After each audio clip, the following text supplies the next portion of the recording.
In the spring of 1987, in Godric's hollow Albus Dumbledore sat in an armchair in the sitting room of his home waiting for a guest. By his hand lay several letters his old friend Nicolas Flamel had sent him over the past few years. My dear Albus, I have learned from our friends and from the newspapers how terribly busy you have been of late. The long nightmare that has haunted the British wizarding world has finally come to an end, yet it has left behind countless dreadful messes for you to clear up. Still, I imagine you already have some experience in such matters, do you not? I am writing to speak with you about Celia. She truly is a remarkably gifted alchemist. One could say she is the most talented student I have ever seen. I would be more than delighted to teach her so long as she is willing to remain and pursue advanced studies in alchemy. I am deeply sorry for what she has been through. She is just as pale and voiceless as when you first sent her to me. Neither the sunlight of France nor the romance of Paris has been able to draw even the faintest smile from her. Yet she is at least willing to step outside now and even accompanies Perenelle to the market to buy groceries. Her condition is gradually improving. The dark cloud left behind by the dark wizard will in the end disperse, and she will emerge from the wounds and the loss of her dearest friends. After all time, in its long course, smooths away every scar. Yours, Nicholas. My dear Albus, it is scarcely believable, but in such a short time Celia has finished reading all of my collected books. In merely 3 days, she refined an alchemical device capable of extracting the key contents from a book. In the fields that interest her, her talent is truly extraordinary. Yes, I have already admired those cooking utensils she crafted during her school days. They are wonderfully practical ideas full of creativity. She has selectively studied only the aspects of creation, as she told me she wished to bring her dearest friend back to life. She was very frank about it, but I told her it was impossible. She fell silent for a moment, then muttered that the future belongs to the young. Clearly Celia is recovering in a direction that has quite a bite to it. Perhaps that is in its way a good thing. I decided to let her study the Philosopher's Stone, but she shows little enthusiasm. Once she confirmed that the stone can neither resurrect the dead nor serve as a seasoning, she lost all interest in it. A little vexed Nicholas. Albus, who is forever landing me in trouble, are you sleeping well these days? At my age I certainly am not. Cece attempted to draw an array with her own blood to summon the souls of the dead. When Perenelle found her in the cellar, her blood had almost drained away. Perenelle was terrified and has scarcely left Cece's side since gently urging her to care more for the living. Cece seems to have listened, or perhaps discovered that reviving the dead simply does not work, for once she recovered, she turned her research to Dementor's planning to create a natural enemy for them. She said that since a Dementor's kiss can suck out a person's soul, perhaps one could create a predator to devour Dementors and then vomit the souls back out. I recall you once told me that the man who betrayed her dearest friend has been imprisoned in Azkaban. Perhaps she intends to exact revenge in person. Easily wounded in youth, yet now unable to bear many more shocks, Nicholas. My dear Albus, yes, Cece has been back in France for 7 years now. 7 years are but the span of a breath in my life, yet for her, they are nearly a quarter of a lifetime. You ask whether she is stable. I can only say that she appears to be very stable now. The dark magic she has encountered these past 2 years has no longer managed to harm her, nor has she continued to study dangerous forbidden arts. She has published several fine papers, and has already made a name for herself in the field of alchemy. All is developing in a better direction. She mentioned that she wished to return to Britain, but her family objected utterly. Gabri stormed into my home, and had a blazing row with her Perenelle, and I scarcely had a chance to say a word. I do not know whether her return to this place of sorrow will be good or ill for her. Since it is her wish, my answer is that I agree to her going back. One must have the courage to face the past. But I told Gabri that I was entirely opposed lest he in a fit of anger cancel the home delivery meal service he provides us. I have one piece of advice for you at the very least: do not let her be alone all the time, as solitude always draws one back into painful memories. Yours, Nicholas. A knock sounded at the door, and several sheets of parchment rose lightly into the air and drifted. Dumbledore rose and opened the door, the blue of his eyes curving with a smile behind his half-moon spectacles. I am delighted to see you, Celia. Standing at the threshold was a young and beautiful woman with long, slightly wavy black hair and a pair of clear gray-blue eyes. She smiled faintly, dispelling the gloom between her brows. It has been a long time, Professor Dumbledore. Celia Durand took a seat in the sitting room and looked at the honey tea and cloyingly sweet pastries on the table, all alarmingly high in sugar. Before Dumbledore could speak, she declined. Thank you, but no. I brought you some gifts. From her small handbag, she produced one package after another, more than 10 in all, and without exception they were all food. Dumbledore accepted them and opened one of the boxes. Inside were delicate little opera cakes. He popped one into his mouth, his eyebrows all but flying upwards. Oh, how I have missed this taste. Celia had little desire to discuss food with Dumbledore. He was after all English, so she went straight to the point.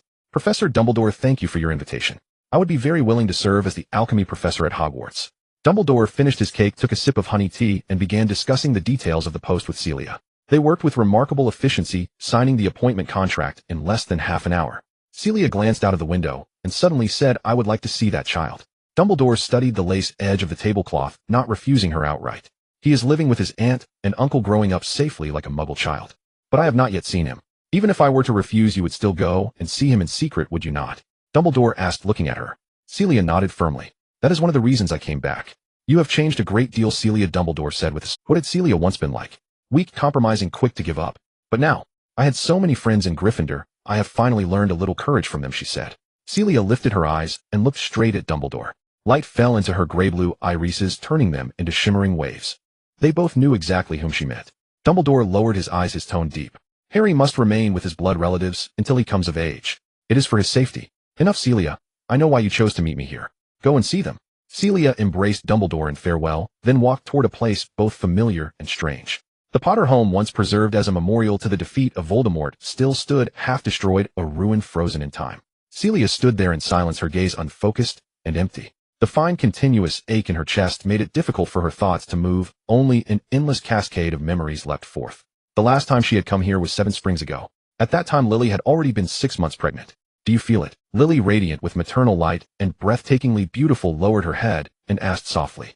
Celia, in an awkward pose with one knee on the floor, had her head resting against Lily's stomach. She very much wanted to say that she felt something, but beneath her hand Lily's round belly did nothing more than rise and fall with her breathing. Celia could feel nothing else. Well, then it seems the baby is asleep. It will have to wait until next time to greet Aunt Celia, Lily said, not missing the struggle on Celia's face. She pulled Celia up from the floor and absent-mindedly smoothed the hair from her cheeks. Celia sat down beside Lily, her eyes lingering on her belly with reluctance. I don't know if I will be able to make it back before the little one is born. She had come that day to say goodbye. Voldemort's followers had already spread throughout the British wizarding world, their power at its height. Death notices arrived one after another, and fear gripped everyone. Celia, a Muggle-born which had made enemies of what were now Death Eaters during her years at Hogwarts. Rogier, the one who had often bullied her, had even openly threatened to wipe out her entire family. With the help of the Order of the Phoenix, her family had been gradually smuggled back to France. Her elder brother Gabri was staying behind to wrap up the last of the family's affairs in Britain. Celia no longer wished to spend her life running as she had in her school days. She intended to join the Order of the Phoenix and stand with her friends against Voldemort. Yet the first task Dumbledore assigned her was to return to France and contact old friends who might aid their cause. The situation was urgent and Celia had little time. She rose and pressed her cheek to Lily's, imparting. I have to go. Wait, Lily said, catching her hand and looking up at her. Cece, when the baby is born, would you be willing to be its godmother? Celia's eyes widened in surprise. Godmother to Lily and James's child? What are you saying? Of course I would, she exclaimed. She bent down and spoke to Lily's belly. Baby, your godmother will make sure you become the most normal-tongued English person. Hey, French girl, after all these years you still have such a problem with English taste buds, James called, brandishing a ladle as he poked his head out of the kitchen. His hair was as unruly as ever, sticking up in all directions, and there was a smear of flour on his cheek. Celia pulled a face. English cuisine, English stomachs. She had already reached the door when another figure emerged from the kitchen. Merlin knew what the two of them had been up to. Sirius Black also had flour dusted across his forehead. I wish you all the best, he said, tilting his head slightly as he gazed at her, as handsome as ever. Celia looked long and deeply at him, and at James, who was nodding enthusiastically. Until we meet again, she said. It was the last time they ever saw one another. Before she left, Death Eaters attacked Celia's home. Her brother Gabri lost an arm. In shielding her Muggle brother and fighting back, Celia herself suffered even graver magical injuries and hovered on the brink of death more than once. Once her condition had stabilized slightly, she was sent to a French wizarding hospital. By the time she was able to remain conscious for any length of time, the war was already over. Celia came back to herself and left the ruins of the Potter home. Marlene McKinnon was dead. James Potter and Lily Potter were dead. Sirius Black, after killing Peter Pettigrew, and 12 Muggles had been imprisoned in Azkaban. When she first awoke and heard the tragic news of her friends, she could not help but feel that she had not truly awakened at all, but was still living in a private hell. The graveyard of Godric's Hollow lay behind the church. She walked past tombstones, some old, some newly set, until she found the one she sought. James Potter, born March 27, 1960, died October 31, 1981. Lily Potter, born January 30, 1960, died October 31, 1981. The last enemy that shall be destroyed is death. Celia had believed she had accepted this reality. Over the past 7 years, she had shed nearly all her tears. Yet when she read their epitaph, tears still rolled uncontrollably down her cheeks. Lily and James, the one she loved and the one loved by the one she loved, now rested beneath this soil, their souls dispersed, their bodies gone. Celia felt as though the air and all her strength had been snatched away by a passing wind. She collapsed helplessly to her knees before the grave, bowing over the earth, gasping and weeping in vain. Through blurred tears, she drew her wand and pointed it at her own heart, chanting a silent spell. Threads of fresh blood were drawn from her body, gathering at the wand's tip to form a rose of dark crimson. She placed the blood-forged rose before their grave, then wiped the tears from her face. The blood rose sank into the earth and vanished. Celia turned away and left. There were still many tasks awaiting her. She had prepared herself. She would not be allowed to wallow in grief, nor to fall back into the past. Only by facing everything with courage was she permitted to return here. My friends, I will keep moving forward, even if a part of my body has already died forever with your passing. Celia had many things to do, and the first was to find a place to settle down. The moment she returned to Britain from France, she went straight to Godric's Hollow. All her luggage was packed into a handbag expanded with the undetectable extension charm, and carried on her person, leaving her no time even to look for a hotel. 7 years earlier, when the whole family had moved back to France, they had disposed of all their properties in Britain. The harm Voldemort's dark reign had brought them made them never wish to return in this lifetime, and they were thoroughly sick of the British wizarding world, foggy, steeped in bloodline prejudice and terrorists, and utterly devoid of good food. They had done everything they could to persuade Celia to remain in the safer France, but when she reminded them how the previous infamous dark wizard Grindelwald had nearly burned Paris to the ground, they withdrew their claim that the French magical world was truly safer. At least France has good food, her elder sister Sophia said. That alone was naturally not enough to keep Celia, whose mind was already made up. She could cook for herself. Celia was not used to half-secluding herself like other witches and wizards in villages where muggles were scarce. She found a small villa on the outskirts of London near pastures and a market selling fresh ingredients with convenient transport into the city center and, more importantly, on the same side of the city as Surrey where Harry now lived. She bought the villa outright and spent nearly 2 weeks refurbishing the house, during which she also made the acquaintance of her neighbors in a preliminary way. She transformed the basement into her own alchemy room, layering it with repelling and concealment charms, while leaving not the slightest trace of magic in the rooms above ground. Though she had the workmen renovate piece by piece, and only at night did she secretly use magic to dry the paint in an instant. Since Dumbledore wished Harry to live as a muggle before starting at Hogwarts, Celia naturally had no intention of opposing him on that point. She could be Harry's ordinary aunt. When the house was finally neat, beautiful, and cozy, Celia tossed and turned and at last decided that as soon as dawn broke, she would go to see Harry. She had waited many years to see Harry. Now that she was so close to him, the nearer she drew, the more timid she felt, and as the moment of finally seeing him approached, nerves began to coil tight in her chest. She changed outfits 7 times, tried 3 different hairstyles, dug a forgotten bottle of perfume out of a corner, and sprayed herself a few times. Only after taking several deep breaths did she step out of the house. Celia first apparat to central London, as she needed to buy some gifts. At Harrods, she bought Petunia a bottle of designer perfume. She had only seen Petunia's husband once at their wedding, and had long since forgotten what sort of man he was, so she simply chose an expensive bottle of liquor for him. Next came Harry's gift. Walking through a children's clothing store, she nearly wanted to tell the shop assistant to wrap up every outfit suitable for a boy his age. How tall is the child? The clerk's question doused her overheated mind like a bucket of cold water. She realized she did not even know how tall Harry was now. She did not know whether he was chubby or thin either. All she could do was have the clerk choose 2 sets of clothes based on the average build of a 7 or 8-year-old boy. The rest could wait until she saw Harry in person. Toys, however, required no guessing about size. In the toy store, she bought nearly every type of thing primary school boys love to play with, and did not forget to pick out a few for Petunia's son as a present for their first meeting. Celia stuffed most of the items back into her handbag, leaving only a few light packages in her hands as a show. Then she apparat to Surrey Little Whinging Privet Drive, and checked her appearance in the corner mirror at the crossroads. Her hair, the hem of her dress, her coat, everything was tidy and flawless. She took a step toward the moment that would bring her to Harry, then drew her foot back and cast a disguise charm on herself. Observing Harry's daily life first, and then appearing before him naturally, should be a more appropriate way to do it. Or so she told herself. It was absolutely not, because she lacked the courage. It was a weekday and Harry was in his 2nd year of compulsory primary education. By the time Celia reached number 4, Privet Drive, he had already gone to school, and only Petunia was at home. Peering through the window, Celia watched Petunia. She too had changed a great deal, the girlish softness gone, leaving her more mature and thin. Petunia was cleaning her lips, moving as though muttering to herself, frequently pausing to tilt her head toward the window and listen. Celia started thinking she had been discovered, but quickly realized Petunia was listening to the sounds coming from the neighbors' houses. Any slightly louder noise in the vicinity could hold her attention for a few moments. Perhaps this was one of her peculiar hobbies. Celia did not linger. Following the street signs, she reached Harry's school, a community public primary school, where nearly all the children in the neighborhood attended. With only 2 classes per grade, it was easy for her to find Harry's classroom. He sat in a corner, hair in a wild tangle, wearing round spectacles. He was thin and small, clearly a size smaller than the classmates around him. When Celia clearly saw his face, she froze. The resemblance was overwhelming. Those luminous green eyes were identical to Lily's, and his face was a miniature James. Harry rolled up sleeves that were plainly too large, gripped a pencil worn down to a short stub, and lay sprawled over his desk writing. When his glasses slid down to the tip of his nose, he pushed them back up with the back of his hand. When he grew tired of writing, he tilted his head onto his arm, his soft cheeks squashed into a little mound. Celia watched his every movement with almost greedy intensity, on the verge of tears and laughter at once. When the bell rang for break, Harry put down his pencil and straightened sharply, warily looking in a certain direction. Celia followed his gaze and saw a boy nearly twice his size. They moved almost simultaneously. The boy hauled his round, pudgy body toward Harry and raised his hand, shouting. Two other boys from the class charged toward Harry. But the instant he got to his feet, Harry sprang from his seat and bolted for the classroom door. The boys barreled after him, knocking over desks and chairs as they went. The students who were hit dared not protest, merely righted their furniture with practiced motions, muttering under their breath, "Here we go again." Celia's expression had turned completely dark. She followed them out, watching as they chased Harry all the way to the playing field. Harry was agile, but his slight frame made it impossible for him to hold out long against their encirclement, and soon they had run him down.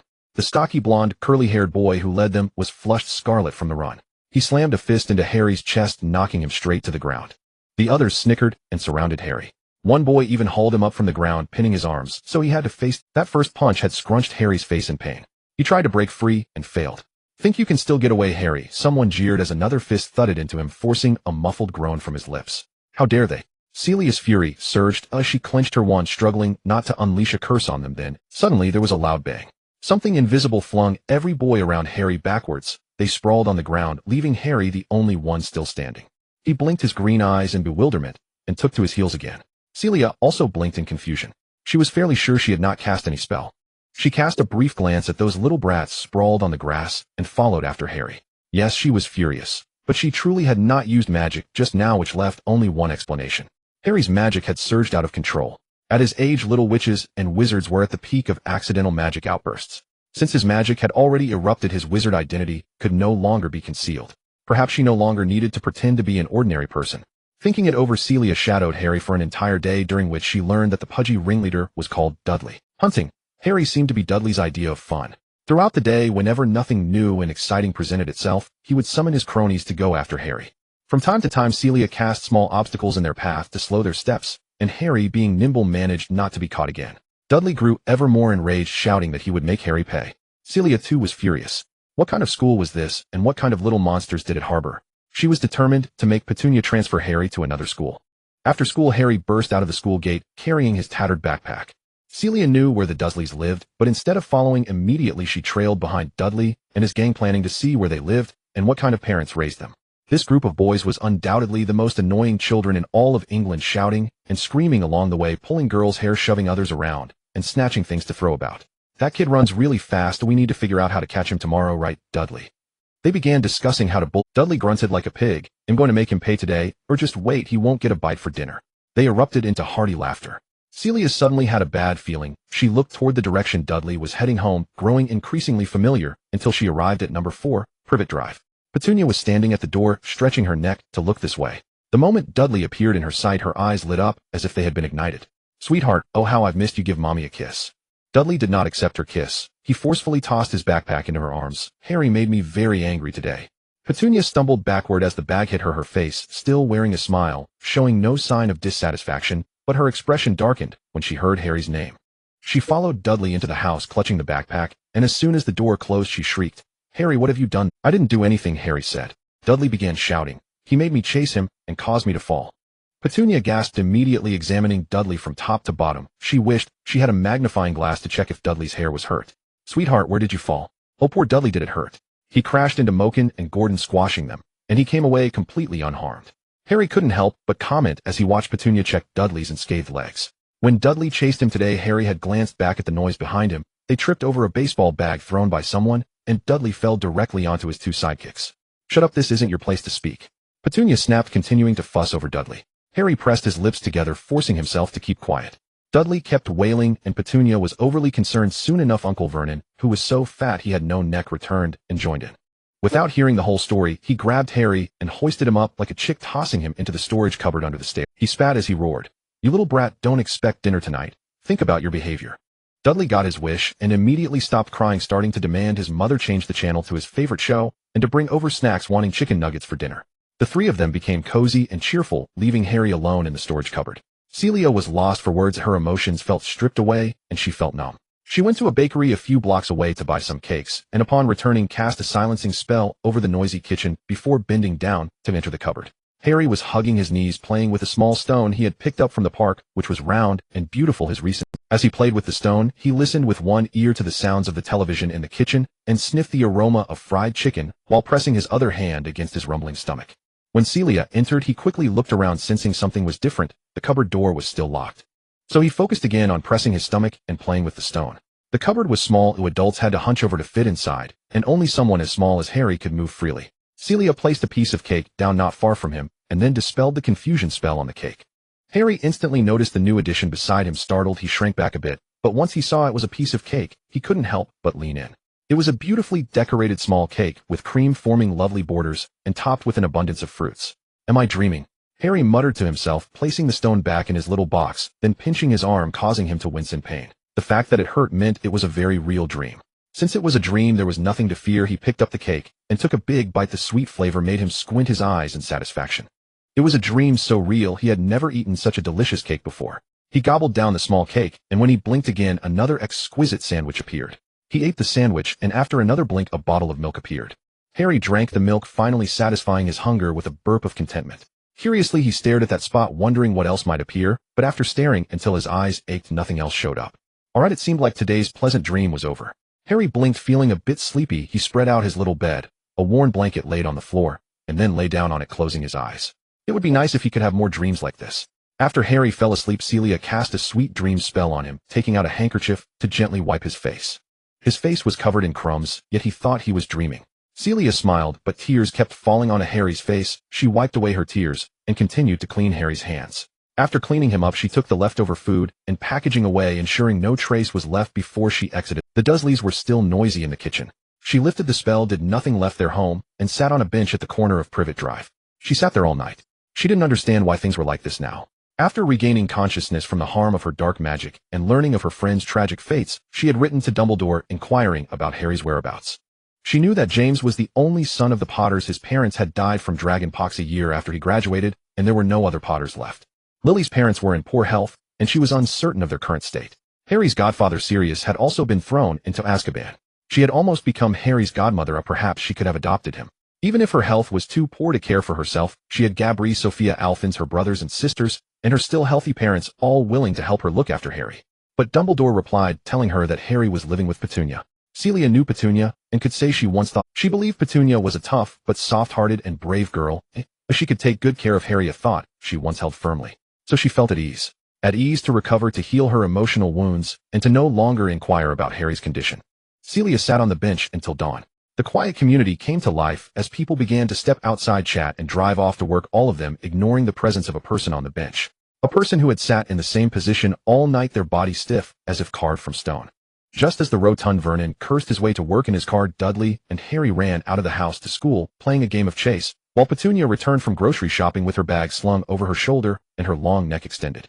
Only then did Celia begin to move. She slowly stood up, no longer caring about how unsightly her face must look after sitting there all night, nor the fact that the morning dew had soaked her hair and clothes. She walked slowly to number 4, Privet Drive, the Dursleys' home, and rang the doorbell, wanting to ask Petunia face to face. Why treat Lily's child this way? Who? Petunia replied as she opened the door. At first, she didn't recognize Celia, but a sense of unease surged within her. It was a woman, a very beautiful woman. Her features were exquisite, her complexion pale, and her finely arched eyebrows conveyed a charming sadness, her disheveled hair and wrinkled clothing failing to conceal her breathtaking beauty. But when her gray-blue eyes met Petunia's, she suddenly realized who it was. Petunia's thin lips began to tremble. It was her, the odd friend of Lily, Celia Duran. She had changed immensely, truly immensely. Petunia still remembered the first time she met Celia, when her relationship with Lily was strained, that annoying witch who only sought to garner attention, with her peculiarities earning continuous praise from her parents. During the summer of her 3rd year at that school filled with oddities, she found herself sincerely apologizing once more for having peeked at her letters. Of course, Petunia didn't forgive her. Oh, why should she? The two sisters had a huge fight and parted ways unhappily. A few weeks later, her father won a family trip to London, which included vouchers for a high-end restaurant. Reluctantly, Petunia went along, ignoring Lily throughout the trip and only speaking to her parents, until they went to dine at that upscale French restaurant. The elegant surroundings, exquisite dishes, and the sound of a violin playing while they ate opened her eyes as a country bumpkin, using knives and forks, made her feel as if she were a noble. Moreover, the chef came out to ask them about their dining experience, and judging by the reactions at other tables, it seemed to be a great honor. The envious gazes made Petunia unconsciously puff out her chest. Then Celia appeared. Petunia still remembered her wearing a sleeveless navy blue dress adorned with crystals, walking over with her hands behind her back, swaying gently, as she smiled at them, her eyes sparkling like the Milky Way. She said, "Hi, Lily." Then she added, "It's a pleasure to meet you, Mr. and Mrs. Evans, and you too, Petunia. I am Lily's classmate at Hogwarts." Petunia felt as if she had swallowed a stone, her stomach heavy, as if it were about to drop. Oh yes, Lily's classmate, of course, one of those types. It seemed the great Lily made high-class friends who could afford to take their family to such an upscale restaurant. For the rest of the time, Petunia remained silent with a stern face. She wanted to turn and leave, but in this unfamiliar London, she restrained herself. The chef was Celia's father. After exchanging a few pleasantries with the Evans couple, he warmly invited them to his home for dinner that evening. The evening plans were still undecided, and the Evans couple agreed. Petunia didn't want to go, as she would rather stay at the hotel or wander the streets casually, but this time her parents were insistent that she join them. They returned to Celia's home together and met other family members. There they enthusiastically discussed Hogwarts and the lives of the two witches at school, while Petunia struggled to restrain herself from leaving in disgrace. Celia's brother Gabri, who was a few years older, was a handsome French boy. He noticed Petunia's silence and dissatisfaction and invited her, saying, "Miss Evans, would you like to take a stroll in our vegetable garden?" Petunia eagerly got up to follow him outside, even though she found the term vegetable garden quite amusing. "You don't want to hear about it, right?" "I don't want to hear about those magical things either," Gabri said to her. Petunia's body felt somewhat stiff as she nodded slightly. "Are you jealous?" Gabri asked again, which made Petunia halt in panic, but he quickly added, "I was jealous of Celia being a witch back before today." Petunia had only interacted with 3 magical people: the odd Lily, the annoying and gloomy Snape, and the dismissive Dumbledore. This was the first time someone in a similar situation admitted to her that they had been jealous of a sister with magical talent. Unable to contain herself, she asked, "Is she the only one in your family?" They began to chat back and forth about having a sister with magical talent, the shock of discovering it, and the chaos at home. Needless to say, Gabri's honesty and sharing made Petunia feel a bit better that day. The Evans couple and the Durand couple enjoyed a lively conversation and exchanged contact information. Later, Petunia went to London to learn typing, and the Durand family often invited her over. She even became friends with Celia's sister Sophia, and they would go shopping together, making her life in London much more bearable. And then there was Celia. During the summer, Lily would return to Corkworth and rarely come to London, allowing Celia and Petunia to spend more time alone together. Celia would often come back from the vegetable garden all dirty and dusty, carrying a bunch of freshly picked vegetables, happily chattering away to Petunia. "Petunia, Petunia, can you guess what we'll eat today?" "Petunia, Petunia, has my cooking improved, eh?" "Petunia, Petunia, how's your studying going lately?" Those memories were all bright and colorful. But later she learned that it was all a facade. Gabri's so-called jealousy was a lie, and Sophia's enthusiasm was also a deception. They were all merely fulfilling the wishes of the younger sister, who wanted her good friend Lily to be happy, orchestrating a grand performance with the family. In truth, she succeeded. During those years, Petunia's relationship with Lily improved significantly, not quite as good as before, but they could communicate normally. However, upon discovering the truth, Petunia and Lily's relationship took a nosedive, shattering once again, and this time it could not be mended. Penny squinted her eyes, observing Celia before her. How bright and cheerful she used to be, always smiling and endearing to those around her. Now, however, she appeared pale, haggard, and enveloped in a melancholic aura, as if she had become a different person. "Aren't you going to invite me in for a chat, Penny?" Celia smiled at her, though the carefree radiance of the past was no longer present. Penny fell silent for a few seconds, took a step back, and squeezed out the words, "Please come in." Celia accepted the red tea poured by Penny, surveying the living room's decor as if she were genuinely visiting. After years of not seeing each other, both were at a loss for words. Celia remained calm, but Penny could not hold back her impatience. She asked tersely, "What do you want?" "I came to see you, and to see Harry." Celia noticed a flicker of panic in Penny's eyes when mentioning Harry. "What are you planning to take him away?" Penny questioned. Celia shook her head. "I can't take him away. You are his only remaining family in this world." Penny felt a twinge of disappointment, but also a sense of relief. She became resolute, saying, "Since you're not here to take him away, please leave. People like you are not welcome in my home." "What kind of people, witches?" Penny inhaled sharply, her slender head immediately peering out the window, fearing that someone might be lurking beneath her house, overhearing her words. Celia sighed silently at her reaction. "Penny, I see that you are not treating Harry well. Why is he living in the cupboard? Why are you not letting him eat?" Penny turned pale, her voice trembling as she asked, "Are you spying on me? How long have you been watching?" "It's something that can be seen at a glance. There's no need to spy." Celia tiredly lowered her eyes. She did not understand how Penny had become so jumpy. "Please tell me why. He is Lily's child, and your actions cannot be considered kind." Penny scoffed. "I have already been more than generous with him. A baby just left at my doorstep with only a letter, not even a penny for his upbringing." Celia nodded. "So, it's about the money." She reached into her bag, pulled out a handful of crystal stones, and before Penny's eyes they transformed into gold. She extended her hand, asking, "Is this enough?" "No, I don't want it," Penny screamed, quickly lowering her voice, as if being choked, emphasizing each word in front of me. "Using these tricks. Don't you want gold?" Celia reached back into her bag, pulling out her wallet. She had exchanged some pounds to buy gifts, but now there was not much left. She took out the remainder, saying, "You'll go get more, is that okay?" Penny's eyes reddened, her face taut as she sharply replied, "Do you think money can make up for everything? So what do you want?" Celia asked, "What do you want me to do to make things better for Harry?" "I want you to disappear from my life." Penny forgot to keep her voice down and shouted, "Just like you did before. You know very well that's impossible." Celia raised her voice as well, having cast a soundproof charm on the house. If she could help it, she would take Harry away, but Dumbledore had already explained the stakes. Harry had to stay with his blood relatives. "Then just don't show up and don't meddle in my life," Penny said angrily. "I am not meddling in your life." Celia stood up, her temper flaring. "If I hadn't shown up, I wouldn't have known that Harry is living like this. No one is asking you to treat him like a son, but he doesn't even receive the most basic courtesy. You are judging me." Penny shouted at her, panting heavily as she vented years of resentment in a single night. "A child left at my doorstep, changing my life completely. No one came. Only a letter was left at the door, telling me that the damned Lily and her husband were really dead. They are heroes of your monstrous world. What does that have to do with us normal people? No one came. Just a letter. Aren't you Lily's best friend? Where were you when she died? Where were you all those years when that child was left at my doorstep? Now you appear looking down from on high arrogantly, and all you do is criticize." Penny shouted, her face flushed with anger as she looked at Celia, who had long been silently shedding tears.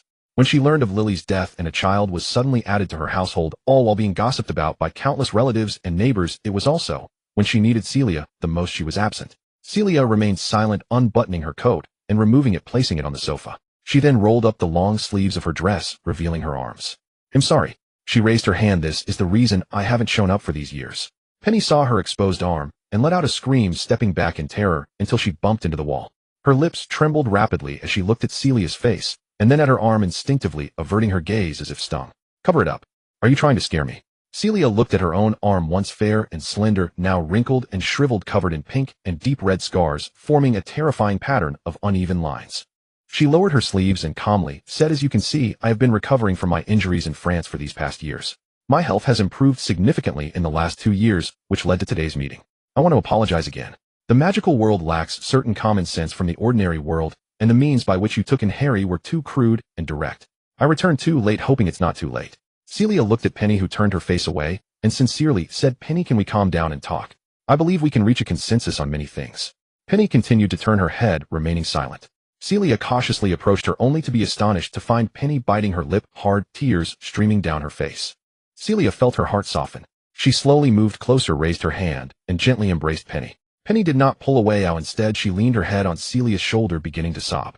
Penny cried for a long time before stopping.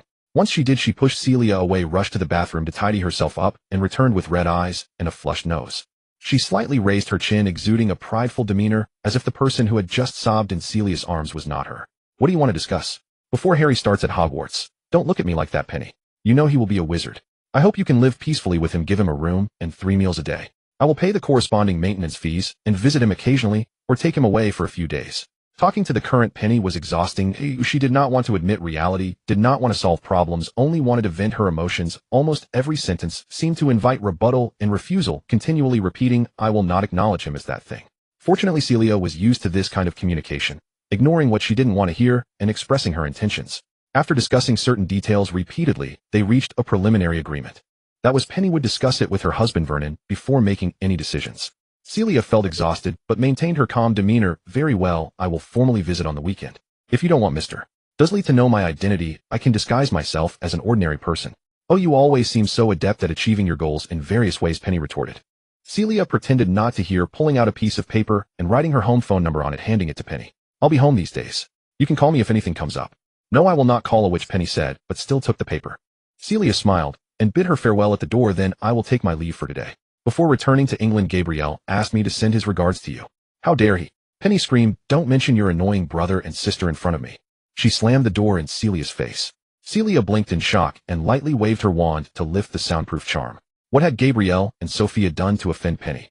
Celia returned home and collapsed on the sofa, exhausted, sleeping for 2 hours until she was woken by the ringing of her phone. She groggily answered it, and it was her sister Sophia calling from abroad. "Dear, have you seen Harry? How does he look? Upon hearing Harry's name, Celia became alert. She frowned. It's a long story. I wanted to ask you what happened between you and Petunia. Sophia responded with a sound of confusion, asking who is Petunia. Do I know her? Petunia is Lily's sister, Harry's aunt. Don't play dumb, Sophia. On the other end of the line, Sophia made a discontented sound. Oh great, so it seems she complained, right? Still holding a grudge after all these years. I just had a little argument with her. Celia raised an eyebrow. What was the argument about? Sophia spoke rapidly like a machine gun. Even after all these years, I still remember her. I've never seen anyone who can complain more than me. When we went shopping, she complained Mom bought my sister new clothes again. Someone like her can't even wear them. When we went to the movies, she complained about the plot being terrible, a waste of time and money. When we went to bars to flirt. Okay, don't blame me. She even complained that Lily looked too unique, not at all like someone from the Evans family. I endured it many times, even tried to change the subject to focus on our entertainment, but it was completely useless. She complained about your world finally found someone to commiserate with, right? She even referred to Lily as a freak. My dear, Celia is just like Lily. Didn't she ever consider what it means to mock her sister in front of an older sister? Eventually, I couldn't hold back anymore, and had a big fight with her, telling her how much I despise such a jealous person. She's a genius in jealousy, but jealousy brings her no benefits, only annoyance. And I accidentally let slip that if it weren't for your request, I wouldn't bother dealing with someone like her. As Sophia reached this point, her voice became smaller, filled with guilt. Celia closed her eyes, took a deep breath. All right, now she understood why Petunia completely ignored her afterwards, even failing to invite her to the wedding until she actively sought an invitation after hearing about it. Sophia said, Celia, I messed up. I haven't dared to tell you the truth. She made things difficult for you, didn't she? I'm sorry, Celia replied. Why are you apologizing? This is my fault. No, I'm sorry, Sophia. It was indeed my request for you and Gabriel to hang out with Petunia. I didn't consider how painful it would be for you to interact with someone so incompatible. I forced you into it, so I should be the one apologizing. Celia continued, I'm not angry. I just realized that I was too self-centered in the past, always doing things under the guise of kindness to others, which is not right. You always do this, only finding fault with yourself, Sophia sighed. Dear, it's all in the past. I still suggest you bring Harry back to France. We can easily support 10 Harrys in our family. I know what to do. Celia changed the topic, chatting with Sophia about some family matters before hanging up the phone. She went to her study, spread out a piece of parchment, and wrote at the top, Dear Dumbledore, with her quill hovering over the parchment, hesitating to write another word. Dumbledore's decisions were never subject to change. A single letter could not sway his thoughts. Moreover, what was she? Complain about Harry's plight. Accuse Petunia of being heartless. Blame his negligence. She had no right. In fact, she had just realized that she could only be responsible for herself, unable to control the feelings between. Just because Petunia was Harry's only blood relative, so what? She could be kind to Harry, but she could also be terrible to him, as that was a matter between Petunia and Harry, unrelated to anyone else. Celia weakly let her hands drop. She took another piece of parchment and began writing, starting with Dear Remus. This letter flowed smoothly, filling 3 pages, and she sent it off. In the following days, Celia did many things. She exchanged a large sum of pounds at Gringotts, attached the production methods for her recent alchemical creations, and sent everything to the Alchemy Association for patent registration. Then she arranged Harry's room next to hers. After seeing Harry in person, she bought clothes suitable for his size from the mall, filling the entire wardrobe. She also bought a car, and specially found a coach to practice with for a few days, refreshing her memory of the traffic rules in the Muggle world. Finally, the weekend arrived. She drove her little car to the Dursleys' house in a Muggle way. Harry felt like his uncle and aunt had taken some wrong medication in the past few days. First, when he returned from school the day before yesterday, they didn't pick on him at all, and even stopped Dudley from throwing bread at him. After he finished his meal, they sent him back to the cupboard under the stairs. Then the next day, Aunt Petunia surprisingly told him to pack his things, and moved him into the little room upstairs where Dudley's broken toys were kept. For the first time in his life, Harry slept in a bed. He found the mattress uncomfortable and tossed, and turned all night, finally falling asleep amid Dudley's loud crying. In these days, Uncle and Aunt were constantly murmuring. They were always watching Harry with eyes filled with disgust, anger, and perhaps a hint of fear. It was a confusing mix of emotions. Harry also heard Aunt mutter many times, Don't worry, she won't do anything. Who is she? Harry tried to eavesdrop more, but was always shouted away by Uncle. He had a persistent feeling that something was about to happen, perhaps something good. After all, he finally had his own room, something he had never even dared to dream of. On Friday evening, Uncle Vernon drove Dudley to Aunt Marge's house. Upon returning, he loudly discussed Dudley's whereabouts with Petunia in front of Harry. Send him to Mrs. Fig, he can't stay here. But, how should I say it? What if she goes looking for Mrs. Fig? Those people really are. Really? Uncle Vernon was so agitated that he didn't finish his sentence. Petunia stammered a suggestion, just let him stay upstairs, and he can't come down without our permission. Harry had been listening intently. His throat felt tight. He felt that there was a she related to him who was about to arrive. He finally couldn't hold back, and asked, Who is she? Who is coming? Don't ask questions. Petunia shouted at him. Harry was still at an age where he couldn't control his emotions. His anticipation was written all over his face. He couldn't help but continue asking, who is she? Is she coming to find me? Uncle Vernon squinted his already small eyes contemptuously at him. You little brat, what are you thinking? Do you think anyone would come looking for you? Let me tell you, no one wants you. Now go upstairs and sleep. Harry ran upstairs, lying in bed, covering his head with the blanket. His mind kept racing, wondering who she might be. Could she be the delightful dream he had a few days ago about a delicious cake? Harry woke up almost at dawn, sitting by the window and watching the sun rise little by little. He cracked the door open to listen for any movement from his uncle and aunt and whether that she had arrived. His uncle and aunt were also up early today, and he could hear them talking downstairs. Uncle Vernon huffed. She better be normal and respectable. I know what those people are like. Did she say what time she would arrive? No, she only said she'd come today. As expected. No. Sense of timing. Uncle Vernon seemed to have something in his mouth, speaking in a halting, muffled manner. He swallowed and continued, she better know to choose an appropriate time to come. She won't show up at breakfast, will she? Aunt Petunia seemed worried too.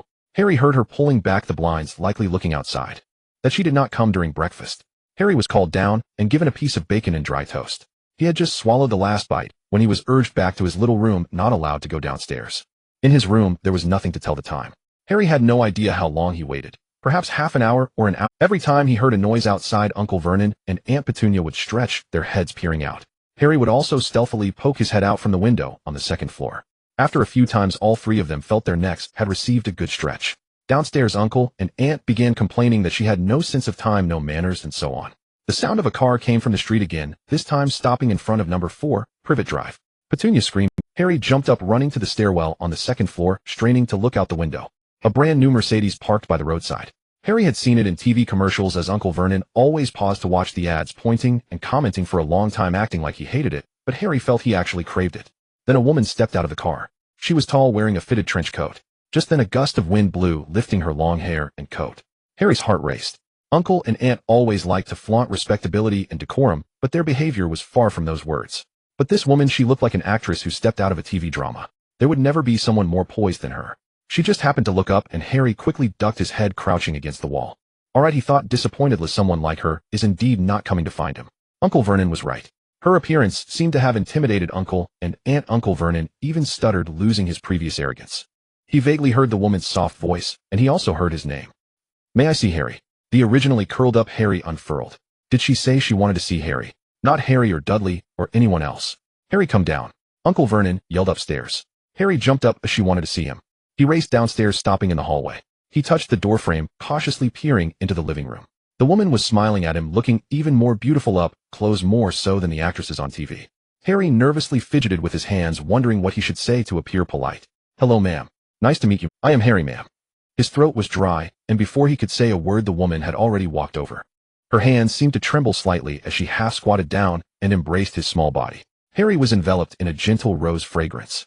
It wasn't like when Dudley and the others grabbed him and threw him to the ground, nor like when Uncle Vernon picked him up and tossed him into the cupboard. This was a real hug, he thought. Harry stood there at a loss, his body stiffened, unsure of how to react. The woman quickly released him. The scent of roses and warmth faded away from him as Harry futilely wiggled his fingers, grasping at nothing. The woman gently ruffled his messy hair and introduced herself, saying, Hello, Harry.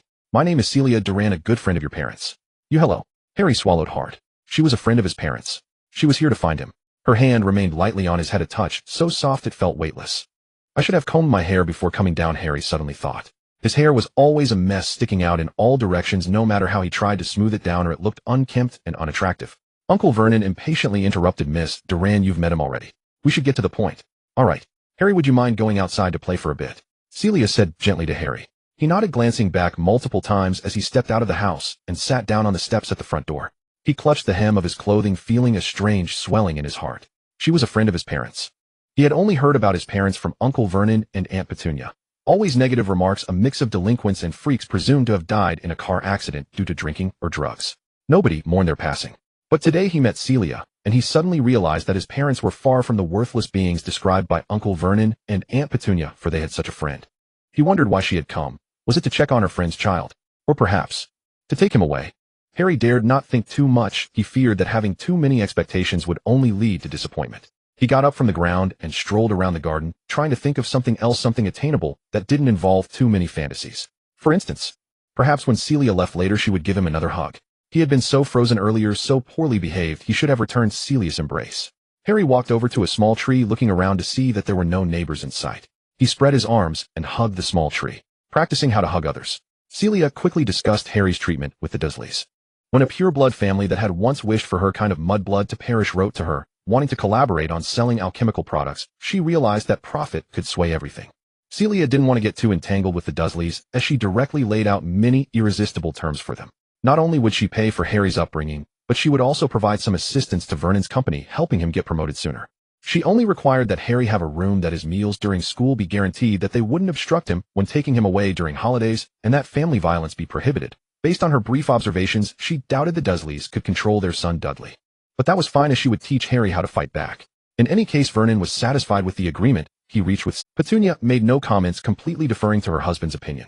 Today I will take Harry away and bring him back. Celia stood up to leave. Whatever you say. Vernon squinted his small eyes, not putting her in a difficult position. The Dursleys ceremonially saw Celia off, and then loudly called for Harry, still gruffly telling him go with Miss Durand and listen to her understand. Harry nodded, still bewildered. Celia bent down to hold his hand, keeping it in hers. She looked at Petunia and said, Petunia, there's something I want to clarify. Petunia had been playing the role of a dutiful housewife all day, and suddenly being called out made her frown anxiously. I heard about you from Lily back then, and found you quite interesting and brave. I was curious about you, so I did those things. I just wanted to get to know you. That's all. After saying this, she took Harry's hand and turned to walk towards the car, not looking back once. Harry twisted his head to look at his aunt. She seemed stunned by Celia's words, her face pale, tears welling in her eyes. Uncle Vernon grabbed her arm, anxiously asking, what do you mean, Petunia? What did she do to you? Celia opened the passenger door, letting Harry sit inside. She bent down to fasten his seatbelt before moving to the driver's seat to start the car. Harry grasped the seatbelt, cautiously eyeing Celia. Celia, anywhere are you taking me? Celia revealed her first genuine smile of the day, saying, you're just going to follow me, without knowing where we're going. Harry thought that anywhere was better than staying at the Dursleys. I'm taking you to my home for the weekend, and I'll bring you back tomorrow night. Celia quickly explained, not wanting to frighten the Harry nodded, realizing that since Celia was driving, she shouldn't be able to see him in the back. He hurriedly replied, okay. Then the car fell into silence. Harry felt awkward maintaining the same position, without moving slightly, turning his head and eyes to observe the interior of the new car, the scenery outside, and occasionally stealing glances at Celia's profile. As for Celia, she suddenly realized she didn't know how to interact with children. She had a few nephews and nieces, but they only met once a year, and she had no idea what to say to a child of this age. She gripped the steering wheel, tightly pressing down on the accelerator. Let's just get home first. Harry was suddenly pushed back against the seat by the force, and he tightened his lips, daring not to utter a word. Fortunately, Celia's home was only half an hour's drive from Privet Drive, and they arrived quickly. She parked the car, quickly got out, and walked around to open the door for Harry, bending down to observe his complexion. You're not feeling carsick, are you? Harry's face was slightly pale. He shook his head and unbuckled the seatbelt to get out of the car. Celia secretly breathed a sigh of relief. Having been accustomed to wizarding travel methods, she couldn't help but speed while driving. She pointed to the villa ahead and said, Harry, welcome to my home. Harry looked at the three-story villa in front of him, with a large garden blooming with all sorts of colorful flowers, unsure of where to look. Celia continued to hold his small hand, pulling him inside, while introducing, I just moved in recently. It's still a bit rough around the edges, but it's manageable. Shall we go upstairs? I've prepared a room for you where you can stay when you come to visit in the future. She led Harry up to the third floor, where there were only 2 rooms facing each other. She opened the door that had a sign saying Harry's room and released his hand, anxiously watching Harry's reaction. It was a suite. As soon as you walked in, there was a living room that doubled as a study, featuring a large floor-to-ceiling window that overlooked the vibrant garden. There was a whole wall of bookshelves, but instead of books, it was filled to the brim with various toys. On the other side against the wall were 2 comfortable-looking blue armchairs and matching side tables, while the height of the desk and chair in the middle was just right for Harry. Passing through an archway, there was the sleeping area with a large bed in the center, flanked by a wardrobe, and further inside was a separate washroom with a bathtub. Harry couldn't believe his eyes. This suite was larger than the entire floor of the Dursleys. She said. It was Harry's room. He stammered, no, I meant it's too big, ma'am. He hardly knew what he was saying. Celia smiled gently and said to him, you see, Harry, this house is currently only occupied by me. There might be others moving in later, but right now it's just you and me, so each of our rooms is this spacious. She walked and opened the wardrobe door and pulled out a set of clothes. I've also bought you some clothes, so will you be able to change by? Harry nodded vigorously, I can. Then go ahead and change. Celia handed him the clothes. Merlin, thank goodness she didn't have to change Minnie James' clothes. That would have been quite embarrassing. Celia stepped outside and closed the door, thoughtfully leaving space for Harry. Harry then let loose, boldly exploring the room. He sat on the large bed, feeling the soft sheets.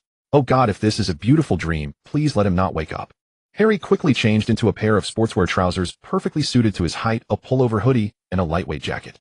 Once dressed, he bounced in place several times and raised and lowered his arms, first one then the other. It was astonishing. For the first time, he didn't need to cinch his trousers tightly with a leather strap, nor fold his sleeves thrice just to expose his hands. Harry stepped out of the bedroom and instinctively stared at the toys lining the bookshelf. More numerous and dazzling than Dudley's collection, a riot of color and motion. He couldn't decide whether to fix his gaze on the full set of racing car models or the remote-controlled airplane. "Harry, are you dressed?" Celia knocked gently on the door and asked. "Yes," Harry replied hastily as he rushed to open the door, and found Celia had also changed a relaxed long t-shirt and loose-fitting trousers, clearly her homewear. Celia smiled down at him, her eyes softening. Harry, now freed from his tattered clothes, looked utterly transformed. A striking young man who bore the best traits of James and Lily. Yet he was far too thin, alarmingly so. A nearly imperceptible furrow crossed Celia's brow. Feeding him up was her solemn duty. "Harry, what do you like to eat?" He hesitated, momentarily speechless. He'd only ever eaten what his aunt and uncle permitted, perhaps, though he'd enjoyed the little cake he'd dreamed of that night. Celia didn't wait for an answer. "Let me rephrase, is there anything you dislike eating?" "Nothing, ma'am. I'm not picky." This time Harry answered swiftly. "I'll go downstairs to cook. Would you like to play with the toys while you wait?" Celia gestured toward the bookshelf. Harry gazed longingly at the toys. He'd never owned new ones of his own, but shook his head. "I'd rather stay with you. I can help." "All right," Celia said, warmly honoring his choice without hesitation. She led him downstairs. "But I won't need your help. The kitchen is my domain. On the second floor," she paused to orient him, "the third floor holds our bedrooms. This floor has 3 guest suites. Our family is large, and we have many friends who may visit someday. This room on the ground floor is my study where I work, and this one too." She pointed toward the staircase descending to the basement, feigning sternness, "that leads to the basement, where important things are kept. Don't go down there." She stole a glance at Harry's reaction, and saw him flinch, instantly snapping his eyes away from the stairs, and nodding earnestly. "I understand.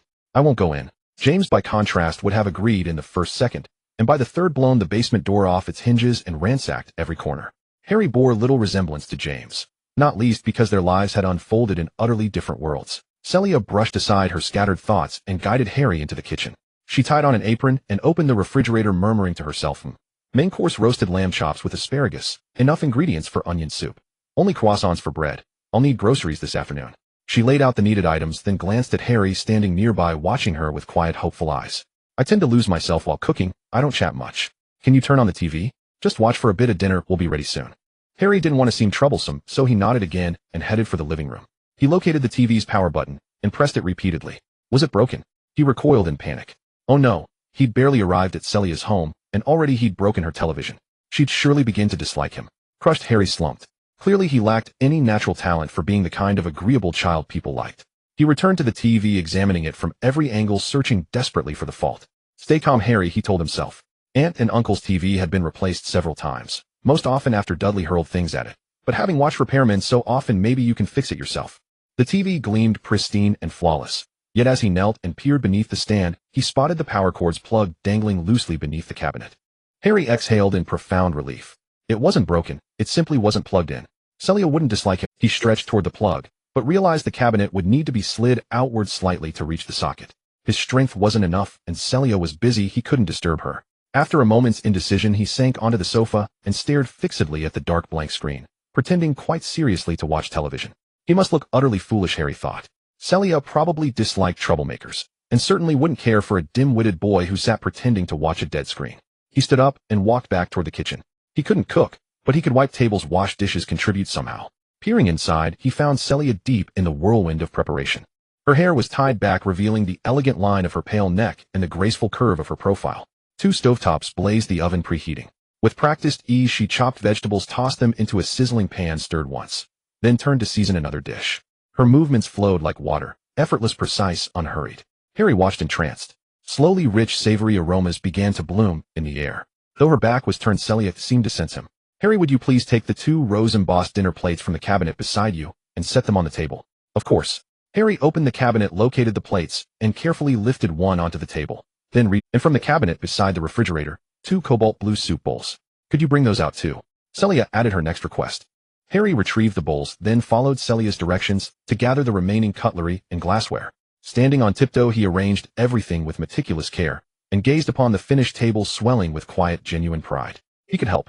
"What else can I do, Aunt Celia?" he asked, stepping forward with newfound initiative. She turned, winked playfully, and declared, "You can sit at the table. We're about to eat." Harry took his seat, breathing in the fragrant steam, and his stomach growled audibly. He was ravenous. He watched transfixed as Celia carried out a sizzling platter of roasted lamb chops and asparagus steaming onion soup, golden croissants, and a vibrant Nicolas salad, and swallowed hard. It smelled divine. Something's still missing, Celia mused, retrieving a bottle from the wine cabinet. She produced 2 glasses, poured wine into one, and under Harry's wide-eyed gaze fetched a juice carton from the refrigerator and filled the second glass. She placed the juice before him with a mischievous smile. You'll have to wait until you're 14. No 18, to drink wine. She'd nearly slipped. 14-year-old sneaking into Hogsmeade to get gloriously drunk was the reckless legacy of Harry's own father and godfather. Celia lowered her lashes, then lifted them again, eyes crinkling with warmth as she raised her glass. To our first meal together, Harry. Harry lifted his glass and tapped it lightly against hers. Cheers.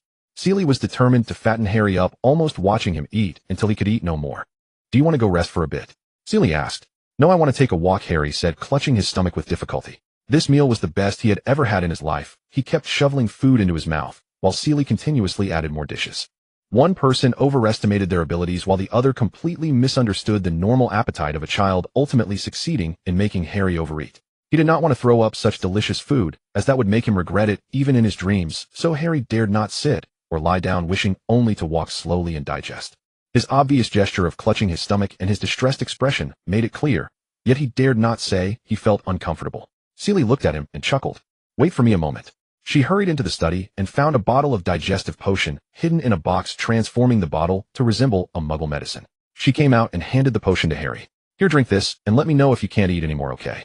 Harry felt his fit. He gently murmured and took the potion and was astonished to find the effects immediate. His stomach felt almost instantly relieved, and the potion was delicious, sweet, with no bitterness at all. He curiously glanced at the bottle several times, trying to remember the name of the potion. Celia, feeling a bit guilty, took back the potion bottle. This is something I brought back from France that works wonders. Are you feeling much better? Shall we go out for a stroll? She went to change her clothes and took Harry out. Celia first led Harry around the garden. I originally wanted to cultivate a small vegetable garden to grow some vegetables myself, but I don't have that much energy. Fortunately, the nearby market sells very fresh vegetables. Harry almost immediately wanted to say I can learn to plant vegetables, but he kept it to himself. Good afternoon, Mrs. Ritchie. As they walked a short distance from the house, they encountered their neighbor. Good afternoon, Miss Dyron. Is this your child? Mrs. Ritchie looked at Harry. Celia smiled and pulled Harry close. This is my friend's child named Harry. Say hello to Mrs. Ritchie. Hello, Mrs. Ritchie. Harry greeted politely. What a lovely child. Oh, what happened to his forehead? Celia naturally stroked his hair, covering the lightning scar on his forehead, and lightly said he got this when he was young. He has suffered quite a bit. I hear there are scar removal treatments available at the hospital now. Mrs. Ritchie enthusiastically suggested to Celia, emphasizing the importance of a boy's appearance. Your news comes at just the right time. I will check out the hospital you mentioned when I get the chance. Celia smiled, and she walked forward silently with Harry. Aunt Petunia and Uncle Vernon said my scar was from a car accident. Harry's car accident? No. Celia's voice became sharp, and Harry looked up to see her brow furrowed. He immediately regretted speaking about it. He shouldn't have mentioned those things, as it made Celia uncomfortable. Celia stopped, turned to face him, bent down, and seriously looked into his bright green eyes. Harry, listen, your scar is not from a car accident. It's... Oh, sorry, I can't say too much right now. You're still too young. Let's talk about something else. Is there anything you want to know? Harry certainly had many questions. He wanted to know about his parents, what kind of people they were, and the cause of the car accident. Why did he survive that accident while no one else did? He had a whole bunch of questions he wanted to ask, but he didn't dare to, because Aunt Petunia hated it when he asked questions. The teachers at school hated it too, and his classmates disliked his questions as well. Celia might also find his questions annoying. He didn't want Celia to dislike him. However, Celia was not like Aunt Petunia or the teachers at school. Perhaps he could ask 1 or 2 questions which wouldn't make her dislike him and would answer his curiosities.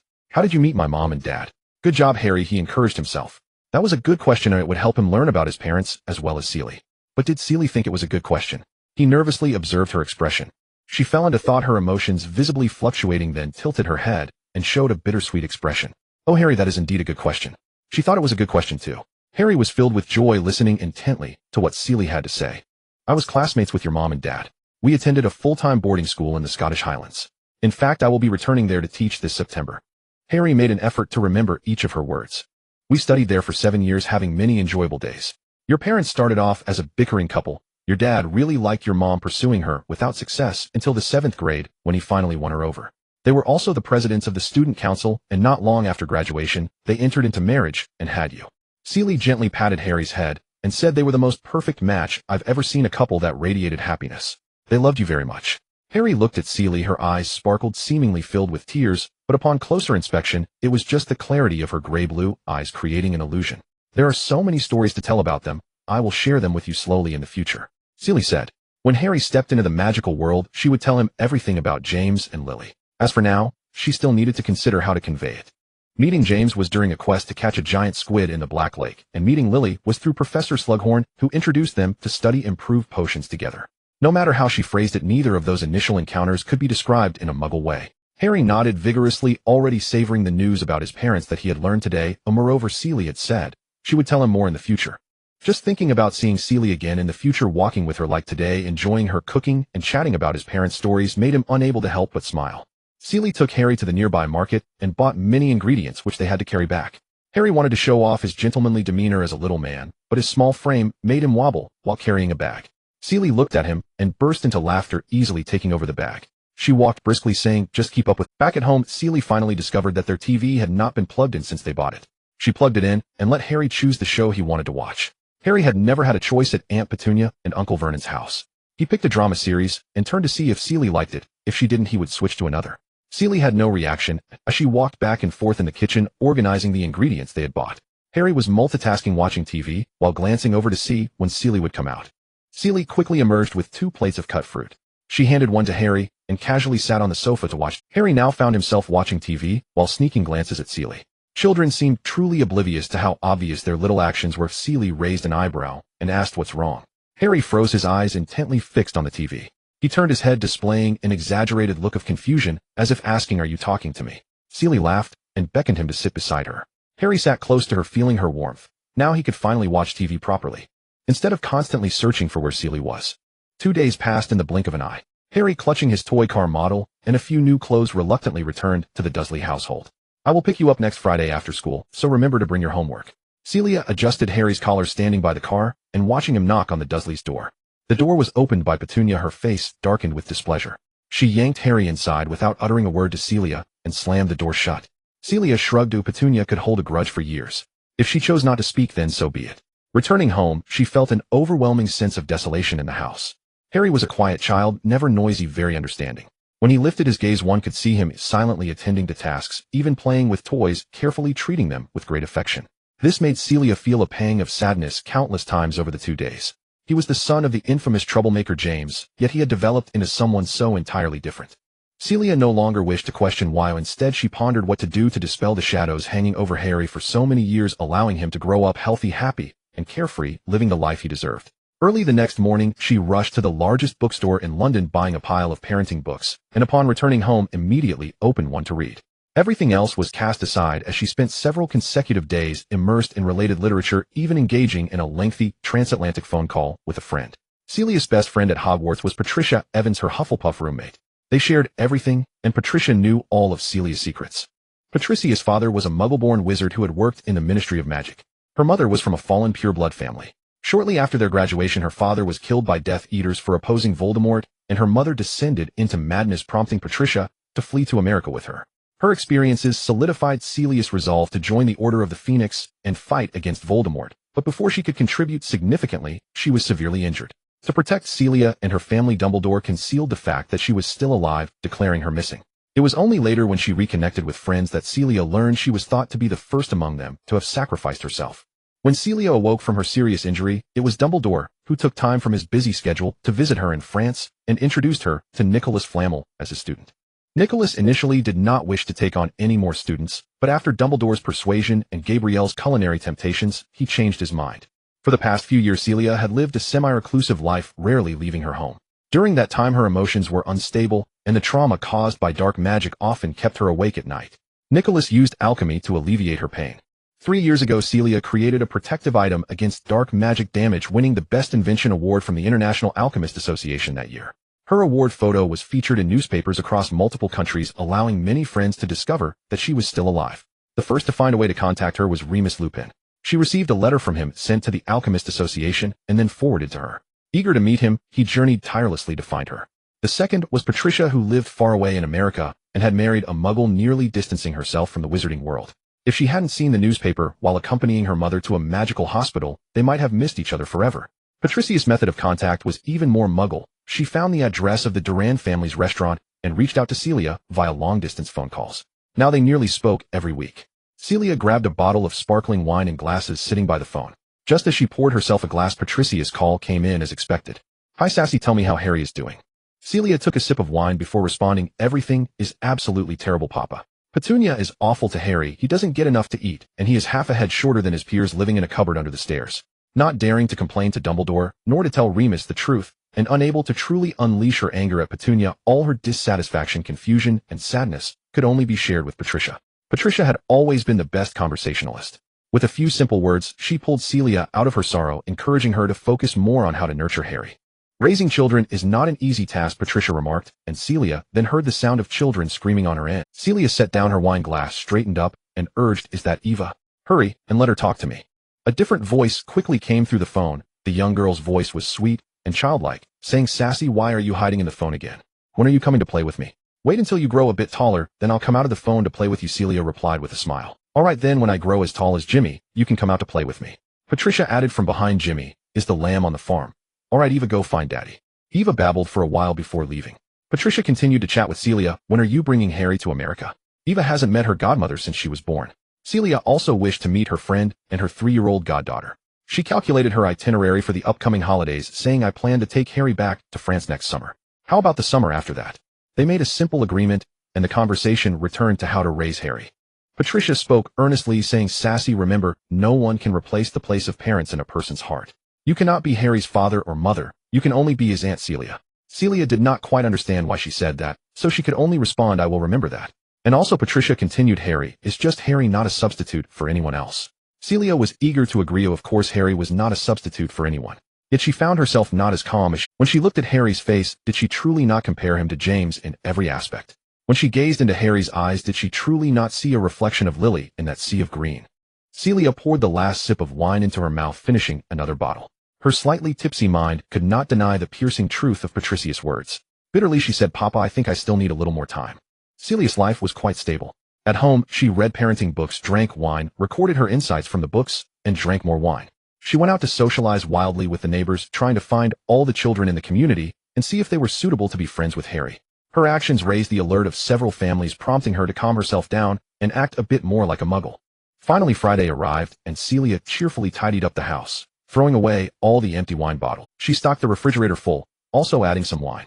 She called Petunia, wanting to pick Harry up directly from school. Petunia screamed, "Do whatever you want," before hanging up.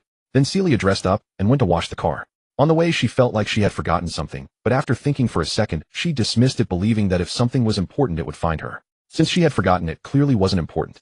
Celia parked the shiny car by the roadside, leaning against it as she waited for Harry to finish school, completely ignoring the gazes of people around her, focusing solely on spotting Harry.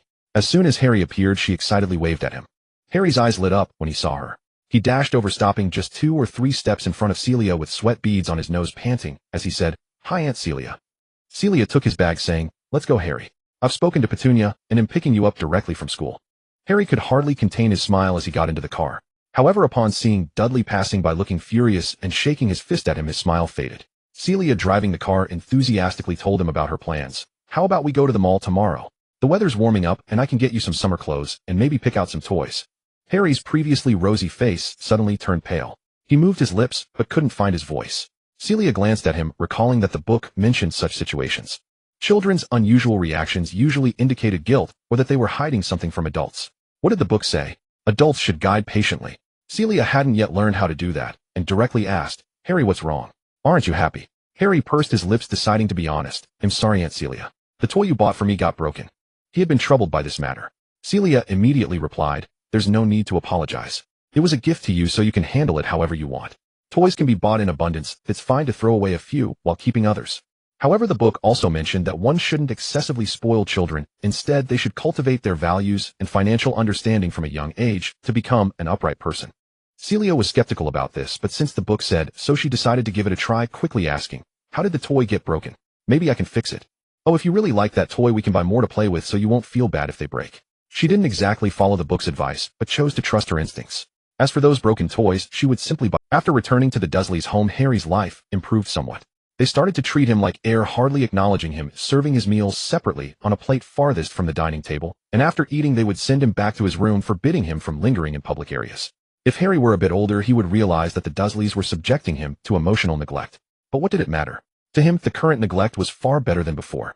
He could reminisce about Celia in his small room, thinking of her home, the delicious meals, and her gentle touch and hug. Moreover, he had the toys Celia gave him.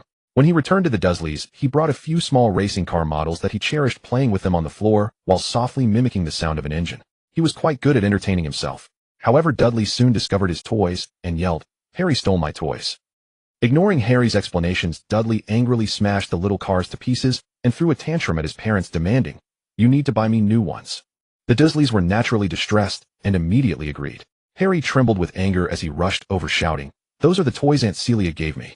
His shout caused all the cutlery on the dining table to rattle and fall. Uncle Vernon and Aunt Petunia forgot their decision to ignore him, angrily locking him in a small room. Harry recalled that day as being incredibly sad. He hung his head and said, "Dudley said I stole his toys." Celia angrily uttered a word that Harry thought might be a French curse, as she followed it up with something rather impolite in English.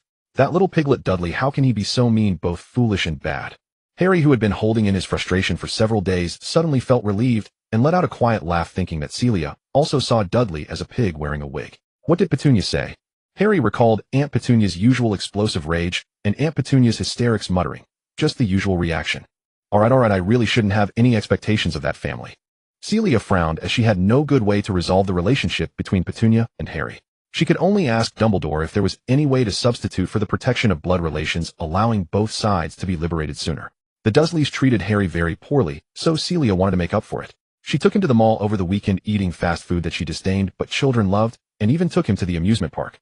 Harry was overjoyed, enjoying the purest joy a child could have. Moreover, Celia even tried to read him bedtime stories and gave him a goodnight kiss. After kissing Harry's forehead, both of their faces turned red. One was trying to be a good elder, while the other was experiencing a warmth of familial affection for the first time. They were both adapting to each other. Harry woke up with a smile, having had a beautiful dream. He dreamt of flying on a broomstick and saw a man and a woman, one saying, "No wonder he's my son," while the other exclaimed, "He's only 1 year old." He also dreamed of Celia holding his hand and buying him a big ice cream. In the dream, only Celia's face was. Harry sat up and looked out the window. The man and woman in his dream might have been his parents, but he had no idea what they were. Celia must know. Moreover, today was a new day, and he had set a rule for himself. He could ask Celia one question every day. He could ask questions again. He jumped out of bed, put on his slippers, and dashed out. He knocked on the door of Celia's room across the hall, but no one answered. He then ran downstairs, where Celia was already making breakfast in the kitchen. "Aunt Celia," Harry called out to her, his eagerness so intense that he cast aside all hesitation and directly asked, "What do my parents look like?" Celia's hand holding the spatula trembled as she looked at Harry in shock. "You don't know what your parents look like. You shouldn't be the one apologizing." Celia immediately thought of the reason. "Aunt Petunia never showed you pictures of your parents." Aunt Petunia said she didn't," Harry whispered as he instinctively wanted to apologize. In reality, when he expressed curiosity about his parents' appearance, Petunia had been even harsher, and it was better not to mention it to avoid further angering Celia. All right, I have their pictures. How could I have forgotten to show you?" Celia turned off the stove and walked into her study. She rummaged through a box and pulled out an album. Upon opening it, she saw the people inside, making silly faces at her. She quickly slammed the album shut and locked it back in the box. Calmly, she said to Harry, who was eagerly waiting by the door, "I just remembered that your parents' photos are at my house in France. They'll have my family send them over. How about I show them to you next week?" Harry nodded, feeling a bit disappointed. "It's okay, any time is fine." Celia ruffled his hair. She had the photos, but had forgotten that they were all magical pictures. She couldn't explain why the people in the photos could move. After sending Harry back to the Dursleys, Celia immediately began working on turning the magical photos into ordinary ones. First, she used a freezing spell to immobilize the people in the photos, and then made a copy.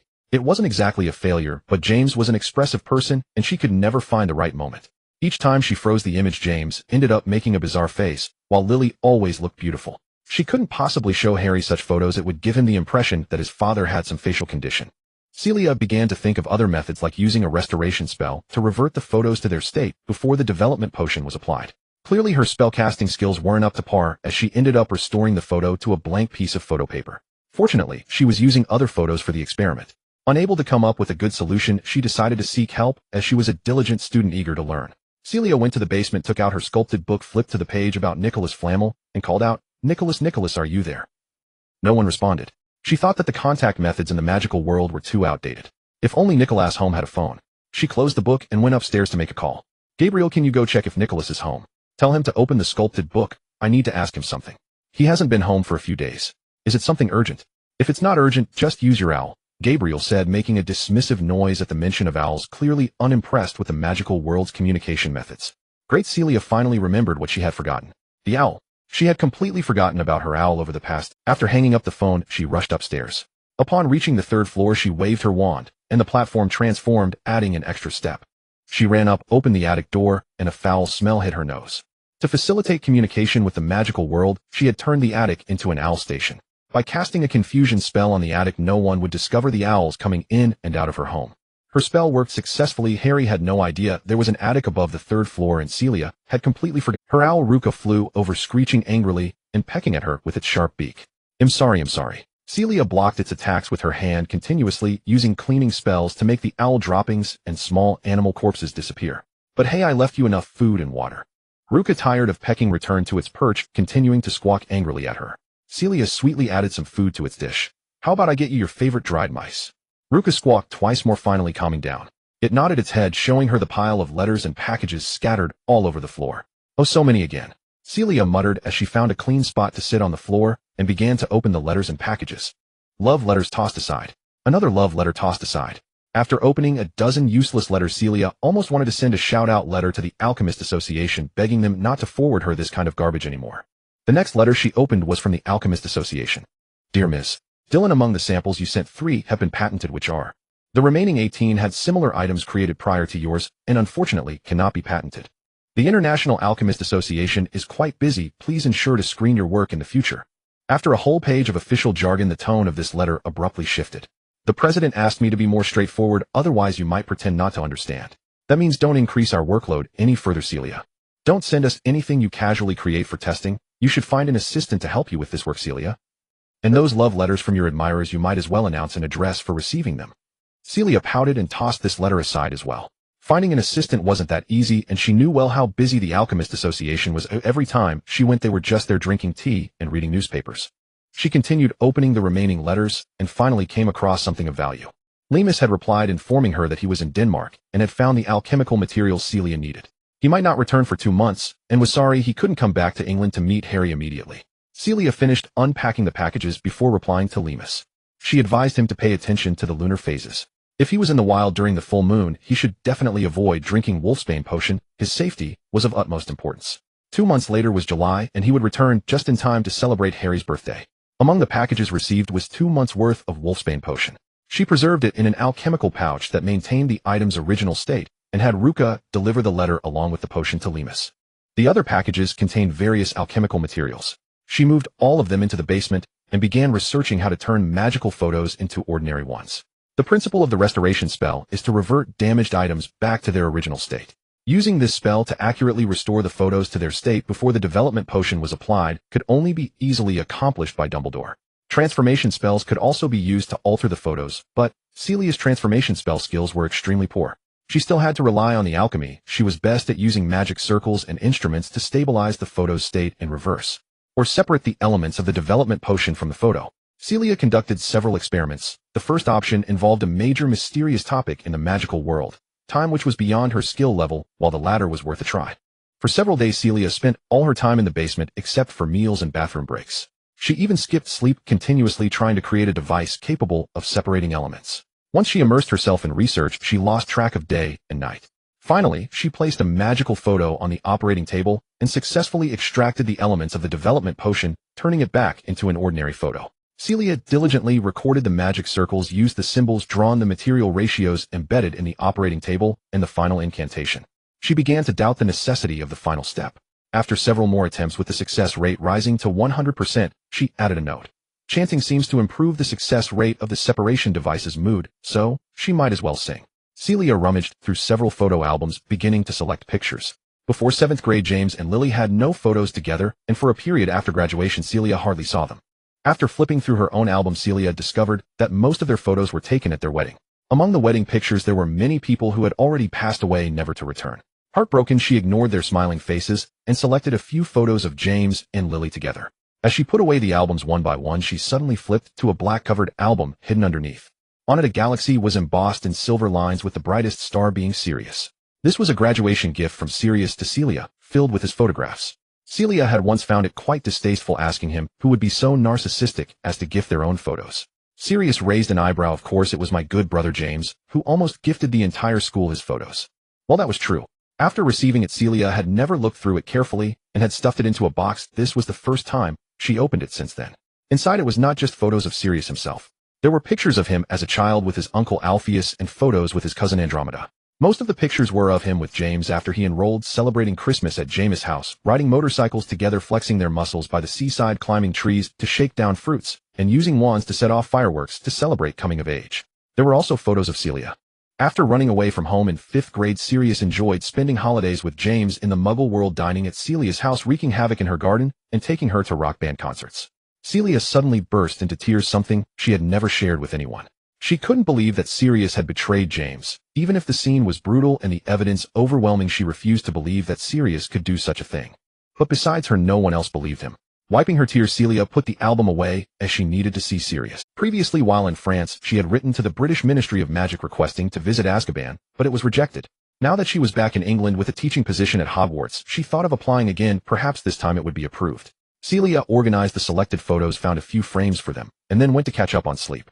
When she woke up, it was already Friday afternoon, and she hurriedly tidied up the house and herself before driving to pick up Harry. Aunt Celia. Harry dashed out of school with his backpack. As soon as school was over, his face lighting up with a big smile the moment he saw Celia. Celia returned his smile warmly.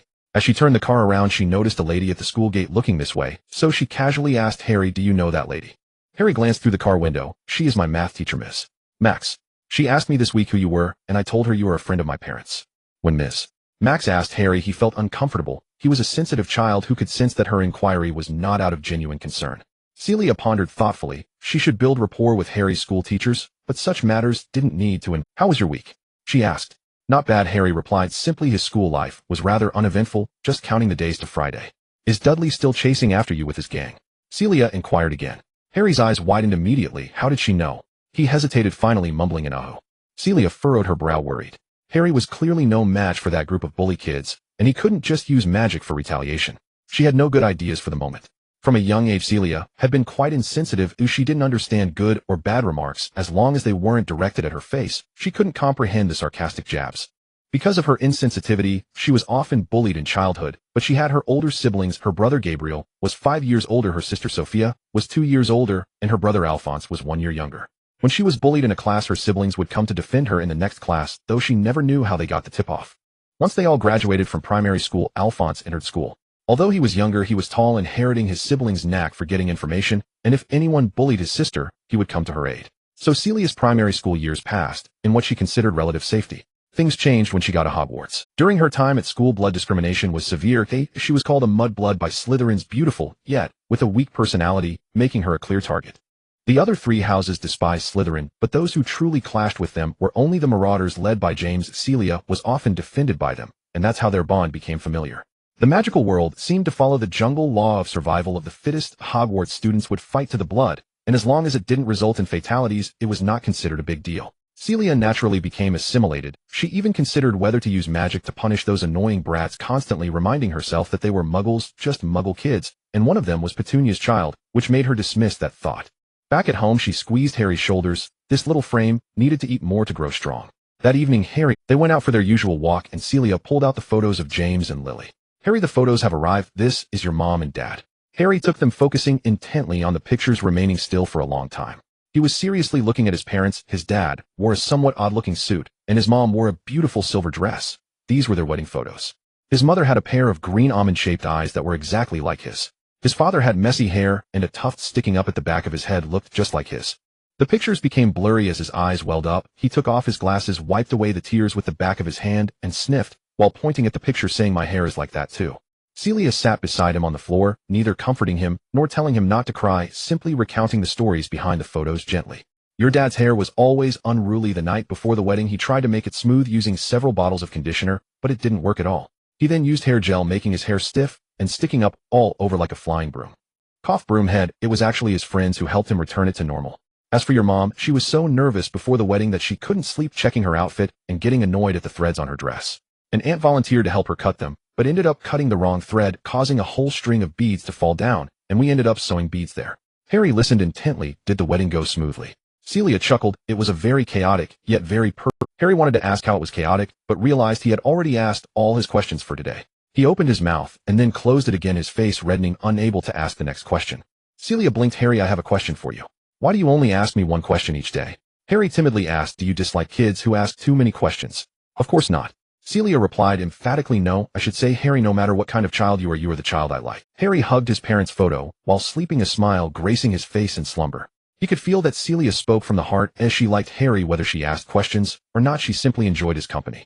Celia's life in England gradually became stable and healthy. During her time in France, she rarely went out and was quite gloomy. The Dillon family was a large one, with all members engaged in food-related work. After returning to France from England, Celia's father reopened a restaurant thriving under Gabriel's management, and business was booming. Sophia specialized in desserts and opened over a dozen chain bakeries. Alphonse excelled in making various sauces and established a jam factory. They all thought that Celia was unemployed, quietly transferring money into her account, resulting in a considerable sum of francs accumulating in her account. In truth, Celia did have a job. She assisted Nico and Perry, who would give her pocket money. Some of her inventions were publicly patented, and anyone wishing to produce or sell them needed to pay her a licensing fee and share profits. She also accepted some well-paid commissions to help customers create alchemical products. However, they saw Celia staying at home every day and assumed she was idle, worrying that she had no money to spend. Celia never touched the money her family gave her, as she earned enough to cover all her expenses, but she spent it quickly, needing to stock up on various expensive alchemical materials for her research. 3 years after reuniting with Lames, he struggled to find work due to his identity as a werewolf. He began traveling the world, helping her purchase and find alchemical materials, saving Celia a significant amount of money. She immediately spent the saved money on things like a nice house and unnecessary luxury cars. Since recognizing Harry, Celia reflected on her spending habits. The lifestyle of spending every penny she had was over. Now Celia forced herself to maintain a regular routine during weekdays, drinking less alcohol, taking on numerous alchemical product orders, engaging in friendly exchanges with other alchemists, and attempting to publish articles for extra income. On weekends, she would take Harry out to have fun. She brought him to the zoo, the aquarium, amusement parks, the beach, and many places she had never been before. Harry gradually began to talk more, sharing stories from his past. Mrs. Fig's house always smells like cabbage, as she has many cats. She said she started raising them when she was young, and many have since passed away. The photos of those cats are this thick. He gestured towards Celia. Harry recounted how every time Dudley had a birthday, his aunt and uncle would take Dudley out to have fun, and he would be left at Mrs. Fig's house. Celia noted a peculiar detail. She remembered that Lily wanted to adopt a cat when she was pregnant, but she didn't know. Do you like cats? She asked Harry. Harry's no came out half-heartedly, the other half swallowed back. He began to watch Celia's expression, thinking if she liked cats, he should learn to like them too. He vaguely replied, "It's okay." Celia tousled his messy hair. "Harry, be honest with me." After spending time together, she could already discern whether Harry was telling the truth. Harry squinted his eyes as she ruffled his hair. "I don't dislike them, it's just that Mrs. Fig's cat scratched me, so I don't like them that much. We could get some other kind of pet." Celia wrapped her arm around his shoulder. "That's a good idea. We should live together, not just accommodate each other. We need to tell each other what we like and dislike." Harry really liked hearing her say we, and enjoyed her talking about the future as if they would never be separated. He nodded. As summer approached, the weather in London became unpredictable, requiring thick coats in the morning only to feel overly hot in the afternoon, and then cold enough by evening to want to pull out sweaters. On the streets, people wore outfits suitable for all seasons. Celia usually tried to avoid exposing her arms in front of Harry, but the increasingly thin clothing couldn't fully conceal the ugly scars. One day, while handling ingredients, she rolled up her sleeves. When she noticed Harry's gaze, she turned to see him standing by the door, gazing at her for an unknown duration. He was staring at her arms, his expression curious. Celia tried to appear natural as she lowered her sleeves. "Harry, go watch some TV for a bit, it will be ready soon." Harry walked inside, still staring at her arm. "What happened?" There was an accident in the past, and it ended up like this. It's a bit unsightly." "No, it's not unsightly," Harry immediately retorted, gently pulling Celia's sleeves up. He touched her uneven skin and asked, "Does it hurt?" Celia smiled. "It doesn't hurt, it's been many years." "What about when the accident happened?" Harry asked again. "At that time, I couldn't focus on the pain, or I encountered some thugs, and I protected my family." She faced 3 Death Eaters alone, with Gabriel unconscious behind her. She couldn't think about the pain. All she could think about was protecting Gabriel, even if it meant perishing together. That was her first true battle. She killed 2 of them and seriously injured one, and both Gabriel, and she survived, which could be deemed a great victory. She felt proud of herself, but there was no one to boast to, as those who understood her were no longer by her side. Every time her family saw her covered in scars, they secretly cried. Strangers looked at her scars with either fear or regret for the blemished beauty. Harry pressed his small face against her arm, his green eyes gazing at her. "You are very brave." Celia felt warmth in her eyes, sniffed, and nodded, saying, "Yes, I am very brave." Since then, Celia no longer deliberately covered her arms. Whenever it was time for short sleeves or skirts, she would reveal her scars. She was brave, and these scars were her medals. Harry would also hold her hand when going out, and despite drawing many curious glances, they both didn't mind. Occasionally impolite individuals would bump into her. To be honest, Miss Dillon, you should wear clothes to cover your arms. It can easily scare others. It's not that hot yet. Wilson, from the same community, thought he was being well-meaning when he said this to her. To show his sincerity, he even pretended to shiver when his gaze fell on Celia's arms. Before Celia could react, Harry suddenly spoke up. That's because you have a weak heart, Mrs. Wilson. How many times do you scare yourself when looking in the mirror every day? This time it was Mrs. Wilson who was left speechless. Celia laughed heartily as she pulled Harry away. Harry was still quite dissatisfied with Wilson. Your mouth is definitely sharper than mine. I didn't even know what to say. Celia laughed happily. From now on, when we need to argue with someone at home, we'll rely on you. Harry, suddenly burdened with this responsibility, felt a surge of pressure. He needed to learn more about how to argue. Harry welcomed the most anticipated summer vacation of his life, lasting 7 years. He was going to move to Celia's house and spend nearly 2 months of holiday life with her. He wouldn't have to see the faces of Uncle Vernon and Aunt Petunia every day, endure their veiled criticisms, or worry about Dudley constantly picking on him. He could open his eyes every day to see Celia, which was simply wonderful. Harry packed all his belongings, waiting for Celia to come and pick him up. It wasn't long before Celia arrived. As the familiar sound of the engine grew closer, Harry jumped out of bed, shouldering his small suitcase, and heading downstairs. He previously had very few belongings of his own. Later, Celia bought him many fitted clothes, various toys, and even a small suitcase. He now owned many things that belonged to him. The small suitcase contained all of Harry's possessions, a few sets of clothes, summer homework, and a lion plush toy. Since the toys Celia bought him were smashed by Dudley, Harry had stopped bringing them back to the Dursleys' house. He only played with them on weekends when he went to Celia's. This lion plush toy was an exception. One time while shopping at the mall, Celia spotted this lion in the toy store and mumbled, "Oh, Gryffindor colors," before buying it for Harry, telling him it was the representative animal of the house his parents belonged to at school. Celia had washed it, leaving it with her signature rose fragrance and the scent of sunshine. Harry now hugged the plush toy to sleep every night, keeping it in his backpack hidden under the loose floorboard at school, where Dudley had never discovered it. Excitedly, Harry carried his suitcase downstairs and said to the Dursleys in the living room, "Uncle Vernon, Aunt Petunia, Celia has come to pick me up. Get lost, you little brat." Vernon glared at him fiercely. He didn't at all disturb Harry's good mood. Harry even cheerfully replied, "Wish you both a pleasant vacation." "Not a word from you," Aunt Petunia said. Harry opened the door and rushed toward Celia's car, where she placed his suitcase in the trunk and said, "You get in the car first and wait for me, okay?" Harry obediently got into the car, watching Celia walk toward the Dursleys' house and ring the doorbell. He rolled down the window and leaned out curiously, wondering what Celia intended to do. The relationship between Celia and Aunt Petunia was quite strange. Since their first meeting, when they exchanged words no one else could understand, they had hardly communicated afterward. Every week, when Celia brought Harry back, Aunt Petunia completely ignored her. It was Aunt Petunia who opened the door, and when she saw Celia, her expression changed. Her hand raised as if to slam the door shut, but it seemed to be stuck. No matter how hard she pushed, she couldn't close it. Aunt Petunia's face flushed red, her thin lips quivering as she seemed to squeeze out a few words. Celia handed her some papers, saying, "All right, don't be angry, I'll leave now. I hope we all have a pleasant vacation." Aunt Petunia grabbed it angrily, and with one more effort she successfully slammed the door shut. "What did you give her?" Harry asked curiously when Celia returned. "A substantial discount coupon from a travel agency." Celia started the car. "I wanted their family to go on vacation during the summer, and Aunt Petunia stays home every day, becoming even weirder. She should meet more people." "You were so nice to her," Harry thought, realizing he wouldn't be so kind. "We were friends at one point, as she did care about me." Celia sometimes shared stories from the past with Harry, but she never went into too much detail.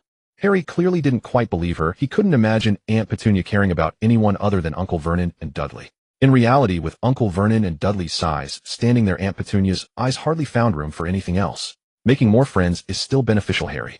Celia often jumped from one topic to another seamlessly. "I used to love making friends. Do you have many friends? Would you like to invite them over during the vacation?" Harry averted his eyes, feeling guilty. How could he say he had no friends? He always wore Dudley's old clothes, had broken glasses held together with tape, and messy hair, looking quite shabby. Dudley always had his gang bully him, and no one wanted to be his friend. The teachers also disliked him because strange things sometimes happened around him, like being blown up to the rooftop by the wind. When he explained it, no one believed him. Uncle Vernon and Aunt Petunia told the teachers he was a crazy child, saying his parents were petty criminals who died in a car accident, and that he was a burden to their family. However, after meeting Celia, everything began to improve. The teachers were now kind to him, no longer ignoring his problems, and sometimes, when Dudley chased him, teachers would intervene. But he still had no friends. If Dudley couldn't beat him, he would pick on other weaker kids. Being associated with Harry meant being a target, and no one wanted to be a target. Harry didn't care about having friends. Having Celia was enough for him. Now pretending to be oblivious wouldn't work. Celia no longer coddled his weaknesses and bluntly stated, "You have no friends." "I have," Harry replied stubbornly, "but he and they all have plans for the vacation." Let's add making friends for Harry to our vacation. Celia saw through his lie. Our vacation checklist already includes sports escape games helping Celia prepare lesson plans. And it's so long already. Harry counted on his fingers trying to convince Celia to remove this item. The vacation is long, but we can finish everything. Celia was quite insistent. Harry could only agree, and he had to think of a way to make a friend for himself. The vacation was turning out just as wonderful as Harry had imagined. He woke up every day at his own pace, washed up, and chose his favorite clothes to wear. After going downstairs, Celia was always in the kitchen. She loved to make various delicacies with her own hands. Celia could not only cook French cuisine, but also dishes from other countries, such as Mediterranean and Chinese dishes. She would tell Harry the names of the dishes, which country they came from, and where they were located in the world. But I don't know how authentic they are since I've never been to those places. My dream during school was to travel the world and taste all the cuisines. Celia's expression was somewhat regretful. She no longer had the same innocence she once did. Harry mentally took notes, planning to take Celia on a global journey in the future. After meals, they would clean up together. In the study, Harry would do his summer homework, while Celia prepared her lesson plan. She would be returning to her alma mater to teach in September, but what to teach and how to teach. She only realized last month that she hadn't started preparing anything at all. Alchemy is a course with a steep learning curve offered to 6th and 7th year students at Hogwarts. Celia showcased her talent for alchemy in the 4th grade when she created numerous props in an attempt to innovate her cooking. It proved that those props had nothing to do with cooking and were somewhat dangerous. Dumbledore, wishing to prevent her from blowing up the kitchen again, handed her over to Professor Sprain for alchemy lessons. Professor Sprain's teaching style was quite casual. Most elective teachers at Hogwarts seemed to be the same, as he never systematically taught Celia anything, only answering her questions when she hit a research bottleneck. However, Celia's research was so bizarre that sometimes he couldn't provide answers, leading him to throw her back to Dumbledore. This resulted in Celia having a poor foundation in alchemy, lacking many common concepts. Yet her creativity shone through, as she often pursued outlandish research, successfully creating things that a normal alchemist would deem impossible. Celia agreed to return to Hogwarts to teach, wishing to achieve something significant, and it would be even better if she could truly cultivate some alchemists. She planned to create a curriculum that ranged from easy to difficult, from shallow to deep. Harry was scratching his head over his homework. When he looked up, he saw Celia frowning in frustration. Harry, resting his head on his hands, looked at the stack of books beside her and asked Celia, "What is alchemy?" Celia, maintaining her composure, replied, "What I'm teaching is chemistry, which originated from alchemy. That school has a long history, and many subjects still bear the names from the last century. It's really just chemistry." With his limited education, Harry suddenly understood he had learned something new. Celia, tired of writing, expressed her disdain for creating outlines and lesson plans, tossing her pen aside. "Harry, let's go out and play." Harry, not wanting to do homework anymore, closed his assignment and happily followed Celia outside. They spent a few days tidying up the garden, then went to a nearby river to catch fish. Celia remembered her promise to find friends for Harry, calling nearby children to join them. Harry had initially made a few acquaintances, but upon overhearing them whisper about Celia, he no longer wanted to play. Celia did not press him, telling Harry that when it comes to friends, one must find those who share common interests. "Do your parents have other friends?" Harry asked her. "Of course, your parents were quite popular during their school years. Your father had a friend as close as a brother." The marauder." "Let's skip that. Your mother had a friend named Marlene." "Ugh." Celia wished she could smack herself for that slip. After stumbling over her words, she decided to pivot the conversation to Remus, saying, "Harry, actually a friend of your parents will be coming in a few days." Harry perceptively did not inquire further about her earlier comments, asking who. "His name is Remus Lupin, one of your parents' best friends. He is a zoologist who travels the world in search of rare." Celia thought to herself that she would have to write to inform Remus about this setup. "He must have many adventurous stories. When he arrives, make sure he shares some with you," Celia said. When spending time with Harry, she couldn't use magic in front of him. Celia almost revealed her secret several times. Having spent so long in the magical world, she had forgotten how Muggles did certain things. For instance, searching for something. Muggles could only rely on their hands. Once forgetting that Harry was still there, she used a summoning charm to bring what she needed down from the 3rd floor. Harry, who was playing with toys in the room, heard the commotion outside, stepped out, and saw a stack of papers flying down. He ran down, exclaiming, "Celia, the papers are flying." Celia reacted quickly, transforming into a bird to catch the stack of papers that was fluttering around the room. While pretending to chase the bird, she exaggeratedly exclaimed, "Oh my, how did a bird get into the house? And it's carrying my manuscript." "When the paper flew out of your room, there didn't seem to be a bird," Harry remarked. "That bird seemed to be missing a foot," Harry added. Celia blushed. Well, her transfiguration skills were just at that level. She planned to fool Harry again. She approached and cupped Harry's face, looking closely. "Harry, are your glasses not fitting well? Let's get you a new pair tomorrow." "They're fitting just fine, no need for a new pair," Harry replied, already accustomed to following Celia's topic shifts. "All right, if they don't fit, make sure to tell me the glasses are free for someone your age." She hoped she had deceived him successfully. Celia took her manuscript and headed to the study, saying, "I'm going to read for a while, you can play by yourself." Harry stared at her back, tilting his head in confusion. Perhaps he had misjudged something. With his limited understanding, he reassured himself. There were also times when Celia nearly got caught. While cooking multiple dishes in the kitchen, she turned her head to check if Harry was absent, and then made the spatula move on its own, running to the fridge for spices. After grabbing the spices, she glanced back and saw Harry was still gone, so she let the knife chop the vegetables by itself. She had let the glass bowl float over, thinking she hadn't checked if Harry was around, and surely he was not. In a cheerful mood, she turned around to find herself staring at a wide-eyed Harry. The glass bowl clattered to the ground. Celia stood there, unable to come up with an excuse, while Harry began apologizing. "I'm sorry, I didn't mean to." "Huh," Harry said, fiddling with his shirt, his face flushed. "I've also had things fly before." He had experienced some strange occurrences, like when his aunt had shaved his hair unevenly, and it had grown back overnight. He once made all the cutlery on the table fly and crash to the ground. There was that time Dudley chased him, and in the blink of an eye, he found himself on the rooftop. Each time these odd events happened, his uncle and aunt would fly into a rage, punishing him severely and instructing him to behave normally. Harry had always insisted that he hadn't caused those incidents, but they never believed him. To his surprise, similar occurrences were happening at Celia's house. It turned out those things truly were his doing. Harry felt despair. He was indeed the freak his uncle and aunt spoke of. What would Celia think of him? Celia quickly walked over, crouched down, and embraced Harry. "Hey Harry, listen closely, this is not your fault. Nothing was flying." She racked her brain, saying, "Actually, I was holding that bowl just now, but I walked too fast, and when I pulled my hand back, the bowl was still in midair." Merlin, what nonsense was she saying? Who would be fooled by such words? To her surprise, Harry's eyes lit up as he listened to her explanation. Just like Tom and Jerry. Who were Tom and Jerry?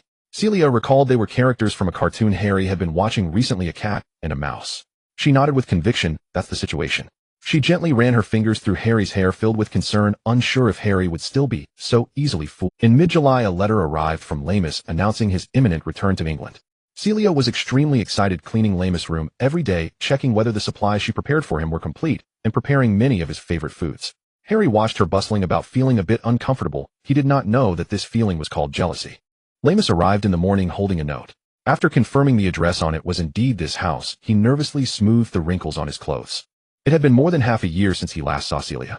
During this time, he had been traveling abroad, exposed to wind and sun, and he surely must have become less presentable. He chuckled self-deprecatingly. Even if he looked bad, it couldn't be worse than 3 years ago. He remembered reading about Celia in the newspaper, learning that she was still alive, disbelief, joy, and tears, all washing over him. He wrote a long-lost letter to Dumbledore inquiring about Celia's condition. Dumbledore simply informed him that Celia had been gravely injured and her fate was uncertain. After her condition stabilized, she was recuperating in France, and he asked Lamus to help relay her news to a few other friends. After receiving Dumbledore's reply, Lamus headed to France. At that time, he was struggling. As a werewolf, he faced numerous obstacles in finding work, unwilling to return home and burden his father further. His friends were also. He worked odd jobs, leading a near vagabond life. Given his status, he couldn't apply for a cross-border key through legal means, nor could he afford the transportation fees for Muggle transport. He could only use the most basic method, utilizing apparition to reach France. Fearing discovery, he could only continuously apparate to remote, desolate places for transit, lakes, forests, abandoned mines. Shortly after arriving in France, he received a reply from Celia. Celia provided him with an address expressing her desire to meet him. Without a second thought, Lamus rushed to the location and met Celia, appearing somewhat like a homeless person. The moment Celia saw him, she rushed up and hugged him tightly, crying. She even refused to let go until her brother Gabriel, unable to bear it any longer, pulled her away, suggesting Lamus take a moment to rest. Lamus was taken to the washroom. Upon seeing his reflection in the mirror, he noted how tattered his clothes were, and he was dirty all over with leaves tangled in his hair. He couldn't believe he had met Celia in such a state. Embarrassment washed over him, wishing he could find a hole to hide in. Gabriel urged him to take a shower and change clothes, saying, "Please stay here for a few days. She hasn't talked this much in a while." Lamus stayed there for a few days, during which he and Celia talked almost endlessly about their friends, the war, and the year. As they spoke and cried, Celia refused to let Lamus leave her sight, insisting on sleeping on the floor beside him at night, which made Gabriel grit his teeth in frustration, as he also camped out nearby. As the full moon approached, Lamus had to leave. He transformed deep in a remote forest in France. Perhaps it was the joy of reuniting with an old friend that affected his wolf form. This time, he managed not to injure himself much, and when he returned to human form, he only had slight scratches from branches and stones. He met Celia once more, intending to say goodbye. He had no reason to stay here for too long, even if there was no reason for him. However, unexpectedly, Celia offered him a job, helping her procure alchemical materials. Lamus listened patiently to the details of the job, wanting to refuse. This was a newly created position intended by Celia as a way to support her old friend.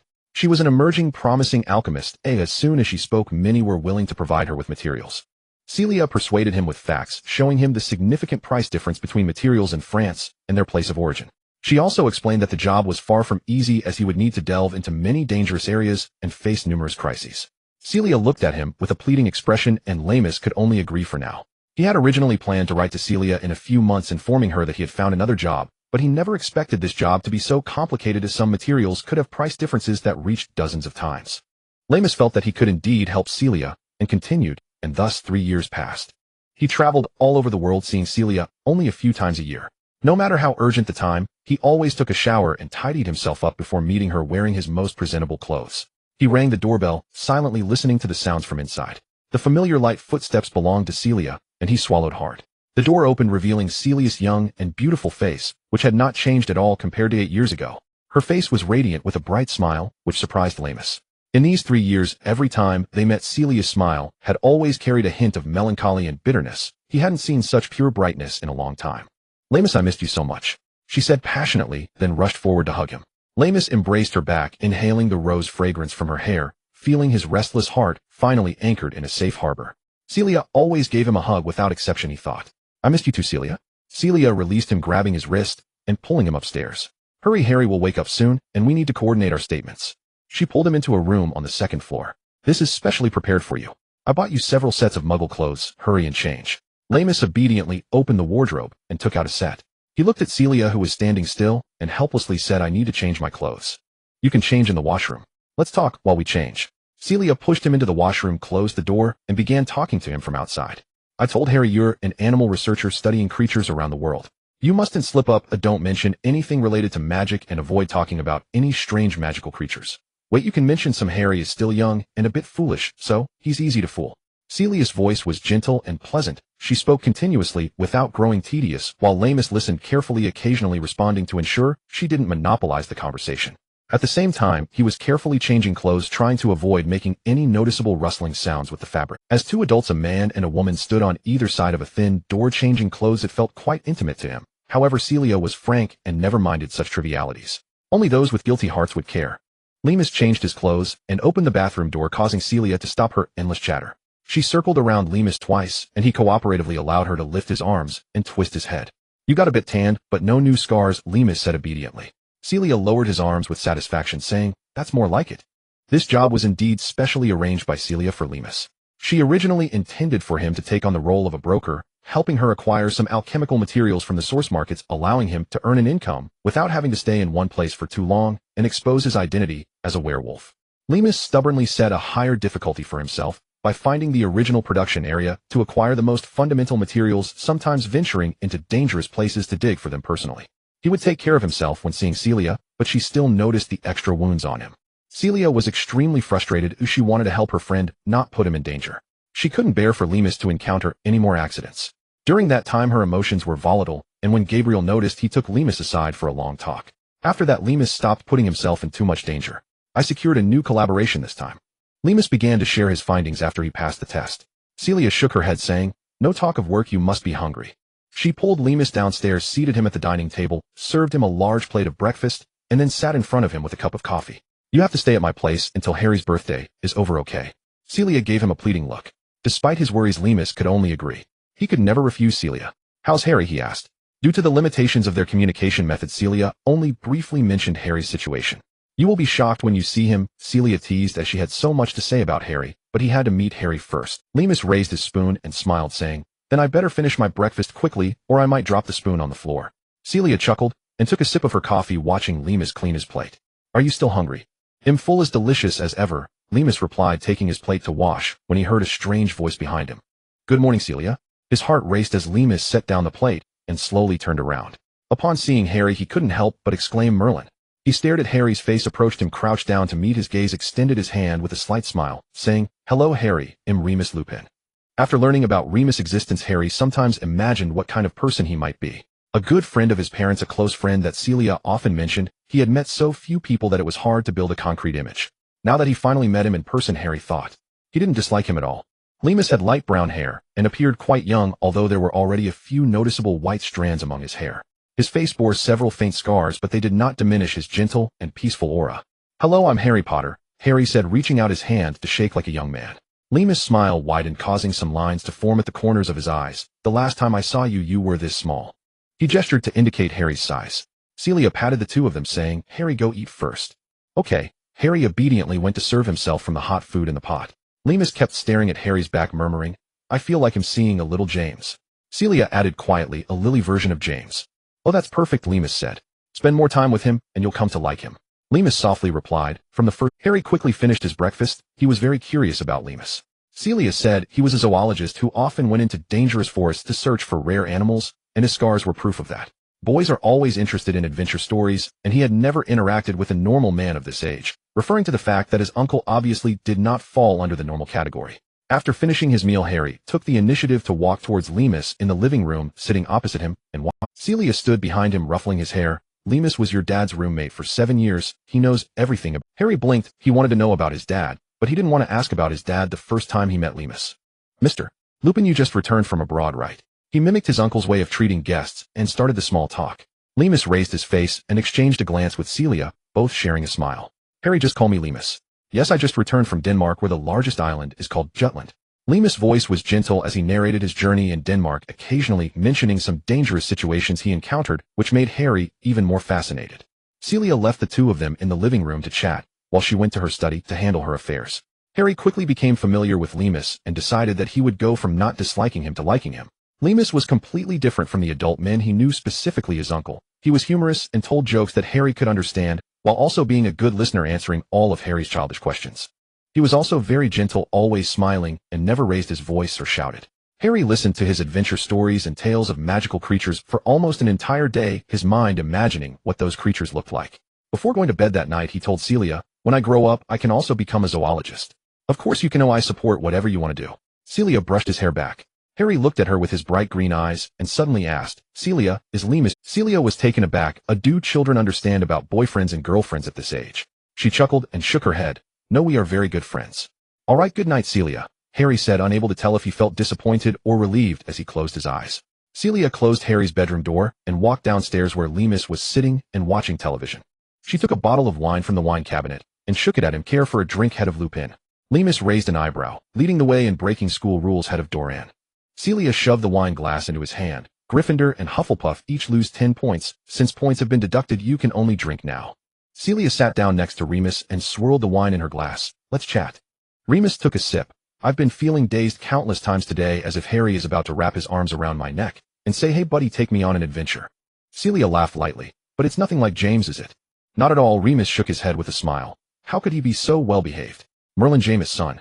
Celia smiled in agreement, not telling Remus the true situation of Harry at Petunia's home, only mentioning that Harry's treatment was average, omitting the fact that it was tantamount to abuse.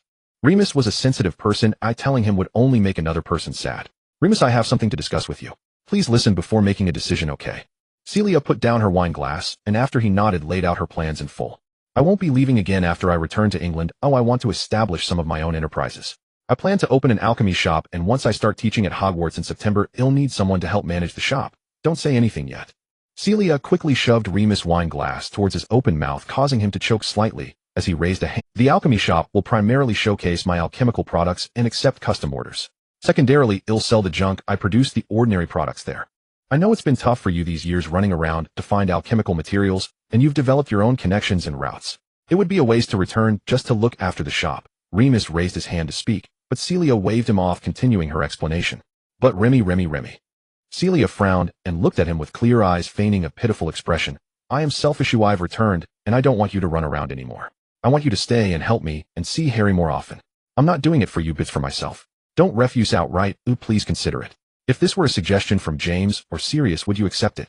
Remus finally had the chance to speak, and they both subconsciously ignored the person Celia almost let slip. He chuckled resignedly. "I don't intend to refuse." Celia's eyes lit up suddenly, eagerly waiting for Remus to continue. "I've contacted stable suppliers for the alchemical materials you use most frequently. In the future, they can be sent directly via our post. The rare materials lack stable sources, but I know a few suppliers from different places whom I can entrust to purchase them. Actually, I was planning to resign from my job and find something stable back in England." Remus shrugged. "It seems I've already found a new job." Celia couldn't help but cheer, rushing over to hug Remus. "That's great." Remus smiled and let her bounce around him like a puppy. His hand lifted as if to place it on her head, but after hovering in the air for a few seconds, he ultimately lowered it. He slightly turned his head, and Celia's raised hair brushed against his lips, giving him the illusion that he was kissing her. In the end, it was just an illusion. Celia thought persuading Remus would be a difficult task, but it seemed her act of feigning pity and moral coercion was remarkably effective. She directly pulled Remus into the basement to put him to work. She emptied out a pile of her past inventions. "What is this?" Remus asked, picking one up. Celia honestly replied, "I don't know. It's a failed product from a separation device, but it wasn't a complete failure to the point of being garbage.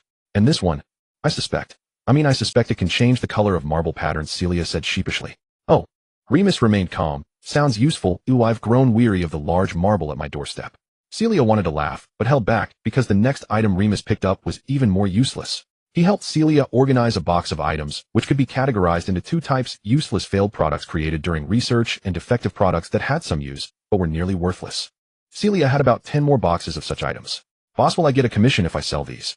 Remus asked seriously. Celia generously replied, "They'll give you half."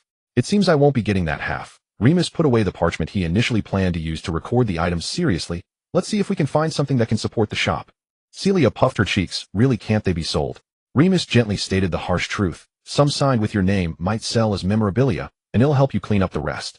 Celia gave up on the plan to sell those 10 boxes of junk and took out a stack of her patent documents, handing them to her. Over the years, she had created 72 types of alchemical products that were applied for patents, and the patent proofs were in a disarray. Remus spent an hour sorting them into several categories. He also discussed pricing with Celia based on material costs and production time. Celia leaned on the table watching Remus diligently record. He used to be an excellent student, clever and organized in his work, much stronger than she was. If it weren't for his identity as a werewolf facing discrimination and hitting walls everywhere, he would have surely achieved great things. Sigh, she let out a breath. "What's wrong?" Remus put down his pen and looked at her. Celia blinked. "I haven't written my syllabus yet." All right, boss." Remus nodded helplessly. "After this task is finished." "You're so great, Remus." Celia praised her employee, and she even went to prepare a late-night snack. Both of them were very energetic, and after organizing the sales list for the alchemy shop, dawn broke. Celia yawned. "Let's have breakfast before resting, Remus." She made a simple breakfast, and after they finished eating, she took out a bottle of wakefulness potion. Celia often worked for days and nights without sleep, and in her storage box besides alchemical materials, the wakefulness potions were the most numerous. Just as she opened the potion seal, Remus took it from her. "Let me take Harry for the day. I want to spend more time with him. You go rest." Celia tilted her head, thinking sluggishly for a few seconds, then nodded. "All right." When Harry woke up, he rolled over in bed, having focused on listening to Remus recount his adventure stories yesterday, neglecting Celia. Today he wanted them to tell stories about school, so that he could hear about his parents, Celia and Remus. He got up, eagerly washed up, and changed into his favorite clothes featuring Tom and Jerry. He skipped down the stairs. Every morning, he would see Celia standing by the window with a drink in hand, looking out at the garden with the aroma of food wafting from the kitchen. Upon hearing movement, she would turn around, smile slightly at Harry, and greet him with a good morning. Harry ran into the kitchen, but didn't see Celia. Remus was sitting at the dining table and smiled at him, saying, "Good morning, Harry." "Good morning, Remus." Harry continued walking into the kitchen. The semi-open kitchen was much larger than a typical household kitchen, but he could see it all at a glance, and couldn't find Celia anywhere. "Celia worked late last night," Remus said. "She'll probably need to catch up on sleep today." "Oh, all right." Harry's eyebrows drooped. After finishing the leftover breakfast, Remus asked him, "What do you want to do today, Harry?" Harry shook his head. He wanted to wait until Celia was there to hear their stories. Remus mischievously asked, "Do you want to do your homework?" Harry immediately thought of something to do. "The flowers in the garden need watering." Remus laughed. "All right, let's go water." Remus was uncertain about where to find the tools at Celia's house, but Harry knew, having developed a sense of ownership. He told Remus where to get the water hose, how to connect it, and how to water the plants. Remus was fully supportive, constantly praising Harry, which made Harry unable to resist grinning. They initially planned to return home after watering. However, Harry thought that since it was Remus' first visit to Celia's house, he should take him for a stroll around the area. This road leads to the market where Celia always goes to buy groceries, and sometimes she visits nearby farms to shop. Harry mimicked the way Celia had once introduced it to him, and introduced it to Remus. "There is a small river there. The water is only as deep as my legs. Celia takes me there to catch fish, but she said I must never play there without adult supervision." He also warned Remus in a similar manner. Remus immediately stated that he would remember what he said. After finishing the local introduction, Harry was at a loss for words. As he frowned, contemplating whether he had missed anything, he was distracted by something at Remus' waist. Earlier, Remus had gotten his clothes wet while watering, and he had opened his coat and rolled up his sleeves, revealing a long stick-like object tucked behind his waist. Harry stole several glances and finally confirmed that it was a stick resembling a small tree branch. "Remus, what is that?" he asked, pointing at the branch behind his waist. "This is..." Just as Remus was about to come up with a plausible explanation for his wand, he heard Harry continue, "Celia has one too, but hers is a different color from yours." Remus immediately asked, "Did she tell you what it is?" Harry blinked. "I don't know, I didn't ask her." He didn't want Celia to think of him as a clueless little fool, so he had refrained from asking many things he observed and instead pondered them himself. He truly couldn't figure out what use a small stick could have. This is actually a graduation souvenir from our school. Lamus began to fabricate a story on the spot. Every graduate has one of these small sticks to signify that we have grown from that lush and leafy school. Harry suddenly understood. You must have a strong emotional connection to your school. Yes, Lamus replied with a smile. Harry, those were the best 7 years of my life, getting to know your parents Celia, studying together, growing up together. Harry listened with longing, thinking about his parents Celia and Lamus' school. He nervously asked, Lamus, can I go to that school too when I grow up? Of course. You can attend that school when you turn 11. Harry immediately asked, is the tuition expensive? Are there grade requirements? He thought about his exam results, which were decent, but not outstanding. You absolutely qualify, Lamus said, patting his shoulder. Harry couldn't help but wish he were 11 already so he could go with Celia this September and not be separated from her. He counted his age. He still had 4 years to go. 4 years, such a long time. Oh, Harry, is that your father? The annoying Mrs. Wilson called out to Harry, her probing gaze uncomfortably scrutinizing Lamus. Harry gently tugged at Lamus' clothing, signaling him to hurry away. I am Harry's uncle. Goodbye, ma'am. Lamus smiled. As the two walked away, Mrs. Wilson continued to watch their backs. I hate her, Harry said softly. She often talks behind Celia's back. Lamus frowned and asked, what does she say about her? Harry recounted what he had heard from other children. Parents seem to always think that children do not understand, and they don't mind gossiping in front of them. Children imitate them and spread the rumors. They gossip about Celia's beauty, her being single, her youth, and her wealth. They think Harry is Celia's illegitimate child, doubting Celia looks too young to have a child of his age, thus concluding that Harry is the illegitimate child of Celia's lover.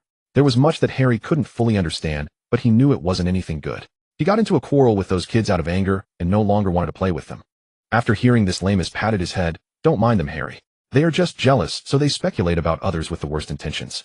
However, these rumors also served as a wake-up call for Lamus, as he would surely be woven into the rumors after today. When they got home, Celia had already woken up from her nap and lunch was nearly ready. Why didn't you sleep a little longer? Lamus asked. A few hours is enough. I can't miss lunch. Celia prepared a lavish lunch, watching with satisfaction as Lamus and Harry devoured her cooking. Then they held hands and went for a walk to help with digestion. In the afternoon, Lamus took Harry to a nearby forest. He lifted Harry up and let him pull a beautiful small branch, which he then trimmed evenly with a small knife and smoothed out. All right, now you have one too. Harry waved the small branch joyfully. He wanted a graduation souvenir like Celia and Lamus, so Lamus made. He waved the small branch all the way home and ran to Celia. Celia, look, I have one too. Celia looked at Lamus several times, wearing a questioning expression. A graduation souvenir from our school, awarded in advance to the honorary student Harry Potter. He winked at Celia. That's right, just like that. Celia ruffled Harry's hair vigorously. After dinner, during their leisure time, Harry finally achieved his goal for the morning, to listen to their stories about school. Celia gave Harry a glass of milk, while she and Lamus had wine. They began to recount stories from school. Castles, Meadows, the Black Lake classes competitions. Your father was also an athlete in the house team, and led the house to many victories. Harry immediately asked, what sport did he play? Celia stuttered, a sport. He was responsible for throwing the ball. Was it basketball? Harry asked again. Lamus was holding back laughter, and after Celia shot him a glare, he added, it's a sport created by our school similar to basketball. Harry's mind started to imagine his father playing basketball in the pictures. Perhaps he could try playing basketball too. After listening to a bunch of stories, Harry fell asleep contentedly. Seriously, throwing it into the hoop? Lamus raised an eyebrow. Seriously, similar to basketball. Celia, she stretched and flopped onto the sofa. It's so hard not to slip up. I no longer use magic in front of Harry, and now I forget the spells even when I pick up my wand. I really don't understand why Dumbledore wants me to conceal this from him. I mean, he has already experienced a magical outburst, can't he know by now? Dumbledore has his reasons, you know, he's so wise. Lamus had a lot of trust in Dumbledore. What you say is true, he is such a clever person. Celia no longer dwelled on that. The two continued discussing the addresses of shops. There are only a few magical streets in England, and indeed Diagon Alley is the most suitable. I will go investigate in person. Since he promised Celia, Lamus would handle all the work well. After discussing work matters, Lamus remembered the encounter with Mrs. Wilson that day and reminded Celia, I ran into one of your neighbors with Harry today, as she might misunderstand our relationship. As soon as Celia heard this, she knew who he was talking about. Mrs. Wilson, let her misunderstand. The last time I told her I was widowed and forced to remarry, running away with my husband's inheritance, she was shocked for quite a while. Lamus almost choked on his own saliva. It seemed he didn't have to worry about Celia's rumor issues. She was capable of creating rumors for herself. Harry wished to pretend he had noticed nothing at all. He had not seen Celia and Remus planning a birthday celebration for him. He feigned ignorance of the fresh berries and whipped cream stacked in boxes, acted as if he had not seen the hidden gift bags tucked away in the cupboard, and pretended not to notice the birthday hat labeled Happy Birthday. However, his act was not very successful. Every time he spotted anything related to birthdays, he would stiffly turn away and distance himself, yet his eyes would involuntarily drift back. Celia and Remus observed his reactions clearly, and could not help but laugh after he went upstairs. So adorable, I didn't expect children to be this cute. I wonder if I was this obvious when I tried to hide things as a child. Let me think, when you were in first grade. Oh, we weren't that. Celia moved to England at the age of 10 and left home to attend Hogwarts at 11. In her first year, her English was not fluent. Her homework was a mix of English and French, leading to multiple criticisms from professors, yet she never improved. She later faced many difficulties and spent a summer catching up on her English. She had no memory of Remus from her first year. It was only in second grade, when he tagged along with James on nocturnal adventures, that they spoke after bumping into each other a few times. I remember what you were like in first grade. Remus said with a smile. When the professor called on you, you would stand up and say, "Sorry, professor, I don't speak English well. I don't understand what you're asking," and you kept saying that for the whole year. What? Really? I don't remember that. Celia covered her face. That sounds so annoying. Not annoying, all the professors liked you. Remus smiled at her. Who wouldn't like Celia? She had once been endlessly warm and bright. Whenever she appeared, she effortlessly captured everyone's attention. But later the scars of war took her smile away. He was genuinely pleased to see Celia gradually returning to her former self this time. This was also thanks to that child Harry Potter.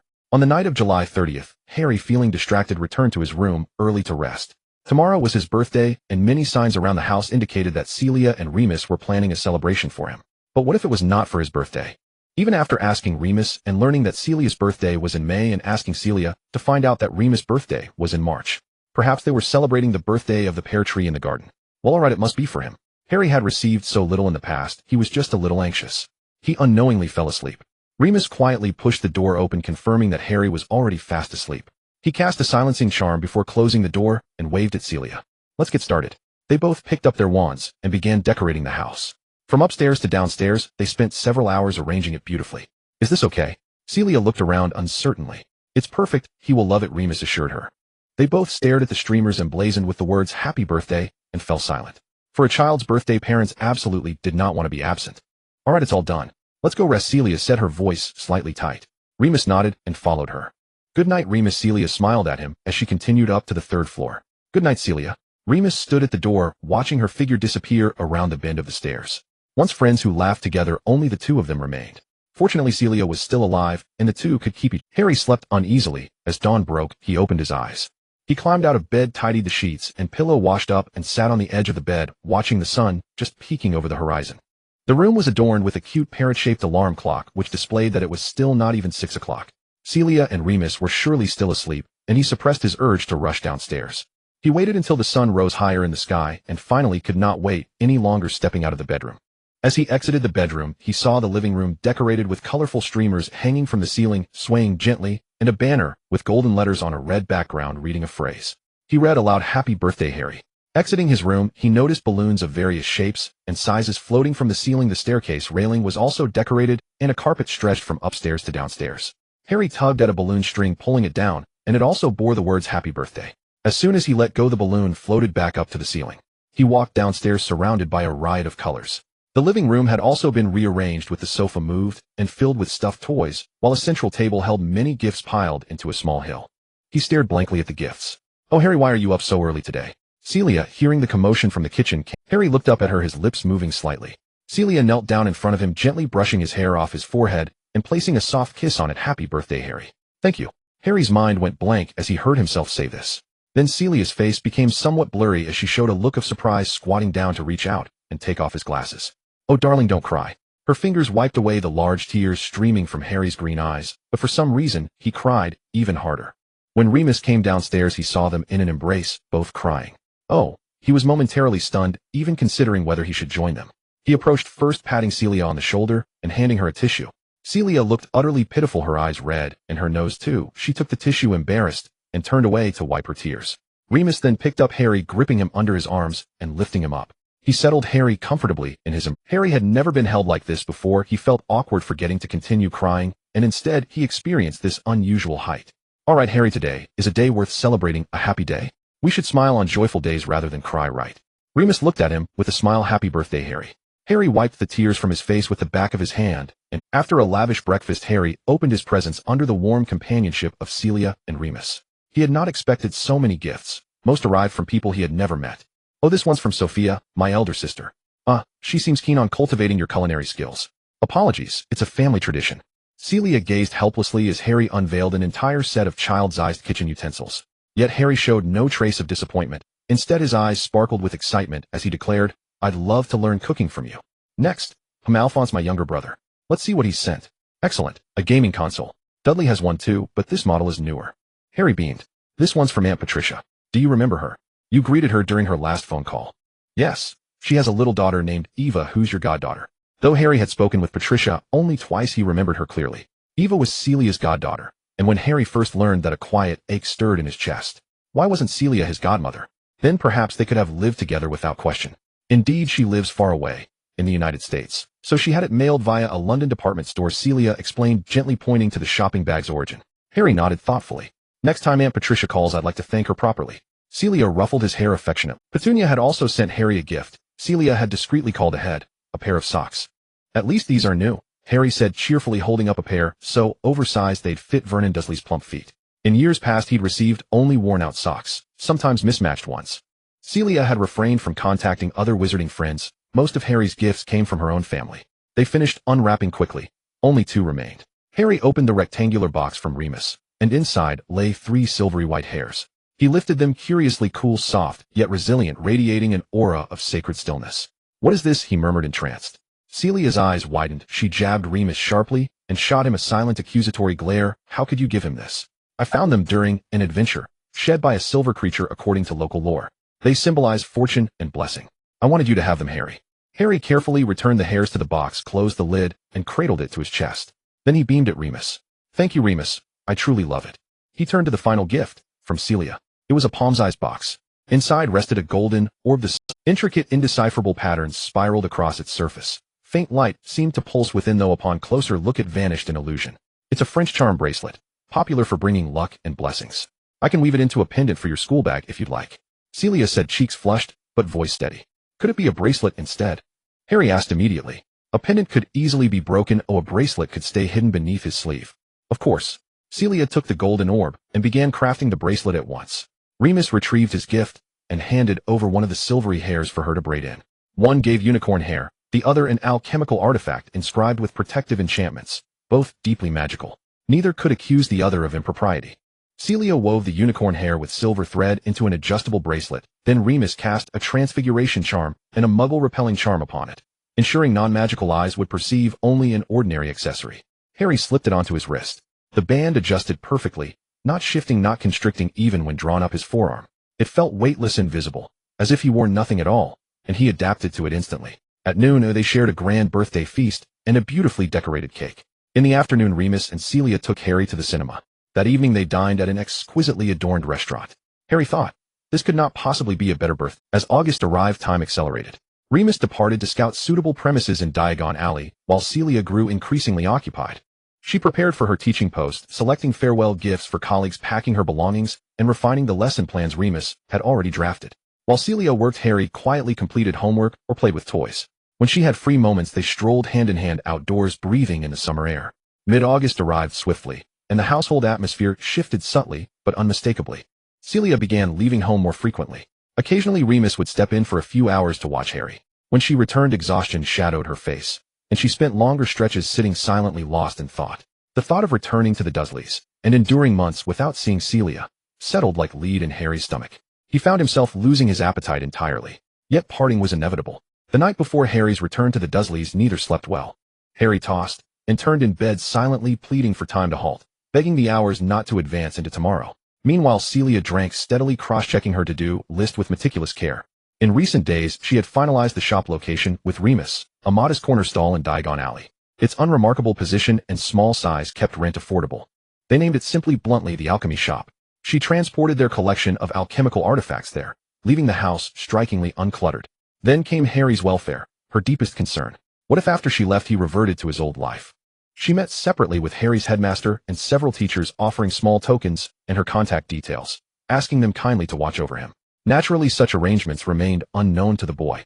She visited Gringotts to exchange currency, then crafted a small wallet, charmed so only Harry could open it, leaving him with pocket money. Finally, she visited the Dursleys. She informed them she would be teaching at Hogwarts. At the name, Petunia nearly rolled her eyes into unconsciousness and would no longer collect Harry weekly for Christmas. She urged them firmly to honor their promises toward him. And, delicately obliquely, she issued a veiled warning, though she herself couldn't return often her friend Remus, whose temperament was famously inflexible, whose social intuition was notably absent, and whose temper ran unpredictable, would occasionally check on Harry's well-being. Petunia nearly fainted again. Celia poured another glass. Petunia had been right once to achieve her ends. Celia could be ruthless. Yes, she could threaten. She slumped over the table, lips pressed into a thin line, as if every detail were settled. But no, she did not want to leave Harry. The alarm clock rang. Celia mumbled, turned it off, took a shower, and downed a bottle of energy elixir, feeling quiet. With a wave of her wand, she made the empty bottles in her room vanish. She then went downstairs to prepare one last breakfast for Harry before school started. Celia, you're an adult now, you need to be strong, she said to herself. It wasn't very successful. After finishing her meal, while helping Harry with his luggage, she babbled to him about the things to pay attention to after returning home. As she spoke, she started to cry. Harry pulled a chair over to her, climbed up, and wiped her tears away, saying like a little adult, "Don't worry about me, Celia, I'm fine on my own. You take care of yourself, okay?" He really wanted to cry, but Celia was sadder than he was. Being a man, he had to comfort her. Upon hearing this, Celia felt embarrassed to continue crying, realizing it was unreasonable to have a child comfort an adult. She wiped her tears away and handed Harry a small wallet, saying, "Here is your pocket money. If you get hungry, go buy something to eat. Don't let yourself go hungry." She looked at Harry, noticing the significant changes he had undergone in the past few months under her care. His once skinny face had rounded out, and he had grown a bit taller. "I won't be able to answer my phone there. If there's any emergency, call Remus. He'll come find you quickly. This is my address, please write to me. If you don't know how to send a letter, ask your teachers, Professor Mays or Professor Sally. Oh, I've already talked to them.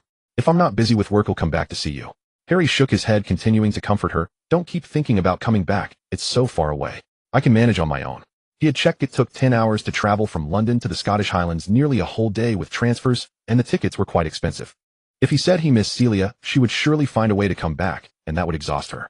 He thought about it last night. They would only be apart for 4 months, and Christmas break would come soon. Back at the Dursleys, he didn't have many fond memories as life passed day by day. Now he had so many wonderful memories. He could spend a week reminiscing about going to the amusement park with Celia, another week recalling the lamb chops she had made for him, and yet another week remembering the times they had picked strawberries together. And so week after week, 4 months would quickly pass. Oh, Celia felt like crying again, but held it back, smiling at Harry. "Let's keep in touch through letters. You need to learn more words." Harry recalled how he had struggled with his homework recently, unable to spell many words, and he nodded shyly. Celia took Harry back to the Dursleys' home, waiting until he went upstairs to his room and waved from his window before she drove away. Upon returning home, she looked at the suddenly quiet house, knowing it would be quiet for quite a while. She took care of the groceries in the fridge and went to the attic to put Luca into the cage. She pulled her luggage and left home. With too many belongings, other modes of transport were inconvenient, so she had to take the night bus. She cast a disillusionment charm on herself and raised her wand by the roadside. Before long, with a loud bang, a bus appeared out of thin air in front of her. "Good afternoon, ma'am. Where are you headed?" The conductor kindly took Celia's luggage and Al cage. "To Hogsmeade." Celia handed him 11 silver sickles directly. She boarded the bus, quickly found an empty seat, and threw herself onto it before the bus started moving. Her timing was just right, but it couldn't withstand the bus jolt. She felt her head slam against the seat and her insides felt like they were flying. Celia felt a bit nauseous. After all these years, the night bus still made her feel uncomfortable. By the time they finally arrived in Hogsmeade, she was already feeling dizzy. The conductor kindly helped her with her luggage again, saying, "Beautiful lady, we welcome you to ride the night bus again next." Celia mumbled indistinctly, "Thank you, but no need." The night bus drove away, and she stood still for a moment, waiting for her discomfort to completely fade before heading towards the gates of Hogwarts. She let her luggage float up and released Luca while walking, looking around. Hogsmeade had not changed at all, and the distant Hogwarts castle looked unchanged as well. They remained timeless on this land, welcoming and sending off one batch of students after another. The gates of Hogwarts gradually appeared in front of her, already half open. A surprisingly tall man with wild hair and a beard stood at the entrance, tiptoeing to look in her direction. Celia's eyes lit up, and she jogged over Hagrid. "Celia." She rushed to hug the bear-like man, her hands only managing to grasp the sides of his clothing. Hagrid warmly returned the embrace, his massive hand patting Celia on the back. Crack. Celia felt as if her bones had cracked. She patted Hagrid forcefully. Okay, let go of me. Ooh, I can't breathe." Hagrid, not noticing her frown, released Celia. His eyes shining with tears beneath his fluffy hair and beard, sniffled as he said, "Oh, Celia, you look just as you did before." Celia placed her wand behind her and silently cast a healing spell on herself, feeling the pain in her bones lessen before calmly replying, "You haven't changed at all, Hagrid. Professor Dumbledore said you were arriving soon and asked me to come pick you up." Hagrid's eyes were still watery. Celia's luggage floated over, and he grabbed it, saying, "Let's head back to the castle. Dumbledore is waiting for you there." "All right." Behind the door, a carriage was already waiting. As Hagrid lifted the luggage, Celia silently looked at the horses in front of the carriage. They were pure black creatures devoid of any flesh, their black fur clinging to their bones, and they had large black wings that looked quite terrifying. Celia knew what they were. They were called thestrals, visible only to those who had witnessed death. During her 7 years of schooling here, she had never seen their true forms. Each time, she could only see the empty space in front of the carriage with the reins inexplicably suspended in midair. She remembered how James and Sirius once tried to climb onto the carriage at the start of a school year, but they couldn't see anything groping at the air and eventually gave up after being kicked by a thestral. They were both scolded by the head boy at the time and limped onto the carriage. Thinking of this, Celia couldn't help but laugh. Oh, she paused for a moment, realizing that the emotion in her heart was purely happiness. "You can get on the carriage now, Celia," Hagrid called to her. Celia boarded the carriage, looking at the shimmering black lake in the sunlight, smiling. "It's been a long time, Hogwarts. Returning here might just be a very good decision." Hagrid was sharing with Celia his perspective on her story. "At that time we all thought you were dead, and I nearly soaked my pillow with tears. Celia, such a wonderful person." Hagrid reminisced, tears streaming down his face once more. "The situation was tense, there was no funeral, and whenever we mentioned you to anyone we would all end up crying together." He began to blow his nose forcefully. Celia patted his arm, comforting him. It's all right, I'm still alive after all." "Then a few years ago your news appeared in the newspapers, and we all rushed to ask Professor Dumbledore if it was really you. He confirmed it. What wonderful news it was. Our Celia was not dead, she was alive and well. I immediately went to buy the finest wine and invited a few professors to celebrate, and we all got drunk." Hagrid chuckled a few times. "Professor Flitwick got drunk and was crying while hugging Yaya. The Daily Prophet published your news for a whole week because you were going to make your research patent public. When I went out drinking, I heard everyone in Hogsmeade discussing you. What a magnificent invention, what a noble act. Just think about it, Celia, the alchemical device you invented can resist fatal harm. Even Dumbledore praised you immensely." Celia felt her cheeks flush. There were many who advised her against going public, but she always believed that the purpose of defense was to protect people. Even if she monopolized it to make a fortune, how many people could she truly protect? "I saved a spot in your little garden for you, planted some greens. It hasn't been neglected," Hagrid added. "Thank you, Hagrid, I appreciate it," Celia said. Hagrid waved his hand, feeling bashful. "It's just a small patch, it doesn't take much effort. If you want to plant something, it'll turn the soil for you again." "Let's see, I still have classes to teach. It's not as easy as during my student days," Celia said, though she really lacked the spirit for it. Yes, you're going to be a professor. You will undoubtedly be a great professor," Hagrid said cheerfully. "You are sure to become the most popular professor." All right, you're making me blush with your compliments."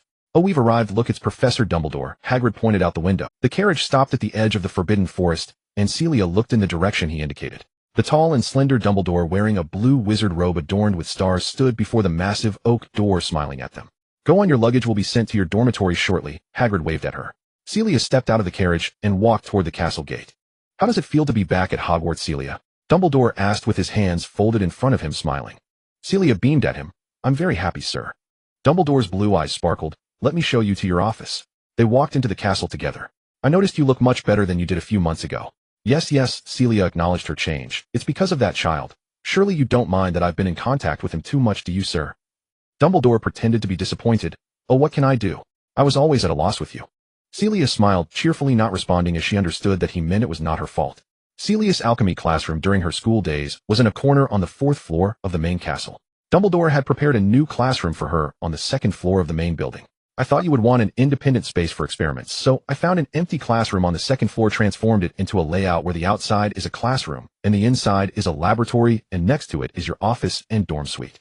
Dumbledore brought her to a double walnut arch door and pushed it open. Celia hadn't stepped inside yet, but took a glance inside, and couldn't help but step back, surveying the surroundings. She was indeed in Hogwarts Castle on the 2nd floor of the main building, but why was it so?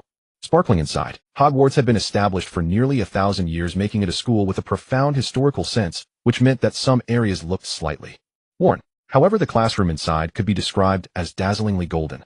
It had a high dome, and everything from the stained glass windows, curtains, desks, chairs to the floor was spotless, reflecting light. Celia was utterly astonished. "Did you specifically refurbish this place?" Dumbledore seemed to find her reaction amusing. He chuckled. "It's not me, it's the house elves of Hogwarts." Celia showed a questioning expression. "I asked them to clean your office, and when they learned it was for Miss Celia Delacour, they all wanted to earn this honor and ended up fighting each other. I had to allow them all to clean for you.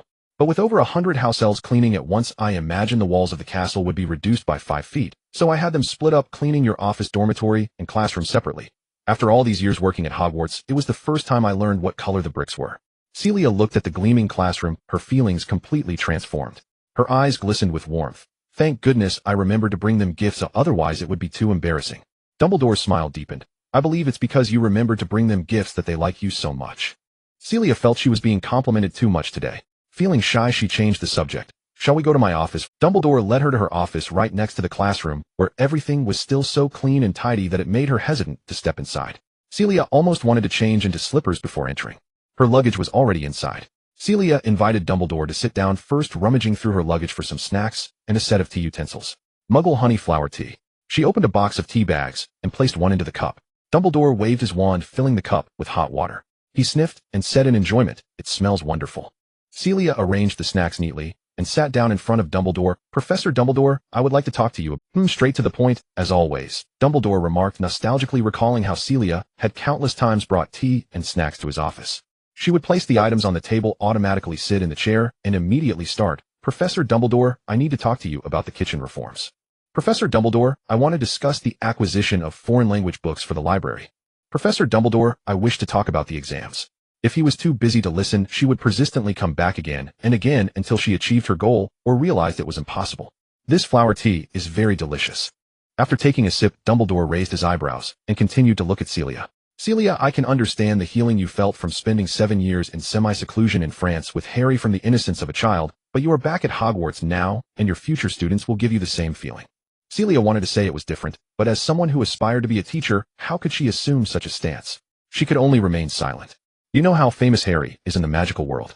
Returning too early will expose him to countless praises that may cloud his mind and lead him to indulge in it," Dumbledore said solemnly. Celia understood this reasoning and weakly replied, "Only someone as thick-skinned as James would shout the savior is here, everyone stand aside." Harry could never do that. She lifted her eyes to meet Dumbledore's gaze, and they both laughed simultaneously. Dumbledore's blue eyes sparkled. "If it were James, he might even ask me to clear the way for him." "Ah, with a typical father like him, your concerns are not without reason," Celia sighed. Even she had assumed she would see a little James when she met Harry, only to realize afterward how different they were. "Actually, there's another reason, and it's because of you, Celia." Dumbledore continued, "I want Harry to grow up in the Muggle world because I see a Muggle-born wizard like you whose ideas of equality, optimism, and research spirit are rare. These excellent qualities may need to be cultivated in a Muggle environment." Celia's face was almost flushed from his praise. She raised her hand to touch her head and pretended to be confused. "Why do I have such a tall hat on my head?" Dumbledore winked playfully at her. "You are my smartest student." This time Celia's face truly turned red. "Professor Dumbledore, I only got 5 W. L. S. Not even counting as smart, and he still called her the smartest. Speaking of O. W. L. S. Minerva asked me why someone could get O in subjects taught by the other 3 heads, but not in Transfiguration. Is there something wrong with her teaching method? Celia looked at Dumbledore with a look of despair. Who could this someone be? It couldn't be Celia Dyryn, could it? It was Professor Dumbledore. I can't face Professor McGonagall now. Dumbledore smiled as he poured himself more hot water. Is Transfiguration really that difficult? If all I'm required to do is transform kitchenware, then I think it's not that hard, Celia said softly. At that moment Dumbledore looked behind her and smiled. Oh, you've arrived, Severus. Headmaster, a hissing low voice came from behind. Celia froze, straightening her body as if it were an old machine, turning little by little to face backward. Back at school, since she would encounter beloved professors and friends, she would naturally also reunite with those she didn't particularly like. Celia fully turned around and saw the person behind her. Dressed in a black robe with a waxy face, a hooked nose, and hair that had been washed today, looking smooth with those gloomy eyes fixed on Celia. Celia calmly locked eyes with him, and for a moment neither spoke. Dumbledore watched their reactions with interest. Do you need me to introduce you? Snape's thin lips curled up as he let out a cold laugh. Headmaster, who do you offer teaching positions to? Celia thought, for someone like him, a Death Eater. A head-empty fool. Snape's words went unfinished as Celia stood up. Determined to not let Snape continue to disgust her, she decided to first disgust him. She quickly approached and hugged Snape. He froze as if hit by a petrifying curse, his usual disdainful gaze. Celia said cheerfully, Merlin, it's Severus. You've changed so much that I didn't recognize you just now. Dumbledore watched with amusement. Come sit down and have some tea, old classmates, let's catch up. Celia gave Snape a sweet smile that was almost sickening. Snape even stepped back a little. Celia thought if she disgusted him one more time, he might just flap his bat wings and fly away. Dumbledore spoke up. Severus, I want you to take a look at Celia's scar and see if potions can heal it. Celia stared at Dumbledore in shock. He hadn't told her in advance. Professor, my injury has already healed. Dumbledore shook his head at her. Let him take a look. Celia was not an ungrateful person. She rolled up her sleeve and extended her arm in front of Snape. Snape reached out and grasped her exposed arm, examining the scar closely. A dark magic injury. Celia said calmly, of course, let me think about who did it. I believe it was Evan Rosier. Do you remember him? He seems to have, but I blew him up. Snape tightened his grip, his cold fingers sinking into Celia's arm and he suddenly looked up, his dark eyes filled with rage. Celia smiled slightly at him. Why was he angry? Wasn't Evan Rosier your good friend from school? Didn't your dark magic group stick together like glue? Celia, Dumbledore called her calmly. She retracted her mocking smile, lowered her eyes, and looked expressionless. Snape continued to grip her arm tightly, but she felt no pain at all. For a long time, even a single hair grazing her scar would cause her to cry out in pain. After it healed, her arm's sensitivity nearly vanished. She figured as long as it wasn't directly severed, there wouldn't be much feeling. Dumbledore approached and stood next to Snape, looking down together, and Snape released his grip. His voice became a bit hoarse. I don't have a good solution. Dumbledore said, even if it can relieve a little, your arm isn't as sensitive as it used to be, right? He asked Celia. Fortunately, it's my left arm. Aside from not looking good in strappy dresses, it doesn't affect me otherwise. Celia lowered her sleeve and said lightly, but some people say I look quite unique. Dumbledore's expression did not lighten with her playful words. I beg you, Severus. Snape nodded, not looking at Celia again, and turned to leave. Severus has turned over a new leaf, Celia. I trust him, and I hope you can trust him too. Dumbledore said gently. I don't understand why you trust him. He is. Yes, I know, Dumbledore interrupted her. We must always give those who have erred a chance, mustn't we? Celia turned her head in frustration, as she equally despised all Death Eaters. They tortured and harmed so many innocent muggles, killed her friends and family, severed Gabriel's arm, and left her with a body full of scars. Be kind to him, all right, Dumbledore said patiently. Celia always found it hard to refuse Dumbledore's requests. As long as he is kind to me, I will. Dumbledore smiled. Of course, I guarantee that. Dumbledore left, giving Celia time to pack her things. She opened her trunk and let its contents fly out one by one, arranging them in their proper places. During this time, Professor Sprout, Professor McGonagall, and Professor Flitwick all came to see her. Noticing she was busy packing, they left without disturbing her. Celia finished organizing her dormitory, placing all her alchemical materials in the laboratory, which was a large project. She walked to her alchemy classroom and sketched a simple floor plan on parchment. During her school years, the Marauders had created a map that displayed the secret passageways of Hogwarts Castle and tracked everyone's locations. They had shown it to Celia. Celia initially wanted to create one herself, but upon learning how complicated the process and spells were, she decided. Ever since accepting the teaching position, she recalled the Marauders' map. She only needed to make a simplified version that tracked the people entering the alchemy classroom. That way she could take attendance and call on students by simply glancing at their names. After finishing her drawing, Celia went to the Ollery and found Ruka, asking him to send the map to Remus. Remus would help her cast the spell to create Celia's map. By the time she finished sending the letter, the sky was already dark. Today was the day for faculty registration, and everyone would gather in the hall for dinner. When Celia arrived, the long tables for the 4 houses had been moved to the walls, leaving a long table in the middle where several faculty members were already seated. Most of them were teachers who had previously taught her, though a small number were unfamiliar faces. She greeted her old acquaintances with hugs. Celia, let me introduce you to everyone. Dumbledore waved at her. This is Professor Sybil Trelawney, who teaches divination. And this is Professor Quirinus Quirrell, who teaches Muggle studies, and like you, he is a new professor this year. This is Celia Durand, who will be teaching alchemy starting this year. Professor Trelawney was a thin, middle-aged woman wearing oversized glasses, her neck and arms adorned with countless beads, bracelets, and rings, giving her a rather unique appearance. Professor Quirrell was a pale-faced young man whom Celia found familiar. She first shook hands with Professor Trelawney, saying, "Hello, it's a pleasure to meet you. Your bracelets are beautiful." Professor Trelawney stretched out her hand, nearly pinching Celia's fingertips as she shivered, withdrawing her hand and shaking her head.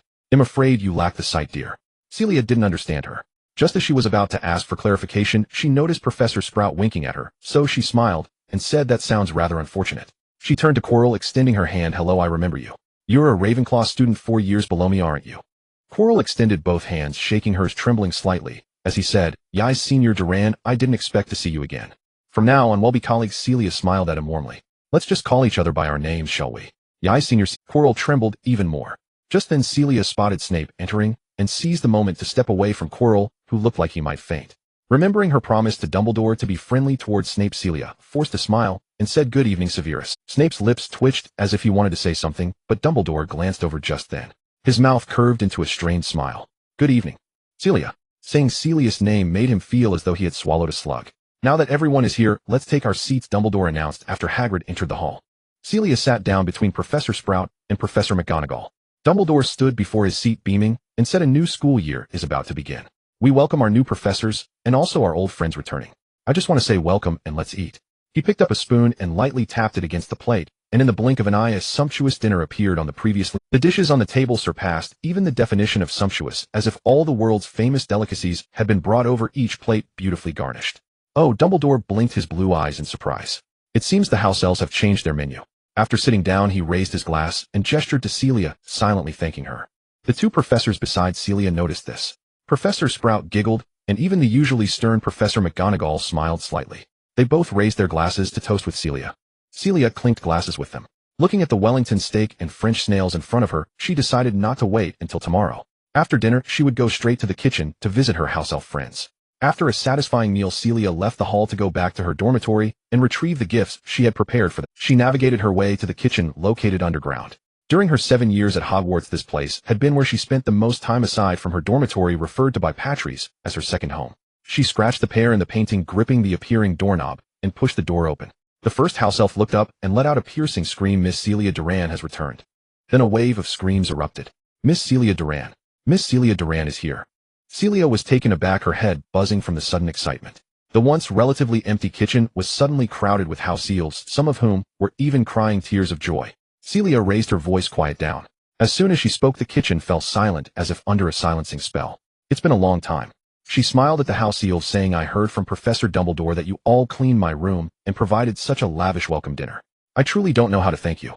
She quickly added before the house elves could break into tears. Quiet. The elves who were about to wail suddenly stopped. I brought you gifts. She hurriedly took them out, saying, I made a small badge. The silver badge had the Hogwarts crest as its background. Written on it were Hogwarts at the top and House Elf at the bottom, with a blank line in the middle for engraving the names of the house elves. The house elves looked almost identical at a glance. After years of interaction, Celia could only barely recognize a few of them. She had planned to make name tags for them before returning. As she had anticipated, as soon as she finished speaking, the house elves' excitement surged. Miss Celia Duran actually brought us gifts. Their screams became uncontrollable, causing Celia to cast an amplification spell on herself. Stop. Celia finally managed to calm the excited house elves, lining them up one by one to inscribe their names. She asked each house elf their name, magically inscribing it on their badges before handing them out. This process brought a serene quiet to the excited elves and took quite a bit of time. At last, all the house elves possessed their own badges. Celia then mentioned the second use of the badges. When you pick up the badge, call out your companion's names 3 times, and you can communicate over a distance.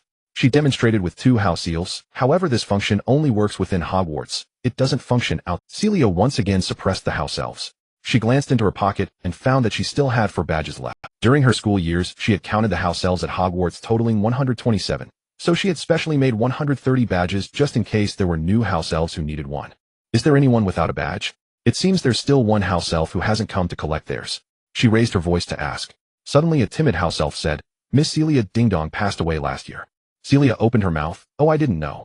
Other house elves chimed in. Ding Dong died of old age. He lived alone. Before he died, Ding Dong asked Mr. Dumbledore for a burial plot, naughty Ding Dong wanting his own grave.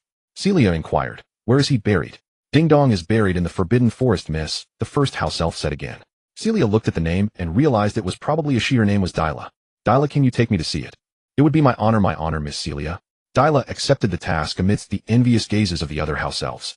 She led Celia to Ding Dong's grave, located on a small hill not far inside the Forbidden Forest, where there was a small gravestone made of stone. It read, Here lies Hogwarts house elf Ding Dong. The unique swirling font was unmistakably from Dumbledore. Celia inscribed Ding Dong's name on the badge and buried it in the soil before his gravestone. You can see Miss Celia's small garden from here. Dyla suddenly pointed in a direction. Celia looked in the direction she pointed. The Forbidden Forest was filled with tall, dense trees, but in this spot the trees created a narrow gap, allowing her to see Hagrid's cottage in the distance, and not far behind it was the small garden that once belonged to Celia. She had planted, watered, and picked there, even throwing mud at the troublemakers James and Sirius. Ding Dong wanted to be buried where he could see Miss Celia, and Dyla would like to be buried here in the future. Celia was at a loss for words, as she couldn't even remember what the house elf named Ding Dong looked like. If there's work in the future, please feel free to command Dyla. Dyla bowed to her and vanished with a pop. Touching, isn't it? Dumbledore stepped out from the moonlight. Celia murmured, but I did nothing. I just ordered them around and had them cook for me. That's not all. For a time, I thought you were planning to take all the house elves of Hogwarts with you. Dumbledore stopped beside her, hands clasped in front, gazing toward the garden. I enjoy stories like this where kindness is released and one day it is returned. I hope you can enjoy another Hogwarts life, Celia. I think I will, sir. Celia slept surprisingly well on her first night back at Hogwarts. She didn't even need a drink. The next day, she had a big project ahead of her. She needed to deliver gifts to her colleagues. The offices of her colleagues were scattered throughout the castle. Ms. Hooch and Filch were on the first floor, but when Celia handed a gift to Filch, he didn't even dare to accept it. Oh, is this for me? He confirmed again. Yes, and there's one for Mrs. Lorelai's specially made cat food. Hope you all like it. Celia smiled as she handed the gift to him. James had never understood why as fellow night wanderers Filch never caught Celia. Of course she had flattered Mrs. Lorelei with fish snacks and cat food, so whenever Filch was close to discovering her Mrs. Lorelei would meow and call him away. She squatted down and scratched Mrs. Lorelei's chin. Come find me for more after you finish eating, okay? When Mrs. Lorelei had just arrived at Hogwarts with Filch, she was still a kitten that had only recently been weaned. Now she was no longer young, lazily glancing at Celia and letting out a meow. Celia bid farewell to Filch and resigned herself to climbing the stairs, reminiscing with Professor McGonagall, Madame Pomfrey, and others. She lingered a bit too long with Professor Sprout. They ended up having lunch together. Professor Sprout was Celia's head of house and had always liked her. She had once been invited to Celia's home and asked her about her family situation. As they reminisced about the past, they both ended up in tears.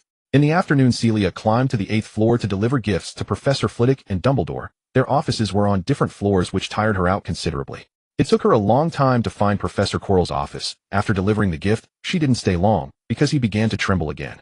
She spent even longer searching for Trelawney's office, which was hidden behind a trapdoor in her divination classroom. Celia climbed up and knocked on the door. After a while, Trelawney came out, her eyes widening in surprise at the sight of Celia. Hi, Sybil, I came to chat with you. Oh, please come in. Trelawney, confused, invited Celia in.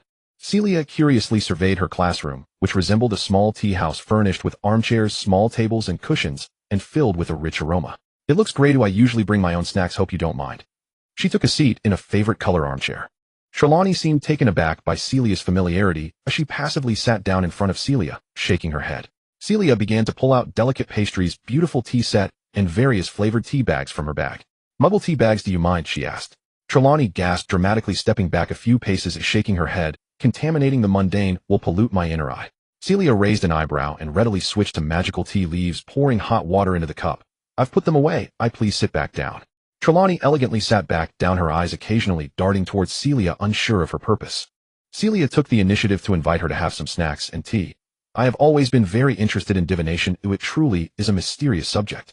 Trelawney nodded modestly. Divination is the most profound form of magical knowledge. I fear that to master it would require some natural talent. I heard you've made true prophecies. Trelawney looked at her with displeasure. I frequently make true prophecies. Professor Trelawney rattled off several of her prophecies in her usual mystic murmur, while Celia pressed her relentlessly for details, until the seer nearly broke down, abandoning her trance-like gaze and dramatic gasps, simply begging Celia to leave. I have nothing more to say. I have already revealed far too much. Trelawney sighed, her face drooping with palpable displeasure. It was a delight conversing with you. I shall return for tea when I next find the time. Here, a gift, Celia said, producing a small box from her pocket. That concludes our visit for today. Goodbye, Sybil. She then departed the divination classroom. As she walked toward her office, Celia found herself utterly unable to perceive anything extraordinary about Sybil Trelawney. Yet it was this very woman who had uttered the prophecy that sealed James and Lily's fate. Upon returning to her office, she discovered an uninvited guest standing inside, and her mood plummeted further. She flung her bag onto the desk and strode straight across the room to retrieve a bottle of whiskey. One might assume, Miss Dillon, that your memory has failed, and now your eyesight has as well, since you appear wholly unaware of the living person standing before you. Snape murmured, his eyes narrowing as he suppressed his simmering anger. Please, sit, Celia said with a slight tilt of her head toward the visitor's chair, raising the whiskey bottle in one hand. Care for a drink? It appears our newly appointed professor of alchemy suffers from rather pronounced alcohol dependency, Snape replied softly. Celia ignored him. Summoning a glass, she uncorked the bottle and poured a generous measure. She took a long, deliberate swallow and sighed. Severus, Severus, Dumbledore isn't here. Let us dispense with pretense. We both know precisely who we are. Evidently, Snape replied, settling into the chair opposite her with biting irony. Though many remained blissfully ignorant that the warm, vivacious, seemingly guileless Celia Dillon, the darling of so many, is in truth profoundly selfish and cruel. Celia swirled her glass, entirely unperturbed by his words. To her, Snape and Petunia were cut from the same cloth, both hedgehogs bristling with defensive spines lashing out through hysteria or barbed sarcasm to shield their vulnerable cores. One must learn to read past their sharpness, to discern what lies beneath. But whether peeling away those prickly layers reveals tenderness, that remains uncertain. Who can say? First one must endure the stings. Even now Celia struggled to fathom her younger self, so foolish, so earnestly devoted to soothing them both. Ah yes, who possesses such piercing insight as you, Severus? Celia replied, utterly unruffled. She drank again deeply, this time sloshing some across her cheek, where it traced a glistening path down her delicate jawline and slender neck vanishing beneath her collar. Her lips glowed crimson from the liquor, her translucent blue eyes shimmered with a soft, hazy light. Snape turned his face away, unable to bear the sight. So what brings you here? Celia asked. Should your alcohol-saturated mind retain even yesterday's memory, Headmaster Dumbledore requested I attempt a potion to address certain complications. Snape fixed his gaze upon her just as she flicked her tongue across her lower lip. Then with visible discomfort averted his eyes once more. Stripping away superfluous adjectives, Celia arched a brow. Oh, you've already prepared it. Snape placed a thick viscous potion bottle on the desk before her, a deep unsettling crimson radiating faintly. Celia set her glass aside and lifted the vial, turning it slowly in the light. Shall I drink it now? Does the alcohol affect its efficacy? I am genuinely astonished, Professor Dillon, that your whiskey-soaked cognition still permits concern for pharmacological interference. Your drinking habits suggest you've been thoroughly pickled. The distilled answer: no. Celia uncorked the vial, pinched her nose shut with one hand, and downed the entire contents in one grim, determined gulp. The potion defied mere description. It tasted as though someone had slammed a hammer against her skull. Her face contorted violently, and only sheer willpower kept her from vomiting the moment it touched her throat. Still, she couldn't suppress a few dry heaves. Watching her, Snape's gloom lifted, just slightly, as a flicker of malicious satisfaction lit his otherwise somber features. Couldn't you, gag, have brewed something remotely palatable, gag? Celia fumbled for candies, shoving several into her mouth. Yet the vile aftertaste clung stubbornly. I am not a chef, Snape said flatly. I shall return next week. He turned to leave his robes billowing behind him, when Celia summoned a wrapped gift and sent it flying toward him. She called after him, Severus, welcome gift. He caught it midair with a curt lift of his hand, let out what sounded like a disdainful snort, cast her one inscrutable glance, and departed without another word. Still queasy, Celia lost all appetite for dinner. Mentally tallying her remaining deliveries, she resolved to visit Professor Kettleburn, the Care of Magical Creatures instructor. Tomorrow, he'd been absent from his office that day. In the afternoon, she'd seek out Hagrid, inspect her small herb garden, then join him for drinks in Hogsmeade that evening. And yes, she mustn't forget the Hogsmeade shopkeepers. She wondered whether those familiar proprietors still ran their establishments, and hurried to rummage through her luggage, relieved to find she'd packed ample trinkets and curios suitable as gifts. Back in her bedroom, she sorted the gifts carefully. Returning to her office, she spotted the half-empty whiskey glass still resting on her desk. She picked it up, paused at her lips, and instead poured the remainder down the drain. The frantic urge to numb herself with alcohol had vanished. She sealed the remaining whiskey away. Celia Dillon, remember who you are now. You are a professor. No more drinking freely within Hogwarts walls. In the days before term began, Celia walked the castle thoroughly, following her own itinerary. Remus's reply arrived punctually the day before term commenced. She unrolled the parchment, its surface illustrated with a detailed sketch of the alchemy classroom, and followed his instructions precisely. Pointing her wand at the blank parchment, she intoned, "Now class begins." Fine ink lines bloomed across the page, sketching the contours of a classroom, and at its front a small black appeared labeled Celia Dillon. She paced the real classroom, and the mirrored her movements flawlessly. Impressive, she mused, tapping the parchment lightly. Class dismissed. See you next lesson. The parchment faded back to blank. The incantation, however, struck her as rather quaint. Celia almost laughed at Remus's expense. Her first instinct was to reach for a telephone, only to remember she stood within Hogwarts Castle, ancient, immense, thrumming with magic, utterly incompatible with electricity or signal transmission. She sighed, retrieved fresh parchment, and composed her letter the old-fashioned way. How archaic. Wizarding communication is staggeringly outdated. Celia resolved to craft a set of two-way mirrors. September 1st. As evening approached, the students would take the Hogwarts Express back to school. Celia had felt a heaviness in her stomach since morning. The thought of the hundreds of students filling the Great Hall for dinner made her a bit anxious. It had been a long time since she had interacted with so many people at once. Once a student, she could act freely without concern for others' opinions, but now as a professor, all the students would be watching her. She needed to embody the responsibility and demeanor of a teacher. Celia picked out several sets of robes and ran to Dumbledore's office for his help in choosing one, and unsurprisingly, he chose the most flamboyant one. After changing into the robe and looking at herself in the mirror, she decided to switch to a more understated outfit. It was better to keep a steady appearance for the first meeting with the students. By evening, the professors were gathered in the faculty lounge waiting. Darling Celia, you already look beautiful. There's no need to keep looking in the mirror. Just as Celia was about to summon the water mirror for what felt like the 100th time, Professor Sprout intervened. Celia put away the mirror and turned to her, asking Pomona, what expression should I wear? Is this okay? Will it make me look more composed? She looked at Sprout with a serious expression, trying to appear mature. Professor Sprout gently touched her face and smiled, saying, just smile. The students will like you, so don't be nervous. Celia glanced around to see what the other professors were doing. Professor Flitwick was discussing the number of advanced class students with Professor McGonagall, making Celia feel a bit guilty, and she turned away. Professor Kettleburn was listening to Snape discuss the potion ingredients he needed from magical creatures. Professor Binns the Ghost sat in an armchair by the fire, half of his body sunk into it. Next to him was the special incense Celia had gifted him, which the seller assured her could be smelled by ghosts. All the professors appeared relaxed except for Quirrell, who seemed even more nervous than Celia. He sat in a corner gripping his hands tightly, his face pale and eyes wide. Even when Professor Sinistra spoke to him about astronomy, he did not respond. The Hogwarts Express has arrived and Professor Dumbledore has asked me to inform all professors that they may take their seats. Mr. Filch announced. Let's go. Professor McGonagall was the first to rise, and the other professors followed suit. Hey Quirrell, Celia called as she walked at the back with Quirrell pointing at the wrinkled collar of his robe. Your collar isn't folded properly. Quirrell fumbled with his collar, making it even more disheveled. Celia asked, can I help? Quirrell nodded stiffly, and Celia reached out to straighten his collar. There you go. Thank you, Celia, he said, his face. No need to thank me.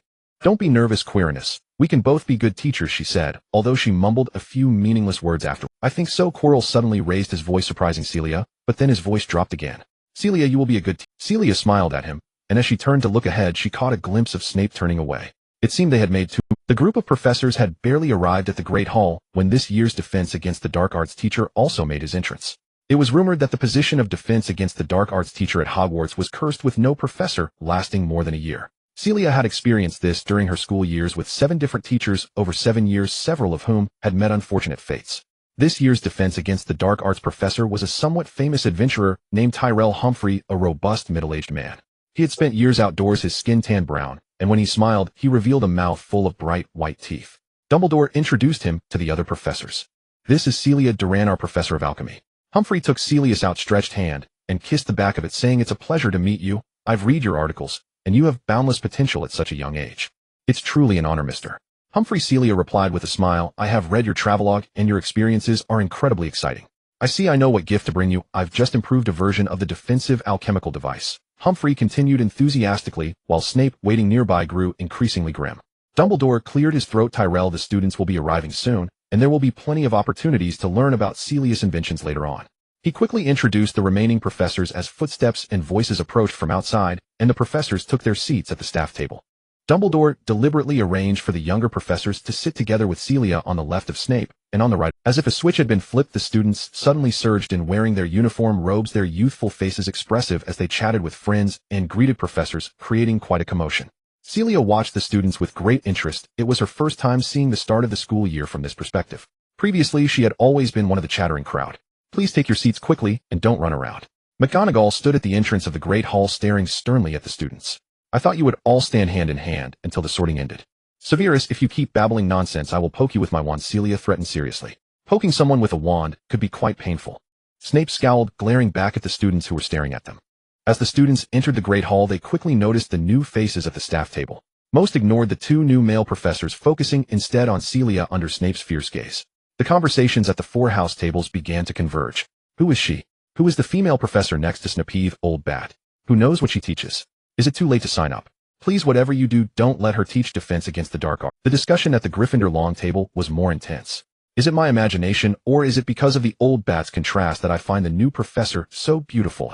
It's neither your imagination, nor just the old bat's contrast. Well, the latter does help. The new professor is simply that beautiful. Merlin's beard, is she even 20 years old? About 28, actually, Charlie Weasley interjected. Hey, how do you know? Do you know who she is? Celia Delacour, an alchemist. She was featured on the front page of the Daily Prophet a few years ago, Charlie explained. His friend exclaimed, you actually read the newspaper? I thought you were only interested in magical creatures and Quidditch. Not me. Charlie shrugged. Bill cut out the article and stuck it on the wall of our room. Since we share a room, I see her looking at me in the photo every time I wake up. After a few years of that, you'd remember everything about her in the article. Several people nearby overheard this gossip and turned to look at their 6th-year prefect, Bill Weasley. Bill sported the signature red hair of the Weasley family, tall and handsome, consistently scoring the highest in exams, admired not just in Gryffindor. He clearly hadn't heard how his brother Charlie had revealed his secret. He was intently focused on the staff table, completely oblivious to others. Celia had her hair elegantly styled today, wearing a pair of pearl earrings and light makeup, aiming to leave a mature, composed, and reliable first impression on her students. However, she was failing miserably, as she couldn't help but smile. No mature and composed person would smile. Celia realized she wasn't nervous at all. The students indeed often glanced her way, but their gaze was no different from when she was in school. Nothing particularly special. Some were staring at her, and she would smile back, causing them to hurriedly avert their faces, a reaction reminiscent of her class. Excuse me, could you stop your silly smiling? Snape finally couldn't bear it anymore and turned his head to her. Celia also turned her head towards him. Please note, this is a friendly smile. I want to leave a friendly impression on the students I'm meeting for the first time. You can't stop others from smiling just because you can no longer lift the corners of your mouth. A few hours ago you were asking Pomona how to maintain a serious demeanor, and now Hogwarts has fallen to the point where professors only have a few hours of memory. He said through gritted teeth. Enough already, Celia said impatiently. I'm happy right now, don't make me stab you, you're a witch. Snape was truly grinding his teeth this time. I know I'll stab you with my wand. Celia shot him a glare and turned to talk to Quirrell. Just as she spoke a few words to Quirrell, his face turned red. To maintain his image, Celia began to focus intently on the tablecloth. Fortunately, Professor McGonagall quickly brought in the first-year students, and the sorting hat was placed in the center, allowing Celia to openly focus her eyes on the newcomers. As she watched, she felt like laughing again. Oh, what a bunch of little fluffballs. Professor McGonagall read out the names of the first-year students, and Celia listened for any familiar surnames, applauding for each newly sorted student. Of course, she clapped a bit harder for those sorted into Hufflepuff. This year Hogwarts had about 80 new students, and the sorting was completed quickly. Hufflepuff still received the most students, and Professor Sprout smiled with satisfaction. Celia exchanged a few words of congratulations with her across from Snape. After a day on the train, the students were nearly starving. Dumbledore announced dinner, and a sumptuous feast descended from above, with a small steak, onion soup, and salad appearing in front of Celia, significantly less in variety and quantity than what other professors had. Celia, do you need some chicken legs? Quirrell asked her as he had a large platter next to him. No, I have the house elf bring me just enough. I need to watch my diet. Celia waved her hand. I used to love eating meat in school, but now I prefer vegetables. Quirrell nostalgically said. I remember there was a stew that was really delicious. You had new dishes to try regularly while you were at Hogwarts, but after you graduated that stopped. The red one? Celia asked. I'll make it for you again when I have time. I used to love experimenting while in school. It's been a while since I learned a new dish now. Quirrell shook his head wildly in surprise. I was just saying that. Hey Quirinus, I love cooking. It's settled, then he'll invite you when the time comes, okay? Under Celia's earnest gaze, Quirrell shyly nodded. Snape clearly huffed, and Celia pretended not to hear. After everyone had eaten their fill, the leftover food and snacks from the long table vanished, and Dumbledore stood up. Is everyone full and satisfied? Allow me to introduce a few new faces. Professor Tyrell Hanfrey, who will be teaching our defense against the dark arts class. Hanfrey stood up and waved to everyone, and the students applauded. Professor Quirinus Quirrell, who will teach our Muggle Studies class. Quirrell bumped into the table as he stood up, and applause erupted beneath him. Professor Celia Delacour, who will teach our alchemy class. Celia stood up, and this time the applause was noticeably warmer. After introducing the new professors, Dumbledore mentioned a few important notices, and then it was time for the final procedure of the opening day. Celia had already picked up a cup of water to wet her throat. Snape suddenly turned pale. He could even address her properly, saying, No, you can't do this, Celia, you are already a professor. Celia ignored him and took another sip of water. Dumbledore smiled at Celia, and she nodded while the other professors also smiled at her. Now let us sing the school song together. Please choose your favorite tune. With a wave of Dumbledore's wand, the lyrics of the school song appeared in midair. Ready, sing. As soon as Dumbledore finished speaking, Celia had already opened her mouth and started singing loudly. Hogwarts, Hogwarts, Hogwarts, Hogwarts. The students were singing the school song half-heartedly when they were surprised. Snape lowered his head, letting the long hair on both sides fall to cover his face. He wanted nothing more than to leave. Celia chose the tune of Never Gonna Give You Up, a song that had just been released in July this year, and had already echoed through the streets by August. When she went outside to play with Harry, the stores often played this song, and after hearing the melody a few times it echoed continuously in her mind. She confidently sang the melody of the song amidst the cacophony of magical sounds and disjointed voices. Singing the school song in various styles had become a cherished tradition for her and the Raiders every school year. At the beginning of first grade, James roared through the school song. In second grade, James recited the school song with Sirius in a heartfelt aria. In third grade, the Marauders sang the school song to the tune of the British national anthem. In fourth grade, Celia joined them. James and Sirius had developed a fondness for Muggle rock bands over the summer, and they sang the school song to the Beatles' Hey Jude, not stopping even after everyone else had finished. They changed the last part of Hey Jude to Na Na Na Na Na Na Na Hogwarts, and called for others to join in, almost achieving a full chorus. The Slytherins stubbornly refused to join, looking down on it. From that year on, figuring out how to stir things up during the singing of the school song became a major summer pastime for them. Before sixth grade, they had planned to perform with instruments.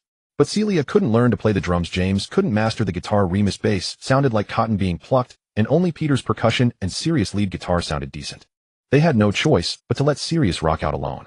However, as Sirius entered the hall to retrieve his guitar, Professor McGonagall appeared and confiscated it, leaving them to finish the school song with part of Bohemian Rhapsody. Celia wondered if after their graduation students would still be so enthusiastic about singing the school song, but since she was back, this tradition should continue with her. She sang with great passion, and as she reached the last line, the students had already sung in fits and starts and quieted down, turning the hall into her brief solo. She concluded amid the silence, nodding with satisfaction, pleased that she hadn't gone off-key. Suddenly applause erupted from the audience, and Celia stood up, giving a slight bow. Dumbledore chuckled in response to the suddenly increased cheers, saying, "Prefects, please lead everyone back to rest." Amid the sound of benches scraping and the ensuing chaos, the professors also rose to leave. "Don't you have any shame?" As she stood up, Celia heard Snape ask. He seemed genuinely curious. Celia gave him a sidelong glance. "What is there to be ashamed of?" She walked towards Dumbledore. The headmaster said to her in the noise a truly wonderful melody. "In fact, the music video is quite entertaining. The singer keeps swaying like this." Celia swayed her body, singing a few lines of the original lyrics to Dumbledore. Dumbledore swayed along with her. "Oh, I love to sway." "I've decided to gift you this record for Christmas this year," Celia said with a smile. "I will be just as surprised when I receive the gift as I was when I heard this news." Dumbledore winked at her. "Good night, Celia." "Good night, headmaster." After saying good night to him, Celia linked arms with Professor Sprout and only parted ways at the edge of the stairs.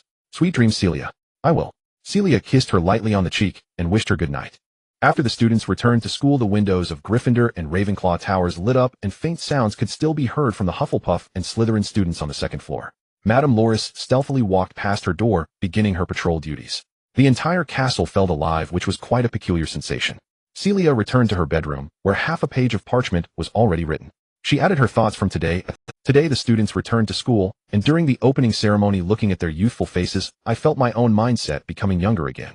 I must admit that returning to Hogwarts was indeed the right decision, and everything here reminds me of my carefree and joyful student days. I certainly didn't miss our old tradition of singing the school song to a Muggle singer's new song, and I thought I sang quite well. You might have heard it too. Celia paused here, noting the date as September 1st. This is a letter for Remus. She had so much to say that she couldn't send a letter every day, so she wrote down her thoughts and dated them, saving them up to send every few days. A double-sided mirror, a double-sided mirror. She desperately needed a double-sided mirror. Celia planned to start researching after the first week of classes. On Monday morning, Celia woke up early and arrived at the school hall. Hogwarts' first class of the day started at 9 o'clock, and at that time there were only a few scattered students eating, and only a few professors had arrived. Professor McGonagall handed her several sheets of parchment. "Celia, your classes are on Wednesday and Thursday. Here is the list of students." "Oh, thank you." Celia took it and looked at the list, somewhat surprised at the number of students. 12 students signed up for 6th grade, attending the first class on Wednesday afternoon. There were 7 in 7th grade with the first class on Thursday morning. It should be noted that in her year, there were only 3 students studying alchemy. She had prepared her courses with the mindset of having only a handful of students. "Minerva," she said, catching up to McGonagall with the parchment, "I would like to hold a brief QA session before the official class starts, just for 20 minutes. Do the students on the list have any free time in the next couple of days?" "Let me see." McGonagall waved her wand to check the schedules of the 19 students. "I think a short time before Tuesday's dinner can gather them together." "Then please." Celia blinked up at her. McGonagall sighed. "Of course, Celia. I will notify them when I distribute the class." Celia felt like kissing her, but she was no longer the first-year girl who would rush up to hug McGonagall and scream. She said maturely and steadily, "I love you, Minerva." McGonagall remained unfazed, shaking her head. "Thank you for your affection, Celia. It would be better if you didn't decide on a whim next time." Celia nodded with a cheerful smile. After breakfast, Celia returned to her office to start preparing for her classes. 19 students exceeded her Alchemy is a challenging subject involving a combination of multiple disciplines, such as potions, charms, transfiguration, and ancient languages like Nivern. This meant that at least these subjects needed to be above passing grades for one to learn well. During her school years, there had always been very few students opting for alchemy. It was said that there were years when no one signed up at all. Of course, she was an exception. Her transfiguration skills were quite extreme. Her ability to transform objects was decent, but she was terrible at transforming living things. During the O.W.L.S. exam, she happened to face the subject she was least proficient at, and she didn't even receive a certificate. However, her exceptional talent in alchemy compensated for her shortcomings, and these students might not necessarily have her talent. It seemed the course needed to be adjusted. At least a distinction between difficulty levels should be made. Otherwise they might drop out of the class halfway through, which would make things easier. She thought optimistically. Celia spent a whole day at her desk revising the lesson plan, but most of the time was spent daydreaming and doing other things, resulting in a chaotic mess. By Tuesday afternoon, she had to take a stack of papers she couldn't even understand to meet her students. Celia stepped promptly from her office into the classroom. She placed a stack of parchment on the lectern, looking at the quiet students sitting below, momentarily at a loss for words. Someone in the back squeezed past their neighbor, struggling to raise their hand. "Professor, we want to audit the class." "That's right. Do you allow auditing?" The classroom erupted in chatter. Celia looked expressionlessly at the 70 or so people crowded in the classroom. On the parchment, the ink spread like a spider's web, revealing the names of everyone in the classroom, stacked one upon another, transforming into indistinguishable black dots. As Celia spoke, the room quieted down, and a sense of comfort arose in her heart. What obedient children they were. If only they hadn't all rushed in for a class they never signed up for, they would be even more well-behaved. She raised her wand and cast a spell towards the classroom. The walls expanded outward, and the internal space suddenly tripled in size. She excelled at such spatial magic, but the upcoming transfiguration spell was a bit risky. With her other hand clenched nervously, she reminded herself not to mess things up, and with a wave of her wand, dozens of chairs appeared out of thin air on the classroom floor. "All right, everyone, please sit apart." She smiled as she looked around, taking the opportunity to check if any of the chairs were missing legs. Today's transfiguration had gone quite well, at least they all seemed capable of sitting. It took the students a few minutes to settle down, and as Celia returned to the podium, she saw that the names on the parchment had dispersed, making it possible to distinguish who was who. However, the map would not be needed today. Roll call. Was that even necessary? The extra dozens of students had completely disrupted her plans. She gathered her prepared materials and began today's lesson. "Hello everyone, my name is Celia Dillon, and I am the new alchemy teacher. Generally, the alchemy class only accepts 6th and 7th graders, but I noticed many lower grade students here today, and you are equally welcome. Today's impromptu QA session was originally planned to give a brief introduction to the 19 students who chose this elective and to outline the course content and teaching methods. May I ask if all 19 students are present? Please raise your hands." Students from all directions of the classroom gradually raised their hands. It was exactly 19. "All right, please put your hands down.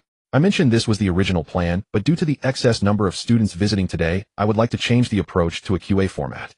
You may ask me any questions regarding alchemy, suggestions for this elective, or inquiries about myself. Please keep quiet and raise your hands to ask. Now let's get started." Several hands shot up immediately, and Celia randomly pointed to a senior boy. She quickly glanced at the parchment to see his name. He was Tom Spenson. She asked, "This gentleman, what is your question?"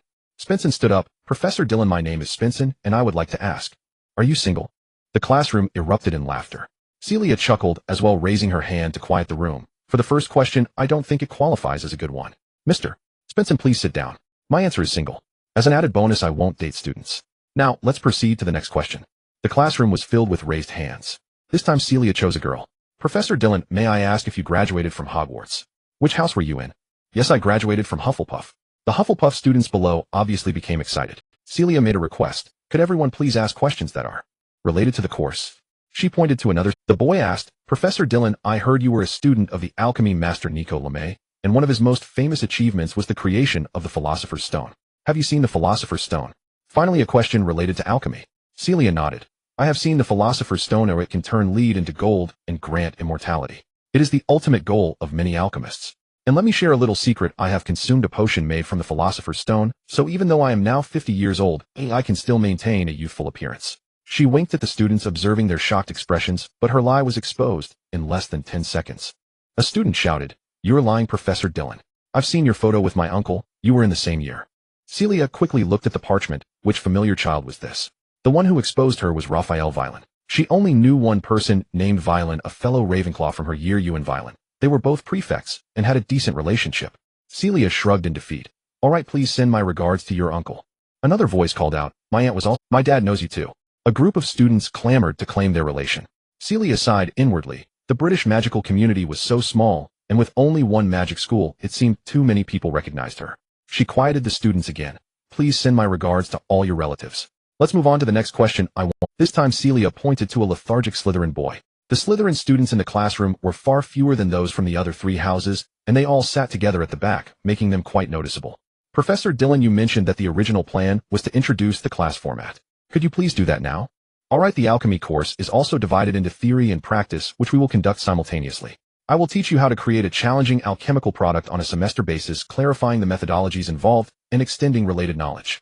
Celia was speaking passionately when she noticed the increasingly strange expressions on the students' faces. She paused and asked, "Is there a problem?" A lower grade student raised his hand. "Professor, you used so many terms. I don't understand them." Another student quietly remarked, "Those are all Muggle terms." Celia suddenly realized that over the summer she had bought many educational books from the Muggle world to write her lesson plan, and had unconsciously used some vocabulary from those books. She admitted her mistake. "My apologies, I come from a Muggle background and have knowledge from both worlds, but I overlooked some terms that Wizarding-born students might not understand."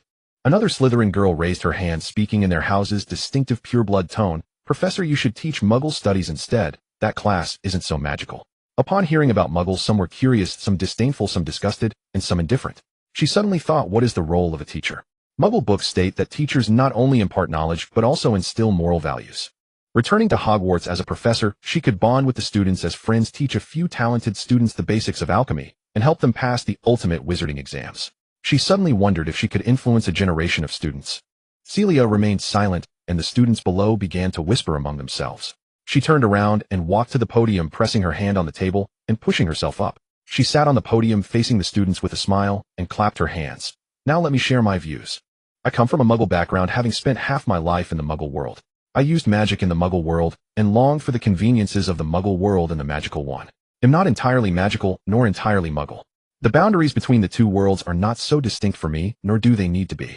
My experiences have taught me the first point I want to convey to you: regardless of where you come from, anything useful can be employed. Students below commented, "Oh, that viewpoint isn't so Hufflepuff." Celia smiled and shook her finger at them.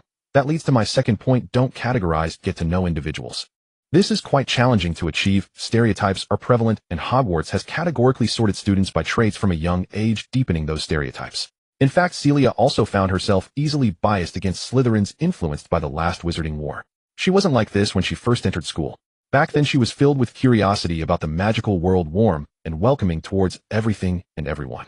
There was one thing she had harbored for many years that no one knew, not even Patricia. That was Evan Rosier, a member of the Sacred 28 Pureblood family, the quintessential Slytherin, who was an extreme blood supremacist wishing for the extinction of all Muggles, and joined the Death Eaters during his student days. After graduating, he tortured, abused, and killed countless Muggles and wizards.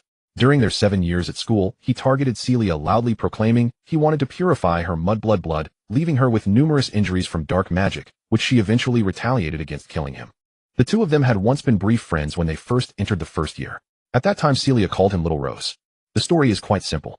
A French girl who has just arrived in England for a few months, struggling to understand her teacher's lessons, mixing English and French in a haphazard manner.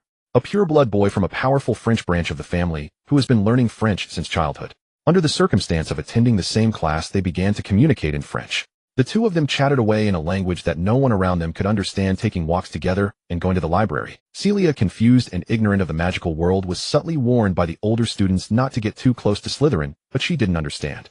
Rogier, harboring a sense of luck, was aware of countless signs pointing to Celia's background, yet he ambiguously claimed to other Slytherins she knows Rogier from France, creating the illusion that she was either mixed blood or possibly pure blood. It was easy to expose the truth. Once Celia improved her English, she spoke like a funnel, sharing her life experiences, and no matter how much Rogier deceived himself, he could not prevent others from discovering the truth of Celia's Muggle origins. As a result, countless mockeries and jeers came flooding in. Should she be labeled a pure-blood traitor who befriends mudbloods, or should she draw a line? Rogier chose the third path. He severed ties with Celia and took the lead in bullying her to demonstrate his absolute support for purebloods. Celia was quite naive in her first year, understanding nothing. She would crouch down to poke at the seams in the castle, wondering if she could pry a brick loose. What complex reasoning could she possibly grasp? To her, it felt like her little Rose friend, who had once been so friendly, suddenly stopped talking to her, began to curse at her, and cast dark spells upon her. She was too bewildered. When bullied, she stood frozen, unsure of how to react. James, self-proclaimed Knight of Justice, encountered the scene and rushed in with Sirius to fight, not satisfied, until he also pulled in Snape, who was watching nearby. In the end, it was James, flailing his arms as if in a dance, while Sirius, who understood a bit of French, translated for him, allowing Celia to barely grasp what had happened. He is a pureblood while I am a non-pureblood without lineage, so he hates me. Celia inquired with her lip. James scratched his head and asked his brother, "That doesn't sound quite right." His brother, too lazy to translate, replied, "That's just how it is. You'd better learn some English quickly." Celia spent a summer learning English, making remarkable progress, finally able to communicate freely with her classmates and fully understanding the magical world's concept of bloodlines. She found it quite ridiculous. Interactions, disagreements, and separations among people are perfectly normal, but they should be based on the spiritual clashes between two independent individuals, not because of the purity of bloodlines. They are human, not breeds of dogs. But evidently, she was the anomaly in the magical world. Eventually, she gradually became assimilated, accepted the bloodline theory of the magical world and the notion that all Slytherins are evil dark wizards. She had dreamt of Rogier's visage before his death more than once. His blood-red eyes, the grimace on his face, the look of shock, and his body torn apart after the explosion. Compared to her first year, when she would look down her nose at people lazily speaking in French, "You don't understand this. Let me teach you." Her demeanor had drastically altered. Celia wondered if, without Voldemort, without extreme pureblood ideologies, and without the division between Slytherin and Hufflepuff, would they still be like this? She didn't know, she had no idea, so she stopped thinking about it. Celia looked at the students below, leisurely swaying her legs, and began to muse. "When I become the headmaster of Hogwarts, I will abolish the house system." The students looked at her with identical expressions of confusion, waiting for her to elaborate on her second point, yet she suddenly began plotting to usurp Headmaster Dumbledore's position. But there is still some time before I become headmaster of Hogwarts. Celia blinked. Ladies and gentlemen, if we set aside all preconceived notions about specific groups and begin to recognize individuals in my class, you won't gain or lose points for that. Most of the students looked bewildered, with only a few able to grasp her meaning. Abolishing points for and against was blurring the opposition of the four houses. Celia glanced at the time.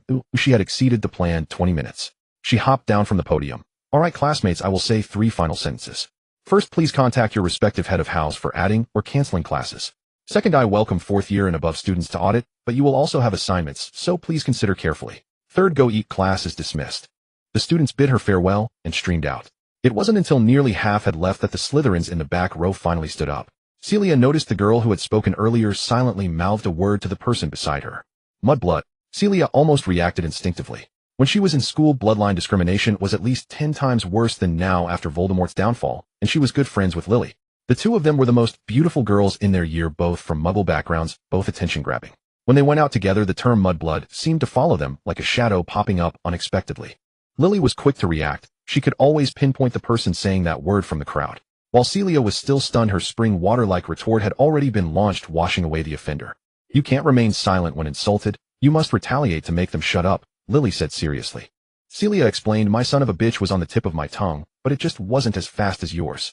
To prove her seriousness, she even took out the book of curses she had prepared for Lily to see. She had it all memorized and performed a few lines on the spot. Lily flipped through it in silence. This book was filled with high levels of obscenity, appalling filth, and plenty of lowbrow sexual terms. Looking at Celia, who appeared so pure, she could never possibly understand what any of it meant. Lily was noble and just yet not old-fashioned. She supported an eye for an eye, even if by not so glorious means. She confiscated Celia's book of insults and gave her a new one filled with words she had found or made up. Once Celia learned it, she absorbed it fully. They each took on a role, one for fighting and the other for cursing, successfully breaking down several defenses until later no one dared to speak that word to them face-to-face, only behind their backs. Now she could easily spout insults. But as a teacher, she couldn't say to a student, even trolls look more clever than your foolish face, nor could she say your mouth seems to be reversed with your, but because you're spewing shit from your mouth. Celia called out to her, Miss Selwyn. Selwyn looked at her companions, confirming that she was being addressed. She slightly raised her chin. Yes, Professor. Celia replied casually. I thought that after Voldemort's disappearance some people's attitudes towards wizards like us would change, but it seems that some things are deeply rooted and cannot be shaken for now. She paid no attention to the sudden silence in the classroom after mentioning Voldemort, nor to the other students who turned pale and trembled in fear. She smiled at Selwyn. Don't let me see or hear you say that word again. She raised her wand and Selwyn's face went pale as she shrank back behind her companions, while Celia merely waved her wand to restore the classroom. She gathered her belongings and exited the classroom hurriedly, writing on parchment in the office next door. Remus, I am truly making progress. I actually started intimidating students in the first class. How dare she? Yilishasha Sayorwin trembled with fury. Oh come now, another Silolitland behind her drawled. Provoking someone without knowing her background is hardly wise. Sayorwin walked out, murmuring under her breath with lingering unease, she is only a blood. You might as well repeat that at her office door. The Silolitland boy who had first been called on said coolly. Sayorwin glared at him. What fully? I hear you signed up for her class. Has a pure-blood family sunk so low? Shamis fully put a finger to his lips. At least the new professor teaches useful things. Whatever is useful can be put to my use. Quite sensible, isn't it? After Celia left, the students from the other 3 houses came alive, animatedly discussing as they walked toward the hall. She's so cool, isn't she? Nothing like her looks. She even dared to utter the mysterious man's name. I'm falling for her, Beer told his friend. His companion raised an eyebrow. Only now. Weren't you smitten when you were making clippings? Beer eyes sharp grabbed the fleeing Charlie, looping an arm around his brother's neck. Dear brother, did you tell the whole Gellenfindwa about my clipping project? Actually, their Hekapaki friend patted Beer's shoulder. Hekapaki knows as well. Beer clapped his brother on the shoulder, smiling. Thank you, truly thank you. Charlie laughed at Beer's mock indignation. No thanks necessary, it's only right. Celia did not dine in the hall that evening. She had Dyla bring a simple meal, then pulled out her luggage and began searching for things. After opening Wakno Shomani chest, she finally found a memento from her student days. A communication butter, a simple alchemical device for transmitting messages, voice or script. The box contained specimens from her earliest attempts. Their range was short, barely sufficient within the school. She took one, enchanted it with a spell, left her message upon it. The metal butterfly beat its wings and flew from her room up the stairs. The butterfly would alight upon Dengbialijuo's office door and wait, returning only when there was a reply. She did not wait long. It returned, and settled in her palm a line of words shimmering into being. After dinner on Friday, Celia conjured a schedule by magic circled Friday night, and wrote tea with Ding. It was an old tradition between them. In her student years, Celia had been self-absorbed and fond of seeking out professors and the headmaster for conversation. When they hinted they were busy, she often failed to understand and required blunt invitation. After making herself explicit, she would still ask when they would be free to continue the conversation. Eventually, the professors resigned, allowed Celia to book their time in advance. With the professors' offices scattered about and tired of running back and forth, she had invented the communication butterfly. Each request had its own meaning. If she asked for tea, it meant a long conversation. If she said she had a question, Celia had a head full of matters to discuss with Dumbledore. She inquired when he might have tea. This time she was fortunate. He was available on Friday. She took a moment, produced several butterflies, stepped out of her office, and conjured a vine by the door for them to rest upon. She posted a small notice beside them with simple instructions for using the butterflies in case anyone wished to contact. Celia closed her door, prepared the materials for the next day's class, then began researching how to make a two-way mirror. She worked through the night and amassed a page of questions to ask Dumbledore on Friday. In the afternoon, she drank a vial of wakefulness, gathered her materials and books, and went next door to teach. That morning she had received the new student lists. To her surprise, the sixth-year numbers had not fallen, the 2 Celaditland students had not withdrawn, and 2 from Lon Kaleo had newly elected the course, leaving her with 14 pupils. Entering the classroom, she found more than 14 present. A few younger students were auditing. She set the parchment down. Now let us begin class. She glanced at the names appearing on the map. Indeed, all 14 sixth-year students were there. Celia raised her head. Very well, ladies and gentlemen, this is our first lesson of the term. I will demonstrate what you are to learn this semester. She waved her wand, and 3 alchemical devices rose from the trunk she had brought hovering in midair. Each differed in form: a bead, a bracelet, and a disc. These 3 objects serve the same purpose. They relate to an invention of mine. Has anyone studied my work before? A red-haired boy immediately raised his hand. Celia smiled and nodded to him. Please. Beer Wisely, he said. Beer began by introducing himself, then continued. 3 years ago you won Best Invention and Best Newcomer at the Cairo International Alchemy Congress. Your prize piece was a defensive apparatus capable of withstanding mortal blows. The patent was later named the Sadie Defensive Alchemical Device. You generously published its materials and construction, so with authorization it could be sold. I believe these are all Sadie defensive devices. Thank you, quite right, Celia said, motioning for him to sit. It seems you have read accounts about me. Some contain inaccuracies. I will show you the reality. She recalled the 3 devices and slipped the bracelet upon her wrist. This defensive apparatus needs no magical activation. Wearing it suffices. It absorbs magical damage and also protects against physical harm. She slid the lectern aside and stood at the center of the dais. Now I would like a few students to cast damaging spells at me. The students exchanged startled looks. None dared move. Do not worry. I will not have you punished for attacking a professor. Cast at me. Who will try? Celia looked down. Beer raised his hand again. The boy beside him tugged at him, but could not pull him back. Beer, please. He stood, drew a deep breath, and raised his wand toward Celia. Do take care to aim at my person. The floor beneath my feet has no protective properties, she said, then nodded in flock of birds. A flurry of small birds burst from Beer's wand and drifted lazily toward Celia. Before they reached her, they struck an unseen barrier and vanished as though meeting a clear wall. Celia laughed, tilting her head. Really? Flock of birds? Beer grinned sheepishly. Now I need something with real force. Harmful spells, even malevolent curses. Celia looked to Beer once more. He nodded. He raised his wand again and called flock of birds, barrage. This time the birds were not leisurely. They surged like bullets towards Celia, a rapid blur. The students clearly saw the bullet-like birds swallowed by an invisible barrier about an inch from Celia. A fine combination. Celia praised Beer. As you can see, this defensive gear resists magical harm by absorption, whereas against physical harm it. She levitated an empty chair above her head and released the spell. The students cried out as the chair seemed to fall toward her. Just as the chair was about to strike, it paused in midair, as if blocked, then bounced away. Celia extended her wand just in time and let the chair descend slowly. It blocks. Celia moved the desk back. She looked down at the students. Their expressions had changed, eager anticipation shining in their faces. This will be our focus for the semester, crafting simple defensive devices. If you produce a finished piece, it would make an excellent Christmas gift. All right, begin taking notes. Today's lecture covers material selection. By the end of the hour, Celia's throat was dry. She assigned a simple task: research the alchemical materials discussed in class, with no required length. Dive deep if you wish, keep it brief if you prefer. At the 6th and 7th year level, the shape of your mastery rests on your own initiative. Celia taught the Thursday 7th year class in the same manner.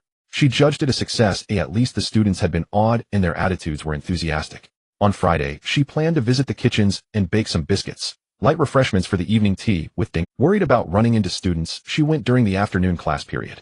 She opened the kitchen door and immediately found a bright head at the long table looking up at her. A little girl sat there greedily eating a slice of cream cake. Her hair was an uncommon brilliant blue. Startled by the sound, the girl sprang up from the table. Under Celia's astonished gaze, the blue in her hair faded, becoming a dull gray blue. "Professor, I'm not skipping class," she mumbled with her mouth full, her words slurred and indistinct. Celia saw the child nearly turning white from choking and hurriedly conjured a cup of water to hand to her. "Swallow it before speaking." The little witch gulped down the cake in her mouth and raised her head to drink the water in one go, taking a breath. Then with a sparkling expression, she curiously looked at Celia. "Professor Dillon, you look even prettier up close." "Thank you." Celia raised an eyebrow, noticing her hair turning pink. "Your hair. I am a natural metamorphmagus. I can change my appearance at will." As she spoke, her facial features began to shift, and Celia watched with interest as her face started resembling her own more and more. "Truly amazing," Celia remarked, and after the little witch finished her demonstration, she transformed back to her original appearance and suddenly asked, "Aren't you too conspicuous? If you skip class, won't the professor notice right away?" "It's okay, this class is taught by Professor Binns." The little witch quickly covered her mouth with her hand, realizing she had slipped up. Celia winked at her. "I didn't see you in the kitchen, and you didn't see me. Let's keep it that way." The little witch nodded. "What's your name?" The little witch stammered. "Is there another metamorphmagus in this school?" Celia pretended to be puzzled and asked. "My name is Nifedora Tonks, just call me Tonks. Please don't use my full name. Hufflepuff, 4th year." Tonks obediently revealed her identity. It felt like she was meeting the child of an acquaintance. "Do you know Ted? That's my dad." "Do you know Andromeda Black?" "That's my mom." Tonks tilted her head and asked, "Professor, do you know them?" "Your dad was my senior, and he took care of me," Celia said with a smile. Senior Ted was very kind, always warm and cheerful. After Celia had a falling out with Rosie spread some bad rumors about her, and Celia confronted him. Senior Ted found out and went with her to the Slytherin basement, where Rosie was accompanied by some upperclassmen, including a tall, striking girl with long black hair. As soon as Senior Ted arrived, he glared at that girl, maintaining a fierce stare throughout, standing up for Celia. Of course, by the end of the school year, Senior Ted eloped with that girl. Only then did she realize that those fierce glares were actually filled with affection. After Tonks learned that Celia knew her parents, she gained confidence and followed Celia cheerfully, asking, "Professor, what are you doing in the kitchen?" "Eating." "Should I have the house elf fetch you something?" "I'm here to make something," Celia said as she walked further in. Tonks called out to her, saying that going further in leads to the kitchen, and the house elves usually don't allow them in. However, Celia did not stop as she continued into the innermost part of the kitchen and pushed open the door. Tonks was astonished to see that the house elves did not stop her at all and were even bowing to her. She hurriedly ran to catch up, and this time the house elves did not stop her either. Tonks stepped into the forbidden area, her eyes wide open. The back kitchen was several times larger than the front kitchen, with piles of ingredients on one side and dozens of burning stoves on the other. Countless little elves were working busily. They were organized and efficient. Some were tending to the fires, others were washing potatoes, and some were cutting ingredients into appropriate shapes. Their movements were so swift that they turned into mere blurs in Tonks' eyes. One little elf noticed Celia's entrance, but just as it was about to rush over, it was held back by a companion nearby. They couldn't afford to delay the students' dinner. An obviously older little elf with his ears already turning white and a neat apron came up to her. Tonks noticed he wore a peculiar little white hat, and the badge on his apron read the name Toto. Hufflepuffs had discovered at the beginning of this semester that the house elves in the kitchen had undergone a new change of their aprons, which served as clothing now bore matching badges with their names on them. Hufflepuffs had never thought they could remember the names of the house elves. Little elf Toto bowed to Celia, saying, "Chef Toto, may I ask what you wish to make today?" Tonks' hair stood on end as she became a question mark. "Chef? What does that mean?" Celia felt a bit awkward. Toto was one of the little elves she had remembered even before giving out the badges, as during her student days she enjoyed playing a pretend game, where she was the head chef and Toto was her sous chef. How had he still called her that after all these years? "Ahem, Toto, just call me Celia," she said, glancing at Tonks and quickly changing the subject. "I want to bake some cookies. Just give me the ingredients and you all can continue with your work." "Yes, Chef Toto." Toto clearly did not absorb that, bowing again to Celia and going to the pantry for ingredients. "What does chef mean? Why does he call you chef?" Tonks asked, tilting her head. "It doesn't mean anything," Celia replied blankly. "Tonks, you can go back and rest for now." Tonks cheerfully said, "I don't want to rest, Professor. I can help you. I often help my parents at home." But after Tonks spilled the flour for the third time, Celia firmly refused to let her help. She changed to another stool and had Tonks sit there and wait. Tonks couldn't sit still as she wandered around the back kitchen after sitting for about 2 minutes. This was a rare experience, and she dared to say that she was the only one among the current Hufflepuffs who had entered the back kitchen. She hadn't walked far before tripping over a piece of firewood, and then she accidentally tossed the chopped potatoes into the pumpkin soup. The little elf ran to report to Celia, who pulled her back, saying, "Tonks, the house elves might just want to throw us out. Play with the dough instead." She tore off a piece of dough for Tonks to play with. "I'm not a child anymore," Tonks insisted, but still obediently sat there playing with the dough. Tonks quickly stood up to watch Celia make cookies. Her movements were swift, effortlessly shaping the cookie dough into various forms and filling them with ingredients. Celia made several trays in one go and called Toto to help her bake them. Toto soon returned with several trays of cookies smelling of butter, and he also brought Celia some small food baskets, exactly the ones she used to use. Celia divided the cookies into several portions and called over 2 little elves who weren't responsible for cooking. Cat paw cookies for Professor McGonagall, peppermint cookies for Professor Sprout. She also set aside some for Toto, saying, "This is a new recipe developed by my sister, you should try it too." Toto calmly accepted it, bowed to Celia, but Tonks swore she saw Toto's eyes turn red. "And this is yours." Celia handed a basket to Tonks. "Thank you for keeping me company." Tonks jumped up happily. Her hair instantly turned bright gold as she received it. "Thank you, Professor." Celia, carrying her results, walked out of the kitchen with Tonks, who was bouncing with joy, but not far along she tripped on flat ground, and Celia was quite doubtful whether that basket of cookies could accompany her back to the Hufflepuff common room intact. Celia waited until dinner was over, carrying her cookies and tea, and began to climb the stairs. As she reached the door of Dumbledore's office, the gargoyle jumped aside, revealing the passage. Celia stepped onto the spiral staircase, rising to the top floor. The oak door at the end was already ajar, and Dumbledore smiled at her from inside the office. "You are truly well informed," said Celia with a hearty laugh.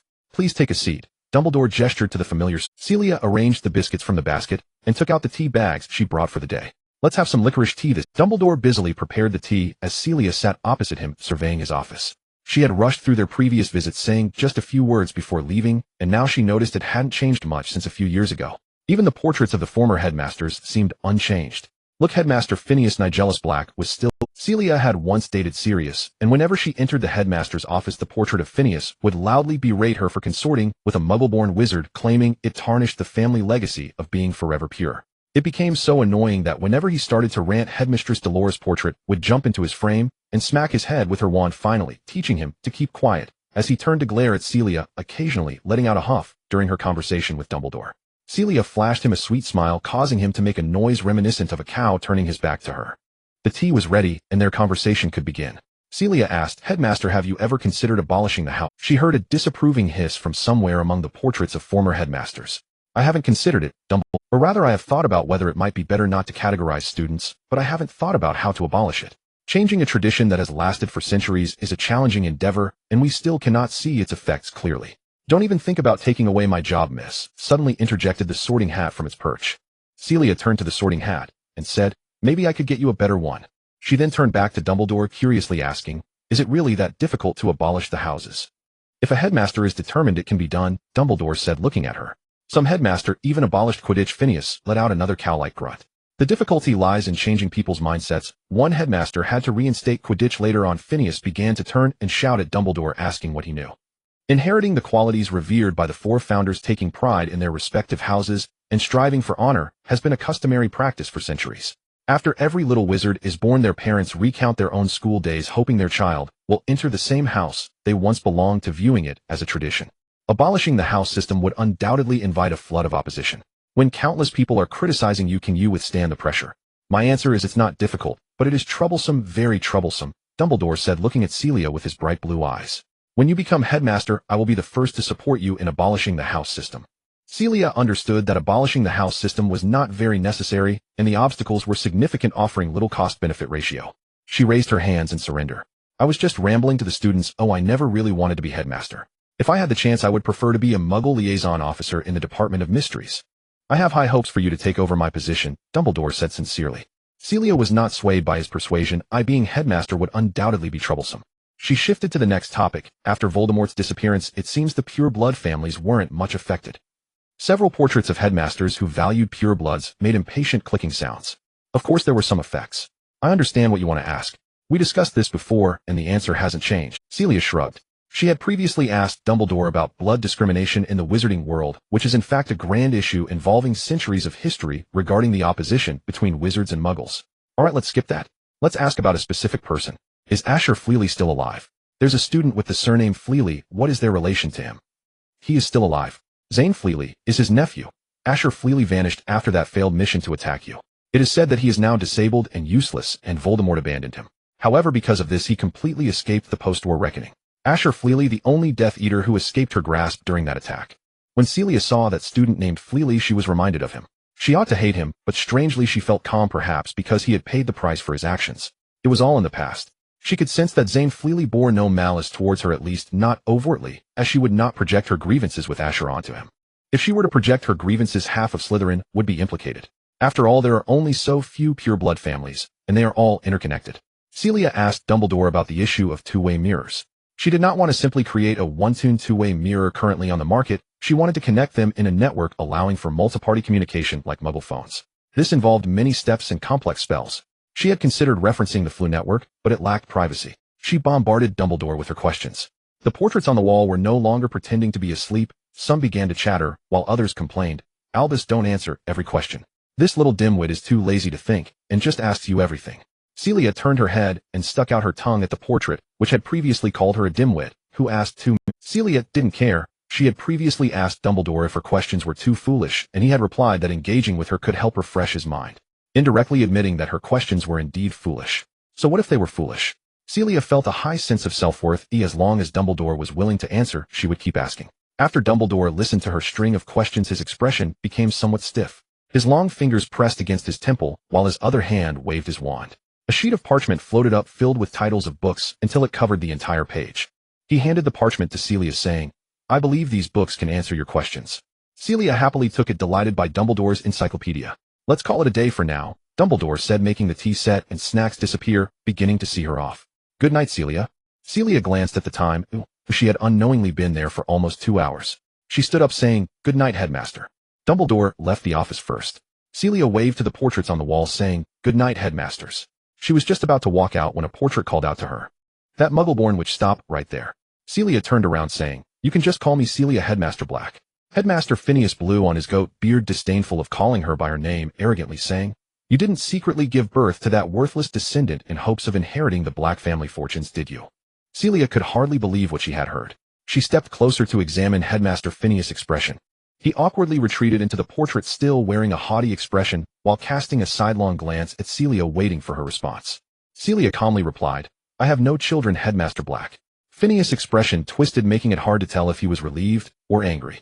He said harshly, "Thank Merlin. I wouldn't want the family legacy to be passed down by a mud-blood child. Extinction would be preferable." Phineas has completely ruined Celia's good mood tonight. Crazy old man. Celia returned to her office and pulled out a piece of parchment. "To the Ministry of Magic last week, I submitted a request to visit Azkaban. When can I expect a response?" Celia tore up the parchment. She took another piece and wrote on it, "Dear Amelia, it's been a while since we last met, and I need your help with something." After finishing the letter to Amelia, Celia ran to the Ollery to send it via Rook. Amelia Bones is her friend from Hufflepuff, 2 years her senior, and now the Deputy Director of the Department of Magical Law Enforcement in the British Ministry of Magic. According to Celia's rough understanding of the Ministry of Magic, Azkaban is directly overseen by the Minister of Magic. She had previously attempted to write to the minister, but of course received no reply. She then submitted a request to the Department of Magical Law Enforcement, the largest department in the ministry, primarily responsible for judicial affairs and law enforcement in the Wizarding Society. It has 3 subordinate agencies: the Office for the Prohibition of Abuse of Magic, an enforcement agency dealing with violations of spellcasting; the Auror Office, a violent organization tasked with capturing dark wizards; and the Wisingamot, the highest court in the British wizarding world. Strictly speaking, Azkaban is not under their jurisdiction, but the penalties are part of the post-trial process and are closely related to them. The Department of Magical Law Enforcement also did not respond to her. Celia didn't want to wait any longer and decided to leverage her connections. She should have written to Amelia long ago. Why not use her connections? Because Phineas' words kept her awake all night. Celia tossed and turned in bed, unable to sleep, lying on her side and looking out the window at the moonlight. Only Sirius remains in the Black family. She couldn't help but think of Regulus, Sirius' twin brother, who died at the age of 18. The last time they met was during her graduation. This year had produced an incredibly rowdy group of marauders, and despite the outside world being flooded, they had to throw a graduation party. The location was on the lawn by the Black Lake. Flowers, fireworks, champagne towers, rock music. After exam week, June had already warmed up, and everyone had shed their school robes, wearing their favorite clothes as the graduates celebrated one last time by the Black Lake. The younger students also wanted to join in. They were not allowed to drink, but could enjoy snacks and music. The Slytherin house did not participate. They were neither welcomed nor inclined to join. But they watched coldly from the castle corridors, standing there and observing the crowd by the Black Lake. Some met their gazes and quickly looked away in fear. No one knew how many among them had become Death Eaters. One thing was clear: on the day they stepped out of Hogwarts, many of them would draw their wands and aim them at former classmates fighting for their lives. Celia was part of the party planning committee. She did not join in the revelry, as a prefect had the duty to maintain order. She stood at the edge where the forbidden forest met the black lake, responsible for preventing inebriated graduates from rushing into the forbidden forest or jumping into the black lake. This position seemed somewhat superfluous. The alcohol they procured had an extremely low alcohol content incapable of getting anyone drunk, and no one wanted to jump into the black lake. Except for James, who proposed this position likely to prevent himself from jumping in. She leaned against a tree, swaying to the deafening music, and laughed heartily when she saw someone acting silly. It took her a long time to notice someone behind her in the forbidden forest. The person accidentally stepped on a twig, making a noise. She turned around and saw Regulus half hidden in the shade of a tree. They hadn't spoken since an incident last year, and their encounters had become few and far between. Celia suddenly realized how much Regulus had changed over the past year. He had grown taller, his demeanor was colder, and his expression darker. A pair of gray eyes stubbornly fixed on her. She slowly turned back around, not looking at him again. "You should go back to France after graduation." He spoke from behind her, his voice hoarse. "No," Celia replied. "You will regret it," he said again. "No," Celia retorted. Regulus walked toward her, brushing past her shoulder, without stopping, simply saying softly. Celia stared at his back until he disappeared from her sight. That night, when she returned to her dormitory, something fell out of her pocket as she took off her coat. A rose-shaped diamond brooch. She later asked everyone, but no one knew who had given it to her. She wondered if it had been Regulus, but she never had the chance to ask him again. Not long after graduation, the Patil family suffered a tragedy and fled to America. Celia worked logistics for the Order of the Phoenix, secretly helping families escape. Then came the news of Regulus' death. Sirius sat in silence all night. He investigated the cause of Regulus' death for a long time, but no one knew how he had died, or where he had died. He had just died quietly and unexpectedly. Celia also felt dazed for a long time. She still remembered the scene of their first conversation. During the summer after her first year, Celia leaned against the street, handing out flyers, acting as a tour guide, and practicing her English.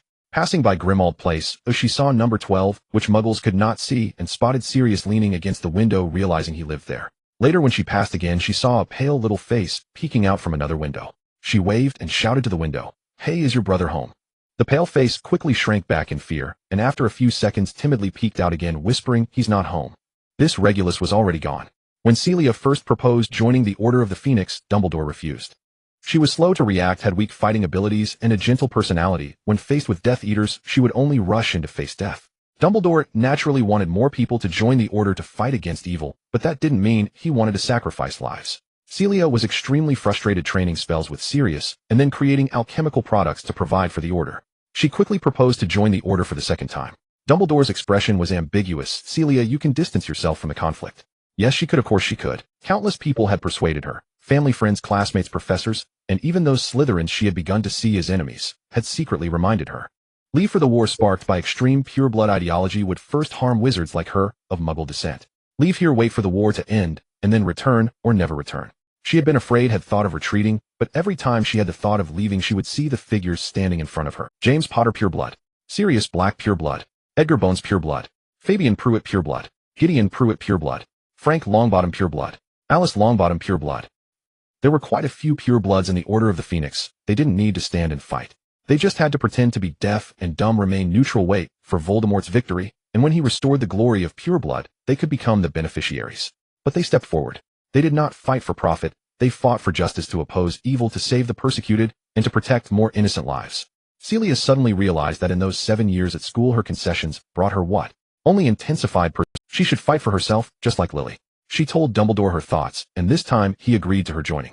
She still mainly handled logistics and communication, but this time she was prepared to martyr herself for her ideals and die for justice. Simply to save more wizards like herself, or perhaps to save the Reguluses of the world. Celia couldn't sleep all night, and as the morning light broke, she got up to wash and changed her clothes. She walked into the Forbidden Forest in the morning and picked some dewy flowers. Back in her room, she magically pressed the flowers into bookmarks. She set the bookmarks aside, took out a piece of ordinary Muggle stationery, found a fountain pen, and tried to use simple, understandable words to write. Dear Harry, Aunt Celia. It's been a week since school started. How's the new term going? I'm doing quite well. This is a kind of wildflower from school which I pressed into a bookmark, hoping it can accompany you. It's always good to read more. After finishing the letter to Harry, Celia sealed it in an envelope with a stamp and wrote Harry's school address on it. She also wrote a few closing lines in the letter to Remus, sealed both letters together, and sent them to Remus. Remus would send Harry's letter to his school using Muggle methods. She didn't tell Remus about the sleepless night. Celia had a principle: when dealing with friends' problems that could be solved, could seek help from friends, while problems that were known to be unsolvable should be left to her own troubles. She went to the Ollery to send the letter, and just as she found a school owl to send it, Rook flew back with a letter. It landed on her forehead, stepping hard a few times. Okay, thank you sir, please let go of my hair. Celia exclaimed as she grabbed it down. She casually tidied her hair and eagerly went to read the letter. Amelia had sent her a very thick letter. She first apologized to Celia, stating she did not have the authority to allow Celia to visit Sirius in Azkaban. Celia felt a bit disappointed as she stepped out of the Ollery and leaned by the window to continue reading Amelia's letter. She vaguely explained the reason to Celia. A year ago, someone had obtained visitation rights to Azkaban through bribery and attempted to help the inmates escape, resulting in failure. The minister was furious and decreed that visits to Azkaban, especially for serious offenders, were no longer permitted. Then Amelia attached a detailed report on the serious incident from that year, describing the entire process of his crime capture and sentencing. Amelia wrote very straightforwardly, "I know you were once very close to Sirius Black, but he is no longer the person you once knew. A servant of a dark wizard, a madman, and murderer. Is it worth your effort to see him?" She wished she could directly say, "There are so many men in the world, just hurry and find another." Celia sighed. It was because of this that she initially didn't want to approach Amelia directly. Her friends wouldn't understand her, not even Remus. Amelia also provided her with some new information. "I listened to the Aurors on duty at Azkaban report that Sirius Black is in relatively good condition among serious offenders. He is sane and hasn't gone mad yet." Celia painfully tucked the letter away. That he hadn't gone mad yet was actually good news. She walked back in a daze, feeling lost for a moment. Upon reaching the second floor, she saw 3 students standing in front of her office door, heads together, studying communication butterflies. Celia instantly put away her negative emotions and forced a somewhat stiff smile. "Hi, good morning, what are you all doing?" "Professor Dyron." Tonks today sported a peach-pink hairstyle and happily waved at her. "We are studying how to use butterflies." Celia stopped in her tracks, saying, "The method is written on the paper and I'm standing right here. You can give it a try." They each took a butterfly and held it in their palms. One recited the method from the paper, while another pointed their wand at the butterfly. "First use the wand to tap once to activate it. Oh, it's moving." "Then use a recording spell to write down what you want to say, or just speak directly." Tonks said to the butterfly, "Hi, Professor Dyron M. Tonks. Next, write down the name of the person you want to communicate with." Tonks wrote Celia Dyron's name on it. The moment they completed the steps, the butterfly flew out of their hands, delicately flitting towards Celia and landing in her. Celia heard the butterfly emit Tonks' voice. She whispered a few words to the butterfly, which then fluttered back to Tonks, who caught it with her hand. The butterfly flapped its wings and said, "Hello, Tonks, I'm Celia Dyron." Tonks gasped in astonishment. What? Her 2 companions leaned in to ask, "What's going on?" "Didn't you hear Professor Dyron's voice?" They both shook their heads. Celia had already approached them and explained, "A wizard's name naturally possesses magical power. When marked on a magical item, it forms a one-sided contract. The communication butterfly has this effect, allowing only the intended recipient to hear the voice and see the text." The 3 students looked as if they had learned something. Celia opened the door to her office, saying, "Any other questions?" The 3 exchanged glances and Tonks cleared her throat to say, "Actually, Professor Dyron, we came to visit you." Celia smiled and nodded. "Welcome, please come in, little guests." The 3 followed Celia into her office. She asked them to sit first while she went into her bedroom to store Amelia's letter and brought out some snacks to entertain her guests. When she came out, the 3 were already sitting obediently in the armchairs. After introductions, she met the other 2 students. One was named Charlie Weasley, a 4th-year Gryffindor, and he was the brother of Bill Weasley from her class. The other was named Elsie Hassan, a 4th-year Hufflepuff and Tonks' roommate. As soon as she sat down, Tonks excitedly started talking.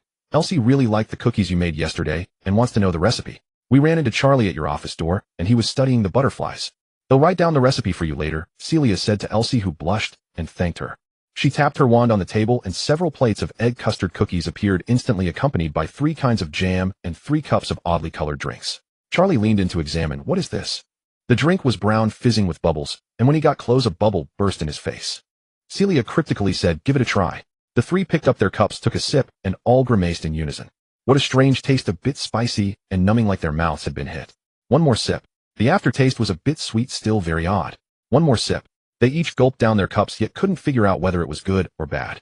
Tonks looked at her eagerly. "Professor, what is this?" "I want more." "It's cola, a muggle drink." Celia waved her wand, and her cup refilled again. She gestured to the other 2, who nodded in agreement. "But you can't drink too much." As soon as she finished, Charlie let out, "Merlin." His face turned red. Tonks and Elsie both wanted to laugh at him, but they too covered their mouths. After finishing their second cup of cola, Celia switched them to black tea. "This is really exciting, and my dad will definitely be interested in this cola. He's a muggle enthusiast," Charlie explained to Celia. The 3 of them were extroverted kids chatting with Celia in rapid turns, and she surprisingly kept up with the conversation. Celia learned that Charlie's family had 7 children, all with distinct red hair. This year the 3rd one, Percy, just started school, and like his 2 older brothers was sorted into Gryffindor. Charlie said, "I even bet Bill whether he would be the only Ravenclaw in the family. I would have to wash Bill's socks for an entire year." She also learned that Bill was his superfan. He has your clippings taped on the wall and memorized every compliment from. Isn't Bill going to hit you? I've heard you say that to different people many times. Elsie asked Charlie while covering her mouth, but her voice was loud and Celia heard it clearly. Charlie covered his mouth to respond, but Celia still heard perfectly. He already did. Do I have to get my revenge? Celia giggled. The Weasley family was indeed very interesting. Elsie was intriguing as well. Her family was a wizarding family that moved from Egypt to England and still retained some Egyptian customs. Her family used to love fava beans, but she found them disgusting. When her magic erupted as a child, all the fava beans on the table burrowed into her family's nostrils. Since then they never dared to put beans in front of her again. Elsie's family also dabbled in alchemy. Egyptian alchemy has always been advanced, and the headquarters of the International Alchemist Association is located in Cairo, Egypt. She said she would definitely sign up for alchemy classes in the future. Celia had already witnessed Tonks' transfiguration magic, as she could also transform into animal traits. Now Tonks transformed into a pig's nose in front of Celia. Celia curiously touched it. It felt just like a real pig's nose. Tonks then transformed into Celia's face. Great, now we have two Celias. Celia summoned a mirror, hugging her pink-haired Celia to look into it. I really wish I had a camera to take a picture and send it to my family telling them I've met my long-lost sister. Professor Celia, wait until you have a camera and it'll transform again. Pink-haired Celia winked at her. Hey, transform into Professor Dumbledore and show Professor Celia your beautiful beard. Charlie suggested. Tonks closed her eyes and began recalling Dumbledore's appearance. Her facial features slowly. Celia's originally small and delicate nose elongated and distorted, while a large tuft of pink beard sprouted from her chin. Tonks opened her eyes. Aside from her overly smooth skin, she had completely transformed into a version of Dumbledore. Pink version. Merlin, oh Merlin. Celia jumped up and rushed into her bedroom, rummaging through her luggage, but couldn't find her camera. She returned disappointed, saying, I will definitely bring a camera next semester to show it to the headmaster. Tonks blinked. Dumbledore's eyes. Will the headmaster be angry? No, he's very good-tempered. Celia looked at Tonks and began contemplating how likely it would be to persuade Dumbledore to dye his hair and beard. Elsie winked at Tonks. Quick, transform into that one person. Sure thing, Tonks eagerly agreed.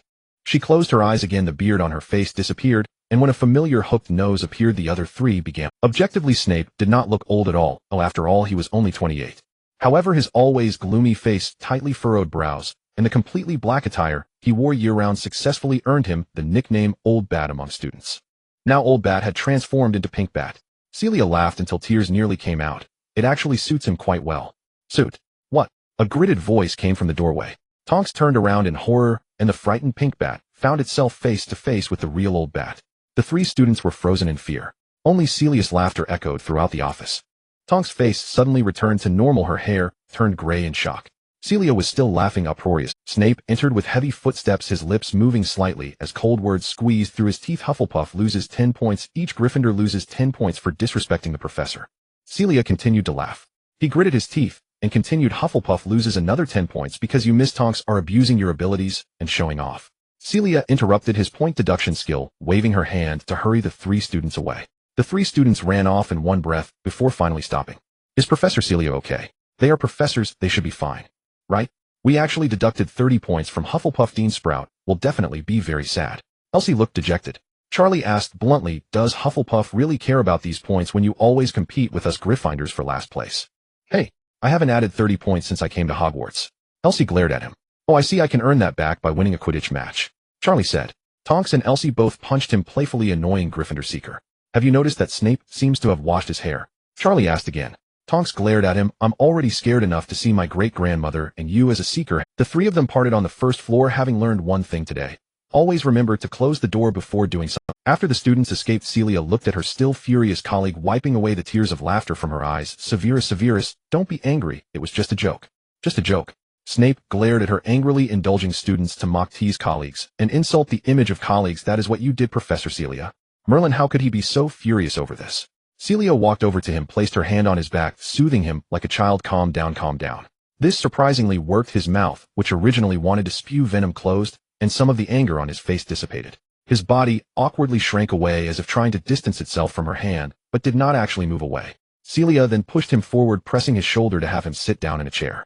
With a wave of her wand, she conjured a new cup of tea in front of him, looking at him with a smile. Did our Professor Severus come here to deliver medicine for me? Snape indeed came to deliver medicine. He could hear Celia's laughter echoing from her room in the stairwell, loud enough to be quite bothersome. It made him unintentionally recall their student days. Celia was always surrounded by people, always filled with laughter and joy. He never understood back then why she was always laughing. Why was she always so happy? Why was she friendly to everyone? Why did she always let those with ulterior motives get close to her? He quietly approached the door of Celia's office, wondering who brought her laughter this time. Very well, it was him, and Snape was furious. Snape coldly tossed the potion bottle onto the table. It was that eerie potion glowing red, and Celia still remembered its taste with lingering fear. She really didn't want to drink it. Snape curled his thin lips and began to mock. I suppose the expensive potion materials, the complex brewing process, and the valuable time of the potion's master all. He started again. Celia immediately uncapped the potion bottle and poured it into her mouth. Let her die drinking it, let her die. This potion was so terrible that she almost died. The pain that felt like her head was being crushed made her temporarily forget everything. When she came to, she heard Snape asking her how it was. Celia gagged and said, "It works great, it makes me wish I were dead." "Your arm," Snape said coldly. Celia extended her left arm towards him, her eyes slightly glazed as she stared at the ceiling, mechanically stuffing a few pieces of custard biscuits into her mouth. The biscuits couldn't wash away the disgusting feeling in her mouth that was bitter and sticky, filling her throat completely. Snape grasped her wrist, very slender, rolled up her sleeve, and carefully examined her scars. Celia's palm looked very normal, but from her wrist upwards, it was all scars. He stroked her forearm, feeling the elasticity of her skin's recovery.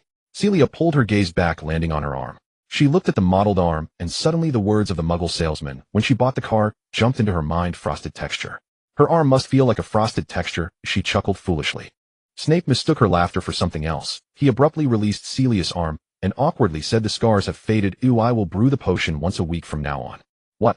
Celia stopped smiling, looking at her arm, raised it to poke under Snape's eyes. "I don't see any changes. Ooh, let's switch to a different potion." Snape coldly replied, "I believe I am more professional than Professor Celia." Celia took a step back and asked, "Can you make the potion taste better?" Snape remained cold and unyielding. "If you still remember last week, I told you I'm not a cook. Potions have nothing to do." He was about to leave when Celia reached out to grab his sleeve. The loose robe fluttered as he moved, and Celia accidentally caught his hand. It didn't matter what she grabbed as she pulled his hand back, not letting him leave. "Just make it a little tastier. Didn't you research flavoring potions before? Otherwise, next time just knock me out and pour it directly into my mouth." Celia was desperate. She had always been someone who valued taste. At her age, she shouldn't be afraid of drinking potions, but she had already bravely drunk it twice, and truly had no courage for a third time. Snape said nothing, looking down at the hand that Celia was holding. Her hand was very pale, smaller in circumference than Snape's bony hand, and at that moment, she was gripping his palm tightly, her soft fingers pressed against his palm with distinct colors. Celia noticed his gaze and thought he disliked her touch, so she loosened her fingers. Snape, however, suddenly held her hand back. What did this mean? Celia was puzzled. "Professor, I have something I want to ask you." Just then Bill knocked twice and poked his head in from outside. "Come in," Celia called out. Snape abruptly released her hand, or rather shook her hand off, and walked out quickly, narrowing his eyes at Bill as he passed, and said, "You didn't see anything." His black robe billowed, and his back always had a sense of fleeing.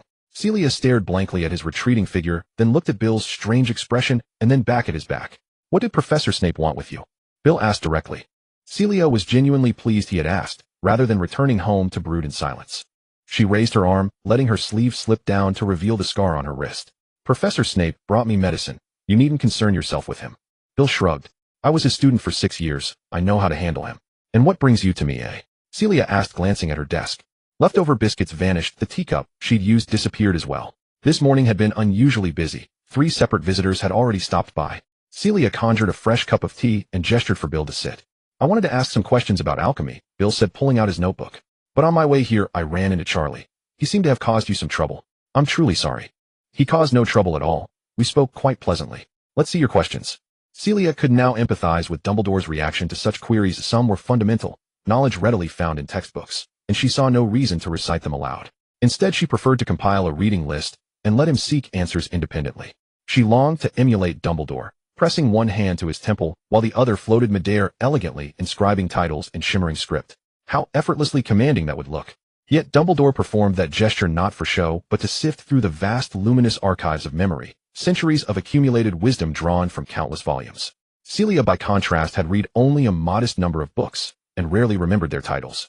Pressing her temple would merely signal a headache, not erudition. She spared herself the pretense. Rising, she went to her bedroom, retrieved her study notes, and cross-referenced them with her reading history to draft a precise bibliography. It was hardly impressive. Unaware of her inner musings, Bill accepted the list with a warm smile. "Thank you, you're remarkably diligent. If you have further questions, feel free to come to me anytime." Celia had been an unremarkable student herself and held deep respect for academic excellence. Just earlier, Charlie had mentioned Bill was an O.W.L. prodigy. 12 O.W.L.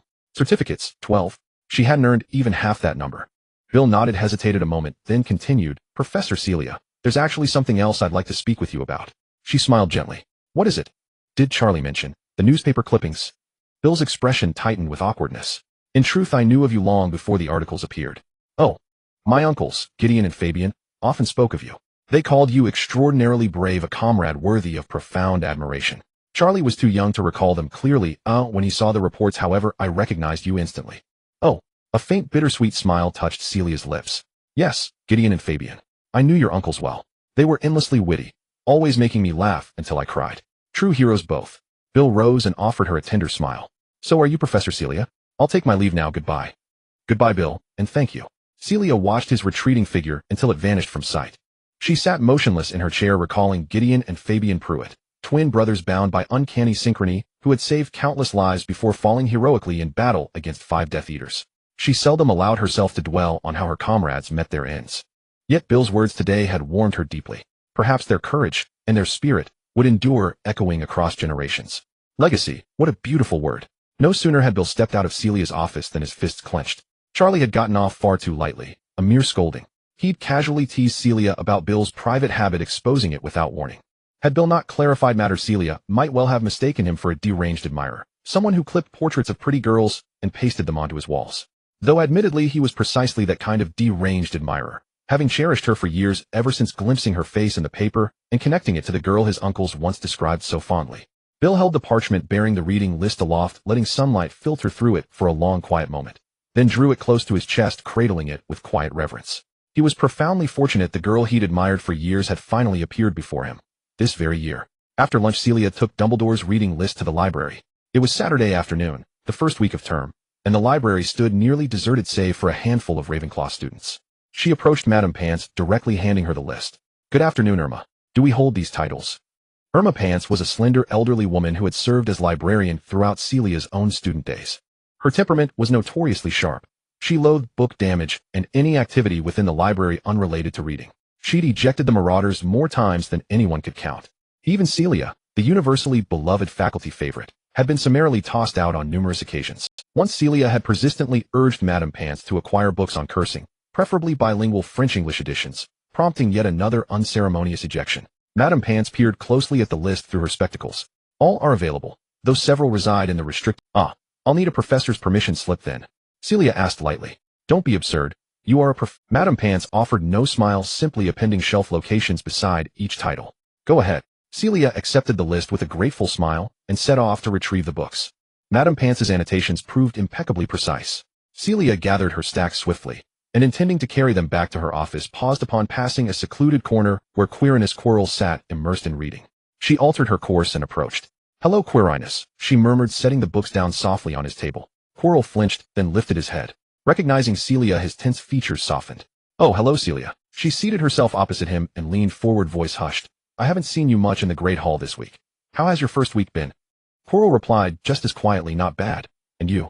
Not bad at all, she replied, glancing at his open book. A treatise on defensive magic, and added, surprised, you're interested in defense against the dark arts. Flustered, Quirrell snapped the volume shut. Only occasionally. I enjoy reading. Any genre will do. Madame Pants materialized beside their table, silent as a wraith, and murmured, Professors, even you are forbidden from conversing in the library. You wouldn't wish to be ejected in front of students, would you? If not, then please keep silent. Celia shook her head frantically and mimed, sealing her lips. Quirrell hastily covered his mouth. Madame Pants dissolved into silence once more.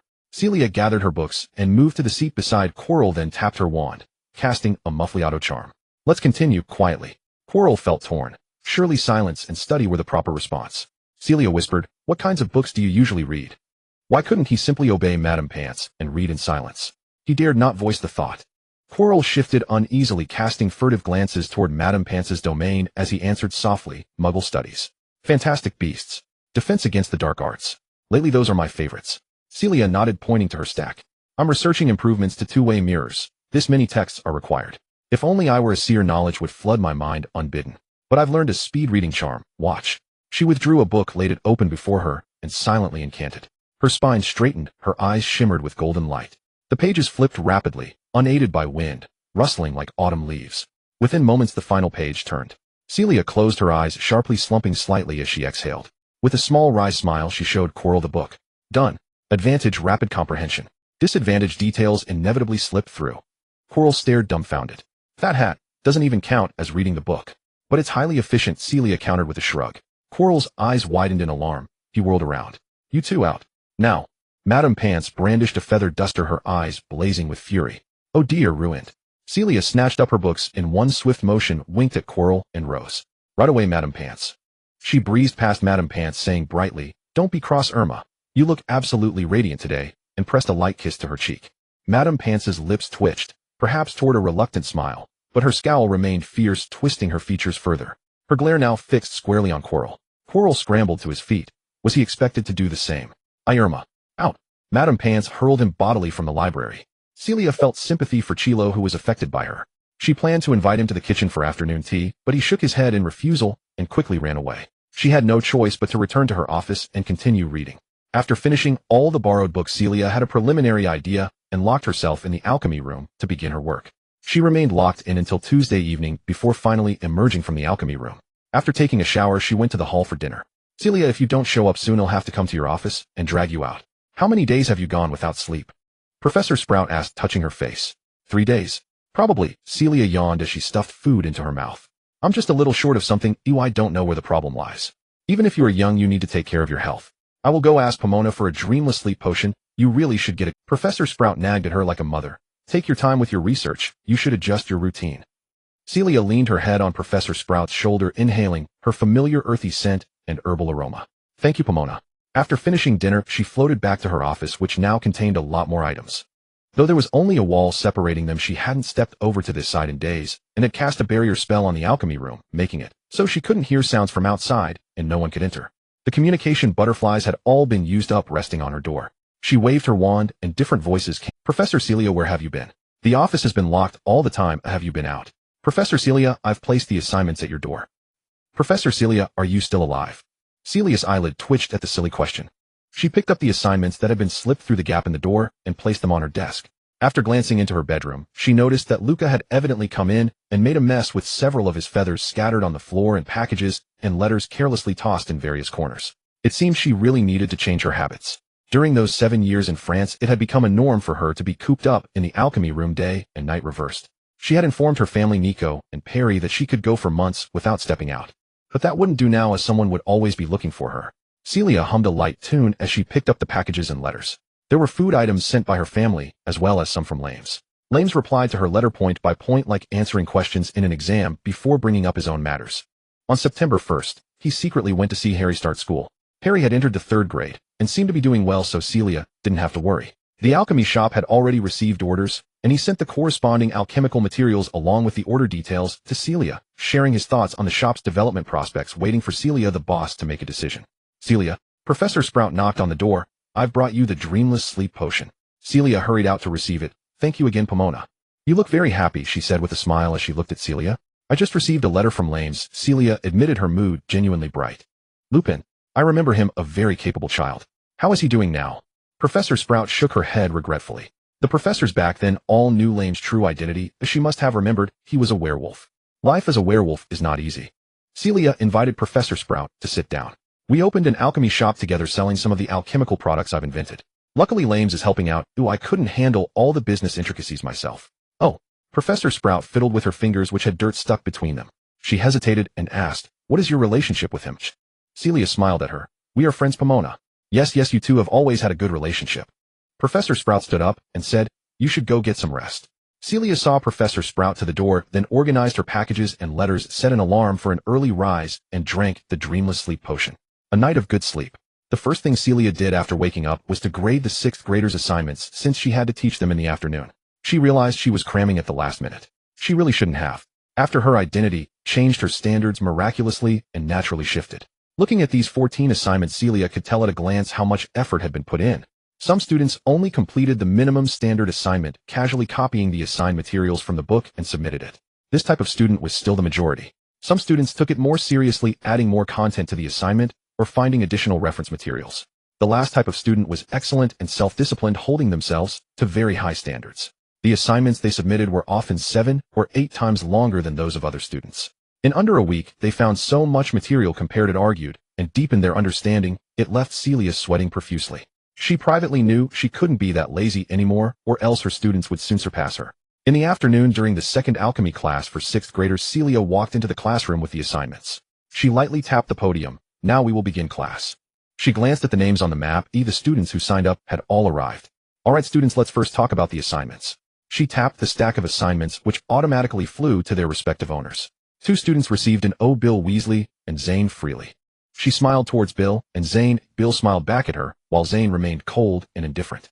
Your assignments were very interesting. One explored depth, while the other broadened the scope. You should exchange ideas when you have the chance. Bill's assignment was based on the assigned materials, deepening the content in the paper, detailing the effects of those materials, methods of handling, and how to use advanced materials. It could all serve as reference material for the students' classes. Zane, on the other hand, chose to focus on substituting alchemical materials of similar types, mentioning many obscure and rare alchemical materials, some of which Celia wasn't very familiar with. Upon checking the materials, she found they could indeed be used. After saying this, neither Bill nor Zane reacted. They didn't even exchange glances. She raised an eyebrow. While it seemed there was no chance for Gryffindor and Slytherin to communicate, she began the formal lesson. In this class, we will discuss methods of material handling. At the end of class, Celia assigned homework on material handling techniques, still allowing for length and creativity.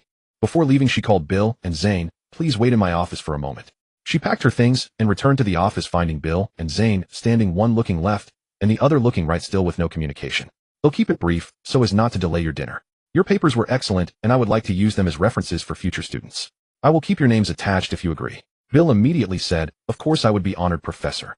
Celia looked at Zane. Oh, he resembled his uncle with pale skin, brown gold hair, and light blue eyes. She thought out of place about how she and Patrice had observed the pure bloods of Slytherin for a while.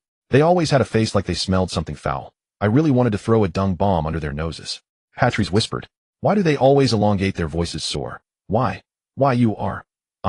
In my way. Celia mimicked. That sounds really mean, Patrice said. Celia realized, so that's why it sounds mean. Patrice pointed out. When they are waiting, they stand with their arms crossed for 10 seconds, start rolling their eyes after 20 seconds and 30 seconds, and they're ready to faint from anger. Is that so, ladies? Suddenly a cold voice came from behind them. Celia turned around to see the Slytherin they had been discussing.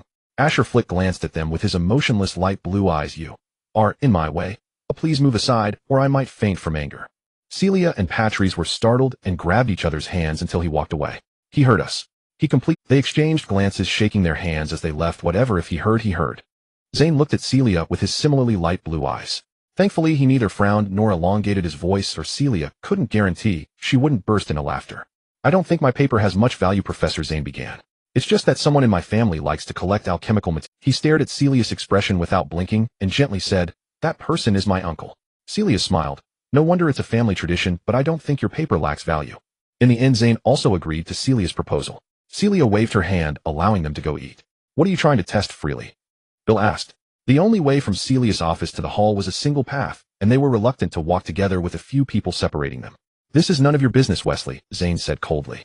You'd better not think about doing anything bad with my suggestion. Bill said. I have a suggestion too. Stop fixating on the professor, it's quite nauseating. They both quickened their pace, rushing into the hall, finally escaping the unbearable company. Bill noticed Freely's probing, and Celia naturally could tell too. He wanted to test whether she knew that Asher was his uncle, testing her attitude towards Asher. It didn't matter, as Celia regarded him as a stranger. After finishing the 7th grade class on Thursday, Celia had 5 days of free time. This time she adjusted her research hours, first completing an order product to practice, then attempting to create an improved double-sided mirror. When she hit a bottleneck, she would go to the library to read Ask Dumbledore or consult Nicolas Flamel remotely. Once I improve the double-sided mirror, he'll send you a large one. Then I can come find you and chat with Perry every day, Celia said to Nicholas in the book. Nicholas shook his head in fear, saying, No, definitely not. Perry and I both need personal time. Celia clicked her tongue, as she knew Nicholas found her annoying. Under the guidance of the greatest alchemist and the most powerful wizard of the time, Celia finally created an improved version of the double-sided mirror within a month. She first sent it to Remus. After giving the double-sided mirror to Remus, she would shout at her large mirror every so often, Remus. Remy. Remus. After several hours, there was finally a response from the other side. Remus' face appeared in the mirror, and there was a clear, fresh scratch on his face, stained with blood. What happened to your face? Celia asked, leaning against the mirror. Luca doesn't know why he's so irritable. He scratched me several times as soon as he came over. Remus was puzzled. He cast a healing spell on himself in front of the mirror, then smiled at Celia on this side of the mirror. You did it, congratulations. Oh, Celia blinked, wondering if it was her fault. She had added sound effects and a vibration function to the double-sided mirror, Perhaps when she called Remus, the mirror in the package kept vibrating, annoying Luca. Oh well, never mind. She stood up and turned around in front of the mirror, saying, "Look, Remus, I made myself a double-sided mirror as big as a dressing mirror. Now I can sit in an armchair and chat with you. Yours can magnify. Ooh, just use a magnification spell. I included a transformation spell while inscribing the magic patterns. Then I want to give it a try," Remus said gently. He cast a magnification spell on the palm-sized mirror, set it upright on the table, and found a chair to sit down. Indeed, magnifying it did not affect its usability. After the mirror was enlarged, the landscape in sight also expanded, and it felt as if Celia was sitting face to face with Remus. Curiously, she glanced behind him. "Are you living in the alchemy shop now?" "Yes, it's more convenient this way. Oh, I only go home a few days a month," Remus said, always smiling gently at her. Celia immediately looked at his complexion. He seemed much better than when they reunited a few years ago. With the work she provided, he was not so financially strained anymore, having food and shelter, no longer needing to hide, and he was no longer so haggard. Yet he could not escape the monthly transformations, which were a huge strain on his body, leaving him with a sickly aura. "Have you been taking the Wolfbane potion these past 2 months? Has that apothecary been supplying you steadily?" Celia asked with concern. After Remus returned to England, Celia had him buy the Wolfbane potion directly from the apothecary. He often collaborated, with no longer needing to go through her, but she always worried that Remus might secretly skip taking the potion, because the Wolfbane potion was too expensive. "Don't worry, I've been taking it," Remus quickly replied.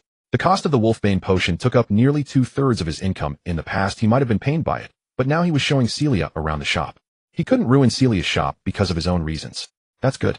Celia wanted to get a bit closer to Remus. She got up from her chair and sat directly on the floor in front of the mirror, saying, "Remus, I added a lot of functions to the double-sided mirror. It's much better than what James had, much better than what's on the market." Remus knew what she almost let slip earlier. James once had a pair of double-sided mirrors, giving one to Sirius. They would chat through the double-sided mirrors when they were separated or during holidays. He smiled without changing his expression, saying, "Quick, tell me what functions I can use." "I connected the double-sided mirror to the network. You can not only contact me, but also reach others. I plan to install one for all the staff at Hogwarts first." Celia talked non-stop to Remus until late at night, until she yawned and Remus urged her to go to sleep, and then they disconnected from the mirror. The next day was the weekend, and Celia got up with great enthusiasm. Today, she was going to make mirrors for all the... She packed her portable magic circle magic pattern carving disc, processed, smelting materials, and a series of items, climbed the tall building, and first made one for the headmaster. She had already informed Dumbledore in advance. He was waiting in his office wearing morning robes. "You came very early," Dumbledore said, tugging at a little pom-pom on his morning robe. "I want to finish everything today," Celia asked him. "Which side of the mirror do you want to modify?" Dumbledore took out a silver half-length mirror, saying, "I think the mirror in the changing room isn't suitable. If another face suddenly appears while changing clothes, that would be too scary." Celia agreed very much and began the modification on the spot, while the surrounding portraits all gathered around to watch and loudly commented in front of her. The portrait of the headmaster, who often called her an idiot, actually managed to praise her this time. When she gets to work, at least she doesn't act like an idiot anymore. Celia's practical ability has always been strong. "Ooh, I can't match her in this regard," Dumbledore said with a smile. Celia was very focused, completely ignoring the sounds around her. She carefully melted the materials, inscribed the magic patterns behind the half-length mirror, infused it with magic. Every movement was precise and no magic was wasted. It couldn't be more perfect. She quickly finished the first mirror. She took out a small mirror she carried with her and shouted at it, "Headmaster Dumbledore." At the same time, a phoenix's cry came from the half-length mirror along with Celia's voice, "Headmaster Dumbledore." Hearing the phoenix's cry, Fox curiously chirped a couple of times. He had just been reborn not long ago, and his feathers were still sparse. He shook his head left and right, trying to find out where the cry from his kind was coming from. "What should I do?" Dumbledore asked. "Just respond," Celia replied. So Dumbledore said to the mirror, "Hello." Celia's face appeared in the mirror, and she also saw Dumbledore's face in her small mirror, and he winked at her. "That's it. The closing command can be set by yourself, or you can simply use the spell to stop it." Celia briefly explained the usage to Dumbledore. She turned to Fox and said, "Don't look for it. The sound recorded by the mirror is your call. You can change it yourself as long as you use this spell." She also told Dumbledore how to change the sound effect. Dumbledore moved the mirror, looking for a suitable place. He finally placed it diagonally in front of his desk. He sat in front of the desk looking at the mirror. "This way everyone who contacts me can see that I'm working seriously." Celia bid farewell to him confidently, saying, "I will definitely finish the modifications today, or we can chat in the mirror tonight." Dumbledore was once again fiddling with his little pom-pom, saying, "Good luck." Celia didn't understand why he wished her good luck. In the morning, she had modified the mirrors in the offices of Professor McGonagall, Professor Sprout, and Professor Flitwick. The three of them used Dumbledore's mirror for testing, and every time they called him, he was sitting at his desk working with great seriousness. Professor Flitwick laughed so hard he almost fell from his seat. "Albus, you have cookie crumbs in your beard." Dumbledore angrily turned off the mirror. Celia had run around all morning and was now hungry. She happened to run into Snape in the hall sitting down next to him while eating and talking to him. "They'll go modify your mirror after lunch," Celia said. Snape elegantly speared a piece of steak, saying no. "Then how about 3 o'clock this afternoon?" Celia thought he had something to do and changed the time. Snape replied again no. Celia raised her fork, threatening him. "You can't just say no." "I don't need to modify a stupid mirror," Snape clarified, expanding his statement. Celia huffed. If he didn't want to modify it, fine. She went to ask other professors for their availability. To her surprise, several of them rejected her. She returned to Snape in confusion. "Why doesn't anyone want to modify the—" Snape's deep voice replied. "Who wants to hear their colleagues chattering away in the mirror while enjoying a peaceful moment alone in the evening?"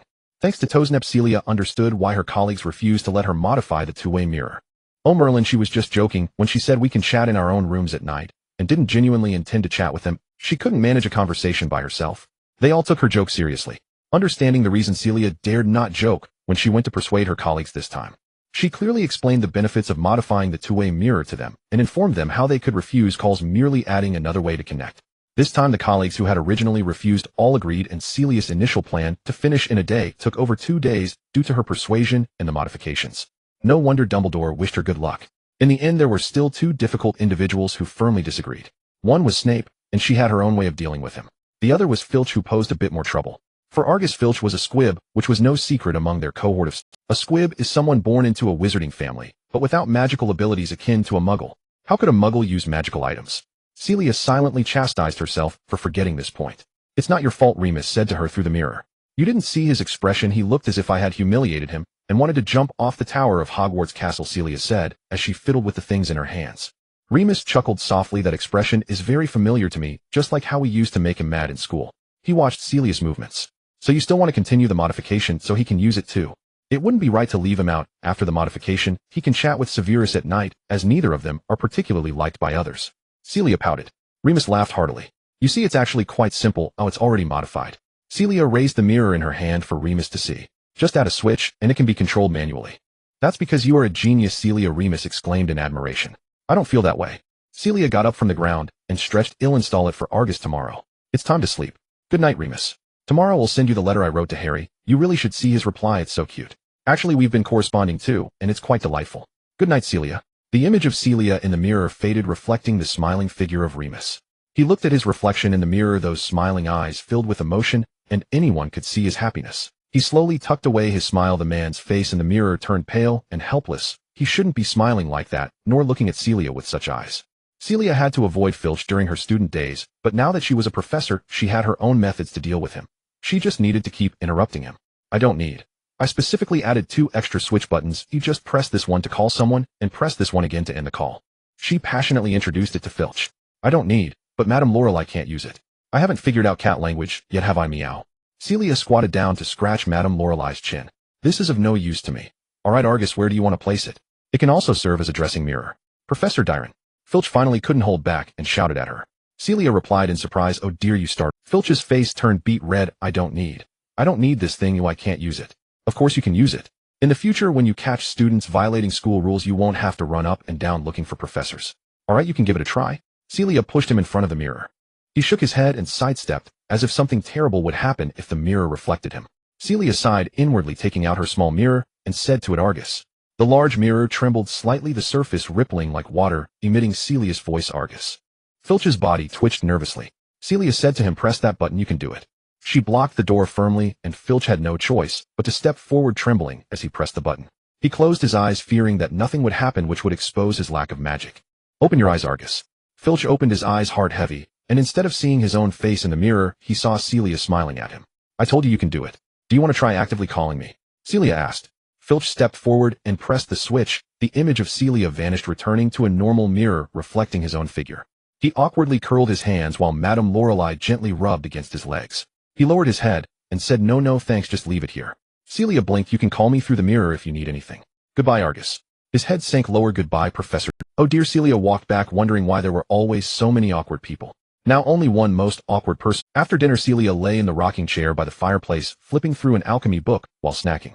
She raised her hand, pinched a small handful of flue powder from the dish by the hearth, threw it into the fire, and shouted into it, "Severus, are you there?" The fire in the hearth suddenly flared up with green flames, and Snape's head appeared among them, asking irritably, "What is it?" "You don't have to come over, I have a question for you." Celia prevented him from coming through the fireplace, and said slowly, "A very important question." She popped a small cookie into her mouth and Snape ground his teeth. What question?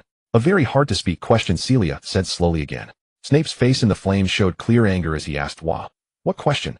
Is it comfortable to squat by the fireplace with your head in the flames while talking? Why would someone prefer to stick their head into a dirty fireplace instead of comfortably sitting in a chair facing a beautiful, clean, tidy, and bright mirror?" She looked at Snape with an innocent expression.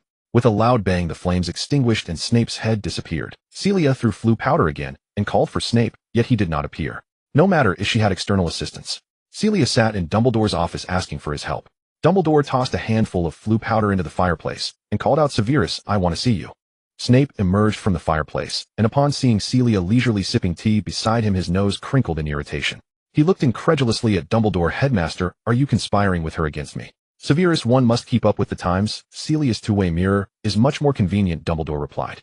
Snape said stiffly, "If there's nothing else, I'll take my leave." He grasped the flu powder and dove back into the fireplace, returning to his own office. Celia rolled her eyes. "Why is he being so stubborn?" Dumbledore played with his fingers. "You young people, I don't understand." She grabbed a handful of flu powder and shouted at the fireplace. Severus' office. After a dizzying spin, Celia stumbled out of the fireplace. Snape, who had returned a moment earlier and was sitting at his desk, stared at her in shock. "Who sent you here?" Celia bent down to brush off the soot from her robe. "Oh, I've gotten dirty again." After brushing off the soot, she straightened up and began to pace around Snape's office, starting her critique. "Gloomy and dark. You should learn from Professor Slughorn's aesthetic. His office is so cozy." Snape's brow twitched. "What is this? Has it gone moldy?" "Severus, even as wizards, mold affects us too." Celia shook her head, sking. Snape closed his eyes. "Don't you use a mirror? Is it because the basement is too dim, fearing it might reflect something that shouldn't exist? Or are you afraid of suddenly seeing a humanoid bat?" she said, starting to walk into Snape's bedroom. Snape blocked her, gritting his teeth. "Leave your stupid, useless mirror and get out." Celia immediately pulled a mirror from her pocket, cast an enlargement spell on it, and placed it in the corner. "You could have just said so. Goodbye." She happily walked out of Snape's office, kindly closing the door behind her, then pulled out another mirror and shouted. Snape's gloomy face quickly appeared in the mirror. Celia smiled, even sweeter. "I just wanted to see if you threw the mirror away. Goodbye." She cheerfully stowed the mirror away and skipped away. "Professor Dyron." She encountered her student as she turned. Celia maintained her good mood and greeted him cheerfully. "Hello, Zane." Zane was surprised to see her so warm and paused. "Did you go to see Professor Snape?" "Yes." The Slytherin common room was just ahead and Celia didn't want to linger there. She nodded to Zane. "I'll be leaving." Unexpectedly, Zane followed her. "Professor Dyron, I have a question to ask you. Shall we go to my office?" "Sure." Zane kept the distance, neither too far nor too close, silently following her. Celia also detached herself from the slight excitement of achieving her goal and returned to her composed, or rather seemingly composed, demeanor. Once they arrived at her office, Celia poured Zane a cup of tea. "What's your question?" "Regarding the assignment you assigned this week, I keep failing to engrave the magical runes on the materials." Celia had only assigned practice in drawing magical runes on parchment this week, and it seemed that the top student had already started to accelerate their pace. Zane couldn't explain how he was failing, and just listening to him, Celia couldn't figure out what the failure was. She took Zane into her alchemy room and had him demonstrate the engraving on site. She immediately knew the reason: his magical output was far too unstable. Zane's ancient runes possess more magical power than modern script, thus alchemy uses them to engrave spells. Celia found a piece of parchment and wrote the word "burn" in ancient runes. When we write these words, our own magical power is injected to some extent, thereby producing the corresponding effect. She lifted the parchment and the patterns glimmered with light. Suddenly the parchment burst into flames. What you need to do now is still practice on parchment. Once you can consciously inject stable magic and produce the corresponding effect with the runes, you can go on to engrave the materials. "I understand now. Oh, I was too eager for success." Zane lowered his eyes. "Thank you, Professor." Celia realized she had also been somewhat impatient for results. She truly thought that after teaching for a semester she could teach her students to produce a mature alchemical product. Now it seemed that just practicing drawing runes would take a month. She specifically asked Bill and other students about their progress and decided to slow down the teaching pace, treating the production of alchemical products as a yearly goal. Life at Hogwarts continued to repeat peacefully and steadily. Celia managed orders, researched new things, and taught. In her spare time, she chatted over tea with the headmaster, with the professors, and with the students. When the first snowflake from the Scottish Highlands fell to the ground, she breathed in the chilly air, knowing that the Christmas holiday was approaching and the days to reunite with Harry were drawing near. Celia also remembered the promise she made at the beginning of the school year to make a stew for Chilo. She planned to gather her colleagues together for a big meal before the Christmas holiday. She sent out all her communication butterflies to inquire if her colleagues had time to meet and to ask about their preferred flavor. The butterflies flew back one after another. Dumbledore and Professor McGonagall were not at school that day. Professor Sprout needed to repot plants overnight, and Professor Sinistra wanted to observe an important astronomical event. Other professors agreed, and a few stubborn ones did not outright refuse. Celia drafted a simple menu based on the number of attendees. The time was set for Saturday evening. After her classes on Thursday, Celia began preparing the ingredients. She asked Hagrid to go with her to Hogsmeade for shopping. Celia, I really miss your cooking. The chocolate biscuits you taught me to make, I still often make them to eat. Celia rarely fell silent. The last time I visited your hut was that plate of burnt bottoms. Hey, those were chocolate biscuits, not burnt bottoms, Hagrid exclaimed. Celia was usually soft-tempered, but she was very firm when it came to food that was burnt bottoms. Hagrid, I'll teach you again when we get back, Hagrid said sheepishly. Okay. Celia ordered some wine with 3 brooms. When she went to get it, Madame Rosmerta insisted on having her try the new products in the shop. After drinking 2 cups of sweet honey wine, she felt warm all over, making the cold wind outside a little more bearable. Celia bought some ingredients at the shop in Hogsmeade, planning to use the fireplace to return to London in the morning to shop at the large supermarket. During her school days, she particularly enjoyed experimenting with new dishes, but the variety of food in the Scottish Highlands was rather limited. With few leafy greens available, she started a small vegetable garden next to Hagrid's and sweet-talked Professor Sprout into giving her a small plot in her greenhouse to grow vegetables. However, that was during her lower years. As she progressed to higher grades and the academic pressure increased, she hardly grew vegetables anymore. James became acquainted with a shady dealer at the Hog's Head, and that's what they called him, and could buy many contraband items from him. Celia also asked him to help her purchase some rare ingredients. Perhaps the business was difficult, as he surprisingly agreed. He disguised himself as a Muggle and went to the Muggle market to buy vegetables, nearly getting exposed. After returning, he cursed and swore, saying he would never do it again. Looking back, she realized she used to try anything. On a Saturday morning, Hagrid chopped down a small pine tree from the Forbidden Forest and brought it to the potions classroom to serve as a Christmas tree for Celia. She decorated the potions classroom, simply creating a festive atmosphere. Next came the main event. Celia pulled out a family apron embroidered with her name. In the basement kitchen, she made a round to confirm that she was the only one there, along with the house elves. She put on the apron, tied her hair up, and shouted, "Where is the sous chef of the Michelin 3-star restaurant Dillon House?" A house elf named Toto squeezed out from the group, squeaking, "Toto, is here esteemed chef?" Celia nodded seriously. "Where is my cold dish chef?" "Caddy is here. Caddy has always been here." Another house elf quickly ran out. "Where's my vegetable chef?" Celia called out one by one the house elves who had helped her the most during her school years. House elves always took on all household chores, proficient in various domestic spells, but each had its own area of expertise. Celia used to be thrilled to see so many obedient house elves in the kitchen, and her official cravings kicked in, making her run to the kitchen every day to play house. Today she was the head chef, assessing her apprentice's skills, and tomorrow she would be a judge, deciding which house elf was the best cook. She was quite familiar with the house elves. Dumbledore was not without reason to worry that she might abduct all the house elves. She indeed found a few particularly talented house elves to play chef with her, like Caddy, who arranged dishes more beautifully. With her team assembled, she said seriously, "My chefs today, Dillon House, has taken on a large order for 12 people from the professors of Hogwarts. Their evaluation is crucial to us, so let's show our true skills." "Yes, esteemed chef," the house elves shouted in unison, while the remaining ones looked at them enviously. Celia awkwardly bounced in place for a moment. Merlin, at her age, she was still playing house and getting so into it. She quickly smiled at the house elves. All right, the performance is over. You all work hard to prepare lunch and dinner for them." Celia spent half the day in the kitchen preparing all the dishes for the evening, leaving the house elves to maintain the temperature and taste. Their magic was always so impressive. She went back to her bedroom to take a shower, washing off the smell of smoke and oil, and changed into a new wizard robe.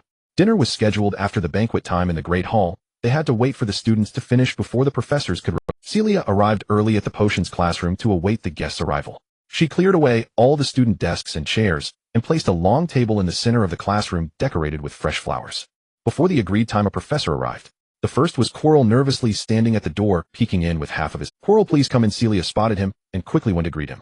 It was evident that Quirrell was not very skilled in social etiquette. He stammered, thank you for inviting me." "No need to thank me again, it's just a meal. We professors have been busy for a semester, and deserve to relax a bit, don't we? You can choose any seat." "Except for Hagrid," Celia said cheerfully. Quirrell opened his mouth, wanting to say more polite words, but others arrived. Professor Babbling and Professor Vector entered hand in hand. One taught ancient runes, and the other taught arithmancy. They both started teaching at Hogwarts after Celia graduated, so they weren't very familiar with each other. Celia signaled for Quirrell to sit first, and went to greet them. "We brought you a small gift." Professor Babbling handed Celia a small box. Celia accepted it with delight, inviting them to take a seat. "They're bringing gifts too." Quirrell quickly checked himself to see if he had anything to give. Aside from his wand, he brought nothing else, just himself.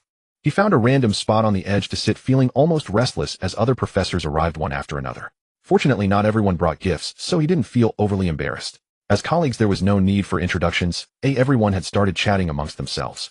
Professor Kettleburn and Hagrid were sitting together animatedly, discussing magical creatures, while Professors Babbling, Vector, and Madame Hooch were talking about the antics of the students. Quirrell sadly realized he was in the same solitary position as Sybil Trelawney. Trelawney happened to be sitting directly across from him, eyes closed, muttering to herself. Should he go find Professor Binns? But he looked like he was asleep, his body sinking into the chair, almost falling out from under it. Professors Flitwick, Snape, and McGonagall arrived just in time, and everyone was finally gathered. Celia sat between Flitwick and Snape. She lightly tapped the table, and suddenly goblets filled with pre-poured wine appeared on the long table. She looked at everyone. If you don't want wine, just tap your goblet, and it can be replaced with other drinks. It's Saturday, so we can have a drink, said Professor Flitwick, who had the most seniority, smiling as he took the head seat, and everyone nodded in agreement. Celia raised her goblet and stood up. Thank you all for taking the time to attend this banquet. I always wanted everyone to taste my hometown dishes. Without further ado, cheers to Hogwarts. Everyone raised their goblets. Cheers to Hogwarts. Before each person at the long table, an array of sumptuous and beautiful dishes appeared. Celia briefly introduced, if you find something tasty, just recite the name of the dish towards your plate. Everyone began to eat, and Celia turned to speak with Professor Flitwick. Madame Pomfrey and the others are on duty, so I had a few dishes I made sent to them while they have their dinner. Who could be more considerate than you? Flitwick shook his head. Muggles are truly amazing. They can create such delicious dishes using ordinary ingredients. Perhaps it's because they always strive to make their limited lives more comfortable, Celia said while eating. She kept an eye on the others at the table, occasionally standing up to clink glasses and drink, or using her wand to summon house elves for more food. How's it going, Severus? As she twirled around like a butterfly, she finally remembered there was someone next to her. Your performance is more spectacular than the dishes, Snape said sarcastically. Celia was somewhat tipsy as she rested her chin on her hand and looked at Snape. You know, Severus, you'd be more popular if you kept your mouth shut. She patted Snape's hand and leaned in to say to me, delicious, thank you for the treat. Snape glared at her angrily, lowering his voice and exclaiming, I'm not 14 anymore. I don't need you to teach me how to speak.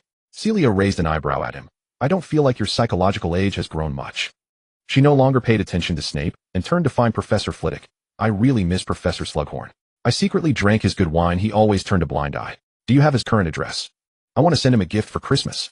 Flitwick had also drunk too much. He shook his head vigorously. That old rogue disappeared after retirement. The last time I contacted him was 5 years ago. If all else fails, I'll have an owl send it directly to him and see if it can find him.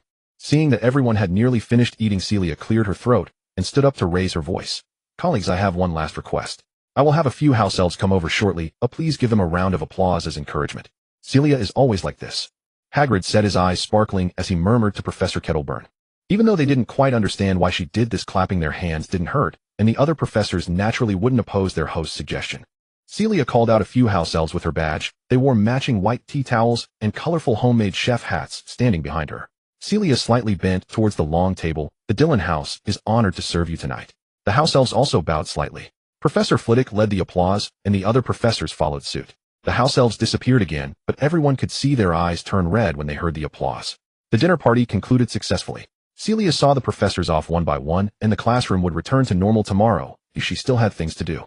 Quirrell had been greatly impacted throughout the evening. He felt it would be better to communicate with others. He caught up with Snape. Professor Snape.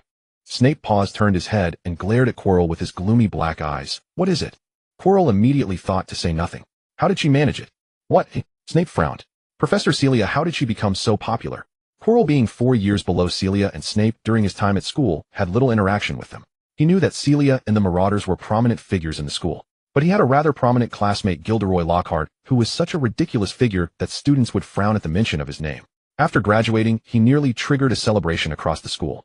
Lockhart was extremely vain. He once had his name carved in 20-foot letters on the Quidditch pitch, projected his own large portrait into the air, and even sent himself hundreds of Valentine's Day cards through owl post, leaving the entire hall polluted with owl droppings and feathers. With him around, Celia and the Marauders appeared to be following the rules and dull. Quirrell's impression of Celia was thus quite vague. Aside from her astonishing beauty, there was nothing particularly memorable about her. After becoming colleagues, he only found her very outgoing and warm. But tonight he witnessed how every move she made could attract the attention of the entire room. When she raised her voice, everyone naturally quieted down, eagerly engaging with her every word, and even the house elves held her in both respect and affection. This is what Quirrell had always wanted, to be someone who stands out and is respected. He chose to ask Snape because he felt that Snape was familiar with Celia and, like himself, was not well liked. He had definitely asked the wrong person. Snape curled his thin lips and coldly replied, I think you should first possess a pretty face that is nothing but surface beauty, then have a brain that can distinguish who you should ask questions to. He suddenly turned and left his sleeves swishing. Snape's expression darkened further because he had once asked Dumbledore a similar question. How did Dumbledore respond? Severus, because she possesses love. She was surrounded by love as she grew up. She understands what love is, knows how to love, and she is not stingy in loving all things in the world. Loving everything is very cheap love, Snape thought. Celia wrapped herself in a coat and carried her food box. Professor Dillon, good evening. As she was about to reach the entrance hall, a sudden voice startled Celia. The owner of the voice took a step forward, emerging from the shadows into the candlelight. It was Zane. The reason for the again. Previously, Celia could only encounter him in class. Recently, she had seen him more often in other places. He always appeared suddenly, exchanged a greeting, and then disappeared. Celia glanced at the outside sky. Good evening, Zane. Isn't it already curfew? Zane pointed to the badge on his chest, in the prefect responsible for patrolling the basement and the first floor. Oh, thank you for your hard work. Celia took out a crepe from her food box and handed it to him. Here's a little extra. Zane took it, glanced at it, and asked, where are you going at this late hour? I'm going to the greenhouse. Celia waved her hand at him. You should finish your patrol and go back to rest. She tightened her robe and walked into the night at Hogwarts. Zane stared at her retreating figure, took a bite of the crepe, and savored the rich, filling, and sweet flavor, a taste he had never experienced before. He used his wand to make the remaining crepe vanish. But Uncle Asher, the sweet taste can sometimes be poisonous. The fourth greenhouse was lit, filled with some rather precious herbs. Celia knocked on the door of the greenhouse, pushed it open, and was met with a wave of warmth that contrasted sharply with the chill outside. Professor Sprout lifted his head from the soil, saying, Celia, shall we switch places and take a break? I brought you a... Celia held up the lunchbox in her hand. Professor Sprout hesitated for a few seconds before responding, all right, I'll take a break. I was just putting fertilizer on the white fresh, so don't let it get frozen. They'll do it. You sit and enjoy your snack. Celia pulled out her dragon hide gloves from her pocket, skillfully retrieved a dusty gray smock hanging behind the greenhouse door, and put it on. Professor Sprout washed her hands, sat on a small stool, and began eating the food Celia had brought. There were richly filled crepes, crispy roasted potato strips, roasted vegetables, pumpkin juice, and creamy mushroom soup, all still steaming. She ate while watching Celia work. Professor Sprout loved to use dragon dung for compost, so there was inevitably an odor in the greenhouse, but neither of them minded. Celia meticulously buried fertilizer for the white fresh, the raw material for a healing potion known as white fresh essence, which was quite precious and delicate, requiring careful nurturing. Her movements were swift and bold, digging the holes quickly without harming the plant roots. She often helped Professor Sprout in the greenhouse during her school days. Professor Sprout nodded in satisfaction. Even after all these years, Celia remained her most prized student. After finishing the late-night snack, she continued working while wearing her gloves. With Celia's help, their efficiency greatly increased. They finished insulating the herbs in the fourth greenhouse before heading to the third greenhouse to handle the dangerous plants. The plants here required more than just compost. For example, mandrake needed to be dressed in socks and scarves. Celia and Professor Sprout each wore earmuffs, one pulling the mandrake out of its pod, while the other quickly slipped a sock onto the writhing, screaming root and wrapped it with a scarf. They worked in perfect harmony, managing to dress one in just a few minutes. After dealing with all the plants in this greenhouse, it took several hours, and by now it was already bright outside. They sat down to rest. Professor Sprout asked Celia about her plans for the Christmas holiday. The heads of the four houses usually stayed at the school for Christmas, and she knew Celia's family was in France, inquiring if she wanted to join them. He'll go back and spend it with Harry, and I want to invite Remus too, Celia replied, practically bursting with anticipation to see Harry. Hearing this, Sprout brushed her flowing hair and asked a few questions about Harry's situation, finally unable to hold back her true feelings. Celia, please don't find me annoying, but who else can I say this to? I think you need to consider this carefully. Remus is a werewolf, you know. I know. Consider what? Celia looked at her in confusion. I mean, dating him. Professor Sprout struggled. To continue living with a werewolf is not that simple. I see you as my child, and I don't want to see you suffer too much. Wait a minute, Pomona, I'm not dating Remus. Celia realized she had been misunderstood and quickly explained, we're just good friends, you know. There were only the two of us. Oh, Sprout's eyes glistened with tears. I know, but Celia, you should have your own life. Love, family, children. Harry is already so grown up, and you're still alone. Celia tightly hugged her shoulders, shaking her gently to comfort her. I just haven't met the right one yet. I will have my own life, don't be sad, okay? Sprout shyly nodded. After they had rested enough, she linked arms with Celia and returned to the castle.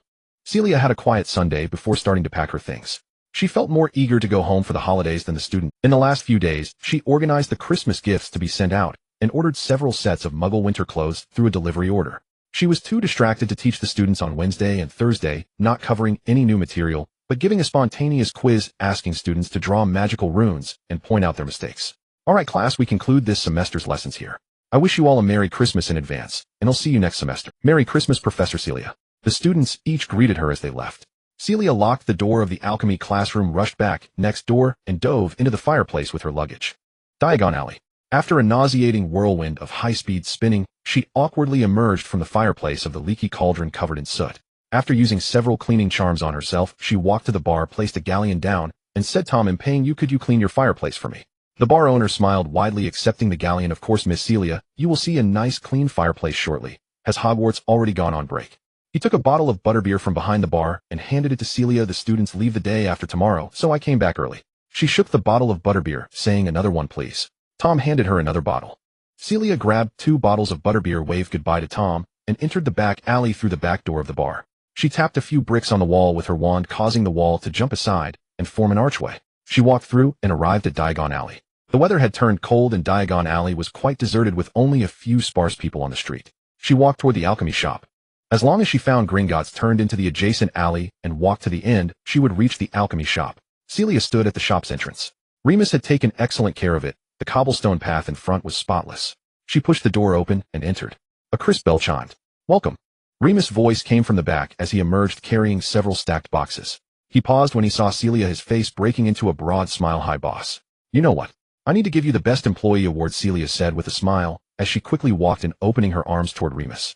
Unlike before, he didn't set the boxes aside to welcome Celia's hug. His smile remained, but he stepped back, saying, let me put these down. Celia lowered her arms. All right. Remus returned several boxes to the storage at the back. He cleaned himself up and patted away the non-existent dust from his clothes. He lingered there for a moment, found another box, cradled it in his arms, and walked towards the front store, where Celia was standing at the counterboard spinning a bottle of butterbeer. Hearing the noise, Celia raised her eyebrows, almost lifting her hand again, but when she saw the box in his arms, her hand that had been slightly raised fell back down. I want to show you some materials I've recently acquired. Very rare, Remus said cheerfully. Celia, somewhat uninterested, sighed. Merlin, can we not talk about work the moment we meet? Remus sighed heavily. I've disappointed the boss. Looks like my best employee award is gone. Celia smiled again, walking over. All right, let me see what my good employee has found. This is truly rare. Where did you get it? Remus replied, sometimes I go to the back alley to relieve my appetite. Celia handed him a bottle of butterbeer. That's quite adventurous, but do be careful, all right? Don't worry, I know my limits, Remus said as he clinked his butterbeer with hers. Have you seen Harry? Not back yet. I rushed to see you as soon as I returned from school. Remus, do you have plans for Christmas this year? How about spending it with us at my house? Celia looked at him. I would love to accept the invitation, but I want to visit Lyle this year. He's not been well lately. Remus said regretfully. Lyle Lupin is Remus' father, who has lived alone in a muggle town since Remus' mother Hope passed away. During the years of war, Remus refrained from excessive contact to protect him, and after the war, he didn't want to disrupt his father's peaceful life due to his werewolf identity, only visiting occasionally and never staying long. Now that he can afford Wolfbane potion, he might be able to spend a complete Christmas holiday with his father. Celia naturally supported him. That's fine, that's great. Please send my regards to Lyle, and if he's really unwell, take him to St. Mungo's and be sure to let me know. All right. Celia did not linger there as she still needed to clean her house and then pick up Harry. She urged Remus to close the shop and take a holiday, then glanced at him one last time before vanishing in a puff of smoke back home. After she left, Remus sat in a chair dejectedly covering his face. He told himself, you did the right thing, Remus. Don't even long for her embrace, so you won't develop any unwarranted desires. But he really wanted that embrace. Celia's house had been uninhabited for 3 months, and a thin layer of dust covered the floor. She cleaned it thoroughly with magic, and after putting her luggage away, she rushed to the phone. Dialing Patricia's number, she felt like she was suffocating. She had a lot to say to Patricia. When the call connected, she shouted excitedly, Papa. On the other end, Patricia's cheerful voice came through. I've been watching the time. I guessed you would call as soon as Hogwarts had a holiday, but the timing is too coincidental. I just received the package you sent 5 minutes ago, such a big one. It arrived so quickly. Inside are Christmas gifts for your whole family. Please hide them until Christmas and put Eva's gift by her bedside. I also included an improved two-way mirror, but I wonder if it will still work across the ocean. I hear a clear sound of unwrapping on the other side, and Patricia shouted, how do I use it? Tap it with your wand and call my name. Celia shouted back. Oh my, do I really have to dig that little stick out from the basement? Just kidding, I have my wand right here. I'm hanging up now. If the two-way mirror doesn't work, I'll call you back. Patricia hung up. Celia jumped up, pulled her two-way mirror out of her suitcase, walked around with it, and finally chose to place it in the study, telling Harry, it's just an ordinary mirror. What if he sees someone else in the mirror? Then just tell him it's a new type of television. Hopefully after 3 months of third-grade education, he can still be fooled. Celia sat nervously in front of the two-way mirror, wondering if her magic would work. When the mirror buzzed and Patricia's voice came through, Celia's tears suddenly fell. She responded, and Patricia's figure appeared in the mirror. Her best friend, whom she hadn't seen in nearly a decade, finally saw each other face to face in this way. My goodness, Celia, did you take a youth potion? You haven't changed at all. Patricia, with her dark golden curls, had changed significantly compared to 10 years ago, having matured a lot. She smiled at Celia, who was crying. You know, I just thought if the two-way mirror works, you would definitely cry when you saw me. Celia sniffled, tears streaming down her face. Patricia reached out, wanting to touch the face of her friend in the mirror, but she could only touch the cold surface of the mirror. Don't cry, Celia. I can't comfort you by holding you anymore. Patricia looked at her with tears in her eyes. Celia hugged herself. I can still pretend that you are hugging me. Patricia couldn't hold back either, and the two of them cried in front of the mirror for a long time before they stopped. What about Harry? After both of them calmed down, Patricia asked. He's on holiday next week and picking him up tomorrow after, so today is our alone time. All right, wait a moment. I need to arrange things for the people at home. Patricia said helplessly. Celia was currently all alone. Patricia had an elderly parent and children with a farm to manage, so she couldn't just sit in front of the mirror without care. While she arranged things for her family, Celia quickly made herself a meal and changed into comfortable clothes, laying several soft cushions on the ground so she could lean comfortably against them. Patricia soon returned after arranging her family. She also sat on the ground like Celia. Eva threw a package for my mom, and I let Evanson handle dinner for today. My time today belongs to you. How is Marina doing now? Celia looked at Patricia's expression. The two-way mirror communication is better than a phone call, as it allows seeing each other's expressions, eliminating the ability to hide emotions with words. Marina is Patricia's mother, who went insane after witnessing her husband's death at the hands of Death Eaters. Patricia's expression was calm. She's much better now, almost normal, but we can't mention my father's name. Celia looked at her sadly. All right, girl, tell me about your life as a Hogwarts teacher. Are the professors who taught us still at Hogwarts? Celia, under the guidance of Patrice, recounted her life at Hogwarts over the past few months. Patrice also shared her own life story, detailing the dramatic way she met her husband, Evanson Miller. Upon arriving in America, she needed to visit the American Magical Congress to obtain her foreign witch certification and wand permit. Knowing nothing about New York, she settled Marina in a hotel before becoming disoriented while searching for the Woolworth building.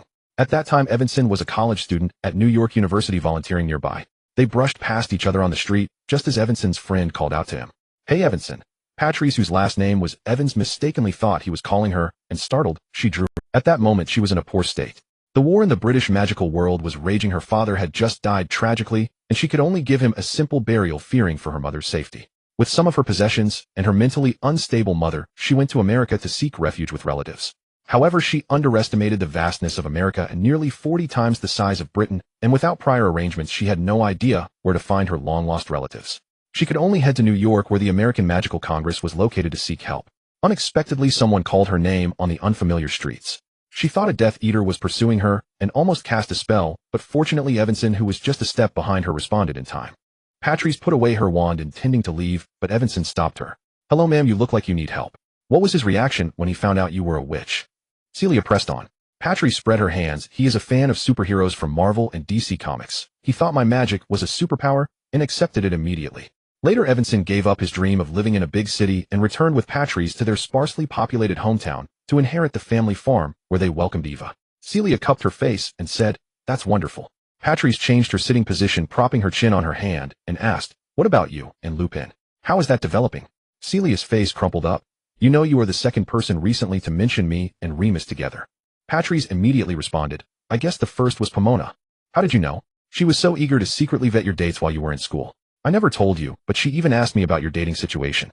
Celia was flabbergasted as she truly had no idea. She stammered, You two are so in sync. Talking about the same topic across the ocean. That's quite normal. Patrice counted on her fingers. When your health was poor, we cared for your physical well-being. Oh, when your mental state was off, we focused on your mental health. Now that your situation is stable, we care about your work, and that is stable too. Now let's talk about your love life. Celia raised her hands in surrender. All right, then, I can only reiterate that Remus and I are friends, not dating. Patrice's expression twisted for a moment. She waved her hand. Forget him. What can he achieve? What type do you like now? I need to write a few letters to my friends in Britain. Celia began to zone out. She had once harbored a passionate crush on James for years, and after realizing they would not have a future, she dated quite a few people, including Sirius, but had only truly loved once. There was little Barty Crouch, 2 years younger than her, with whom she had a 3-month relationship in 7th grade. He was later accused of being a Death Eater and died in Azkaban. Her romantic history was truly a mess. I don't want to date anyone right now, Celia said dryly. I just want to see Harry grow up healthy and happy. Patrice angrily tapped the mirror, and Celia watched her face flicker in the reflection. She said sternly, Cecilia Margaret Mona Durand, listen carefully. Celia was startled into sitting up straight. When Patrice called her full name, it meant she had done something wrong and was about. Patrice pointed at her. Harry is not your responsibility. No rebuttals. I'll say it again, Harry is not your responsibility. You must not say this to others either. Compromising some aspects of your life for Harry. Harry cannot bear such a burden. Celia realized her mistake. I shouldn't have said that. Sometimes she acted too casually and spoke without thinking. Patrice always reviewed things for her afterward, and it proved that Patrice was always right. Patrice looked at her with concern. Do you still like? Celia was unsure who she meant. Her best friend's husband. A murderer who betrayed his friend. A deceased Death Eater. Patrice ultimately refrained from naming anyone. Regardless of who she meant, it was inappropriate to bring it up now. Celia recognized her fault. I don't intend to be alone forever. I'll date when I meet someone suitable. You can rest it. I'm not saying you have to date, but just don't set limits for yourself and block off possibilities from the start. Celia found her reasoning sound. They reached a consensus and happily moved on to the next topic. The two chatted through the night, yawning one after another, not wanting it to end, until Eva woke up and came looking for her mother. She knocked on the door loudly. Mommy, mommy, are you in there? Oh God. Patrice pinched her brow, wanting to pretend to be dead and ignore her. Eva began to scream one after another. Go on. Celia laughed. She must really miss you. All right, we'll keep in touch. Call me first when you do. I need to use the two-way mirror while hiding from Harry. I need to hide a bit from Eva too. Goodbye, Cece. Celia stood up, stretched, and moved her stiff body as she had many things to do today. She filled the feeding trough in the attic with water and owl food, and replaced the owl nest to make it convenient for Luca to rest here. Harry and her room had been cleaned thoroughly with warm blankets and new sheets. The fireplace in the living room was lit, and ingredients and seasonings needed restocking. The plants in the garden were all withered, with only the wild grass stubbornly growing, which also needed to be cleared. Celia also greeted a few neighbors next door, informing them that she was back from vacation. After finishing all of this, she tidied herself up and drove towards Surrey, making a detour to Petunia's house. After ringing the doorbell, she was pleased to see Petunia open the door, her expression shifting from normal to a deep red. She forcefully embraced Petunia and gave her a firm peck on the cheek. Hi Petunia, did you miss me? Petunia's face turned a shade of deep purple. Who would miss you? Petunia retorted, stepping back and fiercely rubbing the spot where Celia had kissed her. Celia still smiled. I really miss you. Oh, we'll catch up later. I need to pick up Harry now. They'll bring him back after Christmas and he'll send you Christmas gifts. Petunia shouted. Who cares? Let's go, we can finally have a happy Christmas. Celia blew her a kiss, looking as if she might faint with anger. Celia waited outside Harry's school wearing a cashmere coat that highlighted her grace. Harry spotted her as soon as he felt as if he had turned into a little bird, light and ready to fly. Aunt Celia, he dashed towards her. Celia's face lit up with a big smile as she opened her arms, embracing him tightly as he reached her. I really missed you, Harry. I missed you too. Harry buried his face in her shoulder, inhaling the familiar scent of the part of him that had transformed into a little bird returned, taking root and yearning to blossom as a small bud next to Celia. Celia gently ruffled his hair. Do you need to go home to get anything? I've talked to Aunt Petunia. I'm taking you to my house for Christmas. Harry nodded, remembering that some of his treasures were still hidden under the bed. Celia let him go, allowing him to get in the car. Just as she stood up, she noticed Mr. Max watching from the school entrance and told Harry to wait for a moment. She walked over to greet Mr. Max. Mr. Max, it's been months. You seem even more refined now. Mr. Max smiled widely. Long time no see, Miss Dillon. I'm still teaching Harry this year. I've heard from Harry that you are very responsible. Oh, I appreciate your efforts. I brought back some gifts from France. Celia exchanged a few pleasantries with him before parting, knowing that maintaining a good relationship with the teachers was important since Harry spent a lot of time at school. Do you know Mr. Max? Harry asked after she got into the car. Yes, I asked him about your studies. Celia pinched Harry's nose. Let's see if you've been studying seriously. Harry rubbed his nose. I have. He had indeed been studying hard this semester, earning as in several subjects. That's good. Celia signaled and turned the car around. Becoming a teacher made me realize that students are quite difficult to teach. Are they very unruly? Harry inquired. It's not about being unruly. Some people just can't be taught no matter what. Harry instantly grew worried. What if he couldn't learn at the school Celia worked at? Should he study chemistry first? Celia dropped Harry off in front of the Dursleys' house, and he ran inside, returning in less than 2 minutes. Did you say goodbye to Aunt Petunia? I did, as she wished me a Merry Christmas, Harry replied, maintaining his composure, though Aunt Petunia had actually said they would be very happy without him for Christmas. Then let's set off. A well eat out today. Celia drove Harry to London's busiest shopping street, parked the car, and led him through winding streets to a small shop. The most authentic Italian pizza in London. Celia ordered a pizza for both of them to share. After finishing, she took Harry to the mall to buy clothes. Harry had grown a bit, and since Celia had forgotten to buy him winter clothes in the summer, he was wearing Dudley's old clothes. Harry couldn't refuse. He only noted in his heart that he didn't know how to repay Celia. In language class this semester, the teacher asked them to write about the careers they wanted in the future. Harry thought he wanted to become a wealthy person so he could buy many things for Celia. The richest person he knew besides Celia was Uncle Vernon. Combining that, he wrote an essay about wanting to be a cooking. His essay was ridiculed by classmates, but surprisingly the language teacher praised him for using a lot of good adjectives. However, he decided not to tell Celia about it, finding it a bit embarrassing. Celia became enchanted while shopping. There were only a few styles of wizarding clothes, but Muggle clothing was abundant. She bought several new outfits for herself in addition to Harry's. They shopped until the mall closed, returning to the car with bags in hand, the trunk stuffed full. Celia closed the trunk. We'll be shopping crazily these days. Plus we need to prepare for the festivities. On the way back, Harry, feeling sleepy, finally dozed off. When they arrived home, Celia woke him up. Go upstairs. He nodded and climbed upstairs with his backpack. The room was warm and cozy with a lit fireplace. He took out his lion plush toy from the backpack, hugged it, and fell onto the bed, drifting into a sweet dream. Celia tucked him in and ran off to talk with Patricia. When Harry woke up, he stared at the ceiling, looking around, and let vacation time. Aunt Celia is back. He was at Celia's house. 3 months felt long, yet it had passed. He excitedly rolled around on the bed and accidentally fell off, making a loud thud. He stifled the pain, lying on the floor, afraid that Celia would hear the noise and come in. Carefully, Harry got up, grimacing as he rubbed his knee. Thankfully, there was a soft carpet under the bed. He walked out of the bedroom and saw that the clothes they had bought yesterday were already in the living room. He brought them into his room, folding each piece neatly and putting them in the wardrobe. He put on the thick morning robe and went downstairs after washing up. Sure enough, Celia was already making breakfast. He stood at the kitchen door, watching her fry eggs, feeling nostalgic. It was amusing for a child to use the word nostalgic, but 3 months had taken up a significant part of his life. Celia didn't even glance this way, but she just knew Harry was there. Good morning, Celia, Harry replied. After breakfast, we need to make a list of things to prepare for Christmas and gift shopping. Do you have any friends you want to give gifts to? Celia finished making breakfast and chatted with him while they ate. Harry nodded, wanting to give gifts to Celia and Remus. Then write down what you want to buy later. I would like to teach you some cooking during the holiday. Are you willing? Harry nodded vigorously. He was willing to do whatever Celia asked. Celia asked Harry to note down what they needed to buy in the coming days. Harry followed her with a notebook and pen, laboriously jotting down items, having to ask Celia to spell out words he couldn't. A small Christmas tree will do. How about 5 feet tall? Celia gestured in the corner of the living room, seeking. Harry nodded seriously. I think that's fine. How tall is 5 feet? He actually didn't know. We also need to redecorate our fireplace. Do you have any ideas? Celia was asking for his opinion, so he had to say something.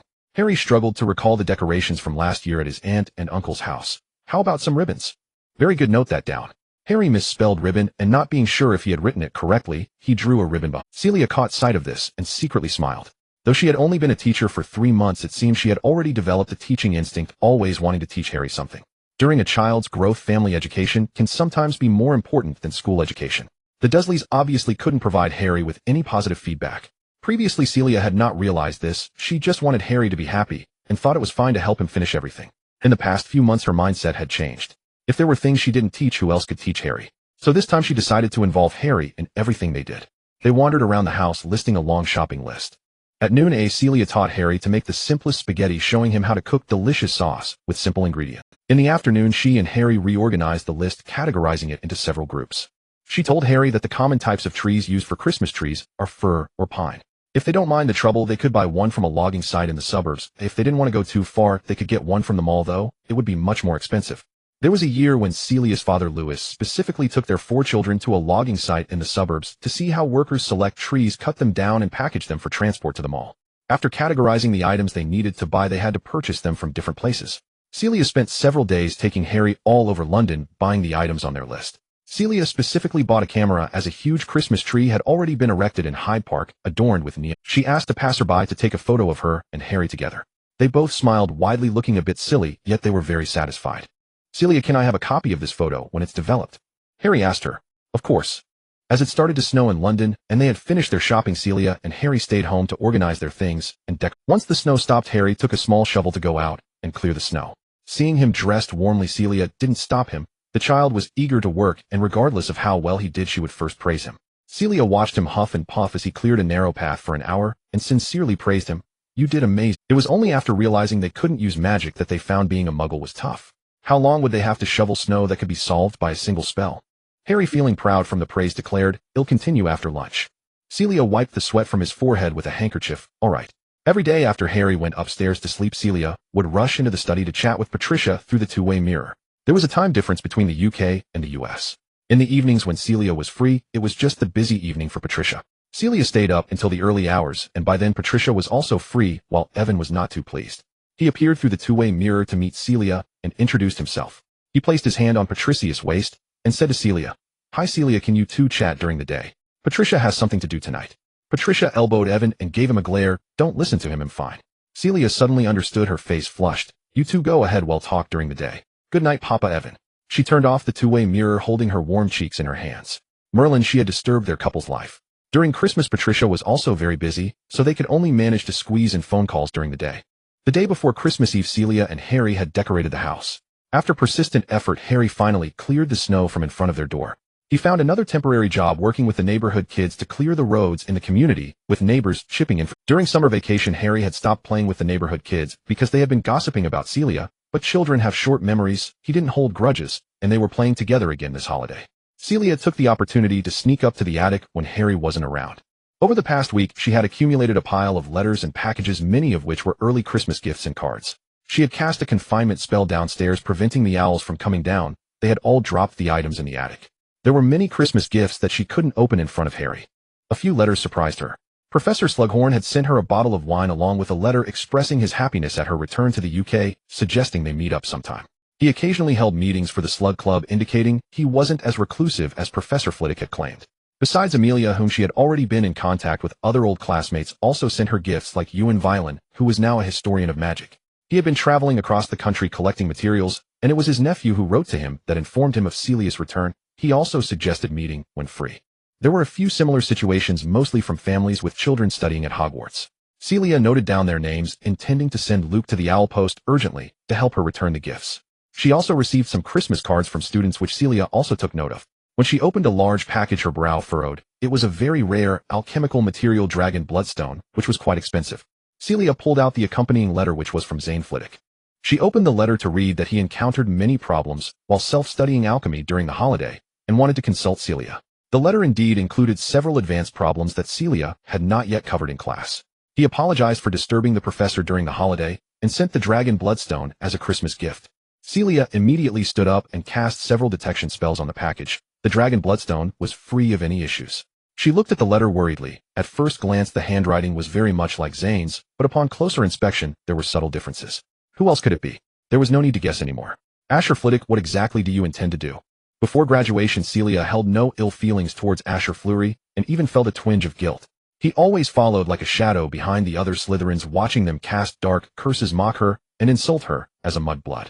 He did not participate, merely spectated. Celia was fair-minded and did not misplace her anger, so when he observed her, she ignored him, and they could pass each other without incident when they encountered alone on the road. It wasn't until a certain time, when a spell called Upside Down Bell became popular at school, that it seemed nearly everyone was being hung upside down.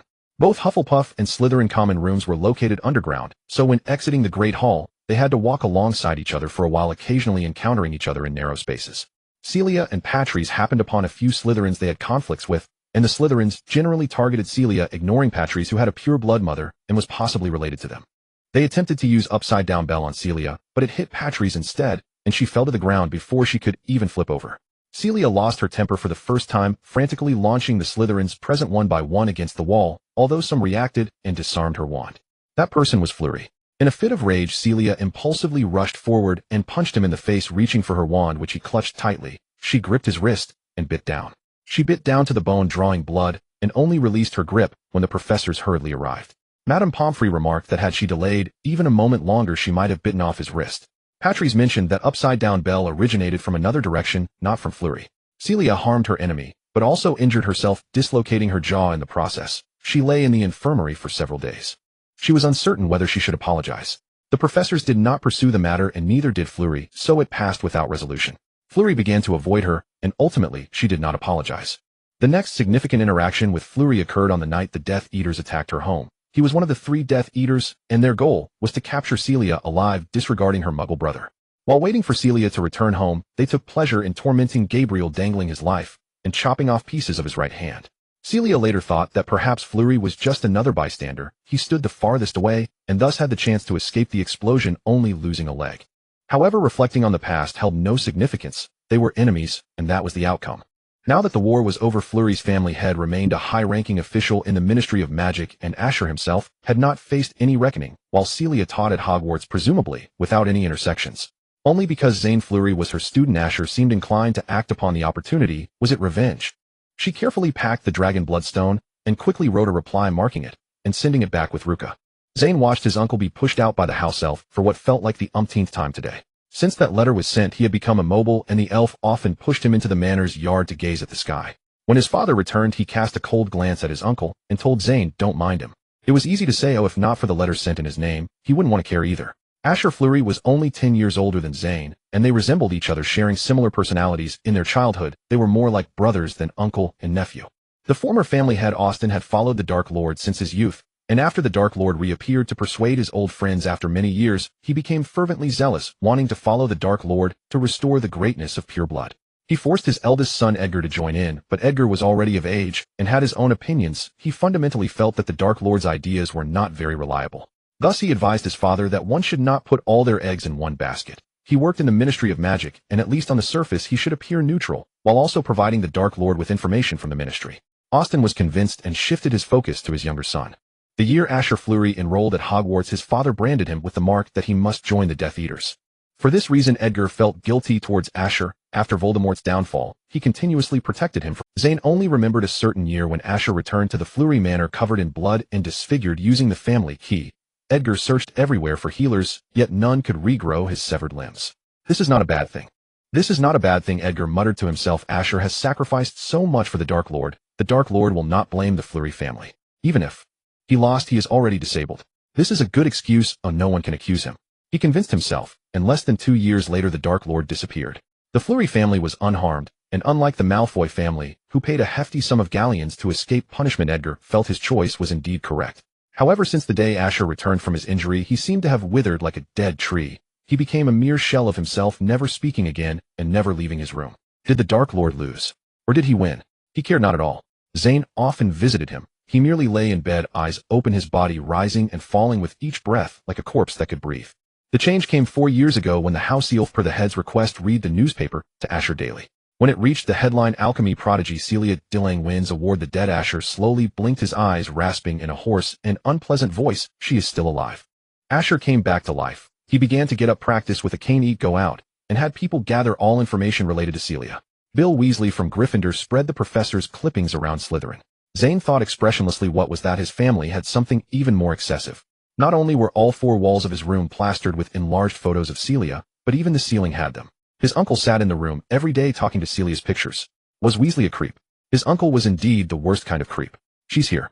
Asher's eyes lifted to the sky, suddenly brightened. The familiar black owl Ruka flew straight towards him. Ruka dropped the letter and package directly onto him and flew away, flapping its wings. Asher ignored the expensive alchemical materials and trembled as he opened the letter. He read until the end, revealing a brilliant smile, gently touching the bite mark scar on his other wrist, and contentedly said, "She's really clever. She guessed it was me." Zonin walked over, wanting to see the letter, but Asher did not let go. He rolled his eyes and stood there, stretching his head to look at the letter in Asher's hand. The letter was only 1 page long. It first informed him that the dragon bloodstone was too precious to be collected, then briefly answered a few questions within the letter, and finally told him, "Enjoy your vacation and stop studying." The salutation in the letter initially addressed him as Zon In, but later was crossed out and changed to Fu Li. Is that all the content? Seeing Asher's excited expression, he thought Celia had written him a love letter. What should we do with that thing? He looked at the package that had been thrown on the ground and was ignored. Let's keep it for now. There will be a chance to give it to her later. Asher held the letter, smiling, and read it over and over again. Zonin instructed the house elf to tidy up the package. He lightly tapped Asher's wheelchair with his wand and pushed Asher back into the house. Asher was still studying that letter. He said to Zon, "And look," she unconsciously puts a dot at the end of her sentences. Zonin closed his eyes behind him, knowing that his uncle was about to start again. During this vacation, he had already asked countless times about Celia, speaking more than in the past 10 years combined. What does she look like now? What clothes does she wear? What does she like to eat? What are her classes like? Every time Zon In answered one question, he had to recall the past. Did she sing the school song at the opening ceremony again? In truth, her singing was a bit off-key, but everyone always complimented her insincerely. What tune could she possibly sing? How could you not know? You should inquire about that. Does she still love to laugh? She always laughs, as she can find joy in anything. Her friends told her that laughing too much would give her wrinkles, and for a time she pressed her hands against the corners of her eyes just to keep laughing. She's not picky about food, she said. As a chef, one must try every flavor. However, when faced with something she doesn't like, she eats very slowly and deliberately chats with those beside her, shoving food into her mouth when she gets distracted. Her alchemy skills are of course excellent. Is she still using the communication butterfly? She made one in the 4th grade, and she once created a plate that made food jump around wildly. You had to use a fork to catch the food to stop it. What's the use of that? Who knows? She always makes a lot of useless things. She has her own standards for people. She is very fair. Zon In, however you treat her is how she will treat you. Even if you make a mistake, as long as you sincerely apologize, she will always forgive you. Zon In listened in a daze. If he didn't know that the two of them were enemies, he would have thought they were longtime lovers. He couldn't bear to leave and not listen. His little uncle's affection, which had gone unexpressed for over 20 years, could only be poured out to him. Celia sensed the magical fluctuations she left at the door and re-hid the attic, using apparition to move into the study on the first floor. She opened the study door and walked out. Harry had returned. He was changing his shoes at the entrance, bent over and wiping the residual snow and mud off his shoes with a cloth. "Celia, I earned £2 today." Harry saw Celia and rummaged in his pocket, spreading his hand out to her, revealing a handful of small coins. "That's impressive. Put it away. Are you exhausted?" Celia walked over, her hand slipping into his collar, feeling his back was all sweaty. Harry awkwardly shrank his neck. She patted him. "All right, hurry up and change into clean clothes. You need to wipe off the sweat before putting them on, understand? Otherwise you might catch a cold." Harry nodded and ran upstairs to change his clothes. In the past few days he had earned some money shoveling snow and wanted to spend it on Celia, but she refused, telling him to save it for himself. A few days ago, when they went to buy gifts, Celia realized that Harry had hardly touched the pocket money she left him for the summer. He had only bought a hot dog when he went out one weekend when the Dursleys hadn't left him any food. He wore what Celia gave him every weekend and felt too embarrassed to spend the pocket money she had given him. He used the remaining money to buy Christmas gifts for Celia and Remus. Sometimes Harry's maturity made Celia feel a twinge of pain in her heart. She could only pretend as if nothing was wrong and gently pass over the matter. This Christmas only Celia and Harry were together, and it was also quite busy. Early in the morning the two of them started sitting on the floor unwrapping gifts. Celia's family as usual sent a package for Harry as well, and they commented on each other's gifts as they unwrapped. Penny also sent a gift to Celia. After unwrapping it, she saw the ugliest brain-shaped pot she had ever seen in her life. Harry was clearly impressed by the ugly pot. This was a prize Aunt Penny won during a big mall sale. Celia turned it around and around, truly not knowing where to place it without contaminating her eyes. "Let's keep it until spring to plant flowers." "Did you send a gift to Aunt Penny too?" Harry asked. "Of course I sent each of them a hospital checkup slip." Celia winked at Harry. "Don't you think your uncle and cousin are too robust?" Harry shrugged. He preferred to describe them as walking pigs. After unwrapping the gift, Celia also took Harry to make phone calls wishing holiday greetings to Remus, her family, and Patrice. Walt took the phone and chatted with Celia for a few moments, sounding very lively. Harry felt how vast Celia's family was. It took several minutes for her relatives to line up and greet her. "Next summer, I want to take you to France for a month," Celia said to Harry. "You will get to meet them then." Harry felt both excited and nervous, but that was half a year away. He couldn't be anxious for that long, so he quickly relaxed. Celia prepared an extremely lavish Christmas dinner, and the two of them took 3 days to finish it, pledging to never again make so many dishes at once. Happy days are always so short. In the blink of an eye, the vacation was coming to an end, and Celia had to part with him. "Write to me and have Professor Max send it, and if anything happens, seek help from the teachers or call Remus. He will come quickly." Celia hugged Harry as she sent him back to the Dursleys in the car. "Okay, goodbye, Celia." Harry buried his head in her arms and said softly. This time Harry could quickly adjust his mood. His life was divided into two parts. When he was with Celia, he was the happiest little boy in the world, but when he returned to the Dursleys, he was an unwanted freak. But as long as he knew that one day in the future Celia would always appear before him with a smile, the days at the Dursleys would not be so difficult to endure. Celia called for a taxi in front of her neighbor, and after arriving at King's Cross Station, she found an empty restroom stall and used disillusionment to return home, traveling through the fireplace back to Hogwarts. Her bedroom was impeccably cleaned by the house elves, and the fireplace was crackling with fire, making the entire room feel warm and cozy. Celia set her luggage down and walked to the kitchen, carrying 2 large boxes of gummies. The students would return to school tomorrow night, and there were very few people staying behind, so the house elves had a leisurely holiday. She found a house elf and asked it to distribute the gummies to the other house elves, then requested a cup of tea and sat down. The house elves revered hard work and despised idleness and laziness. To them, activities like chatting were considered. However, when someone ordered them to chat, they had no choice but to comply. It took Celia a year at school to get them to willingly talk to her, instead of showing expressions of anguish wanting to commit suicide. They did not discuss much else, spending most of their time talking about recipes, ingredients, and which dishes had the most leftover. Celia asked them again what dishes they planned to make tomorrow, and if there were any new ingredients recently. After a brief chat of about 10 minutes, she said her goodbyes, not wanting to interrupt their work. At dinner, she went to the hall and greeted the professors and the students staying at school. She sat next to Dumbledore and talked to him about the holiday. "The hat you gave me is truly beautiful. I will wear it tomorrow night. I'm so glad you like it. The record you sent me is also very moving. I've been swaying to the music these past few days, and my bones feel years younger." Dumbledore said, giving Celia a playful nudge on the shoulder. She laughed heartily. Celia caught a glimpse of a dark figure floating over and turned to it, saying, "Hey Severus, why aren't you wearing the cloak I—" Snape halted his approach and sat down several seats away from her. As soon as he sat down, the students who had been next to him and across from him jumped up to change seats, and he glared at them. "I'm afraid that color doesn't suit me," he said in a voice squeezed through his teeth. Dumbledore inquired curiously, "What?" "Bright red, a splendid color." Celia replied to Dumbledore before turning back to Snape. You should give it a try. No, Snape declined. Dumbledore remarked. Life should indeed be about trying new things, Severus. Snape continued to refuse, saying, I will never try it in my lifetime. Dumbledore said to the particularly regretful Celia, You should have given him purple. Bright red isn't a color everyone can pull off. Everyone who has seen my purple robe with starry skies has praised it.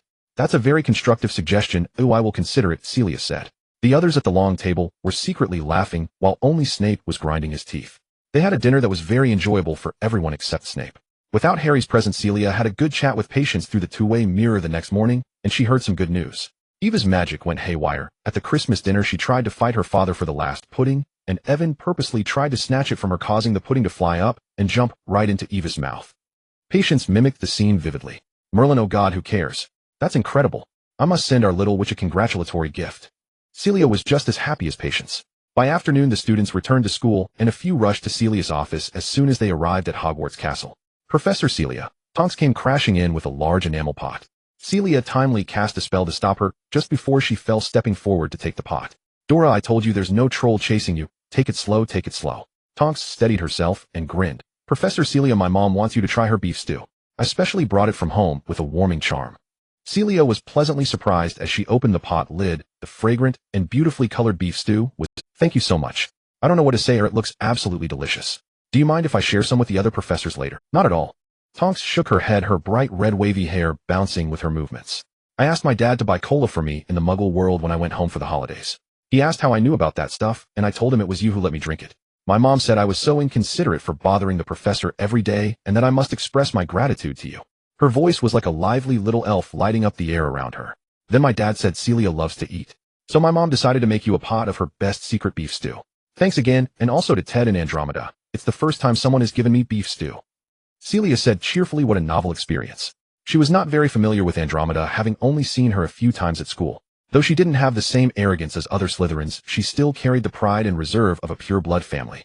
Looking back now, it was no wonder she could elope with Ted. It was no surprise she was Sirius's favorite cousin. Another student burst in like a cannonball. Professor Celia, I brought you a scarf that my mom knitted. Bill took a long time to choose the color. A long hand pulled Charlie back, while Bill firmly locked his younger brother's throat, leaning halfway out from behind him. Sorry, Professor Celia, I didn't mean to disturb you right after coming back to school. My mom heard that Charlie often bothers you and felt sorry for it, so she knitted you a scarf since she's very good at knitting. Celia took the package. Thank you so much. Bill. Charlie can hardly breathe. Bill released Charlie and patted his back, smiling kindly. Next time don't run around like a quaffle, all right? Charlie coughed and winked at him, as if to say, see how you behave. Other students gradually came over to greet Celia. Last semester, aside from 6th and 7th graders who occasionally came to consult her, a bunch of younger students often came to play with her, led by Tonks, Charlie, and others. Because there was cola to drink.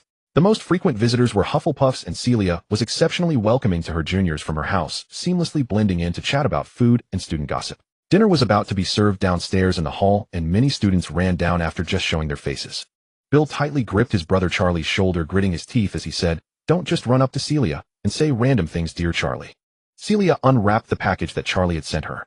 Inside was indeed a thick hand-knit scarf, predominantly in Prussian blue, with several yellow roses knitted in goose yellow yarn and her initials. I like it, Celia murmured to herself. She hung the scarf around her neck as an accessory and put on the Christmas gift from Dumbledore, a wizard hat adorned with several layers of feathers. Today was truly splendid.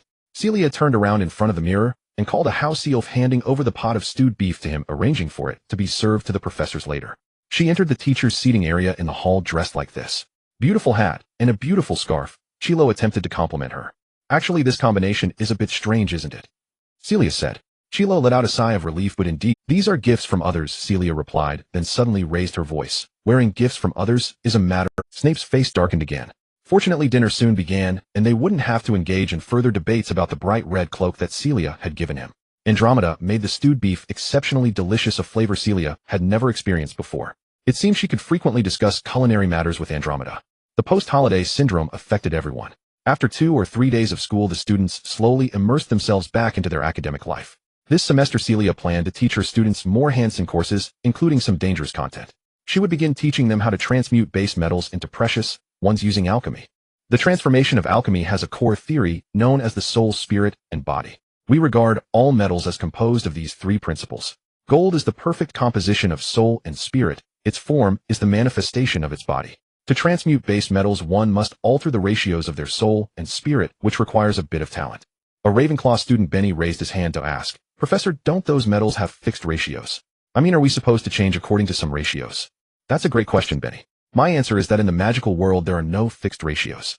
In the Muggle world, there is a subject called chemistry where Muggles use their scientific methods to analyze metals and other chemical elements, arranging them into the periodic table of elements, which is one of the essential learning contents of their course. This table can predict the properties and relationships of various elements. Theoretically, as long as the conditions for change are met, those metals can be mutually transformed. Muggles cannot fully achieve this with their current methods, but wizards can because we have magic. Now, if we look at it from the perspective of the magical world, can we reference Muggle theories to more easily complete elemental transformations? The answer is that it is very difficult. The theories of magic and Muggle science belong to two different systems. Perhaps one day they can merge, but for now it is still far from possible. That is my question. Celia said regretfully, I am an inventive scholar, not a research scholar. I cannot teach you things I don't fully understand. If anyone here is interested in this topic, feel free to discuss it with me after class. Now in this lesson I will teach you how to transmute silver into gold using alchemy. Celia handed out pieces of gold and silver, allowing them to first feel the difference between the two metals with magic. Professor, do we have to return the gold after class? Someone raised their hand to ask, and the rest of the class burst in. Celia laughed as well. Yes, but if you can successfully turn silver into gold before the class ends, you can keep that piece for yourself. She had indeed taken her own gold to work, so she had to be frugal when necessary. This lesson was significantly more challenging than last semester's. By the end of class, no one had managed to successfully transmute silver into gold, and Celia collected all the gold back, saying we will continue next class. She returned to her office followed by a line of people, all of whom had questions about the lesson. Some asked her to recommend a list of Muggle chemistry books, and others inquired what to do if they couldn't feel the difference between the metals with magic. After Celia answered them one by one, she sent them off, effectively extending the class a bit longer. She was quite thirsty and drank tea continuously. Someone knocked on the open door, and she called out, "Come in." Chilo slowly walked in. "Professor Celia, I saw you finished class." Celia looked at Chilo with some surprise, as she had never seen him outside of the hall, the staff lounge, or the library. It was quite rare for him to come to her office. She immediately got up to invite him to sit, and warmly asked, "Quirinus, what would you like to drink?" "No thank you," Chilo quickly waved his hand. "I was just wandering around." He fidgeted, his eyes darting quickly around Celia's office, not daring to linger for even a few seconds, and excused himself, saying, "You'll be going now. See you at dinner, Celia." Celia watched him leave in confusion. Did he just come to wander around? After Hogwarts started, Celia returned to a healthy and stable routine, teaching, fulfilling orders, and chatting everywhere. She thought it would continue smoothly until the end of the semester. One morning in early February, 4 owls flew overhead carrying a huge package, which they dropped on Celia. There were not many people at the staff long table, but fortunately Dumbledore was there. A silent levitation charm ensured that the package landed safely instead of crashing onto Celia's head. Celia thanked him and took the package back to her office. Upon opening it, she found it was sent by the International Alchemy. The letter began by congratulating her on teaching at Hogwarts, mentioning that her invention patent share from last year had already been deposited into her Gringotts account, and advised her to check it. The International Alchemy Association gifted her an annual package for this honorary membership, a custom wizarding robe, and some alchemical materials. How generous. Celia flipped through the package, noting that those materials were not cheap. The letter then asked why she hadn't sent any of her inventions to the International Alchemy Association in the past few months. The association was eager to certify more of her patents. Celia pursed her lips. Wasn't it they who told her not to send all sorts of random things to the association? So they were being two-faced. She resolved to gather up any recent junk and send it over. The association also forwarded some previous love letters addressed to her. Celia lit the fireplace and began to open the letters one by one, keeping those that involved a few alchemical queries, while burning all the rest that simply harassed her with words. As she folded the association's letter, she discovered a line on the back. "Your appointment at Hogwarts has also leaked. Good luck." What? Why wish her luck? She hadn't intentionally concealed it from anyone. A familiar restlessness permeated the campus. Tang Kasi invited Celia to the kitchen to guide them on how to. Celia just realized that Valentine's Day was approaching. It would be great if Valentine's Day fell on a Saturday, then everyone could go to Hogsmeade for a date. On Sunday you would find couples in every corner of the campus being affectionate. Tang Kasi grasped her throat and pretended to gag. "I thought you wanted me to teach you how to make chocolate because you wanted to get." Celia followed her to the kitchen. Tang Kasi shook her head vigorously. "I didn't know I was sent to invite you. They were all too shy to ask you. Am I not allowed to? I really should be." Celia laughed heartily as she followed Tang Kasi into the kitchen, only to think she had walked into the hall. About 10 students were seated at their respective house tables, enthusiastically discussing, mostly girls with a few boys. "Professor Celia is here." "Hello, Professor Celia." They stood up haphazardly to greet her. "Hello, I already know what I'm here to do. Shall we start now?" Celia eagerly said, as she loved making food and guiding others on how to make it. It turned out that teaching people to make chocolate was much harder than teaching them alchemy, as each of them wanted to add unique twists that were hard for ordinary people to accept. Celia moved around the long table, stopping a girl from putting newt eyes and frog eyes into the chocolate mixture. No, Robbie, no matter how much he likes potions, he wouldn't want to taste those potion ingredients in chocolate. She called out to another long table. Natalie, you can't put love potion into the chocolate. That's not allowed. Celia no longer wanted to care about those made into tacky shapes, she just wanted to ensure no one ended up eating something inappropriate. She was more exhausted than if she had taught 5 consecutive classes. Girls, oh, and boys, I hope you won't tell anyone that I taught you how to make this chocolate. Let's pretend I wasn't here today. Celia said helplessly. Forget about them, Professor Celia. Irxie pulled her aside as she and Tang Kasi had not made any chocolate, but were sitting in a corner dipping cookies into chocolate sauce. Celia didn't want to care anymore as she realized that many people weren't sincerely trying to make delicious chocolate for someone they liked. They just wanted to complete the task of making their own chocolate. She joined Tang Kasi and the others starting to dip cookies into chocolate sauce. Celia curiously asked, "Don't you both have someone you like?" They exchanged glances, giggling at Celia. "Professor, what about you? We know you're single. Do you have someone you like now?" While she was being questioned in return, Celia raised her hand. "I won't ask anymore." Irxie nudged Tang Kasi's shoulder and said, "I don't have someone I like. Ire likes Charlie, and she confessed to him in her second year." Irxie continued, "Guess how he responded to me?" Celia immediately asked with curiosity, "What did he say?" "He said, Hassan, you should go play Quidditch. Quidditch is much more interesting than dating." Merlin. Celia was dumbfounded. Irxie shrugged. "I said fine, I joined the house team as a reserve this year, and confessed to him again. This time he said, Irxie, did you sign up for the care of magical creatures class? You should. Magical creatures are much more interesting than dating." Celia was somewhat perplexed by today's youth. She hesitated for a few seconds before asking, "Should I scold him now?" Tang Kasi and Irxie burst into laughter together. "No need, isn't he interesting?" Celia was even more confused, her face almost written with bewilderment. Tang Kasi explained, "Charlie is excellent at Quidditch, does well in his studies, and has an interesting personality. He is quite popular in our year." Although Ire's confession failed, they became friends in their second year. She feels she didn't lose anything as Charlie wouldn't like other girls anyway. Irxie continued, "But his brother is even more popular. Bill is recognized as the best student currently enrolled with 12 O.W.L.S. certificates. Merlin, what kind of person can achieve 12? Celia also wanted to ask. Oh, her ex-boyfriend Little Barty got 12 as well. By the time his results came out, she had already graduated, and she heard from someone in the Order of the Phoenix that Hogwarts had produced another student with 12 certificates. Little Barty was indeed very smart, sometimes too smart for his own good, which made her a bit scared. She could only pinch his face hard to prevent him from scheming against her. Tang Kasi waved at Celia, covering her mouth and whispering to her, "There are at least 3 girls in this room planning to give chocolate to Bill. They haven't been giving each other pleasant looks since they came in." Celia secretly glanced around, but she really couldn't tell who was at odds with whom. Irxie squeezed against Tang Kasi and continued in a low voice, "Charlie destroyed Bill's model out of revenge and has been spreading the word about Bill cutting out clippings of you." Why was it coming back to her? Celia wanted to change the subject. Tang Kasi added, "At first Bill's admirers thought he might like you, but Ravenclaw's Willa said that her uncle's house also had clippings of you, and clipping articles is quite normal. Bill is also very interested in alchemy, borrowing books from the library every day, so they think he admires you too much for your alchemy. Listening to others' gossip is fun, but when the center of the gossip is oneself, it becomes a bit awkward." Celia stopped the 2 little gossipers from divulging more information. "All right, Dora, Ire, thank you for your generous sharing. Sometimes it's better to keep some things to yourself, Professor, okay? You haven't taught us yet. You are our friend." Tang Kasi said very reasonably. "How to say sometimes there are things that should also be kept secret from friends." Celia stood up and ruffled their hair, making them all fluffy. She saw that the others were engrossed in their own artistry and no longer needed her, so she said goodbye and left.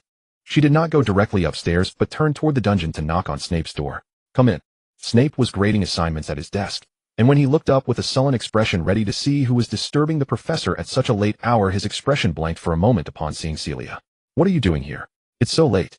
He even got up to look outside, fearful of being caught. "I just came to remind you not to forget the antidote for love potion." Celia looked sympathetically at the thick stacks of assignments on his desk. "This is the main course, Professor. You must be tired, Professor Snape." Celia slipped away before Snape could react. He certainly would not utter phrases like "it's not hard" or think. Saturday was Hogsmeade weekend, and students in their 3rd year and above flocked to the village, leaving the castle quite empty. Celia had arranged to meet Hagrid in the evening at the Hog's Head for drinks, perfectly avoiding the crowd of students. The Hog's Head was still as dirty as ever, filled with an assortment of odd characters. Celia and Hagrid did not wear hoods. She couldn't be bothered to hide her face, and Hagrid's size made it unnecessary. As they walked toward the bar, Celia stepped into something unknown, guessing it was a lump of mud. She closed her eyes and pulled her foot out, using several cleaning spells on the bottom of her shoe. She hurriedly circumvented the spot and sat down, being very careful not to let her nails touch anything lest she pick up something else. "A glass of whiskey and a pint of lager. I've brought my own cup," Celia said, pulling 2 large cups out of her pocket. The owner of the Hog's Head was a tall, thin man with a bushy beard. He bent down and took out 2 filthy bottles from beneath the counter, pouring for quite a while before filling the cups. He gruffly said, "For cups this big, you have to pay for 2 drinks. You won't even offer me a drink, Aberforth." Celia exclaimed in shock. "I've already bought you enough drinks, you little brat." Aberforth replied angrily. Celia thought about it and realized it might actually be true. She took a sip of the lager with a grin, and despite the Hog's Head being filthy, the drink still tasted quite good. Under Aberforth's furious gaze, Celia pulled more items from her pocket, traditional British dishes, or at least one she deemed quite tasty: fish and chips. There were cheese platters, smoked ham platters, seafood platters, and some Lorraine quiches filling up the bar top in front of her. Just then a man in a hood approached the bar to order a drink and asked Aberforth in confusion, "Do you serve food here? I'd like a portion of fish and chips." Aberforth shouted at him, "This isn't a restaurant."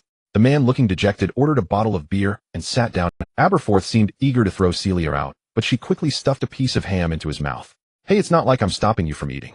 Aberforth chewed in silence. "You really have a way with the boss," Hagrid said in what he thought was a low voice, causing Aberforth to give him a glare. "Drinking without food is just too dull," Celia said, popping a piece of fried potato wedge into her mouth. She and Hagrid started eating, drinking, and chatting. She found it amusing every time she saw Hagrid pinching food with 2 fingers. As the effects of the alcohol kicked in, Hagrid drunkenly began to tell her about the forbidden forest. "The wildflowers you asked about are about to bloom. In half a month you can go pick them." "What do you want the wildflowers for?" "Oh, I want to see if they can be used as a buffer in alchemy. I found that plants can have an effect, and my alchemy has hit a bottleneck lately. I need to try something new." Hagrid pounded his chest. "I'll make sure to show you every last one of them." The 2 of them drank until the moon was high in the sky, swaying as they made their way back to the school. Just after leaving the pub, Celia sensed someone following them. She stopped in her tracks, raised her wand behind her, and said, "Come out." A man in a hood, completely cloaked in his robe, stepped forward and said, "I mean no harm, miss." "Dyron, what? What's going on?"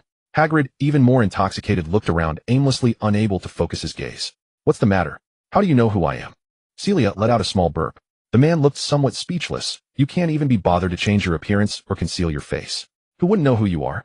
I have something I would like to sell you related to alchemy." The man beckoned Celia to move to a more secluded spot. Celia followed a few steps, but stopped where Hagrid could see her as he was vigorously patting his head. Seeing that she wasn't moving, the man had to stop as well, and after checking that no one was around, he pulled out a disc from beneath his cloak. "Look, this is a remarkable alchemical product." Celia blinked hard to clear her blurry vision, and when she finally saw it clearly, she scoffed disdainfully, "This is already broken." The man pulled out another item, and Celia shook her head again.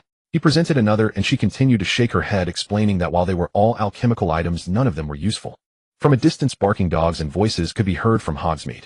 The man, panicking and disregarding any potential backlash, cast a confundus charm at Celia. He randomly pulled out another item, and Celia's eyes widened. "This one seems a very valuable alchemical item," he said quickly, "including the previous ones. I'll sell them all to you for just 100 galleons. Celia kept her eyes fixed on the item in his hand, clearly tempted. Hagrid had already loudly asked what she was doing there, forcing her to pull out 100 galleons. All right, I'll take this one. No, I don't want the others." "No, they are all yours." The man took the galleons and directly shoved a black bag into Celia's hands before vanishing right in front of her. Celia stuffed the black bag into her pocket and wobbled back to the school with Hagrid. Once they entered the school gate, she became steadier with each step. She took out a butterfly messenger. "This is stolen goods. I saw the mark of the famous alchemist St. on it. It hasn't seen the light of day and may have been dug up from a grave. He was eager to sell because it contains items mixed with dark magic. I can handle this. If anything similar comes up in the future, remember to notify me again. Thank you, Aberforth." The butterfly fluttered away. Celia let out a small alcoholic burp. Today's drinks were truly worth it. Aberforth was a good man, remembering to contact her when he saw someone suspicious trying to sell useless alchemical items. She escorted the genuinely drunk Hagrid back to his hut, feeling satisfied as she returned to her room, locking the black bag in a box that could block all detection and magical overflow, waiting to check her haul after sobering up. The next day, Celia remembered it was Valentine's Day and cheerfully headed to the Great Hall for breakfast, eager to see how the current students celebrated the occasion. As expected, there were quite a few students having breakfast in the Great Hall today. Normally, those who loved to sleep in on weekends and missed breakfast showed up in decent numbers. The air was filled with a sweet atmosphere, and some young couples were already glued together like conjoined twins, feeding each other breakfast with bites. Given the special holiday, even Professor McGonagall turned a blind eye, allowing them to stay close. Celia secretly observed the students below from the staff table, occasionally bursting into cheerful laughter. "You could very well sit among them and laugh," suggested Snape. "Severus, seeing these sweet young couples, surely their pure, tender affection stirs a smile, even in you." Celia clicked her tongue at him, shaking her head. Snape opened his mouth, then closed it again, for Celia's wand tip had already pressed lightly against the fabric of his robe at his waist. Should he utter anything she disapproved of, she would certainly jab. "Oh, the owls have arrived." Celia's eyes lit up as she watched the flock descend, wings beating rhythmically through the air. Who, she wondered, might be the most admired young man and woman at Hogwarts this year. In years past, Valentine's Day had brought such a deluge of owl-delivered gifts that Sirius was nearly flattened beneath them. At the memory, her bright gaze dimmed just slightly. Oof! Celia flinched as an owl dropped its parcel squarely onto her head. As if on cue, a dozen more owls swooped in one after another, showering her table with gifts and letters. Severus, seated beside her, was struck several times in the chaos. He leapt up and darted aside, furious. Excellent. Excellent. Excellent. The irresistible charm of Professor Dillon. He was struck again before finishing. A parcel landed squarely in Quirrell's bowl, splattering soup across his face. He blinked blankly, then wiped his cheek with his sleeve. Celia felt a chill. Why were so many owls descending upon her? She rose swiftly from her seat. The owls pursued her all the way to her office, depositing their parcels before fluttering off with a final beat of wings. Celia slipped inside, waited until the last whisper of wing beats faded, and only then stepped back into her office. She surveyed the wreckage strewn across the floor, exhaled deeply, and picked up a letter to open. It read, "I voted for you in the Wizarding Weekly's beauty poll, and I hope you'll join me for a date. I shall wait for you all day in Hogsmeade this Valentine's Day." Celia incinerated the letter with a sharp flick of her wand.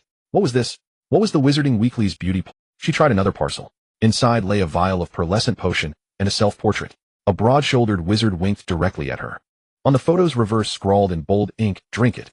She'd have to be utterly deranged to swallow a love potion.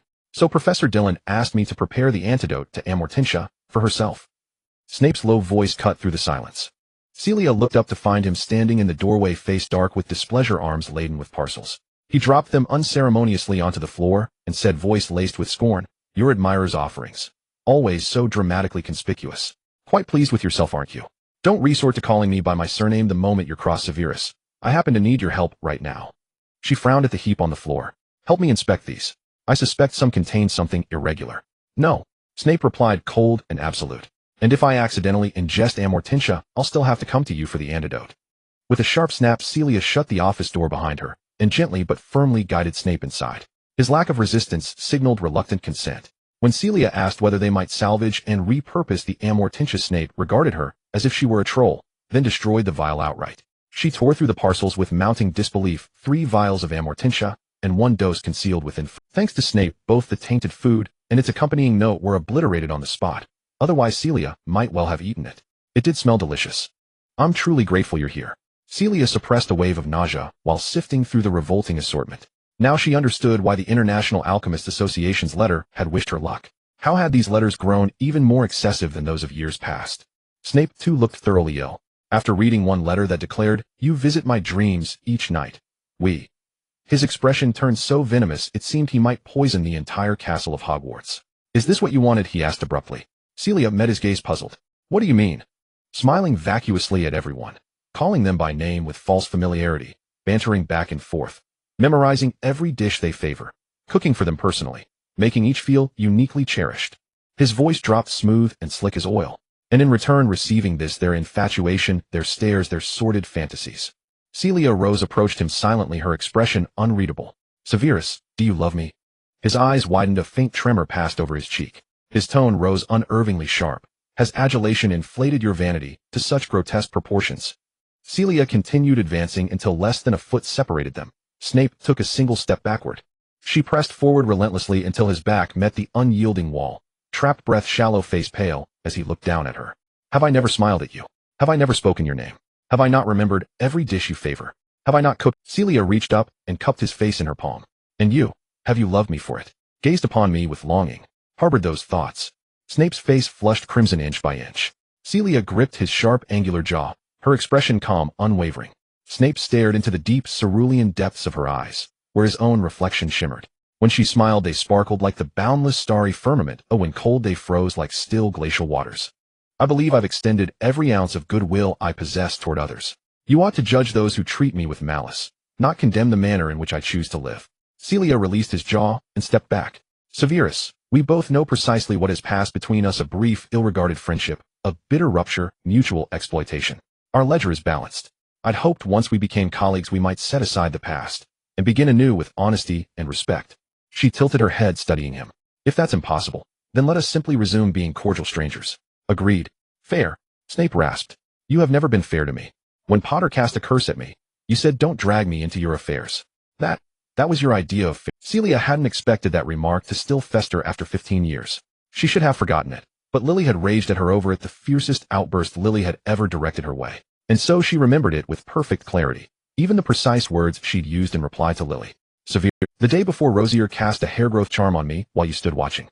Do you recall? My entire body vanished beneath the tide of hair. I kept my eyes fixed on you. And you did nothing. That was when I decided I would no longer act for you either. How you treat me is how I shall treat you. That is my Celia believed that her conversation with Snape had fallen through, because he ran away. She simply could not discern what he was thinking from his ever-changing expression, so she assumed he had acquiesced and decided to remain mere acquaintances. Sitting in the rocking chair, a wave of exhaustion washed over her. She was not particularly adept at reading others' emotions. Sometimes she needed someone to outright tell her what they were thinking. But many people clearly struggled to reveal their innermost feelings. James, on the other hand, was quite skilled at it. He often appeared to be a complete fool. Even if one could not easily open up, it was still possible to have a big argument, vent their frustrations, and then reconcile. Celia had quarreled with friends more than a few times. Lily had once lost her temper at her over Snape, but after Celia explained the reason, Lily immediately apologized. She said, I didn't know about this matter. You're right, their issues shouldn't involve you. Severus hasn't helped you, so what reason do you have to help him? I'm sorry, it was my fault. Celia appreciated this about Lily. She had a strong sense of justice and would stand up for her friends, but she was not blindly biased and was willing to admit her mistakes. She had also argued fiercely with Sirius, the quarrel lasting several months, becoming well known throughout the school as everyone watched the spectacle. Eventually their stubbornness faded and they apologized to each other, reconciling as before. She had even had a falling out with Patricia. They had harshly criticized each other, arguing fiercely until they both ended up in tears. Isn't this how relationships are? There are no two people who are perfectly matched from birth. It all comes from gradual adjustment. Celia felt that she and Snape could never find a way to get along. Perhaps only Lily could tolerate his personality. Yet Lily had also severed ties with him later. If Lily were still around, perhaps they would reconcile, but there are no ifs. Lily was no longer here. Nestled in her rocking chair, she stared blankly at the ceiling. When a knock sounded at the door, she did not get up as she usually would, but lazily glanced over. Several little heads peeked in. Professor Celia, we've come to see you. Celia remained reclined in her rocking chair, waving at them. She used her wand to widen the chair, saying, come, let's rock together for a while. Tonks and Elsie snuggled up to her on either side, swaying slowly with her. Robbie and the others expertly found their seats. Didn't you go on a date? Celia asked Robbie, tilting her head. Pouting, she said, I was so mad. After he unwrapped the gift, he said the chocolate shaped like a salamander looked interesting, but when he took a bite he discovered it was actually dried salamander, and he spat it right in my face. I don't like him anymore. Celia grinned. Elsie touched her face, saying, why are you unhappy, Professor Celia? Everyone in the hall was talking about you just now. You're really popular and received so many gifts. Celia waved her hand. Don't mention it. I don't know where all these strange folks brought their odd gifts from. She felt embarrassed to elaborate to the children. Actually, we saw this. Annie handed a magazine to Celia. Sitting up, Celia had recovered somewhat. She switched her rocking chair for a normal soft chair and provided her little guests with snacks and drinks before picking up the magazine to read it carefully. The latest issue of the Wizarding Weekly. The cover featured a rather familiar handsome man with golden curls and blue eyes flashing a bright white smile at the camera. The caption read, first recipient of the Wizarding Weekly's Most Charming Smile Award. The girls had gathered around Celia looking at the magazine together, chattering excitedly about it. Lockhart is truly handsome, isn't he? The Most Charming Smile Award is well deserved. His life story is fascinating and my mom is a fan of his, and even has signed books from him at home. Celia's expression turned strange. Lockhart. It couldn't be that Gilderoy Lockhart, could it? The one who ordered hundreds of owls for postal service, causing the entire school to miss breakfast. James admired him to some extent. His hair was a messy bird's nest which particularly attracted the attention of owls. He shouted in the common room with a head full of owl feathers and droppings, he is a genius of pranks. How could I not think of using a flock of owls to attack and kill? Though he said that he and Sirius planned to take revenge on Lockhart, but by that time, he was already in his 7th year. Lily had pulled on his ears, shouting, you're the boys' president, you can't hit a third-year student. So James had to give up. Before long, Lockhart wanted to paint his portrait on the castle walls. He specifically bought Muggle paint, and on a dark night sprayed it outside the Gryffindor Tower. Lily caught him red-handed on the way back to the tower after patrol duty. Now she wanted to hit him too. Lockhart was such a remarkable person that Celia still vividly remembered his exploits long after graduating. She turned the page with a pained sigh. It really was him. He has now become a successful person. Just as she was about to examine the article closely, Annie flipped back a page, saying, Professor, you're here. Annie released her hand after flipping the page, revealing 4 beautiful women of different styles smiling at Celia. If one of them weren't her, she would be quite pleased to admire them. The title of the article was Outstanding Women in Various Professions. Who is the most beautiful? She frowned at this. The gist was that 90 of the readers of Wizarding Weekly were women who could appreciate the beauty of other women more, and the article selected 4 outstanding women from different fields, inviting readers to vote for their favorite. Celia nearly cursed aloud. Could she sue Wizarding Weekly for violating her image rights? No, it seemed there was no such law in the wizarding world. No wonder she had received so many strange letters. This article is so odd. Since it's about outstanding women from various professions, why is it comparing appearances instead of their achievements? Someone said you're right, Clara. That's because this is an article meant to judge appearances, which is very biased. I really dislike it. I'm going to write a letter to Wizarding Weekly and also send a letter to Freya. Do you know Mrs. Zabini? Someone immediately asked curiously. Mrs. Zabini was quite famous because she had just married her 4th husband not long ago. Her previous 3 husbands had all died mysteriously, leaving her a considerable fortune. This made her quite well known, and many people were keeping an eye on her personal affairs, betting on when her new husband would meet an untimely end. One of the 3 women mentioned in the article was her, and Celia happened to know her. Freya Zabini, a Slytherin 4 years her senior, was a very beautiful upperclassman with whom Celia had some. I do know her, but we're not close. As Celia pondered, a clever little one ran over with a quill and some stationery for her. 6 pairs of eyes were fixed on her, and Celia couldn't write a single word.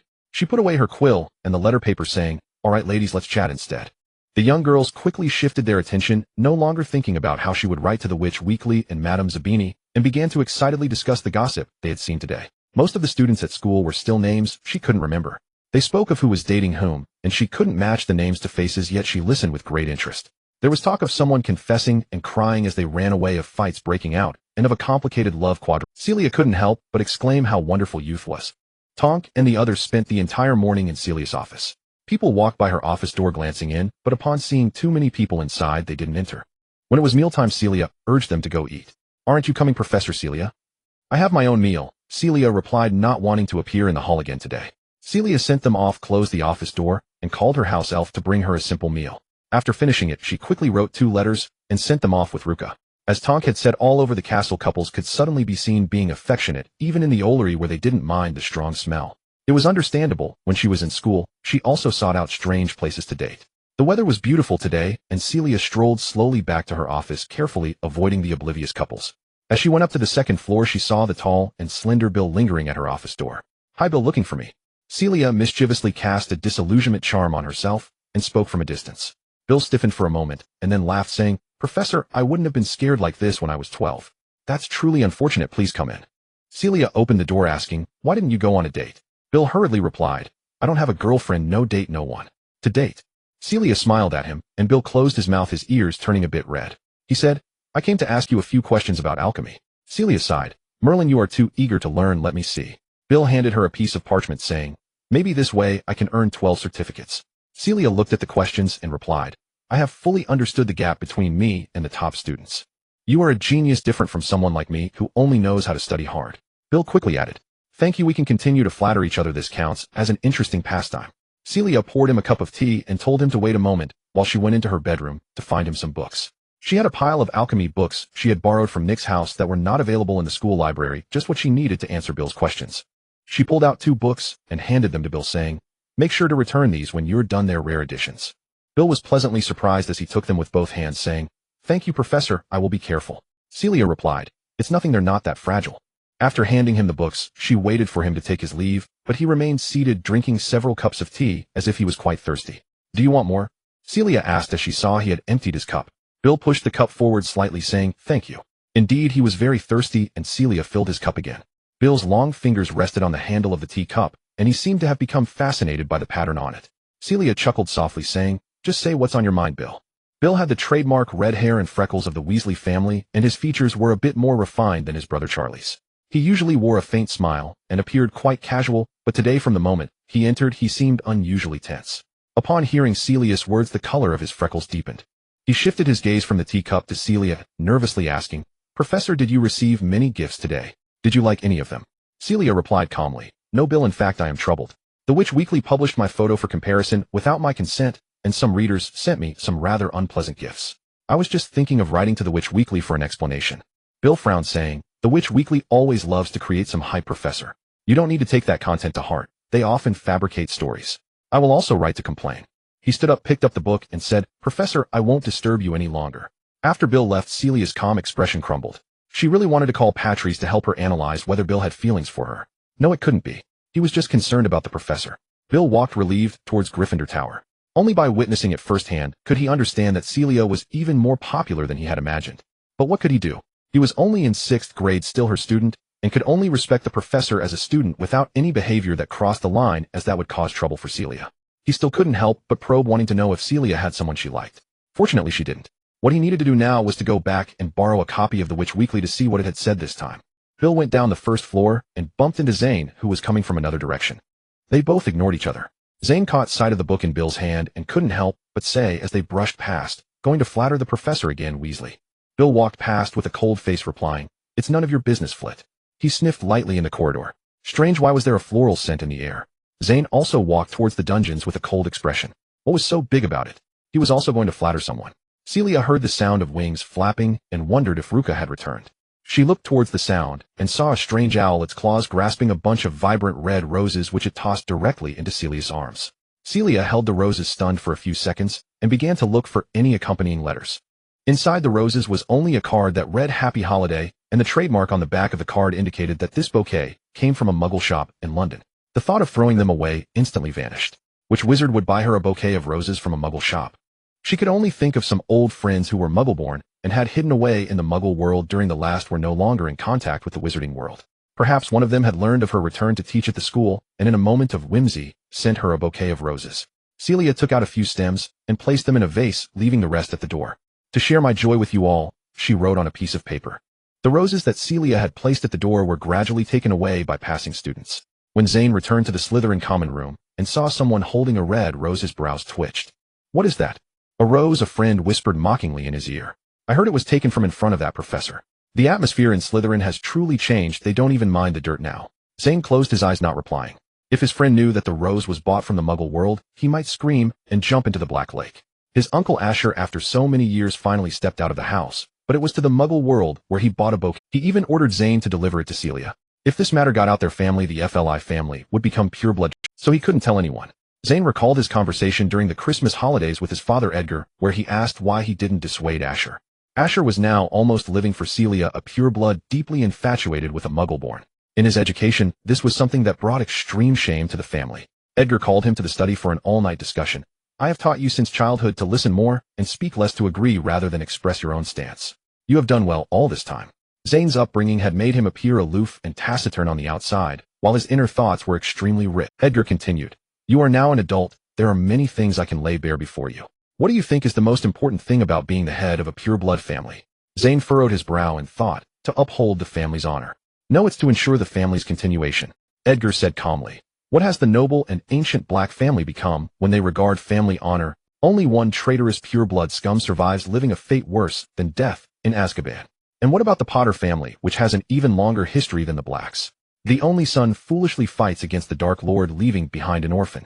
Ha, the chosen one, I don't believe his future will be smooth sailing." Zane replied, "You mentioned two extremes. Exactly, the fervent pursuit of bloodline and the extreme closeness to Muggles lead to the same outcome for two pureblood families. If they cannot continue, the family's honor will only exist on paper, subject to the whims of the living. Do you still believe that honor outweighs continuation?" Zane exhaled. "But you also taught me when I was young that pureblood lineage is inherently noble, superior to others, and that we must uphold the glory of purebloods."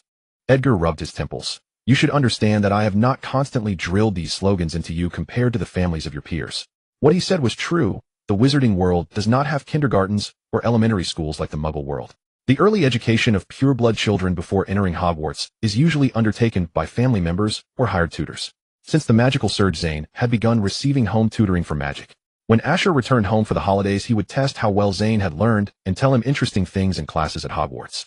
Looking back, he had often said, "Some people," referring to Celia, at the banquets of pureblood families, when together with children of the same age, no one discussed the spells they had recently learned. They praised the Dark Lord, exalted the nobility of purebloods, and discussed how to eliminate Muggles. The repetition was so high that he sometimes found himself zoning out while listening, merely nodding at the right moments. He indeed had not been influenced by his peers to the point of being full of pureblood ideology. He merely blended in with them, always standing on the periphery, neither drifting outside nor delving into the center. "Listen well, Zane." Edgar placed a hand on his shoulder. If the Dark Lord had won back, then the FLI family would have been the staunchest advocates of pureblood ideology.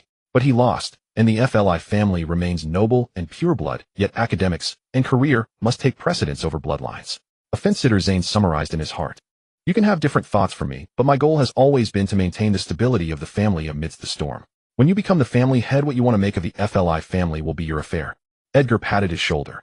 Now ignore anyone, do not let things reach an irreparable point. That is my advice. His eyes turned towards the wall, where there was a family photo. He became a bit absent-minded and lowered his voice. As for your uncle, he is like Dyron since first year. After 7 years at the same school, he has restrained himself from expressing his feelings, but now they are enemies. He knows his limits, and won't really do anything to disgrace the family, who just let him be. Zane knew his father felt guilty towards his uncle, and couldn't be too harsh on him. However, he felt no guilt towards his uncle. He was the one taking the risk now, and he would never help Asher with such secretive matters again. Early the next morning, the family owl flew into the hall and dropped a letter. Zane opened it to find only one line. He suppressed his anger and returned to the dormitory forcefully, writing on the parchment, "I won't help you again. Congratulations, she likes it very much, but only a few are left. The rest were given to other students." Zane looked at the lines of text, destroyed the parchment, and took another piece, removing the first line and rewriting the. He hoped his uncle could see his anger through his forceful writing and would stop making him do these things. Celia had been in seclusion for 2 days casting protective spells and was studying the contraband she had bought from the hooded man at the Hog's Head. There were a total of 7 items. One of them was a skeletal hand engraved with unfamiliar magical runes. This item carried a dark magic that would continuously curse its bearer. Celia studied it for a while wearing isolation gloves, but after failing to understand it, she sealed it up and threw it into a box. The remaining 6 items were all alchemical products, but they were all defective. Since Nicolas Flamel successfully created the Philosopher's Stone, almost all alchemists have pursued the creation of the Philosopher's Stone as their lifelong goal, which has led to remarkable achievements in material transformation and potion making in the alchemical field over the centuries. Alchemists like Celia, who specialize in inventing alchemical devices, are relatively rare. She has to rely on her own exploration for many things. Saint Ronald was one of the few alchemists last century known for mystical items and alchemical machinery. Half of these 6 items were his works, and they were unpublished creations. Just by disassembling them, Celia could learn a lot. "Thank you for your gift, Master Ronald," Celia said sincerely to the sky outside the window. She went to the hall and bumped into Snape, which did not affect her good mood. The two of them simultaneously turned their heads away, one smiling, and the other with a stern expression, walking into the hall one before the other, sitting on either side of Quirrell. A few days ago, Celia switched places with Chilo, and it was obvious to anyone with keen eyes that she was at odds with Snape. The professors were not so talkative, although they discussed it privately with colleagues they were close to. They estimated it was Snape's fault. The students were not so courageous. Even though they unanimously agreed that Snape must be at fault, no one among the faculty and students gossiped about the tension displayed on their faces. Only Chilo was the most miserable, stuck in the middle. While Celia spoke to him in a very pleasant tone, Snape's gloomy aura made him feel extremely uncomfortable. He couldn't even eat his meals, and after returning he had to secretly call the house elf to bring him more food. If he didn't go to the hall for meals, Celia would call him in the two-way mirror during mealtimes asking if he was going to eat. If he didn't go, she wouldn't either. What could he do? He could only continue to sit in the middle, enduring the agony. On Friday morning, 2 owls flew into the hall in succession, dropping off 2 packages for Celia. She picked them up and found that a letter from Fleur Zabini and a response from the Wizarding Weekly had arrived at the same time. Holding the letter, she stood up and left her seat, returning to her office to open Fleur's letter first. Without exaggeration, a wave of pure-blood arrogance hit her face. Fleur first expressed her surprise at receiving a letter from Celia in extremely elegant wording. "My life has encountered many landscapes, and only when I pause to reflect can I grasp some fragments." She almost directly implied she didn't remember Celia. "It turns out that our slight intersection has been enough to support such an intimate letter." She almost directly said, "How dare Celia write to her?" Then she brought up the main issue, which was Celia's mention of the Wizarding Weekly directly publishing their photos, and whether they would like to raise objections to have it retracted. The Wizarding Weekly is a magazine with a vast circulation and significant influence, though I fear I cannot agree with your accusations against it. It seems she already knew about this matter.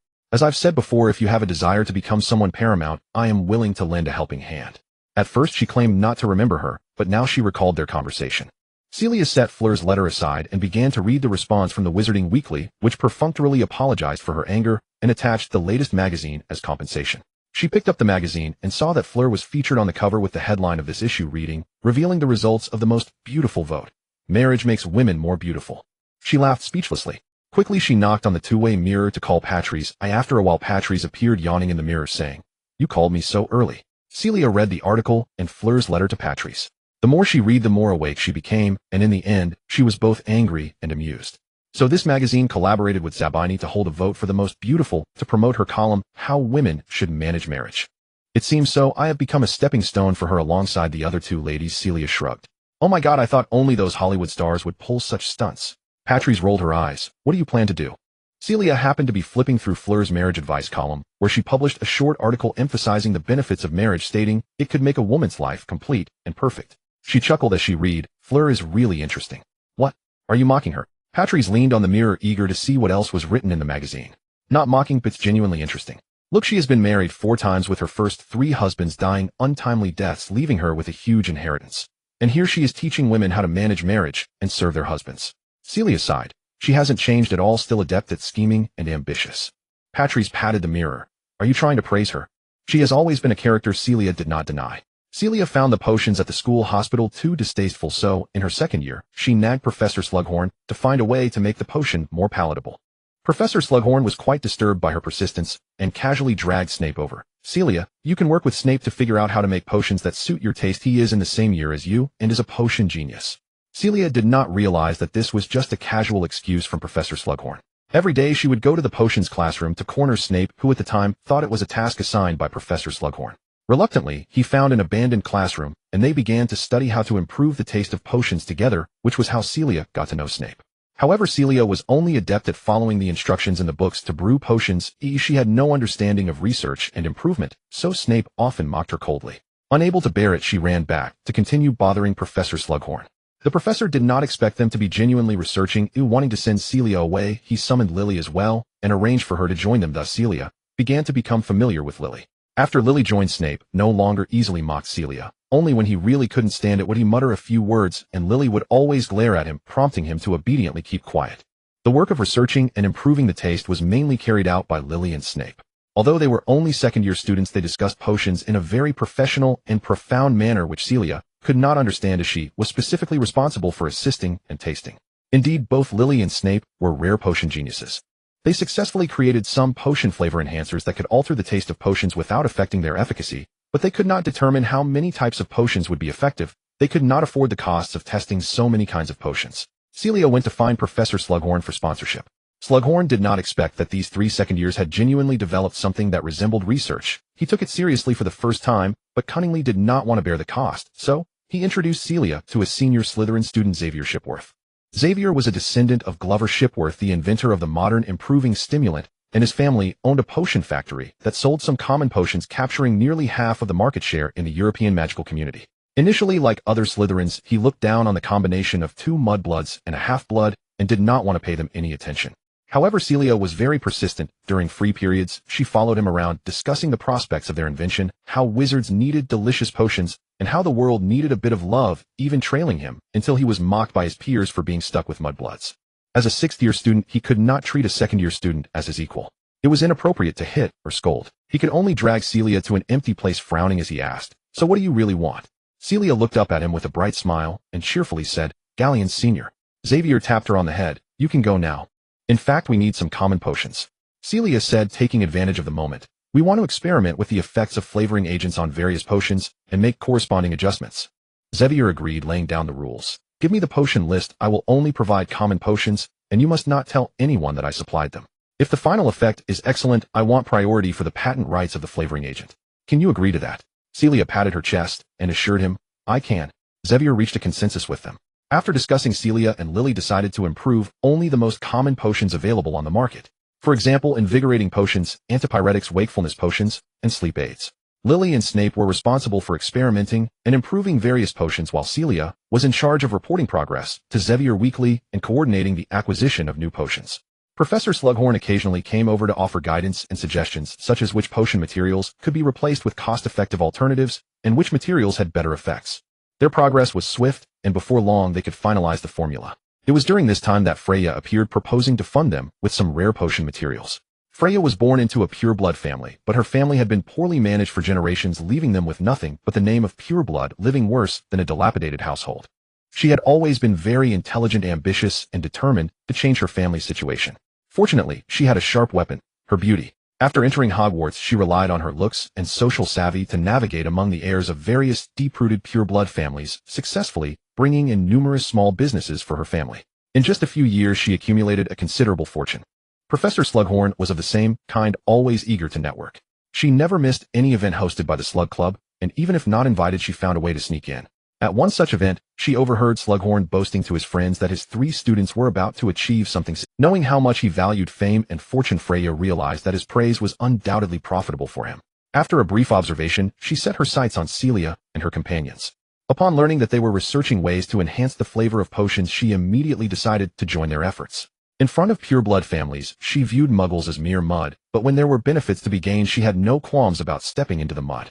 Celia and her friends were still naive, seeing this beautiful senior so enthusiastic and offering materials that Lily and Snape were eager for. They readily agreed. Soon after the potion flavoring agent was successfully developed, Slughorn boisterously promoted it, and even gave interviews with Celia, representing the trio, praising each person's contributions to the journalists.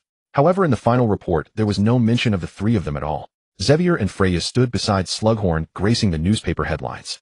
Celia couldn't believe her eyes as she read the report 3 times, finding not a single mention of their names.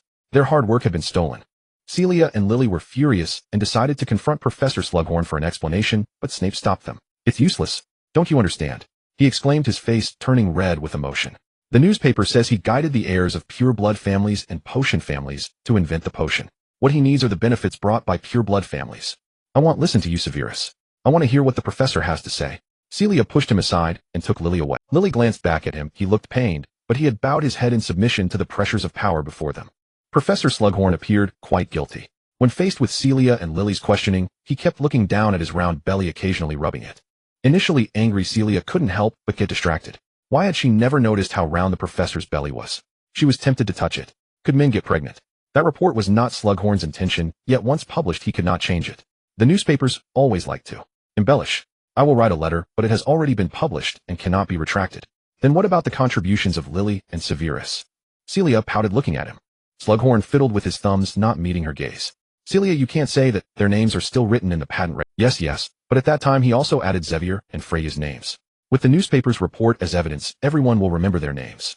Who will care about the other few small names? Professor Slughorn stood up. "I have an appointment with others. There are many who are interested in the flavoring agent."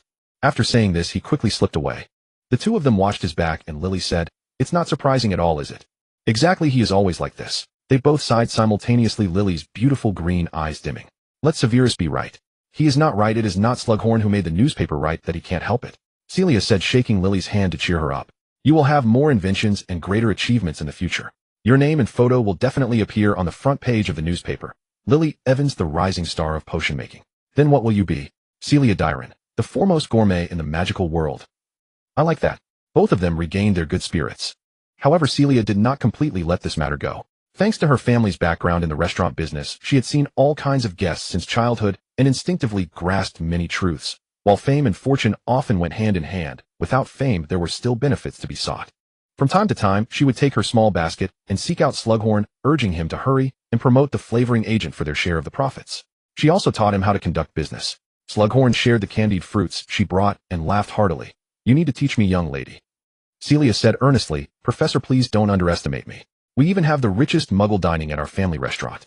He taught me a business secret. He said that as long as I can make the other party laugh, the chances of closing a deal will significantly increase." Slughorn laughed again. All right, this business secret is also very useful to me." He soon brought good news, having negotiated cooperation with some potion companies, but how would the profits be divided? "I will give you 50%, how you divide it is up to you. Once you decide, sign the contract." Slughorn called them all together, laid down the contract, and slipped away. He wouldn't do anything thankless. Letting him divide might leave him unsatisfied. Xavier looked at the contract. He is quite generous this time. In the past, his family had also collaborated with Slughorn, and he always wanted to take more advantage. "Let's split it evenly," Celia suggested. "No," Freya said, looking at her delicate fingertips. "I want 20%. Xavier glanced at her and crossed his arms. "I want 20% too." Celia glared angrily at the 2 of them. To ensure her anger was evident, she exaggeratedly widened her eyes and said, "Senior, did you feel my anger?" Xavier's hand itched again, wanting to flick her on the forehead. He put the contract back, saying, "You 3 discuss it, and come find me later to sign." He left first, and Freya smiled gently at them before following after him. Celia pulled Lily aside to discuss with Snape. "We can't agree to this. Those 2, especially Senior Freya, haven't done anything and shouldn't take 20%. Lily, still unfamiliar with business matters, frowned and said, "They sound like they want take no for an answer." Snape had a different opinion. He said slowly, "Getting 10% is already quite generous. Professor Slughorn usually takes 70 or even 80% himself." Coming from a poor background, he had been assisting Professor Slughorn since his first year to earn a little pocket money and knew more about Slughorn's private matters than the two of them. Without thinking, Celia said, "The professor is taking less profit this time for our sake, so we can't let it go." Snape couldn't argue with her on this point. Frustrated, he said, "Do you know what kind of people Hipworth and Zabini are? They are Slytherins. They won't give up what they have. If we don't agree, it will only anger them more." Celia tilted her head and scrutinized him. "You don't need to be afraid of them. They won't eat you, will they?" Snape rolled his eyes, knowing that if they got angry, the one who would bear the brunt would definitely be him, not Celia. They both looked at Lily simultaneously, waiting for her decision. Lily thought Celia was right. "We must fight for ourselves. He'll go talk to the professor," Celia said, "then he'll go find those two." They each devised their own plans, leaving Snape behind to sulk. They understood nothing, absolutely nothing. Celia employed her best skills at pestering, but this time she tried to block them 10 times only to be ignored 9 of those times. They were resolute in not seeing her.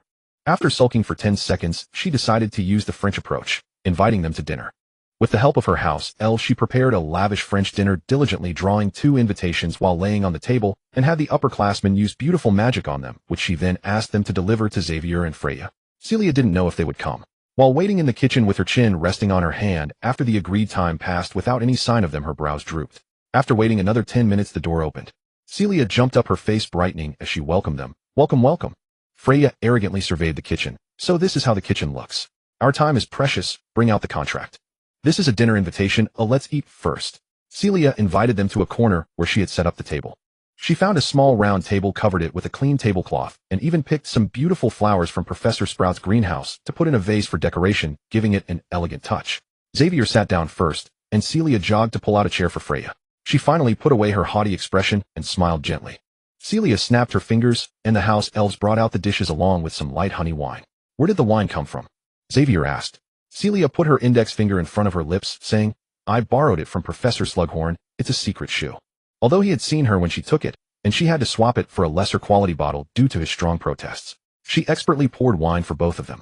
French cuisine is often considered somewhat extravagant. Each dish was delicate, but served in small portions, just a couple of bites.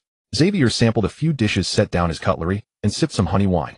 It was his first time having stolen wine, and it had a unique flavor. Seeing their eating pace slow down, Celia, sitting between them, said, "I still think we should split it evenly." Xavier coughed lightly. "Is this your negotiation skill?" Celia asked eagerly. "Then how should I start?" "You shouldn't start at all." Freya elegantly wiped her mouth with a handkerchief. "I disagree with splitting it evenly. If you plan to only do this today, we shouldn't stay here any longer." Celia said angrily, "You are so beautiful, you should be a bit more patient. I will work hard to persuade you." Freya chuckled, her eyes sparkling beautifully. "All right, try to persuade me. This is an investment, Senior Freya, Senior Xavier. You can see Severus and Lily's potion talents. They invented a flavoring agent in their second year, and there will be more inventions in the future, becoming potion experts. Although you might earn less now, establishing friendly relations will lead to substantial benefits in the future. Why would I invest in a half-blood and a muggle-born wizard whose future is uncertain? While waiting for them to grow, I could use that share to accomplish more things," Freya asked, resting her chin on her hand. "Because you have excellent foresight, Senior." Celia continued, facing Freya's unfriendly gaze. "You jumped in after hearing the news using underhanded means, but that proves you have the guts to do it." Freya admitted she had been flattered, but she still had to refuse. "I acknowledge they have potential, but the biggest obstacle cannot be resolved. Background." She left it at that. Celia stood up, genuinely a bit angry. She was irritated by talk of background and blood status. "The greatest obstacle you have already overcome." She began to perform vividly. Walking down the street and greeting, "Hi, Celia." "No, wait, you are muggle-born." She flailed her arms as if shocked. "Merlin, I am actually greeting a muggle-born. After dinner, thinking the taste is quite good." "No, wait, this was made by Celia, who is muggle-born." She clutched her throat and rolled her eyes. "I want to throw up. Your behavior is contradictory. If you only care about blood status, you shouldn't have interacted with us from the start. If you value personal ability more, than don't later see blood status as an obstacle," Celia said to her. Freya was dumbfounded, having been schooled by a 12-year-old, and she couldn't refute. Xavier covered his face, silently laughing. When he lowered his hands, there was still a smile on his face. "That was brilliant. I agree to only take 10% of the profits." Freya glared at him fiercely, throwing her handkerchief on the table. "Fine, I agree to split it evenly." Celia seized the opportunity and took out the contract for them to sign. Freya couldn't help but ask, "Who did you learn this from?" Celia counted on her fingers: television, movies, novels, guests, neighbors arguing. Freya quickly interrupted her, not wanting to taint her ears with such muggle things. Celia strongly suggested they finish their dessert. Before leaving, the three of them sat together enjoying caramel creme brulee, and the atmosphere was surprisingly harmonious. "Are you friends with Snape?" Xavier asked Celia. She nodded. Although Snape often spoke harshly and criticized her lack of potion knowledge, they had been researching together for so long that they were surely friends. Xavier said he should find a way to return to the Prince family. Celia looked at him in confusion. The Prince family? What was that? Xavier explained the Prince family is also a lineage of potion makers. The eldest daughter insisted on marrying a muggle and was disowned by the family. You should have guessed it, she is Snape's mother. Freya remarked the Prince family is not easy to approach. Their members are both gloomy and eccentric. Looking at it this way, your friend is indeed one of them. Don't say that about him, Celia said disapprovingly as Freya shrugged indifferently. Xavier added, since he has talent in potions, returning to the Prince family would lead to greater achievements. It is just I will keep that in mind, Celia said. Thank you, I will pass it on to him. I wouldn't have known about this if you hadn't mentioned it. This dinner came to an end and Celia escorted both of them out of the kitchen, leaving herself to clean up. Xavier and Freya walked one after the other with Freya speaking from behind him. If it weren't for her poor background, she would achieve great things. Xavier replied, I actually think her achievements have nothing to do with her background. Freya quickly caught up with him, walking alongside him, twirling her long hair. Oh, so you like her type? Xavier frowned. How old is she? You should change this habit of yours. Freya smiled gently. I know you always disapprove of my ways, but you have to admit, she has that foundation. Xavier's tone turned cold. I don't think she is in the same league as you. Who knows? Freya bit her lip and laughed. She is also ruthless in pursuing her goals. Once she realizes her beauty can carry her through, an easier path will unfold before her. Slytherin might be turned upside down by her. Their conversation took a turn. Xavier quickened his pace, leaving her behind. Celia soon had Snape and Lily sign the contract. Snape asked suspiciously. They actually agreed. What did you do? What was their reaction? Celia patted his shoulder, noticing the frayed edges of his robe. Don't worry, it was just a meal. There's nothing a meal can't solve. If it can't, then just have another meal. She took the contract to Professor Slughorn, requesting a minor modification. Slughorn stared at her. Are you sure? Do you know what you are giving up? It could be a substantial amount of galleons. Celia nodded. The Snape family was not well off and needed money to improve their living conditions, while Lily could not afford her potion studies and needed money to buy materials. She, however, did not need the money. Think about it, all this started because she disliked the taste of potions. Now the common potions can be improved to her preference. She is practically the biggest winner. Slughorn put away the contract and said complicatedly, all right, I will prepare the Gringotts key for them. Celia walked away content. This matter was finally settled.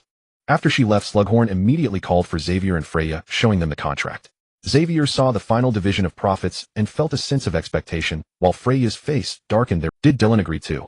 It was brought by Celia. Slughorn said it's her decision. I just wanted to inform you, so you wouldn't have any objections. The final profit division on the contract, Xavier and Freya each took 10%, while Snape and Lily each took. Freya forced a smile. I have no objections, Professor.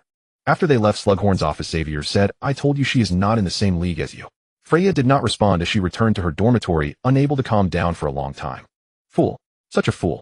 She wanted to shake Celia's shoulders and ask her why she did this. Freya felt restless. She dashed out of the dormitory, ignoring the men who greeted and teased her, and headed straight to the Hufflepuff common room to summon Celia. In the Hufflepuff common room, a sipping contest was taking place. Celia made a particularly smooth custard, pouring it into high cup-shaped pastry to bake with a beautifully caramelized surface and a slightly wobbly interior. They were competing to see who could sip all the custard out of the pastry in one breath. It was a bit challenging because the custard would completely solidify when cooled, making it impossible to finish drinking, but eating it hot would burn the mouth. In the common room, upperclassmen were watching the younger students' contest, occasionally bursting into laughter and applause with a pile of people on the sofa who had burned their mouths and were huffing and puffing. When someone brought a message that someone was looking for her outside, Celia was reluctant to leave. It was almost her turn, and as the creator of the custard tart, she could definitely time it perfectly to sip it all clean before it solidified, and without burning her mouth. She would have to participate again another time. She heard that the newcomer was a particularly beautiful upperclasswoman, and her first thought was of Freya. She wrapped 2 custard tarts in a paper bag, planning to give them a taste. Celia happily walked out of the common room, and Freya outside threw her a line, follow me, and walked out. Where are we going, senior? Celia asked, following behind her. I brought you custard tarts. Freya ignored her as curfew was approaching, and they needed to be brief. She led her to the lawn in front of the castle, where everything was visible. I saw the contract. Why didn't you take that portion of profits? Freya fired questions at her. Celia explained her reasoning. Foolish. Freya bent slightly, grasping her shoulders, speaking urgently and softly. Do you realize how much money that would be? For you, it's a fortune. You could do many things with it. Go find Slughorn right now and change the profit share back. During the last war, the Shipworth and Zabini families remained neutral and did not join the Death Eaters. They are pure. This neutrality is almost leaning towards pure blood ideology, but for the Phoenix Society and the Ministry of Magic at that time, having one less openly hostile enemy was a good thing. Celia had contacted Xavier, who secretly sold her a batch of healing potions needed by the Phoenix Society, even at the expense of his own family. She has always been grateful for this. Patrice asked, why suddenly want to have ambition? You've never had that before. Celia waved a magazine. The inspiration came from Freya. She wants to create the image of being a good wife through her marriage column, and I also need to enhance my influence, so that when people see me they think of my achievements, not just my face, and develop a sense of respect for me. What are you going to do? Alchemy, that's all I have left, Celia said as she waved to Patrice. All right, I need to have a chat with the headmaster. Go on, go on. Patrice murmured, I wonder if I can order the Witch Weekly and the Prophet from America. The news here is really out of touch. Celia tapped on the two-way mirror. Headmaster, calling the headmaster, are you there? Ripples spread across the mirror, and Dumbledore, dressed grandly, appeared in the glass. He wore a dark red robe embroidered with a phoenix in gold thread, and the golden phoenix seemed to flutter around on his wizard robe. He also wore a matching wizard hat. Do you have something to go out for? He'll be brief. Celia looked at Dumbledore. Not going out, I'm just admiring myself in the mirror in my new robe. Dumbledore blinked. It looks beautiful, really beautiful. Celia sincerely praised him. Fox, you should perch on the headmaster's shoulder. Fox indeed came upon her call, elegantly landing on Dumbledore's shoulder, but after its rebirth it had not fully grown, and was a bit plump, not as resplendent as the phoenix on the robe. Celia continued to compliment. What a beautiful scene, I must remember this in my heart. Dumbledore turned away. You've made me blush, Celia. I still don't know when to wear it. I have an idea, Celia said, and Dumbledore turned back looking at her with an encouraging smile. I have an annual plan this year, headmaster. I want to receive an award that you won at 17. Dumbledore pretended to think, the award I won at 17. Which month did you receive it in? Celia wrinkled her nose at him, thanking him for showing off. If those who earned 12 certificates were the scholars she looked up to, this was a genius she could not even see the top of by craning her neck. Of course, it's the Gold Award for Outstanding Contribution at the International Alchemy Convention. I currently have 2 projects that I think could win. You must help me decide. One is a method of magical inscription that I have about 10 types of personal use, half of which are improved versions commonly used in alchemy, and the other half I'm not sure if they are original. Does this meet the criteria for outstanding? The other is a little gadget I made earlier that can separate the combined elements of magical items. Last time I chatted with Nico, he said that further research might be beneficial for biological use, but this cannot be produced in the short term. I can only do an upgraded version targeting magical items first. After Celia's introduction, she asked Dumbledore, which one do you think is more suitable? Dumbledore pondered for a moment. The first one is enough. The latter could win another award next year. He was right. The first just required organizing the materials, while the second was uncertain when it could be completed.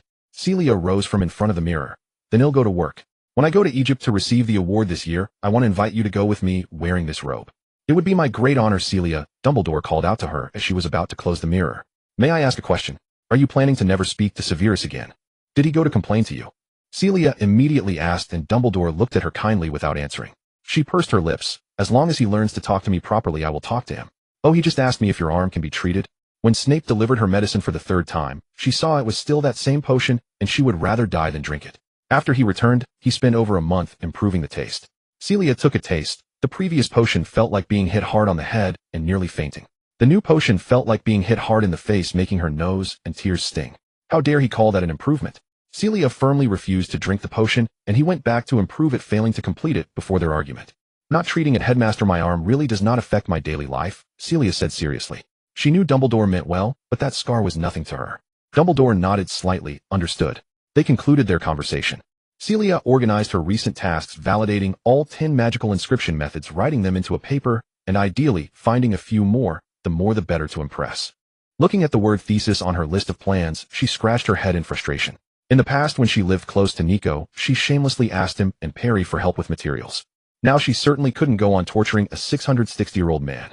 However, she could find students. She just needed someone to help her validate the feasibility of the inscription methods. The first person to come to Celia's mind was Bill. He was clever, eager to learn, knowledgeable, and a top student in class. But he alone wasn't enough, and she thought of a few other students. After class on Wednesday, she called over Bill Zane and a 4th-year auditor, Hella Moore. She attended every class and submitted her assignments on time with quality exceeding many 6th-year classmates, making her a talented child. She laid out her idea of having them be her assistants during their free time, and Bill and Hella immediately agreed, while Zane also gave a positive response later. Celia didn't need them for the next few days, as she had agreed to contact them via butterfly. She spent 2 days creating a little gadget for curses and counter-curses. The influence of that flattering article in the Witch Weekly would not end with the release of the new issue. There were still people sending her letters to harass her. She had to harass back. Professor Celia? Bill knocked on the door of the alchemy room. Come in, Celia replied, her gaze fixed on a bowl-shaped object. Bill, I need you to help me with something. Bill walked over, standing beside her as they both leaned down to look at the bowl. Okay, what is this, Professor? It's a letter bowl. I need you to help me with an experiment to see if it works. There might be some side effects. Celia pointed at the bowl with her wand, and silently recited a spell causing the complex engravings inside to glow. It's fine, what do I need to do, Professor? There are some pieces of parchment on that table, you need to write a few lines on them. One should have your name, and the other should remain blank. Bill walked to the table and casually wrote a few sentences on each piece of parchment, signing his name on one of them. He handed the 2 pieces of parchment to Celia. Celia tossed the blank piece into the bowl, and the letter bowl erupted in a flash of red flames, consuming the paper completely. A red glow flowed along the engravings, while Bill found himself unable to stop hiccuping. Hic, hic. He silently cast a healing spell on himself, but it was ineffective. He continued to hiccup. Hic, Professor. Hic, is this the discomfort you mentioned? Hic. Celia chuckled as she tapped the bowl, the engravings dimming, and Bill stopped hiccuping. It can still work without a name. Celia clapped her hands. It's done. So, a letter bowl. Bill clutched his throat, raising an eyebrow. Celia gestured for him to be quiet. Can you keep it a secret? It's related to a type of magic that isn't allowed to be publicly used. Those letters can be quite bothersome, a little prank for the sender. How can it not be called a letter bowl? That's too mild, I think. I have 2 pranksters at home, their ideas are occasionally quite good. How about turning into a spider when picking up a teacup? Sounds interesting, but it's too difficult to execute. Hiccups for an extended period are uncomfortable too. As Celia spoke, she threw several letters into the bowl, and a few red glows swiftly moved around in the bowl, appearing as if they were playing a game of chase. Celia moved the bowl to a corner, allowing it to shine there. She conjured a long table, and dozens of books from the shelves flew over. We can start working today. Oh, I've checked your schedules, and you can coordinate with Zane. Hella will come over after dinner every day. Oh, we need to organize these materials first. Once Celia focuses on something, she tends to forget everything else, spending her time in the alchemy room outside of class hours looking for her required appointments. Every night when she returned to rest next door, several butterflies would be perched at her door, mostly students howling outside. Celia would howl back at them. With Bill and Zane's help, the efficiency of sorting the basic materials for the thesis was remarkably high. Hella, under her guidance, had to try out each of her inscription methods. At first, Hella did very well with the ordinary methods, but later she began to struggle to understand. Professor, how did you come up with the method of adding salt to the materials before inscribing? Well, one day I was both tired and hungry, and I mistakenly cooked the wrong thing. After pulling it out, I discovered that the materials had slightly deteriorated, and the enchanted effect was even better. So was the cooking method for the magical liquid thought up in the same way? Not quite. Don't you think the magical liquid looks very drinkable? I wanted to try and see if it could turn into a beverage, and it turned out to be particularly useful for inscribing magic patterns. Hella didn't quite get it, as she couldn't comprehend the genius thought process. Should she also learn some cooking or something? Bill and Zane, besides their weekday classes, would also come over on weekends when they had nothing to do, learning various operational techniques for alchemical materials. After learning and practicing most methods, the 3 of them could successfully use them, although they occasionally encountered difficulties. That was the chanting of magic. Celia demonstrated. She chanted a spell in an unfamiliar language and tone. With a gentle wave of her wand, a pattern appeared out of thin air on the material. Bill asked, Professor, what spell is that? Celia replied, I don't know. The 3 of them simultaneously showed puzzled expressions. Celia awkwardly cleared her throat. This came to me in a dream. Upon waking, I found that reciting a section before conducting experiments, drawing magic circles, and trying material ratios greatly increased the success rate. The 3 of them simultaneously displayed expressions of, is that even possible? Celia hurriedly said, don't think I'm making this up. Nico obtained a book titled The Book of Abraham the Jew in a dream. He learned the method of creating magic stones from this book. There's a legend in the alchemical world that the god of alchemy leaves traces in the dreams of the gifted. Before she delved deeper into alchemy, she was unaware that many aspects of alchemy had already surpassed the common knowledge of wizards, reaching the realm of the mysterious. If magic isn't scientific, then alchemy is even less scientific. Can we learn it? Bill asked. Let's give it a try. They'll teach you how to chant first. The atmosphere in the alchemy room was somewhat eerie as Celia sang a line, and they followed suit. Zane awkwardly moved his fingers, quietly singing along, while Bill and Hella were quite invested in it, singing loudly and clearly. Celia taught them several times, confirming that each of their pronunciations was correct. She had them try it out, and the 3 took turns chanting, but nothing happened. Celia stroked her chin. This method requires a swift execution. You need to visualize the characters you want to inscribe in your mind, and at the moment you finish chanting, unleash it. They tried again, but still had no success. Celia thought it might be due to the tone. Their singing was different from hers, so she began to guide them to get on pitch. Hella, this dura needs to be an octave higher, and this dada should have a tonal inflection. Celia sang a line, getting Hella to follow her. Hella attempted to follow along, but her pitch was still off. Celia taught her again, and after singing, Hella looked at Bill. He was crossing his arms, fingers drumming on his arm. Still not right, Celia said. Professor, Zane spoke calmly. To me you all sound exactly the same. Impossible, that's not the right pitch, Celia insisted. Bill's fingers stopped moving, and he awkwardly said, Professor, Hella singing is indeed the same as you taught. Celia stood there dazed for 2 seconds. She pointed her wand at her throat and chanted the spell again. Raising her wand, her voice echoed in the air, repeating the earlier chant. After listening, she weakly dropped her hands, staggering 2 steps before grasping the table. Her face was pale as she murmured, "Have I always been out of tune? Did I sing other songs out of tune? Have I been out of tune all these years?" Uffed. Zane lowered his head, covering his mouth to stifle his laughter. Celia was deeply hurt, and she returned to her room to summon Patricia. "Do you know that I sing off-key?" she asked, shaking the mirror as if trying to rattle Patricia's shoulders from afar. Patricia initially denied it. "Who said that?" "I heard myself singing," Celia said, her face fallen. Patricia smacked her lips. "Actually, at first we didn't know. We had never heard of those muggle songs you like to sing. Until later when you recorded the tapes and played them in the common room to sing along." Celia lay peacefully on the ground, her hands resting on her stomach. Patricia quickly comforted her. "It's okay, we can tell generally. You're not a professional singer, right? Even Whitney Houston has sung off-key." Celia's voice became ethereal. "I had such a good feeling about myself. There was a time when I even replaced speaking with singing right." Patricia stifled her laughter, recalling how Celia would sing while walking. "Goodbye, Patricia. Celia is retiring from the singing world." Celia turned off the double-sided mirror and undeterred called out to Remus. "Remus, do you know I sing off-key?" Celia leaned on the mirror to ask. "I don't really understand music," Remus said, startled by her suddenly enlarged face. Even knowing it was through a mirror, he instinctively stepped back. "Why are you asking this suddenly?" "Because I just realized it today. So I really do sing off-key." "You should know," he pondered over his words. "James sings worse than you. I thought that was intentional on your part." So that was it, and no wonder she and James couldn't learn instruments, as she had thought James' off-key singing was his unique howling. Celia curled up in front of the mirror. Remus couldn't help but reach out and tap the mirror gently, saying, "We all enjoy your singing, Celia." When she sang, she always looked vibrant, almost glowing. Who cared how well she sang? "Thank you for your comfort," Celia said in a muffled voice. Celia was deeply affected by realizing after more than 20 years that she sang off-key, and she decided to she joined the afternoon tea club organized by Robbie. After discussing, Robbie and the others felt they couldn't keep freeloading on Celia's food and drink, so they found an empty classroom to hold the tea party weekly. The main content was simply eating, drinking, and gossiping. Many students participated in their club. Some didn't want to disturb the professors, but they were happy to join in leisure activities with their classmates. Celia spent some time there getting to know many students. On the weekend, she called Tonks to her office. "I brought this at the start of the semester, but I actually forgot about it," she said, holding up the camera and grinning at Tonks. Quick, we can take a group photo." Tonks transformed into Celia's likeness, and they took several group photos together. "My family will definitely be surprised. Though they might not be surprised, they always say, 'All right, magic.'"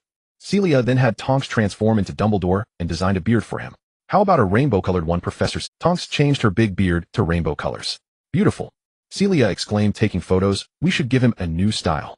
Tonks thought she was absolutely right. They started braiding the beard. While Tonks was braiding her own beard, she occasionally yanked a few strands, wincing in pain, prompting Celia to take over. Celia was skillful and braided the beard into different styles. She took pictures of the ones she liked, serving as evidence to persuade Dumbledore to change his image. "All right, Dora, you can turn back now," Celia said, giving her beard a playful tug. "You have to braid my hair later. I want that fishtail braid we talked about." "Okay." Tonks closed her eyes and held her breath. When she opened her eyes, she still had a beard on her chin. She nervously swallowed, continuing to imagine her transformation pulling in the beard, her nose returning. When she opened her eyes again, the beard was still there. "Professor," she exclaimed, jumping up. "I think I can't change back." Celia also jumped up. "Huh?" The two of them tried for a while, but Tonks really couldn't change back. Tonks looked at her bearded reflection in the mirror with a gloomy face. "Have I completely turned into a man? Am I going to have to move into the boys' dorm?" "But I didn't transform anything else." Celia comforted her. "We will definitely find a way, not when it's desperate, and don't transform that thing casually." She tapped the double-sided mirror. "Minerva, are you in your office?" Professor McGonagall appeared in the mirror. "I'm here. What's wrong, Celia?" Celia calmly said, "I have something to discuss. I'm coming to see you now." She cast a disillusionment charm on Tonks, taking her hand. "We're going to find Professor McGonagall. She can be an animagus. She will definitely have a solution." Tonks was a bit afraid of McGonagall. "Can you change me back?" Celia replied coolly, "If I change you, you might really have to move into the boys' dorm." She brought Tonks to Professor McGonagall's office, uncasting Tonks' disillusionment charm, nervously fiddling with her robe. She can't change back." Professor McGonagall looked at Tonks in shock, slowly turning her head towards Celia with a severe expression. Celia tightened her grip on her robe. "The child is scared. Can you change her back?" Professor McGonagall closed her eyes, took a deep breath, raised her wand, and pointed it at Tonks. Her beard disappeared, and she returned to her original appearance. Tonks ran to the mirror to check her reflection, happily saying, "Thank you, Professor." Celia shot her a glance, thinking, "Silly child, don't be too happy yet." Professor McGonagall said sternly, "I have to discuss the issue of students misusing magic with your headmaster." Tonks' smile froze on her face as Celia was about to speak. Her tone became even more severe. I also must discuss with some professors about condoning students' misuse of magic. Celia lowered her head. Professor McGonagall called Professor Sprout over and solemnly explained the incident where Tonks had transformed into the headmaster and couldn't change back. Celia stood side by side with Tonks, holding hands in unison with their heads down. Professor McGonagall also complained to Professor Sprout about a certain graduate from her college who, after returning to teach as a professor, not only failed to set a good example, but also misled students, leaving a mess that caused students not to change back. Professor Sprout told Tonks that she was not allowed to misuse the disillusionment charm anymore. As for Celia, she sighed and sighed again. Her expression said it all. I don't even want to say anything to you. Professor Sipu Laut was fiercely protective, afraid that Professor Maigu would scold Celia, and Tang Kasi, she took them both away. She walked ahead with Celia, while Tang Kusi followed behind them. If you have too much free time, go tend the herbs for me, Professor Sipu Laut glared at Celia, her tone soft and almost lacking force. I'm nearly swamped, Celia said, taking her arm. But I was a little upset, so I had Duo La come keep me company. I won't do it again. Tang Kasi poked his head out and said, Dean, I'm not busy. I'll help you look after the herbs. Professor Sipu Laut trembled and a little flustered said, no need, Tang Kasi. From now on you must never use that Erong Magus at will, especially not to transform into the headmaster. She glared at Celia again, bewildered that Celia had transformed into the headmaster and could not change back, and that now they had to seek Professor Maigus help. Professor Maigu was the sternest of them all and held the headmaster in the greatest respect. Celia hastily and obediently apologized. Professor Sipu Laut returned to the dorm with Tang Kasi, and Celia went into her office and sighed. A mere off-key song would not defeat her. She turned and went to the alchemy room, using a butterfly call to summon those 3 laborers back to work. When she had sent them away last time, she swore she saw them laughing, but that did not bother her. Embarrassment was the least of her fears. The 3 students arrived swiftly. Celia reassigned their tasks. After chanting through magical trials, only her own had worked, so she could not include that in the paper, but the rest still amounted to 21 distinct methods. Next came a lengthy phase of documentary corroboration, as she needed to find theoretical support in the literature. If none existed, she would have to invent it herself. The task of digging through sources fell to the senior students by Air and Zon In, who took turns coming to the library to help Celia. Celia began to drift into daydreams after 10 minutes of flipping pages, while only by Air continued to leaf through and take notes with exceptional focus. Playing with her quill, she could not help but say to Bayer, I once invented a thing that searches books for keywords, but it worked. Bayer noted the page numbers, looked up at her, and asked curiously why. Because the same thing can be described in many ways. Take weight, different lands use different units, and some authors favor comparisons. It weighs as much as 21 mountain giants. How much is that really? There are cultural differences too. You know, in some European countries the first floor is what others call the second floor, while elsewhere the first floor is the level immediately inside the entrance. Celia spread her hands. Is there such a thing in the wizarding world as paying by the word for papers? She recited a passage from a book that described a material as being regarded slightly less valuable than gold, the most ductile of precious metals, and slightly more valuable than copper, one of the earliest and common cheap metals. Bayer asked, so it's silver. Exactly. Celia slapped the table. Is there really that much padding in word counts? Bayer laughed. He recalled that Alchemy Monthly really did pay contributors by the word. Celia was stunned and beat her breast in regret. I didn't know. I should have padded my articles. Bayer comforted her with a laugh for a good while. Anything was enjoyable as long as it wasn't reading. Celia and Bayer found it easy to talk. Both came from large families and had much in common. Bayer had 7 younger siblings, as the eldest. Keeping them in line was a constant challenge.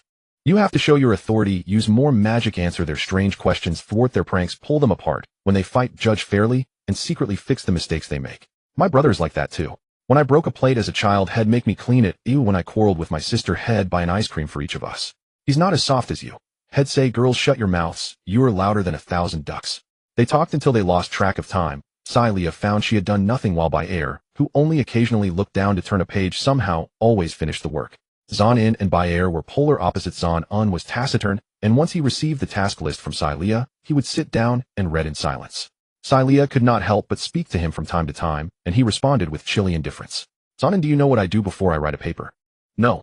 I drink a glass of rum. She winked at Zon, and waiting for him to ask why. He said, suit yourself. All right, enough chat. Celia buried her head in the books. Zon In glanced at her and asked, Professor, are you Celia looked up. I have a method of reading without using the eyes, using spiritual sight. I can even do it while asleep. Want to learn? No thank you, Zon In said coldly. I almost thought you were a professor who offloaded all the work on his students while indulging. Thank you. She really was. Celia sat up guiltily and read. In less than half a month, they gathered the existing literature, and Celia prepared to formally begin writing her thesis. She knew full well how poor her self-discipline was. Clutching the material, she appeared at the library at the appointed hour each day and deliberately sat where Mrs. Pingxi could see her, so she would be supervised. The result was middling, though she could remain silent, and still she would lean over the desk and sketch messy designs instead of writing her paper. She tried another tactic, setting goals and rewards for herself. For instance, write 2 methods, and then reply to Hali, write another 2 methods, and then she could chat with Pa Chui Si or Lai Mu Si. This plan worked better, and she gradually ground out half of her thesis. In the library besides students, she also ran into Qi Luo. Qi Luo taught Muggle studies from 3rd to 7th year 5 classes a week. He was busier than Celia, yet unfailingly came to the library to read whenever he could. Celia soon moved to sit beside him. He looked as if he wanted to flee. I won't let you be dismissed because of me, she said, making a shushing gesture. Qi Luo's nervous twitching subsided, and he buried his face in a book, though he would occasionally turn his head to glance. When Celia finished her tasks and packed up, she whispered, I'm off Kue Li Na Si. Qi Luo gave a small wave, watching her leave the library until she was out of sight. Then, as if waking from a dream, he stood up and hurried after her. Professor Celia, he called, running to catch up. She paused. What is it, Kue Li Na Si? He glanced around and drew closer, lowering his voice. Could you teach me? Teach me how to be liked by the students. The bell rang, and the once quiet castle was suddenly ignited. The laughter and footsteps of students spread across the various floors. Celia tilted her head at Chilo holding a book and said, let's talk in my office. All right, Chilo responded awkwardly. Students scurried in the hallway, and some would stop for a moment to greet the two of them. Good afternoon, Professor Celia. Hello, Professor Celia. You look beautiful today, Professor. Thank you, but please don't run in the hallway. Before Chilo could ask, please teach me how to be popular with students, Celia hadn't paid attention to such matters. She noticed that very few students specifically greeted him. Only a handful said hello, professors. Celia took Chilo back to her office, poured him a cup of tea, and asked, so Quirinus, have you encountered any difficulties in your teaching? No, not really. Chilo found it hard to speak. How could he express that as a professor he was often ignored by his students? When he lectured, they chatted below. When he collected assignments, someone would cheekily say, I forgot to bring it, or I'll hand it in next class. When he asked questions, they always appeared annoyed, and nobody greeted him in the hall. Chilo was quite intelligent. Many professors praised his cleverness during his school days. But being smart was not enough. He was naturally timid and sensitive, a bit neurotic, easily bullied, and overlooked since childhood. His talents seemed insignificant in the eyes of those around him. Chilo longed to be seen, to be respected, which is why he chose to return to Hogwarts as a professor. At least the students would respect a professor. But the reality was obviously not as simple as he hoped. The underage children possessed a natural cruelty. They treated professors differently, fearing the strong and bullying the weak. Chilo didn't gain what he desired. At the beginning of this semester, he had wanted to seek advice from Celia, but hadn't had the courage to say it out loud. Seeing him start to sweat, Celia didn't press further and gently prompted, are you trying to be friends with the students? Not exactly. Is it that too few students are signing up for your class? It's okay. Only 2 types of students signed up for the Muggle Studies class, those from Muggle backgrounds trying to scrape through, and those genuinely interested in the Muggle world. Each year the number of these students was neither too many nor too few. Celia pondered and asked, are there some students who are a bit unruly? Do you want to improve the classroom environment? Yes, that's about right. Chilo nodded vigorously. The simplest way is to be a strict professor. Your personality is too nice, isn't it? Celia suggested you could imitate that one person, be harsh in class, and say Slytherin loses 10 points. Chilo's expression twisted for a moment as he softly said, Slytherin doesn't really sign up for Muggle studies. Then definitely don't use that method. The other 3 houses have been penalized enough already. Celia crossed her arms and began to think hard. What should be done? She seemed to know instinctively how to be liked from the moment she could walk and talk. The neighbors adored. As she grew older, guests at her father's restaurant also liked her. After starting school, both teachers and classmates appreciated her. Suddenly being asked to teach how to be liked, she truly didn't know where to start. Quirinus, let me think. I have some ideas to find you. No, forget I said anything. I'm a bit dizzy from reading today. Chilo regretted it. He shouldn't have brought it up today. This is now my business. If I think of a good method, I'll teach you. If I can't think of anything, just ignore it and don't take it to heart. Celia called Chilo to join her for lunch downstairs. She kept this matter in mind. During her spare time writing papers, she would observe how Chilo interacted with others, being careful not to make him awkward, and would secretly ask others for their opinions about him. After asking a few colleagues, she discovered his biggest issue was his lack of presence. A pale, timid young man. What other impressions did they have? It seemed there were none. If colleagues felt this way, students had an even lesser impression. First, he needed to deepen the impression he left on people, and Celia made a note. Celia would occasionally attend Robbie's afternoon tea parties to change her mind. At the tea party, there happened to be students who signed up for Muggle studies, and she called them over to chat in a corner. What do you think of Professor Chilo? How is his class? Professor Chilo. His class is okay, but his voice is too soft. We often can't hear him as he speaks. I'll tell you this, and don't mention it to the other professors, but I don't really like Professor Chilo. He's too nervous. Every time someone asks him a couple more questions, his voice drops, and he starts to stutter. Actually, his teaching isn't bad. Celia started taking notes again, focusing on lecture volume and boosting confidence. Professor, why are you so concerned about Professor Chilo? If she spoke the truth, these little ones would spread the news of queerness. Chilo, wanting to be popular tomorrow. She calmly replied, I'm investigating how other professors teach to see if I can improve my class. Many of the professors were my professors before, so I want to ask you about them. Professor Chilo is also a new professor. Oh, they suddenly understood, such a responsible professor willing to improve. Actually, most professors are quite nice, it's just that Snape professor. So I don't mention him, but affects my mood, said another. Celia noted down, don't emulate Snape. She took her notebook to find Chilo bursting with enthusiasm. As she said, Queeriness, I'm going to transform you. This is way more interesting than writing papers. Chilo stood up nervously. What should I do? First, don't shake, stand straight, don't hunch your hands, and speak louder. Celia instructed him. Chilo raised his voice and asked with intonation, is this okay? Celia bit her knuckle. Should I always speak like this?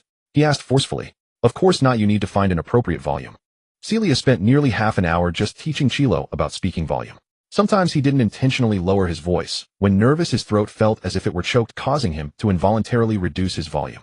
He also needed to overcome his nervousness and neurosis. Transforming a person turned out to be so difficult and troublesome, but still more interesting than writing papers. Celia's enthusiasm for transforming Chilo was much higher than for writing papers. She didn't need to set goals for herself or think of methods to motivate herself. Whenever she saw Chilo, she would automatically approach him and quietly tell him what to do. They appeared together in various places in the castle more frequently. Finally, someone couldn't help but asked, Professor, are you dating Professor Chilo? Celia almost choked on her tea. Celia clarified for Chilo and herself, that's not true. I've been helping Professor Chilo with something lately, so I've been visiting him often. She looked at a group of students whose eyes sparkled with gossip. How did that get out? When you hear others say it, please help clarify. All right. They chattered away. I told you it's impossible. I don't want to believe it either, but someone said the only eligible professors at school are Professor Chilo and Professor Snape, and compared to him, Professor Chilo is still better. Celia nearly choked on the sip of tea she just took. Upon careful thought, the young single professors at Hogwarts really were just the three of them, but the other non-eligible professors were mostly single too. What's going on at Hogwarts? Can one not teach if they are not single? All right, ladies, stop fabricating stories about the professors.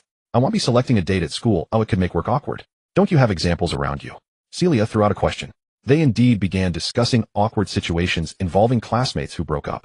The best way to change the topic was to bring up another topic. The boarding school was too closed off and boring. Could gossip really spring up between her and Chilo?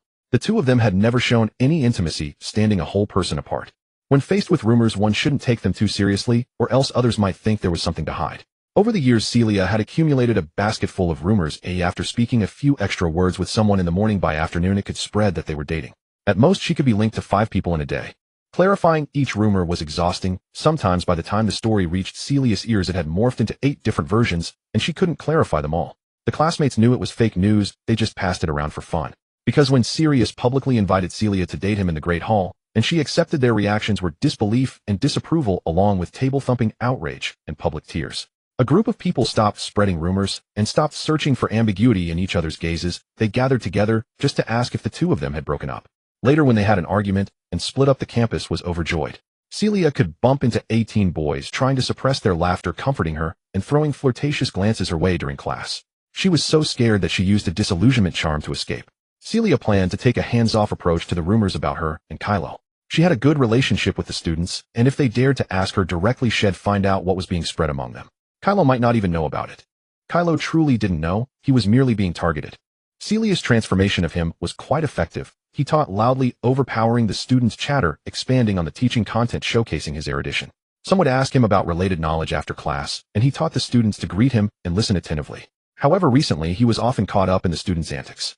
He would sometimes step on glass marbles left on the corridor, nearly falling, or get bumped into by students chasing each other, or be struck by spells accidentally thrown by students. Every time Chilo recalled Celia's words, don't show a weak expression, don't overreact, pause first, take a deep breath, then respond. He appeared very calm as he composed himself and told the students, don't chase or use spells in the corridor. The students chuckled and replied, okay, Professor Chilo. Is this sufficient? He thought, lacking confidence. After being drenched by a student's spell once again, Chilo headed to the nearest staff lounge to clean himself up. The weather was beautiful today, and a few professors were sitting by the window in the staff lounge, soaking up the sun. Celia was there too, chatting with Professor Victor, who taught arithmancy and divination. She had already complained to him about a bunch of French numerical expressions. It's so cumbersome and complex, ordinary people can hardly use them. Is that the reason French mathematicians are famous? Professor Victor mused, can Muggle mathematicians learn arithmancy? I hadn't thought about it, but arithmancy is quite similar to Muggle mathematics. It requires a particularly smart brain to master, doesn't it? With diligent practice one can indeed achieve good grades in this subject, Professor Victor said, suppressing a smile. But to excel one must have a clever mind. Kylo entered looking disheveled, his robe dripping wet water streaming down.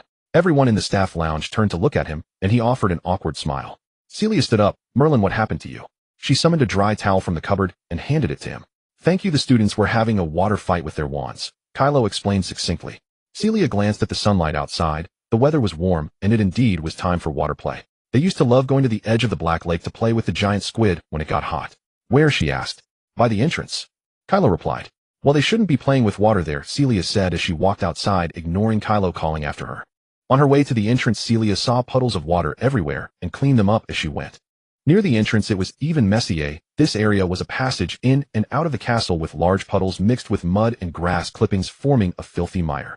Filch would absolutely faint at the sight of this. There were a few students at the entrance using the door and walls for cover, darting in and out while shooting clear water like spring at each other. Such playful antics. Celia raised her wand, aimed at them, and silently cast a spell, causing the tips of their wands to emit a bubble with no more water appearing. Gentlemen, this is not a suitable place to play. The boys, looking as though they had just emerged from the Black Lake, immediately stood up straight. Hi, Professor Celia. Follow me, Celia said as she walked out of the castle between them. The boys exchanged glances, then followed behind her. Most students without classes today were outside soaking up the sun. Some observing their group exclaimed in surprise, "You guys finally got caught by a professor." "You want to take points off, will you, Professor?" asked a boy behind them. No, Celia assured as she led them toward the edge of the Black Lake, all the way to a secluded spot. She made a circle with her thumb and index finger, placed them to her mouth, and blew a sharp, loud, and resonant whistle toward the Black Lake. It was an incredibly beautiful whistle, and after she finished some even cheered for her. This whistle, aside from attracting the attention of other students on the lawn, seemed to have no other effect. But soon students saw ripples forming at the center of the Black Lake. The ripples grew larger, and something swam quickly from the center of the lake toward the shore, splashing water and leaving a trail of waves behind. "What is that?" the students asked in fear. In the blink of an eye, waves from the lake rolled onto the shore, and beneath the water's surface appeared a massive, shadowy figure. A giant squid extended its tentacles from the depths of the water. Celia shouted, "Puff, squirt them." With a splash, several similarly robust and gigantic, menacing tentacles burst forth from the water, crashing down heavily towards the direction where Celia was. The tentacles sent up high sprays of water, accurately lunging towards Celia. The boys beside her were caught directly by the spray, stumbling back a few steps, their clothes half dry, now soaked from head to toe. The giant squid's tentacles reached out above the water again. Celia turned and ran towards the castle, shouting, "What are you just standing there for? Run!" Several boys hurried to follow her. Professor, how could you command the giant squid?" Celia glanced back, and the giant squid, realizing its target had vanished, slowly sank back into the water. It wasn't a command, the giant squid was coming for her. After all, she had been thinking about gnawing on its tentacles for 7 years. The giant squid had a long life and a grudge, likely remembering her for another 70 years. Without mentioning anything that would tarnish the professor's image, she earnestly told the boys, "Did you see that? This is what excitement looks like. Don't play with water in the corridor again. You might as well jump into the Black Lake to play." Although the giant squid holds grudges, it always throws students who fall into the lake back onto the shore. Celia looked at the wet boys. She had cast a defensive spell on herself and hadn't gotten a drop of water on her while they were in a miserable state. A gust of wind blew by, making them shiver involuntarily. She cast a drying spell on them, and the effect was immediate. Every drop of water vanished from their clothes, leaving them wrinkled like dried seaweed. The moisture on their bodies disappeared, their hair clumped together, and their skin became unusually dry. "You should go take a hot shower then," asked Madame Pomfrey for a bottle of revitalizing potion. "If I catch you messing up the corridor again, I'll have to report you to the headmaster." Celia took the lead, cleaning up the mud and puddles in the corridor. If she let Ferky handle it, it would surely take one. "I thought she was here to take revenge for Chilo. No more playing, we won't play again. Tell me, how did she manage to command the giant?" "I don't know, but she really is cool." Celia walked towards the staff lounge. She had avenged Chilo. This was not something to let others know, but she could secretly tell Chilo, wondering if he was still in the lounge. Celia pushed open the lounge door. The good news was that Chilo was still there, but the bad news was that the atmosphere inside was strange. Chilo was standing face to face with Professor Tyre, both looking rather displeased. Professors Victor and Hawk were watching them, occasionally exchanging glances. In back, Celia broke the awkward silence, acting as if she had not noticed the strange atmosphere. "What are you talking?" Professor Tyre smiled at her. After teaching at Hogwarts for a few months, his skin had lightened from when he first arrived, but his bright white teeth still shone. "Oh, nothing much, just discussing Professor Chilo's abilities. I have to go. Let's talk again sometime, Professor Celia," Tyre said as he passed her, placing a hand on her shoulder. "Sure." Celia smiled back at him and walked in naturally. After Tyre left, Chilo with a flushed face said, "Goodbye, Quirinus." After he left, Celia hurriedly asked Professors Victor and Hawk what happened. What's wrong with those? They exchanged glances again, looking troubled. It's nothing, just some boring conversation between men, nothing worth hearing. Celia was dying of curiosity. She waited until mealtime when the two went to eat, declining the invitation to join them, and rushed towards Professor Binns. His head was the only part visible from the armchair. Celia shook the chair vigorously. Professor Binns, do you know what Tyre said to Quirinus just now? Professor Binns floated up from the chair, blinking slowly. I know nothing. This old ghost surely knew and remembered it clearly. He could recall 1,000 years of history. Celia had a plan. Oh, I thought your memory was excellent. What just happened is already history now, isn't it? Even experts are like this. She deliberately mumbled a few sentences. Professor Binns cleared his throat. All right, I do know. He began recounting in a flat, dull tone. After you left, Tal clapped and said, Professor Chilo, I truly admire you. Celia corrected, it was Tyre. Professor Binns ignored her and continued. Colo said, what do you mean, Professor Tal? Tal replied, I heard you had Professor Celia help you improve your classroom teaching. Instead of consulting the experienced old teachers, you chose a new professor like yourself. Colo, we men understand what men think best. Colo replied, you might be misunderstanding something. Tal said, misunderstanding. I admire your flexible thoughts. Kind-hearted Professor Celia will always help poor Chilo. Celia interjected, see, you know Chilo's name is Chilo. Professor Binns immediately corrected. Colo said, are you saying I'm pretending to be pitiful? Tal said, I never said that. Perhaps you truly are pitiful, but I have a suggestion for you. A man should act like a man. To put it bluntly, you're a bit effeminate. Hawk said, gentlemen, let's all be more courteous. We are colleagues after all, let's speak properly. Tal said, oh, I deal with danger frequently. I prefer to be straightforward. Colo, we should coexist and communicate better. I think a simple evasion spell or defense spell could always teach you how not to appear so embarrassed, right? Colo said, thank you, but I believe I have a solid grasp of my defense against the dark arts theory. I have read many books, understand many spells, and know basic manners. Perhaps Professor Tal has been in the wild for too long and forgotten the etiquette of socializing. I can understand. And then you came in. Professor Binns said slowly, sounding somewhat regretful, I thought they were going to fight.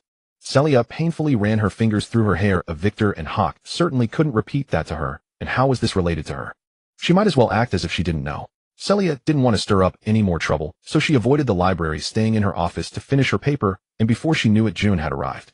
She had just opened the office door ready to get some fresh air. Suddenly a firecracker burst in. Charlie, dressed in a scarlet Quidditch team uniform and holding a broomstick, was drenched in sweat from just finishing practice. He said to Celia, Professor, you have to come watch my match tomorrow. Who are you playing against? Celia asked. She certainly wasn't going to watch them play against Hufflepuff, but when she was in school their house team was brutally defeated by James, and she had a psychological shadow over watching Hufflepuff face Gryffindor. Ravenclaw. We only need to beat them by 100 points to win the Quidditch House Cup. You have to come. Celia hadn't attended a single match since returning to Hogwarts. She looked at Charlie's team uniform and nodded, all right, I will definitely be there. The weather on the day of the Quidditch final was splendid, with a clear blue sky and no clouds in sight. Celia arrived neither too early nor too late. Several professors had already taken their seats in the teachers section. She originally planned to sit at the back, but as soon as Professor Flitwick spotted her, he waved her over. Celia, come sit with me. Celia had no choice but to walk over and sit beside him. Professor Flitwick explained the situation of the match to her. Ravenclaw is leading by 90 points. As long as they catch the golden snitch before Gryffindor scores 9 more goals, they will win the Quidditch Cup. However, Charlie from Gryffindor is quite skilled. If he catches the snitch, Ravenclaw must maintain a lead of 6 goals. He worriedly smacked his lips as the outcome of the match seemed uncertain. Someone else sat down next to Celia. She turned to see Professor McGonagall. Who do you think will win, Celia? Professor McGonagall asked her. Professor Flitwick was also looking at her. Celia felt a pang of discomfort, as she shouldn't be here. Why did she come today? Wouldn't it be more pleasant to stay in her office and sip tea? She tilted her head back, squinting, shielding her eyes with her hand, muttering to herself. The weather is too bright today, the sun is a bit blinding. It's not easy to spot the golden snitch with such glare. Our house has some banners made, would you like one, Celia? Professor Flitwick suddenly pulled out a blue flag emblazoned with an eagle and handed it to Celia. Professor McGonagall instantly produced a red flag with a lion on it. Gryffindor has one too, would you like it? The two professors exchanged glances over Celia and simultaneously huffed. She could even feel the crackling tension in the air. No matter how close the heads of houses are, they can become rivals on the Quidditch pitch. Celia felt numb all over. She took both flags with a silly smile, waving them with both hands. I'll take them both. She began to feel immense curiosity about the Quidditch pitch, as if it were her first time here. She observed the student spectators from all 4 houses with great seriousness. She spotted Professor Sprout seated among the Hufflepuff students. How clever of her. Why didn't she call her? From such a distance would she see the accusatory look in her eyes. Celia was stuck in a dilemma. Oh, every time she thought of getting up, both professors would look at her. Just then Madame Hooch blew the whistle for the players to enter. She felt desolate, rooted to the spot. When the Gryffindor team entered, the sea of gold and scarlet erupted with thunderous cheers. Celia instinctively glanced at each player's face. Not him, not him, not him. She pinched herself. James Potter could not possibly appear here. She quickly had no time to indulge in wild thoughts. Ravenclaw scored first, and she followed Professor Flitwick in waving the little blue flag. Gryffindor soon caught up, and Professor McGonagall applauded, prompting her to hurriedly wave the small red flag as well. Fortunately, both Gryffindor and Ravenclaw played fairly without resorting to any dishonorable tactics. The two professors besides Celia managed to maintain their dignified composure. The teams were evenly matched with the score differential always within 20 points.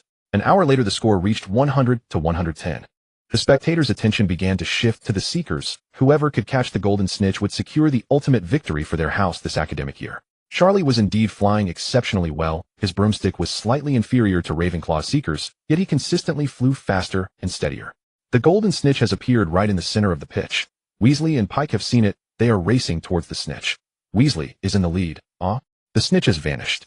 The commentator shouted passionately. Weasley is diving down. Did he see the golden snitch? A bludger brushed past him. A beautiful dodge, Weasley. Weasley is still diving. Pike is following, but is far behind. Weasley has stopped. He raised his hand. He caught it. Gryffindor has caught the golden snitch. 150 points. Professor McGonagall exclaimed excitedly, "Well done." The stands erupted with deafening cheers and screams drowning out her voice. Professor McGonagall excitedly grabbed Celia's hand and raised it high. Celia nearly got pulled up by her. Meanwhile, Professor Flitwick let out a sharp sob, and Celia comforted him with a gentle pat on the shoulder. It was only when Professor McGonagall went to collect the trophy that she finally escaped this awkward situation. Celia listened to the uproar of the pitch, shaking her head with a smile. No matter when Quidditch was always the purest. It made one forget everything else and cheer purely for every goal and victory. On the way back, she gathered a few Gryffindor and Ravenclaw students to bring chilled drinks from her office. The Gryffindors beamed, just in time for the victory celebration. The Ravenclaws looked less pleased. "We don't need any professor. We need to go back and study." Celia didn't let them leave. "I've prepared some for you, specially chilled. A cold drink is perfect for studying." They obediently took the drinks, saying, "Thank you, Professor." "No need to thank me." Celia waved them off. The Quidditch final was over and the exam week was approaching. Professor Celia's alchemy class had a high degree of freedom. She didn't plan to issue an exam, but would grade based on the quality of the defensive gear students created over the entire year. Many students could only manage to complete a rough prototype. The equipment was still too difficult for them, with only a handful producing something somewhat usable. Celia decided that she would not teach this next year. "All right, class, this is our last lesson of the year. We will assess the results of our learning this year, so please bring the defensive gear you created and follow me." Celia led the sixth-year students outside the castle. She walked with them all the way to the Black Lake. One student suddenly exclaimed, "Professor, are you going to summon the giant squid?" Celia smiled at him. "You guessed it. Remember, the defensive gear you created should provide some protection against physical attacks. Let me see who can withstand the giant squid's attack." Without giving them time to react, she whistled towards the Black Lake. The giant squid appeared almost instantaneously. No sooner had her whistle sounded than it burst from the water, sending up a waterfall of splashes as it ascended into the air, casting a massive shadow.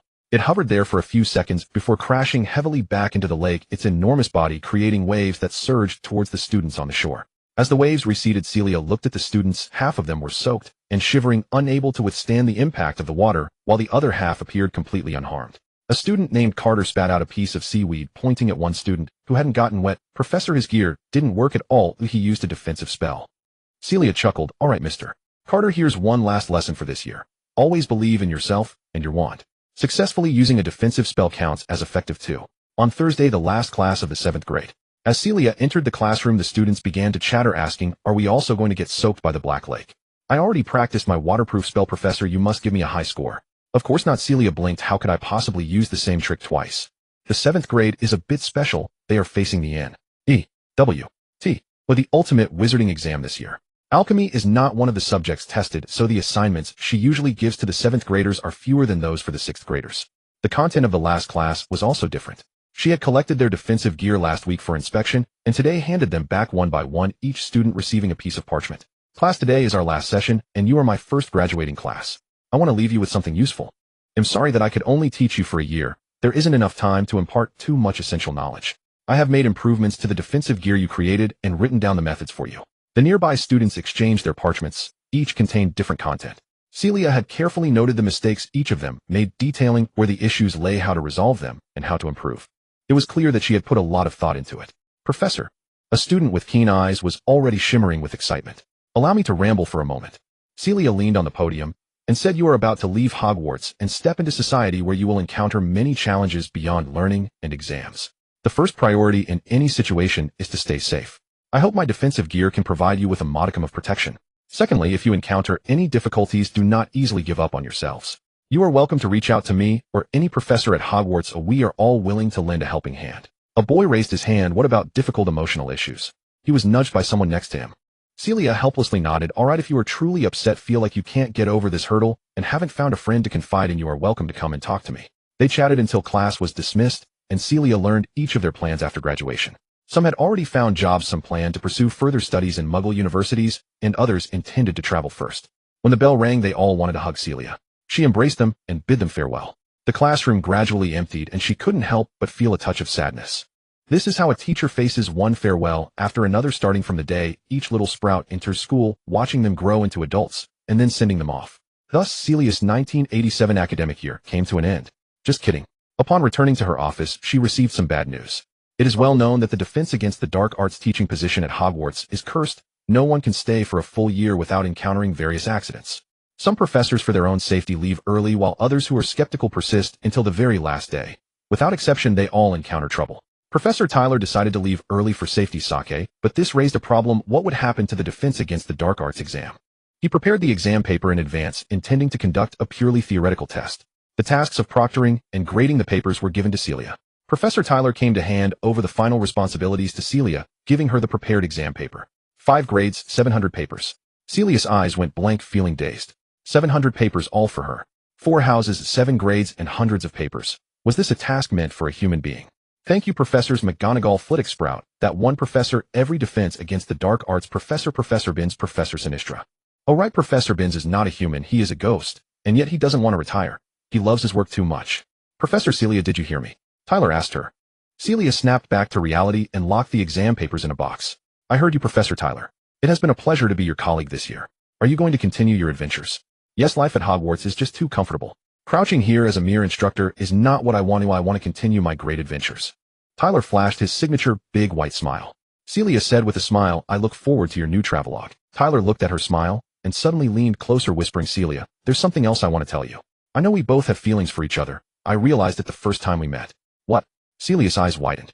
But there are just way too many classes at Hogwarts. He clicked his tongue. We haven't had the time to get close properly. I think we have some time to get to know each other better before I restart my adventures. His hand reached toward Celia. Sleepy spell. All petrified. 2 spells were launched simultaneously at Tyler, who widened his eyes and fell heavily to the ground like a board. Celia peeked out. Oh, Bill, nice petrification spell. Sorry, Professor. Bill's expression was grim. He had attacked a professor, but he had no regrets. Celia continued, but my sleepy spell is even better. Don't worry, Bill. She took out a butterfly and said to it, Headmaster, I've knocked out Professor Tyler. The butterfly fluttered away and quickly returned. Celia specifically pointed at the butterfly so that Bill could hear Dumbledore's response. It's too bad. It seems that Professor Tyler couldn't escape the curse of this position. All right. Celia clapped her hands. Once she got the green light from Dumbledore, there would be no problem. They'll throw him, send him to the hospital wing. They'll take care of it. Bill pointed his wand at Tyler, and he slowly began to float. As he floated out of Celia's office, his head accidentally bumped into the door. Professor Tyler slept in the hospital wing for 3 days, and when he heard news of him again, he had quietly left the school. Celia completed her proctoring duties for the 5 grades and called Remus to Hogsmeade, where they crazily graded papers at the 3 broomsticks. Thank goodness I only have to teach 2 grades, Celia mused again. Most of the papers were graded by Remus, who was very... Celia submitted the exam results to Professor McGonagall, picked up her luggage, and left early. Remus was still waiting for her in Hogsmeade.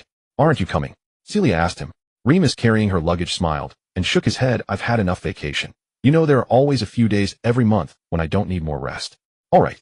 Celia quickly hugged him while his hands were occupied, saying, see you in a month.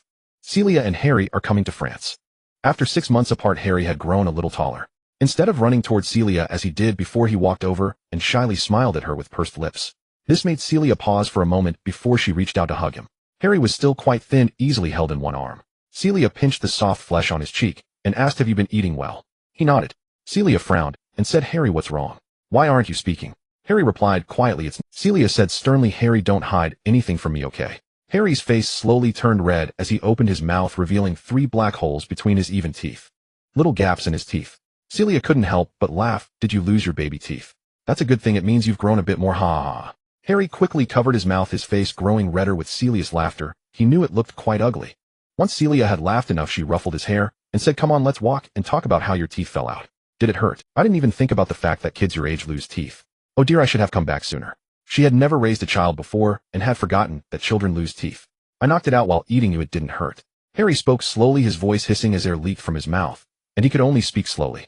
As long as it didn't hurt, that's good. Your teeth will gradually be replaced over the next few years, and you need to pay attention to your oral hygiene and habits. Celia tried to remember how she lost her teeth as a child, but forgot it all. She thought she would have to consult a dentist when they returned to Paris. Celia was eager to see her family and had prepared everything in advance. She had informed Petunia and asked Harry to pack his things in a previous letter so they could set off as soon as she arrived. They each pulled a suitcase and took a taxi to the airport. I've never been on a plane. Harry finally voiced his nervousness when they arrived at the airport. After the summer vacation started, he had been looking forward to Celia's return every day, but he didn't expect that once she came back they would set off right away. On the way, the anxiety he had pushed aside 6 months ago slowly resurfaced. Was he really going abroad?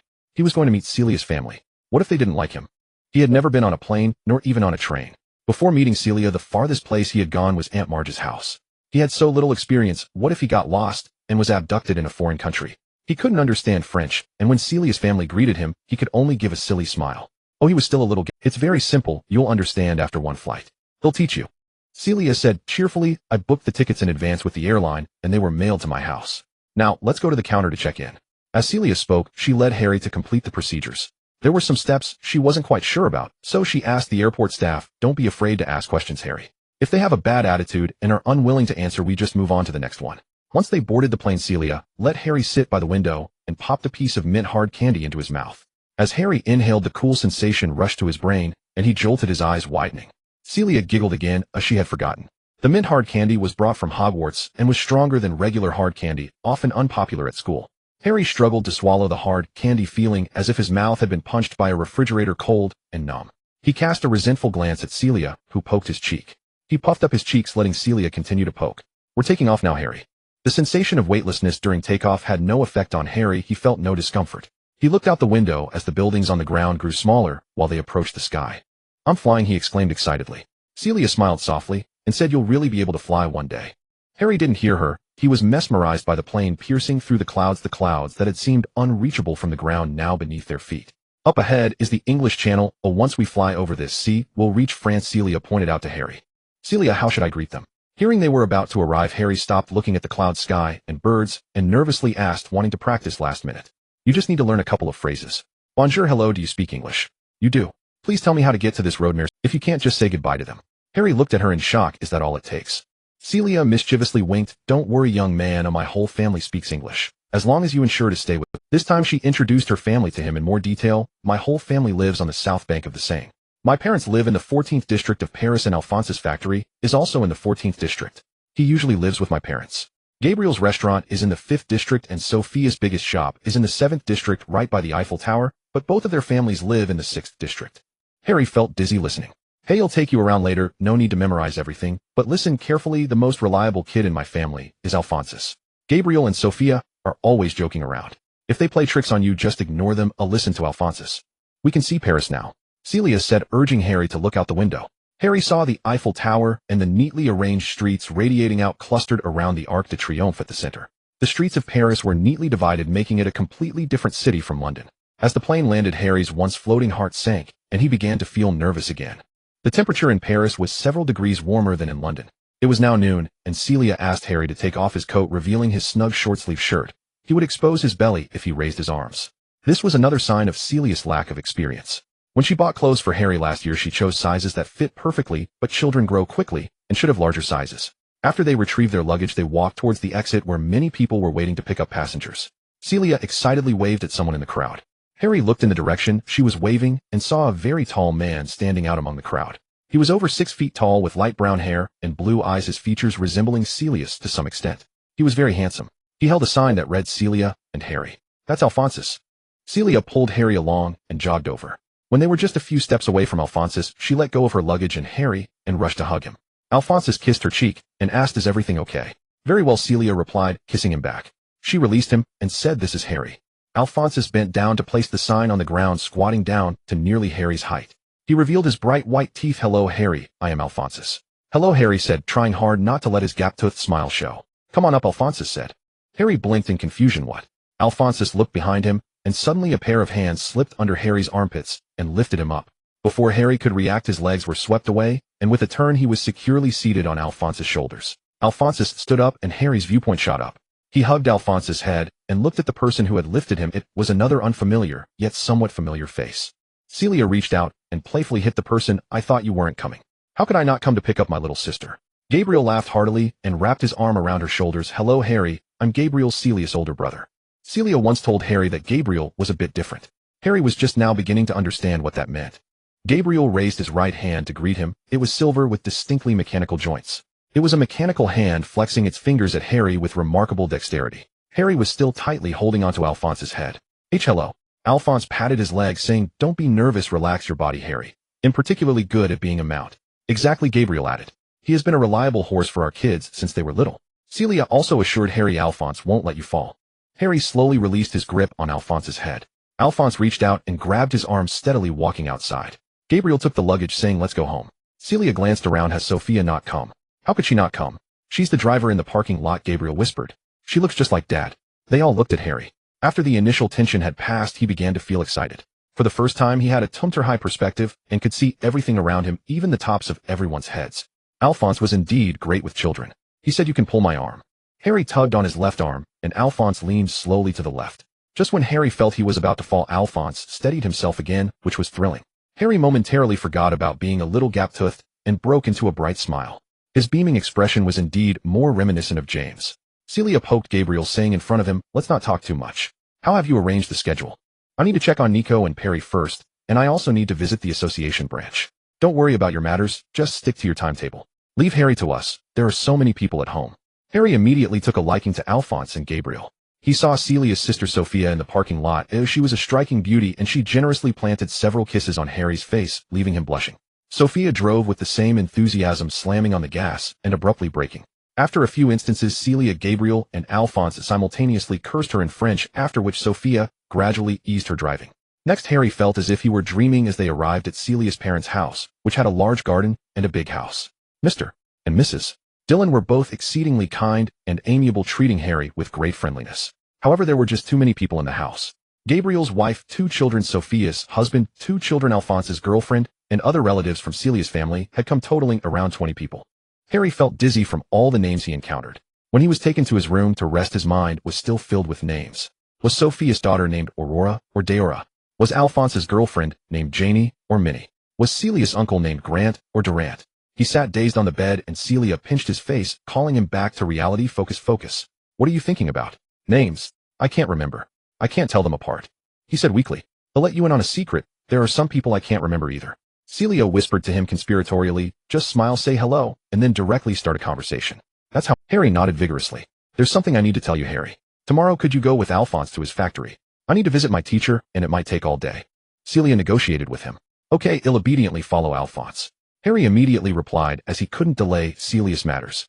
Harry enjoyed the most sumptuous dinner he had ever had, with almost everyone enthusiastically urging him to try this, and he also remembered that Sophia's daughter was named Aurora, Alphonse's girlfriend was named Minnie, but he still couldn't recall Celia's uncle's name. Because of his heavy accent, he couldn't tell whether he was speaking English or French. Later, after the parents, lovers, and children had gone to bed, the 4 siblings chatted and drank in the garden. Sophia stroked Celia's face. "Is your spirit back to normal? Your energy has returned." Gabriel disagreed, saying, "I told you she can't just stay cooped up indoors, as she should go out and feel the Parisian sunshine." "All right, let's not argue about whether it's England or France. Are Nico and Perry at home?" "They never respond when I call them," Gabriel replied. "They're here. They just returned from the seaside where they caught a big fish." Harry said Nico almost got swept away by the fish. "Those old folks are quite the adventurers." "Then I'll go see them tomorrow." "You should rest early. I'll take Harry tomorrow," Alphonse urged Celia to go to bed.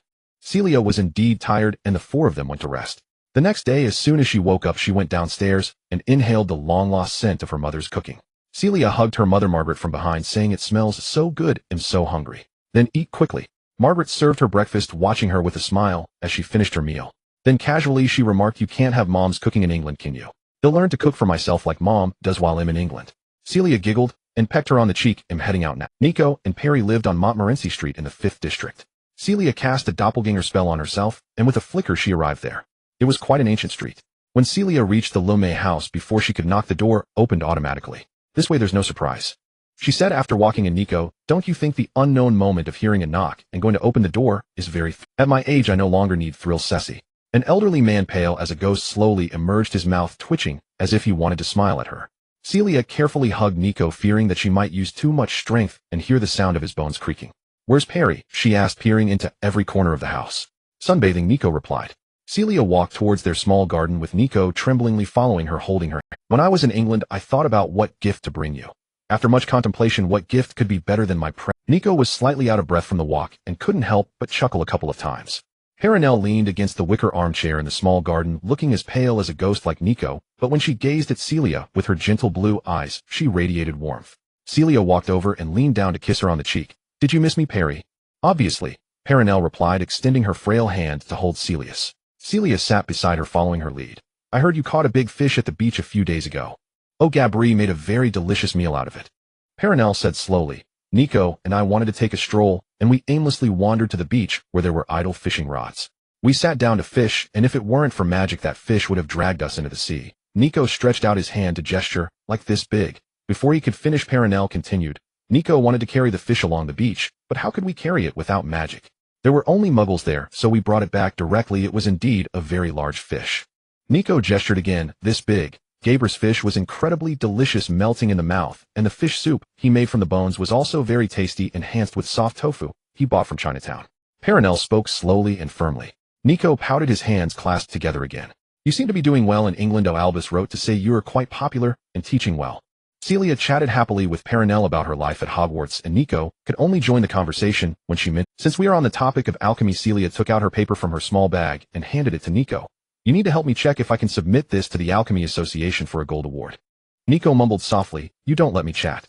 He still accepted it, squinting at the paper. Celia enlarged the text for him and continued to chat with Perenelle, asking what they planned to do next. "Nico and I plan to return to the LeMay Manor. Haven't you been away for decades?" Nico and Perenelle had lived in Paris for over a century, and they did not leave during the Wizarding War initiated by the Dark Wizard Grindelwald decades ago, which spread to Paris. LeMay Manor was likely their residence over a century ago, later left in the care of house elves. Perenelle patted her hand, saying, "We want to take stock of our possessions." Celia joked, "It would take many years to bring them out to bask in the sun, wouldn't it?" "Maybe," Perenelle hesitated. "We have a new idea. We'll let you know once we decide." "All right." Celia did not press for further details.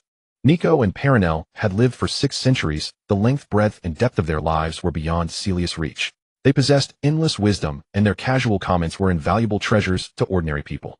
Yet Celia had been their student for several years, during which she did not eagerly pursue knowledge. Instead, she needed them to care for her fragile health and psyche. Looking back now, how could she be worthy? "I need to work harder," Celia said, "so that when others mention me, they will say that Celia Durand did not tarnish the reputation of her teachers Nico LeMay and Perenelle LeMay." Nico looked at her paper and said, "Oh, no wonder my cauldron made the dish so salty. You were boiling salt in it." Celia smiled sheepishly. "I told you shouldn't use that cauldron for cooking," Perenelle said, turning her gaze back to Celia. "Your mindset has become more positive. It seems you found your happiness again after returning to England." "Compared to a few years ago, yes, I have regained my joy. Perry, I thought revisiting the old place would make me sad." Celia nestled beside Perenelle. In almost every corner of the castle, she could recall her old friends, remembering those 7 years. At first it might have been a little sad, but the joyful memories were too many, making her feel that simply reminiscing about the silence was a desecration of the beautiful days of the past. "UCCC time will eventually heal everything." Celia stayed at Nico's house until dinner was finished. Nico said her article was fine, and some methods he hadn't used which already indicated some innovation. She bid farewell to both of them, and the next morning arrived at the French branch of the International Alchemist Association on time to submit her article and materials. The French branch only works 4 hours a day. Arriving a minute early or late would find no one there, yet they still had the audacity to write letters claiming they were busy. It was only by becoming a required course teacher at Hogwarts that one truly understands what it means to be busy. The president of the French branch, named Cachemire Moreau, was ecstatic upon seeing Celia. "Oh, Celia." Moreau loved to reminisce, and after chatting for an hour or two, he would say he was sorry to have to end the conversation and ask her to come back tomorrow.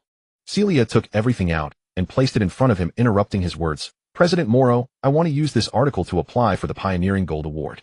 Here are the recorded materials corresponding to each method in the article for verification. This is my response basin, i.e. please throw any random letters directly into it in the future." Moreau regretfully rubbed his hands. "All right, let's get down to business." "But Celia, have you become more beautiful again?" "My eyes are truly." "The article, the award, the materials." Celia continued to interrupt him. Moreau had no choice but to have his subordinates quickly take notes. Celia watched them pack everything before chatting with Moreau. "During the evaluation period, you must keep an eye on things at headquarters. You can rest assured about this matter of striving for honor. Moro patted his chest and assured her, Celia, since you want to be a professor, why don't you go to Beauxbatons? Hogwarts doesn't know anything about alchemy. His words were not baseless. Thanks to Nico's influence, alchemy in France had always been more advanced than in other European countries. Beauxbatons Academy of Magic set alchemy as a required course starting from the first grade. Why? Because I graduated from Hogwarts. Celia winked at him with a smile, as she had never smiled so brightly before, and Moro was stunned for a few seconds before she pushed the door and left. With the business finally completed, Celia could finally enjoy her holiday. That afternoon, Celia's entire family packed their luggage and boarded the train, setting off for a vacation in southern France.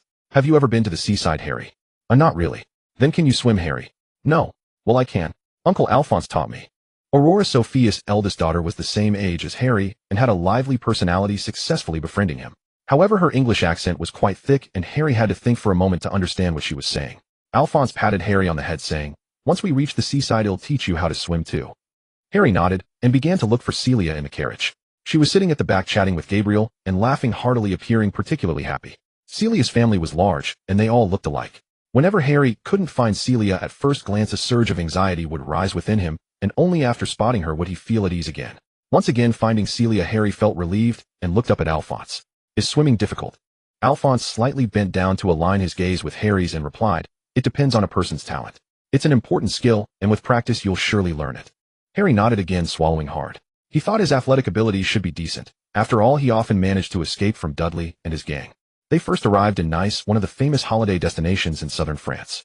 There were so many of them that they directly rented a villa from the hotel, but there weren't enough rooms to divide normally, so they separated by gender. The next day they split up. Some went to the beach, some went shopping, and others stayed at the hotel. Alphonse was teaching Harry how to swim in the hotel pool, while Celia and Sophia changed into swimsuits and laid nearby sunbathing. Your scar has faded. Sophia stared at Celia's exposed arms and chest, saying with certainty, really? Celia couldn't tell. Look here, it used to be flesh pink. I thought it looked like the Mediterranean, while you said it looked like a peanut, and we even argued about it. Sophia pointed at a scar on her upper arm. Celia remembered that when she revealed her scar, Sophia had directly cried her eyes out in front of her. To divert her attention, she described the shape of the scar, but in truth, she couldn't even remember what it looked like. Now it's turned pale pink. How did it improve? A colleague at school cooked me some scar removal medicine. It's effective, keep taking it. Celia certainly wouldn't tell her that she had fallen out with her colleague. Sophia would definitely pry until she found out why, and once she knew, Sophia would surely curse Snape for 3 hours, every day until she left. She then tried to change the subject, saying, don't you think it looks pretty cool this way? Celia flexed her arm. In England, she had never worn so little. The bikini perfectly showcased her beautiful figure and what should have been flawless skin. However, now her arms extended to her chest, and part of her waist were marred with ugly scars, creating a stark contrast with the rest of her body. Instead, it created a bizarre beauty that was eye-catching. Sophia rubbed her chin and looked for a moment, having to admit, it does have a bit of an appeal, like when Italian men rip open their dress shirts to reveal tattoos on their muscular bodies. While look, there really is a muscular guy. She excitedly poked Celia. Do you remember that you're a mother of 2? Celia shot her a glare, put on her sunglasses, and boldly looked in the direction she was pointing. Indeed, there were big, very big, super big ones. They sat on the beach chairs watching and commenting. Sophia even pointed at one, asking, can you see this in England? Then can you see it in Paris? Sigh. Sophia sighed languidly. In Paris, don't even mention muscular guys, or I have to take care of the kids every day. It feels great to have someone help with the kids. Hearing this, Celia remembered she also had a child and quickly stood up to look towards the pool. Alphonse was teaching Harry how to kick his legs, holding both of Harry's feet and instructing him, flip, kick, squeeze. Celia sat back down, feeling that Alphonse was more reliable than her. Sophia pulled her chair closer and sat next to her, whispering, how are you? Do you have a date? Celia lay back, forcefully realizing that Patricia was right. Just before returning to England, Sophia had held her tightly and said, if you're feeling unwell, come back, don't stay there. Take care of yourself, okay? Now that they met again, she began to think about unnecessary things. No, I don't have time. I'm always at school, Celia said helplessly, hoping this excuse would silence Sophia. Sophia nodded. Then I'll find you one now. She stood up and began to look for handsome guys, but Celia pulled her back, saying, thank you, but no need. What are you worried about? Harry has us watching him. Sophia winked at her. Celia sighed, looking at Harry in the pool. His progress was quick. He could already kick a few times in the water. Seeing her reaction, Sophia also stopped her playful smile and propped her chin, watching with her. What do you think? Have you stopped looking because of that murderer handsome guy? Celia was puzzled as to why she suddenly brought up Sirius. It has nothing to do with him, or does she still have the ability to like someone else? She felt confused. Her heart was beating steadily, powerfully day after day. That nervousness and joy like a deer in a panic, that flush when kissed, that bittersweet tightness in her heart, that intensity, that pulse. Could she still feel that for someone? Then take it slow, Sophia whispered. The number of us muggles is thousands of times more than yours. Oh, let's start by getting to know more people, okay? Hi. Someone sat down next to Celia. A young man spoke to her in awkward French. I just wanted to say your scar is really cool. Thank you, I can speak English, Celia said with a smile. He sighed with relief and switched to English. Thank you so much. I just learned a few phrases in French. Did I say it right? The word order is a bit off, but the meaning is correct. Oh, then let me say it again in English. Your scar is cool, and it's cool that you can show it like that. Maybe you understood me just now, so I want to say thank you again. Alphonse let Harry take a break as the two of them lay on the edge watching Celia chat happily with that man. Alphonse, who is he? I don't know, just a guy trying to hit on you. Can I chase him away? Harry asked, pursing his lips tightly. He didn't like that man. Alphonse bent down and lifted Harry out of the water, placing him on the shore. Go ahead. Celia. Harry ran towards Celia after getting ashore, positioning himself between her and the stranger, turning his back to the man. Tired from swimming? Celia asked as she saw him shaking off water like a little dog. She quickly got up and grabbed a dry towel from behind, draping it over him. Alfonso asked me to take a break, Harry said, drying his hair with the towel. He looked at the table where there were only a few sips of drink left with ice, and immediately said, I'll go get you something to drink. Without waiting for Celia to respond, he jogged over to the drinks stand by the pool, ordered 2 drinks, and carefully brought them back to Celia and Sophia. I'm already full from drinking pool water, Harry said obediently. You should sit down and rest for a bit. Celia was just about to make space for him. Harry shook his head, his face showing a look of reluctance as he glanced at the stranger. No need, I'm fine standing. Uncle is sitting, he must be very tired. The uncle felt a bit awkward and quickly stood up. You sit and rest him, you're my little brother. Harry said very seriously, I'm Celia's child. The stranger forced a smile at Celia and the others, and hurriedly, Sophia burst into laughter and said to Celia in French, he did that on purpose, can't you tell? It's so funny. Celia didn't say anything. The smile on her face did not change as she reached out to comb Harry's damp bangs back off his forehead. Harry blinked his bright green eyes. Did I say something wrong? No, you're my child. She caressed the scar on his forehead, which had reddened from being in the water too long. Does it hurt? No, it doesn't hurt. Having successfully scared off the man he didn't like, Harry wanted to continue swimming. He needed to learn quickly, but once they returned to England, there would be no one to teach him. Alfonso happened to wave at him, and Celia patted him, encouraging him to go. Harry dove back into the pool. Sophia whispered to Celia, he doesn't want other men getting close to you. Celia spread her hands. All right, sigh. Sophia watched Harry in the pool with her. He's very clever, just like his mother, isn't he? Why can't Petunia treat him well? Celia asked. Her harmonious family, where everyone loved each other, couldn't comprehend what a dysfunctional family was like. Harry spent the whole day learning to swim, and by the time he got out of the water, he was exhausted. Alfonso picked him up with one arm and took him to eat. Alfonso praised Harry to Celia. He's very quick to react, and even when he slipped and choked in the water, he remained calm. He has almost learned everything. What's left is just more practice. Thank you, Alfonso. For what? We are all family. Alfonso patted Celia on the shoulder. That night, Celia stayed with Sophia and Sophia's 2 daughters. Her eldest daughter, Aurora, was the same age as Harry, while her youngest, Leia, was only 4 years old, with a personality that was just the opposite. Aurora was lively and cheerful, the most boisterous of the younger generation, while Leia was quiet and reserved, able to play with a toy in the corner all day. If the two of them could balance each other out, that would be great, Sophia said as she looked at them, her smile unable to hide her. Aurora was particularly fond of Celia, almost sticking to her. Auntie, everyone says I look the most like you. Do you think we resemble each other? Yes. Celia pinched her face. We should take a picture together.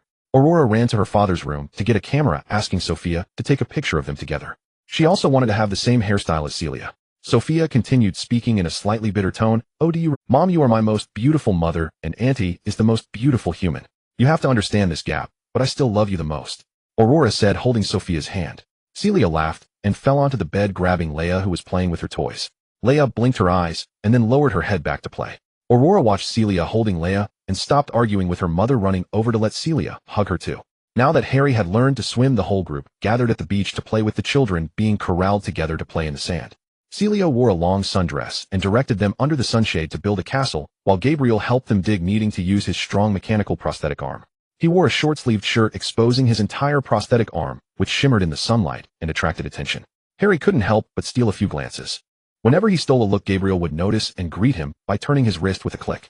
Harry finally couldn't help but secretly ask Aurora, will sand get inside it? Uncle Gabriel's arm.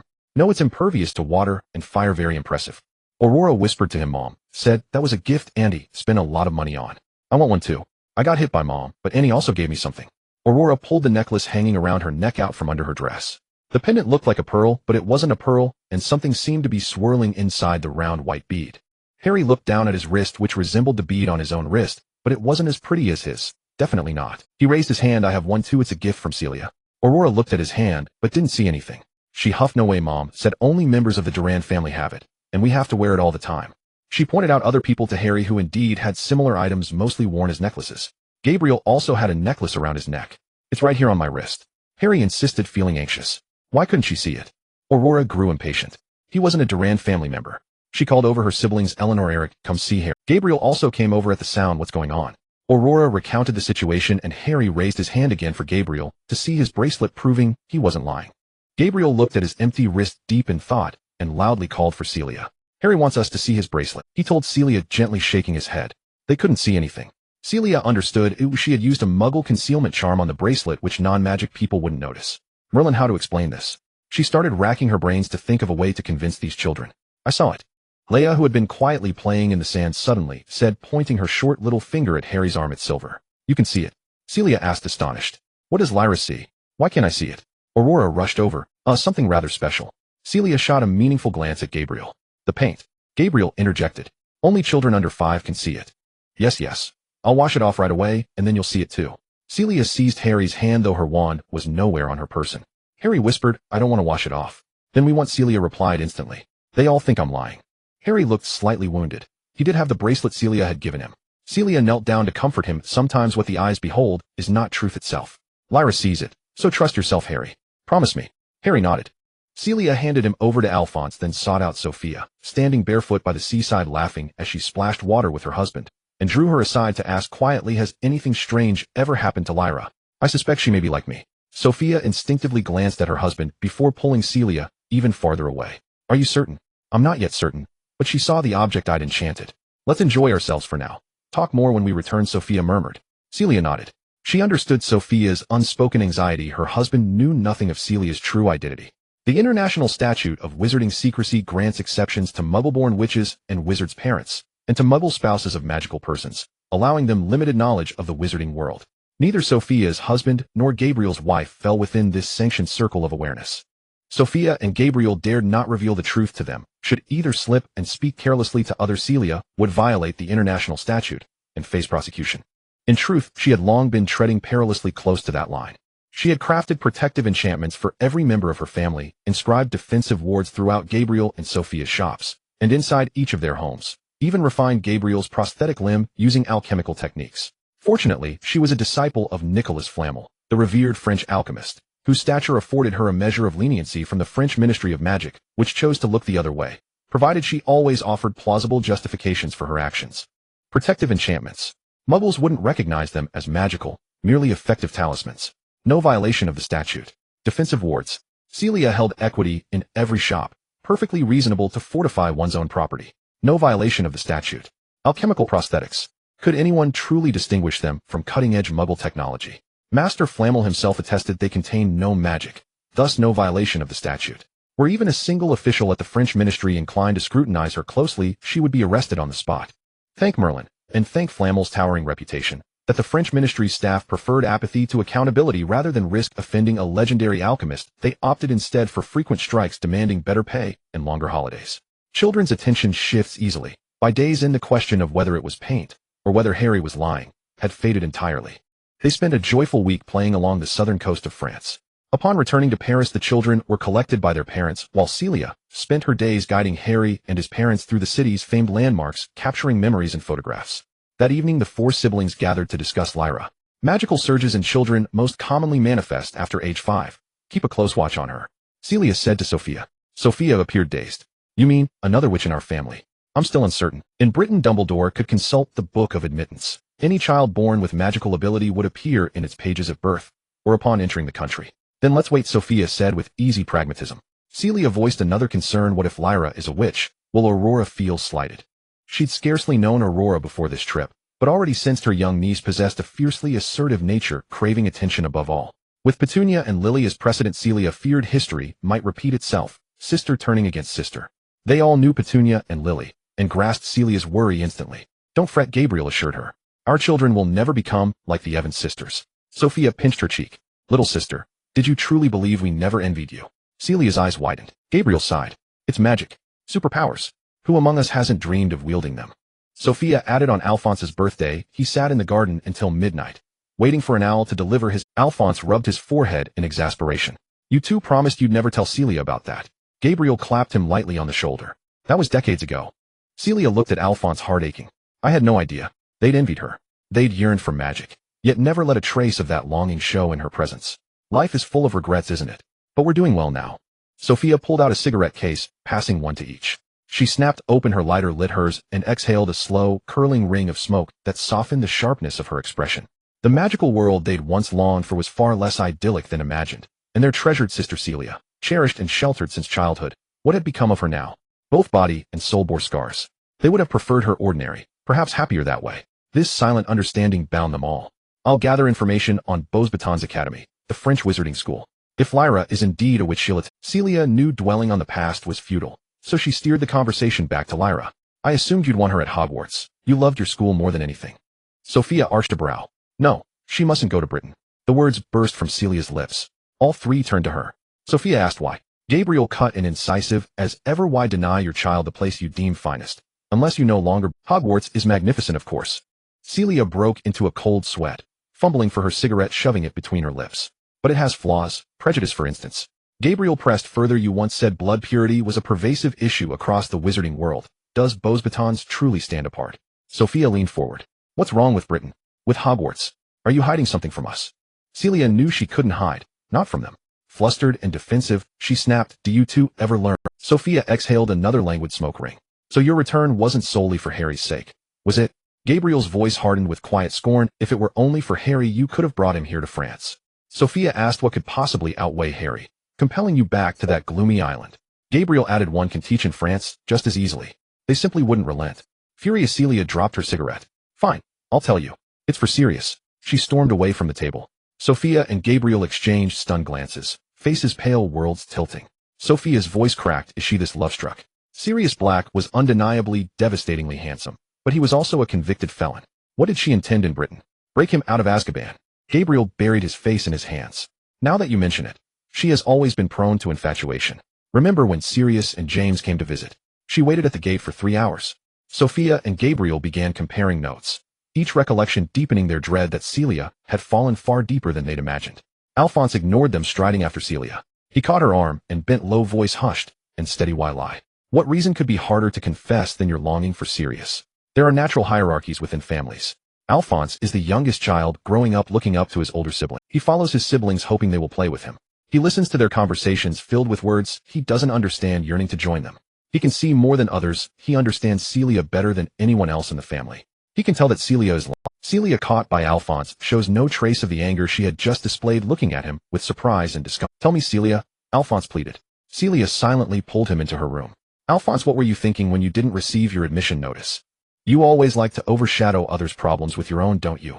Alphonse said with a wry smile. I want to. Celia grabbed his hand. Tell me, what were you thinking at that time? What was he thinking? Alphonse tried to recall his feelings from nearly 18 years ago, but perhaps the regrets of that time would stay with him for a lifetime. We have been together since we were born, Celia, Alphonse said slowly. They were only a little over a year apart, and they had spent more time together than with their siblings who were already in school. But one day Professor McGonagall appeared before us and told us that you were a witch, taking you away. To me back then it felt like you were taken away from my side. We had never been apart, even for a single day before that. I wanted to keep up with you, to be with you, but I didn't receive my admission notice. Alphonse lowered his voice. I was very sad, Celia. I still couldn't step into your world. Celia lowered her head, eyes wide open, holding back her tears. You see, Alphonse, these are matters of my world. They have nothing to do with you. Alphonse placed her hand against his forehead. Don't say that, Celia, it hurts. If you want to do something, at least let someone in our family know the truth. I believe no one is more suitable than me. I will always support you. I always have. Celia's tears fell. You always managed to persuade me. Alphonse. She wiped away her tears and said solemnly, the Dark Lord who killed Harry's parents is not dead, he has vanished. If given the chance, he will definitely return. 5 years, 10 years, 50 years. I don't know when he will appear again, so I don't want Layla to go to England. The reality was harder to accept than Alphonse had imagined. He said in disbelief, then you will go back. This is my choice, Alphonse. You said you would support me. Celia stared at him. Alphonse met her gaze. If he stirs up war again, you will join the fight, won't you? Yes, Celia replied with unwavering determination. Alphonse forced a smile. I understand. Celia patted his shoulder. Don't look so glum, there are no signs at all. We are just being cautious. Maybe he won't be able to walk again for 100 years.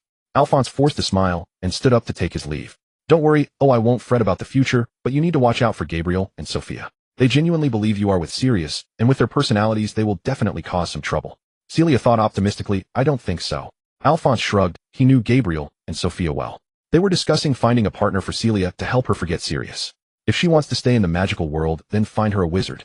Do you know any wizards? Guess how many of Celia's classmates that we know are still alive? Don't be so harsh, asked Nico how he is. He has a wide network. Yeah, 80 years old is young talent in his eyes. He hasn't been active for years. His friends are from our grandparents' generation, and older age brings pain. What about Remus? Great. Our family can have a few more little werewolves. I said stop being so harsh, Gabe. Sophia was so angry she wanted to punch him. Gabriel rolled his eyes. What good does it do us to talk? When she goes back to England we can't do anything about it. Sigh England. Sophia shook her head. No, we have Harry. She suddenly had an idea. In the remaining days Sophia took Aurora, Celia, and Harry to play in Paris. Aurora clung to Celia, while Sophia held Harry, starting to brainwash him. Harry, you really like Celia, right? She's a bit lonely living by herself. You need to help her find a handsome uncle. Just those ugly ones, or remember to run up and call Celia mommy to scare him off. You did well at the poolside last time. He isn't good looking. But if there's a handsome one with a good personality, you should call her sister. Celia got it. You need to learn to read people's expressions. If Celia has an eye for someone, give them space. What does it mean to have an eye for someone? Let me demonstrate. Sophia called her husband over and showed Harry what it means to have a connection with longing glances. After the demonstration, she asked if he understood. Harry blushing nodded while covering his eyes. This child covering his eyes can't see anything. She wanted to perform again, but was scolded by Celia. Sophia wouldn't give up easily, as she continued to instill into Harry. If you meet someone you also really like, you need to say good things about him in front of Celia, helping him become your uncle sooner, okay? Celia heard this and scolded Sophia again, taking Harry away. Do you remember my words? Don't listen to Sophia's nonsense. Harry sincerely nodded. Celia stayed in Paris with Harry until after his birthday. Harry had a grand birthday party this time. Everyone from the Durand family prepared gifts for him. He kept smiling and saying thank you and made a pact with Aurora and the others to send them gifts on their birthdays. They left Paris amidst the Durand family's reluctant farewells. Harry sat on the plane leaning against the window looking outside. He was returning to London, ending a grand and splendid dream, going back to his own world. Celia and Harry returned to their home in London, cleaning for a day and packing for another day, and rested for a day before recovering. Harry kept gazing at the photos of his parents on the bedside. This time he saw other people's families up close. Gabriel was very humorous. He would dig in the sand with the children, hold his own child, and coax them, and even throw them into the pool, laughing heartily. Gabriel's wife would angrily pinch his uninjured arm, and he would embrace her, kissing her until she laughed. Sophia was very outgoing, buying many mother-daughter matching outfits with her two daughters. Her husband was responsible for taking their pictures, constantly praising how beautiful they looked, while carrying several bags, continuously pulling out things his wife and daughters needed. The perfect Aunt Celia also turned into a child in front of her parents, speaking in a soft and playful tone, being held by Grandma Marguerite, who said, "You can be spoiled in your mother's arms for a lifetime." Harry heard many voices, but had no chance to speak the names he longed for. Dad, Mom, Dad, Mom. He softly called to the photos. His parents smiled at him, and Harry smiled back. He had grown another year. Was he a step closer to what Celia had said would come in the future? Harry ran downstairs, stood beside Celia, and said to her, "Aunt Celia, I've grown up. Can I tell you more about my..." Celia brushed his hair and said, "Little one, growing a year older doesn't really count as growing up." Harry lowered his eyes in disappointment. Celia continued, "But I can indeed tell you a bit more about your parents. What would you like to know?" In 3 years Harry will return to the magical world, so she can divulge a little inconsequential information. Harry took a deep breath and said, "I want to know how my parents died." Celia wanted to swallow her words back. What could she say? She thought Harry would ask about James and Lily's personalities, studies, or romances. What kind of child would start with asking about their parents' death? Her expression twisted in pain, startling Harry. He hurriedly said, "I won't ask any more." Celia pulled Harry over to sit by the sofa with her. "Can you tell me why you want to know this?" Harry looked at her expression, which was no longer as grim as before, and softly said, "Uncle and Aunt said they died in a car accident, and you said that's not true." Indeed, he had been troubled by his uncle and aunt's claims. They belittled his parents, saying they were insignificant. It was only after meeting Celia that he realized it wasn't like that. Celia covered her face with her hands and took several deep breaths. She regained her composure and said to Harry in a serious tone, "Harry, your parents were heroes. Nameless heroes in this world." Harry was baffled. How could heroes be nameless? Celia began to embellish the truth in a way he could understand. There was a very bad person who appeared long ago who killed many and harmed many families. Your parents were undercover officers. I'm not saying they were actual police officers, but they held similar roles in combating crime. They sacrificed themselves in the battle against evil, protecting you before they fell. She touched the scar on his forehead. They loved you very much. They, along with many other nameless heroes, defeated the bad guys with their sacrifices. For some reasons their deeds were not made public, but you will meet many people in the future who knew your parents. At that time you will understand how great they truly were. Celia gently wiped away Harry's tears as he blinked his bright green eyes. Thank you, Aunt Celia. Harry was still not old enough to accurately describe his feelings, but his heart was enveloped by a bittersweet warmth. His parents were heroes, and many people remembered them, which brought him tremendous comfort. During the remaining days of summer vacation, Harry didn't ask about his parents anymore. Both of them got busy. Harry began to frantically catch up on his summer homework. Celia had to complete the orders for her alchemy shop that she had accumulated over a month. She was also short on materials for her own research, so she made a list for Remus to help her with procurement. School was about to start, and she needed to reorganize her lesson plans. She decided to improve the teaching content. Of course, there was one more important thing: practicing songs. Just because she discovered she was off-key didn't mean she would stop singing the school song right. That was out of the question. Patricia was right. If she sang songs that others hadn't heard, she wouldn't be caught off-key. Celia specifically went to a record store and bought a newly released single from August, playing it on repeat at home to learn. Harry learned it all, though he was still off-key. On the way back to the Dursleys, the two of them sang the entire way, feeling quite good about themselves. Eat well, write to me, don't hesitate to spend your pocket money. Celia waved goodbye to Harry as she packed her things, and a new school year began. Celia immediately switched to chat mode upon returning to school, speaking with the house elves in the kitchen. She brought a new jam developed by Alphonse as a gift. She chatted with her colleagues, bringing a few specialties from Paris. She even spoke with the headmaster, relaying greetings from Nicholas and Perry. This year the teaching positions were not as tumultuous as the last. Only the professor for defense against the dark arts had changed, and she arrived early. Patricia Rickpick was a famous curse breaker, a tall, red-haired woman, rugged in appearance and direct in speech. I know you, Professor Dyron. I bought your invented defensive items. They weren't very useful and disappointing. Celia shook hands with her. Professor Rickpick, could you explain in detail? I see where improvements can be made. They are not much use against curses. The two of them naturally sat together, eating and chatting. Rickpick's remarks were not meant to offend Celia. It was just her straightforward style. Curse breaking is a work filled with danger and excitement. They are commissioned by Gringotts to go to various ancient tombs or historical sites to break ancient curses and retrieve treasures within. Some ancient ruins are fraught with danger, filled with traps, hexes, and curses. The job of a curse breaker is highly perilous, and it's crucial to be well prepared for defense. Celia was more of a closed-door inventor, having not personally experienced many things, which sometimes made her feel disconnected, leading her to create many impractical inventions.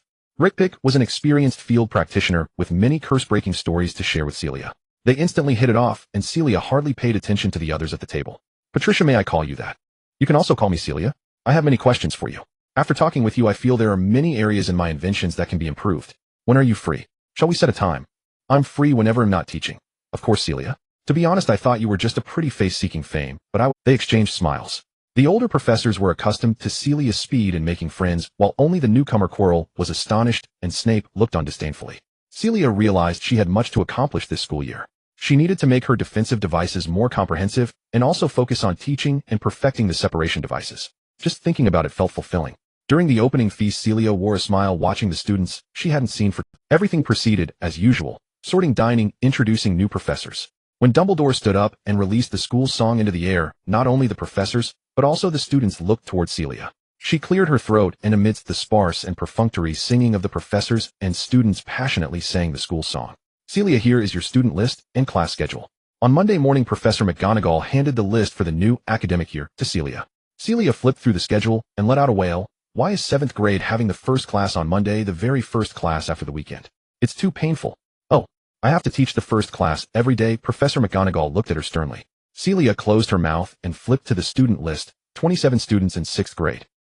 That's too many. Should I raise the bar? They must have certificates in spells, potions, transfiguration, and ancient runes to enroll. Even that requirement the professor doesn't meet, Professor McGonagall said even more seriously. Oh no, how did I forget? I didn't get my transfiguration certificate. Celia began to smile foolishly, sweetly saying, Minerva, I was just joking. Thank you, I need to prepare for the first class now, he. She clutched the list and fled in a panic. Celia brought her pre-prepared teaching tools into the classroom, and as she was arranging them, students began to arrive. She turned her head and saw it was the eager and diligent student Bill. Good morning, Bill. There's still half an hour until class. Good morning, Professor. Is there anything I can help with, eh? He came over to assist in arranging things. Just place them anywhere. How was your holiday, Professor? I heard you went back to France. Bill asked casually. Celia nodded. I had a wonderful holiday with my family, as lively as ever. I have a few younger siblings who haven't started school yet, so they occupy my entire holiday. Almost forgot. Congratulations to you. Celia smiled and said, Mr. Bill, Bill looked at his school robe, realizing he hadn't worn the student council president badge today. Celia continued. I saw you maintaining order at the entrance last night, not surprised at all. Oh. Bill blinked the corners of his mouth, betraying a slight smile. Thank you. I always thought wearing it in class might be a bit ostentatious. How could that be? That's your honor. The male president of our year would have stuck his badge on his forehead just to show it off. Can you imagine how exaggerated that would be? Celia recalled James and shook her head with a smile. Bill shyly reached into his pocket and pulled out the badge. Actually, I carry it with me. All right, we're the badge president. Celia patted him on the shoulder. Other 7th graders began to arrive one after another, and Bill took his usual seat at the front, attentively watching Celia at the podium. Students should always focus on the teacher, right? The class bell rang, and Celia smiled at the students below. Welcome back to a new academic year. This year's 7th grade will face the ultimate wizarding exam, which brings a lot of academic pressure, so our alchemy exam will conclude by February next year, giving you time to review other subjects. No need. Professor would prefer to have alchemy class. That's right. I didn't say we wouldn't have class for the remaining time. Celia said, after February, I will teach some composite content that will help you with your exams. All right, class, let me explain the tasks for this semester. You can see the alchemical products displayed in front of the podium. These are some of my earlier works. Celia pointed at the pile of peculiar items in front of her. These are what you will learn this semester: how to detect, deconstruct, and replicate alchemical products. Come over, each of you choose one item, and by February submit a paper and a replica.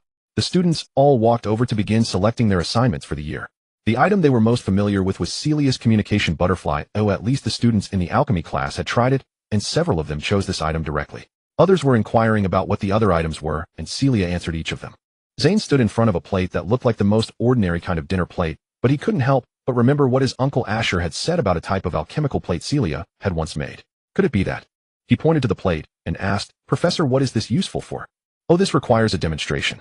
Celia placed the plate on the podium, transformed a feather quill into a fork, then pulled a piece of candy from her pocket and placed it on the plate.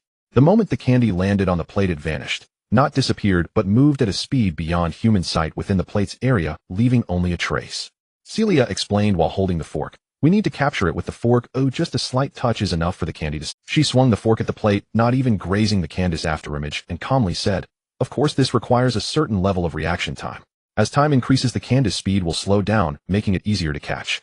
After a while, the Candace movement speed did indeed slow down a bit. At least they could see a shadow, instead of just a line, but Celia still couldn't catch it. So, Zane slowly asked, what is the significance of this item? Under the collective gaze of the students, Celia's face flushed slightly.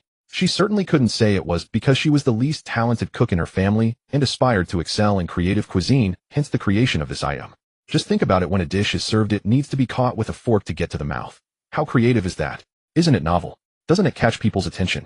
The answer was all negative. Few could manage to catch the dish before it grew cold. Many at school had challenged it, but only James succeeded, which is why he praised Celia as a genius. She cleared her throat and confidently stated, its significance is to satisfy the human hunting instinct and to train reaction times. All right, no more questions. Hurry up and choose. Can we choose more than one? Bill asked. Choosing several means submitting several papers. Celia nodded. He picked the communication butterfly and the plate. Fred and George will definitely love this. Zane subtly rolled his eyes at Bill. Only you know how to flatter. He chose 2 other items. Celia noted what each person chose. Everyone can study with confidence. Oh, I have many items, and if any get damaged, you can come back to me for replacements. Now, starting today, I will teach you some simple detection spells, as sometimes alchemical items cannot be touched casually. The first class of the new academic year concluded successfully, and the next class for 6th grade was on Friday at the first period, leaving her with 3 days in between without classes. Celia wanted to find time to discuss improving defensive equipment with Professor Rick Pick, but after looking at her schedule, she realized she had no time at all. 7 grades, 4 houses with only 1 period for the 6th and 7th grade advanced classes each, plus the other 5 grades with 2 houses together. She had to teach 12 classes a week. In her free time, she still had to prepare lessons and grade assignments. Celia finally understood why the professors at Hogwarts remained single. Those who weren't single would end up single eventually. It took Professor Rick Pick a month to adapt to the teaching life at Hogwarts, allowing himself to become a bit more relaxed. It's more exhausting than exploring ruins and deciphering spells. At least during the latter, there was just a chance of dying. Teaching will eventually drive me to my death by the students' antics. Rick Pick said to Celia. Celia laughed heartily. Are they really that infuriating? I've managed to prevent the lower years from waving their wands, which has improved things a lot. Even simple defensive spells lead to all sorts of accidents. How did you learn this subject when you were in school? Celia counted on her fingers. The first-year professor focused solely on theory. The second-year professor taught us about magical creatures. The third-year professor taught us various defensive spells. And the 4th-year professor had us duel in every class. after which a bunch of students ended up in the hospital wing. After Madame Pomfrey protested, it was changed back to pure theory. The fifth-year professor only taught what was on the exam syllabus. As the atmosphere in the wizarding world grew tense, a retired Auror was hired for the 6th year, and by the 7th year the conflicts within the school were impossible to hide, leading to separate classes for each house, with the headmasters overseeing the students during combat classes. Rick Pick said, "Well, it doesn't matter, I'm only teaching for a year anyway. Let's take advantage of our time to try out your invention." "Sure." Celia began discussing with Rick Pick. Her defensive equipment needed to be damaged to react, which proved ineffective against many curses and peculiar jinxes. She needed to figure out how to improve it to make it more comprehensive. Celia started asking questions back and forth between the library, Dumbledore, and Nick, constantly experimenting. Her life was extremely fulfilling. Harry's life was also quite fulfilling. Besides attending classes, avoiding Dudley, and enduring Aunt Petunia and Uncle Vernon, he had one more goal. He wanted to find traces of his parents. An inspiring language lesson gave him the idea. The teacher spoke about the significance of words which could transcend the limits of time and space, conveying information and recording civilization. Celia said that his parents were nameless, unknown heroes, but would they not be recorded even if not as James Potter and Lily Potter, but as some couple? After all, they had defeated a very evil, wicked person. During the days leading up to the holiday, Harry wanted to find something to occupy himself. Spending each day doing nothing felt like wasting time. Searching for traces of his parents also felt like a way to pass the time, even if he might find nothing. An urgent emotion drove him to do so. The teacher told him that to find information from the past, he could browse old newspapers, and he learned that the British Library collected the most extensive and comprehensive newspapers in the country. There was no direct public transport from Surrey to the British Library. It required transfers and took nearly 2 hours. How was he supposed to get there? Harry couldn't think of a good plan. He had never even left Surrey by himself. He borrowed the school's phone to call Remus. "You want to go to the British Library this weekend?" Remus confirmed. "Yes, but I don't know how to get there." Harry said dejectedly. "They'll pick you up on Saturday. Make sure to get everything ready, okay?" Remus didn't ask what he intended to do. He kindly agreed to his request. "Thank you, Remus." Harry happily hung up the phone. As promised, Remus came to pick him up on Saturday morning. He introduced himself to Aunt Petunia, who turned pale and scrutinized him, wondering if he was the unstable wizard Celia had mentioned before. She nearly shoved Harry out the door, saying, "Let's go." Harry felt a bit embarrassed as Remus took his hand gently and said, "All right, Harry, shall we take the transport?" He had specifically researched how to use various Muggle transport methods in the past few days. Remus took Harry on an inner-city bus to London, then took the subway to the British Library, where he helped him get a library card and got one for himself as well. He seemed even more curious than Harry, flipping through various newspapers multiple times. After they entered the library, they both looked around in unison, unsure of where to go. "Harry, what book do you want to borrow?" Remus asked him. Harry hesitated. "I want to look at newspapers." Remus went to inquire where to find newspapers. After clarifying, he led Harry to the news reading room, saying, "The news reading room is this way. Why did you suddenly want to read newspapers?" Harry lied. "The teacher mentioned this library, she assigned homework, and I thought of coming here to complete it." He didn't know why he didn't want to tell Remus the truth. It might have been similar to his feelings for Celia. He didn't want their good friend, his parents, to keep exposing wounds and always wear a sad expression. He wanted to discover it himself. Remus believed him. Children often have a peculiar persistence. This was also the first time Harry had made a request to him. Merlin Jameson's first request was actually to come to the library. He took Harry to the news reading room, where the entire room was filled with various newspapers, emanating a scent of old. Harry was stunned. How could he find what he was looking for among the seemingly endless newspapers? "What are you looking for?" Remus asked gently. Harry shook his head. "I'll look by myself." "Oh, Remus, you can find a place to rest." "All right, I'll be over there." "No rush, we can stay here all day today." Remus pointed in a direction, leaving Harry there. He found a spot where he could see the entrance and exit of the news reading. Harry walked among the newspaper shelves, feeling lost. Where should he start? "The humanities reading room has books for kids. You should go there." A young voice suddenly came from behind him. Harry turned around to see a girl slightly taller than him, with a head of fluffy, thick brown hair, slightly raising her chin, holding 2 thick books. "I'm here to find newspapers," Harry said. "Oh, but I saw you wandering around here. This is not a place to play," the girl said arrogantly. Harry blushed. "I'm not playing. I just don't know where to start looking." "All right then," the girl said, half believing. "I come here every week. I know how to start looking." "What are you looking for?" Her skepticism was too evident. Harry didn't want to tell her, so he continued walking and looking at the newspaper names and numbers marked in front of the shelves. The girl followed him, holding her books. "You're not really here to find newspapers, are you?" "Kids usually don't come here," Harry replied irritably. "But you just came." The girl raised her chin again. "I'm different. I like reading books and newspapers." While Harry decided to ask her for help, wandering around all day wouldn't work. He stopped, turned to her, and quietly asked, "I want to find some news from 7 years ago. Which newspaper should I start with?" "You're being too vague." "What news from 7 years ago? Which time period?" "What type of news?" the girl asked, turning around. "Come with me." Harry followed her as she led him deep into the reading area where there were tables and chairs. She pulled out a few sheets of blank paper from the books she was holding and took out a pen from her pocket. With an assertive tone, she said, "Now you can tell me in detail." Harry pressed his lips together. He had never seen a girl like her, and with no one else to turn to, he said, "My parents passed away around Halloween 7 years ago. I want to know if there were any reports about it in the news." The girl blinked in confusion. "Oh, I see, I misunderstood you. You're not here for fun. Did their passing relate to a major incident?"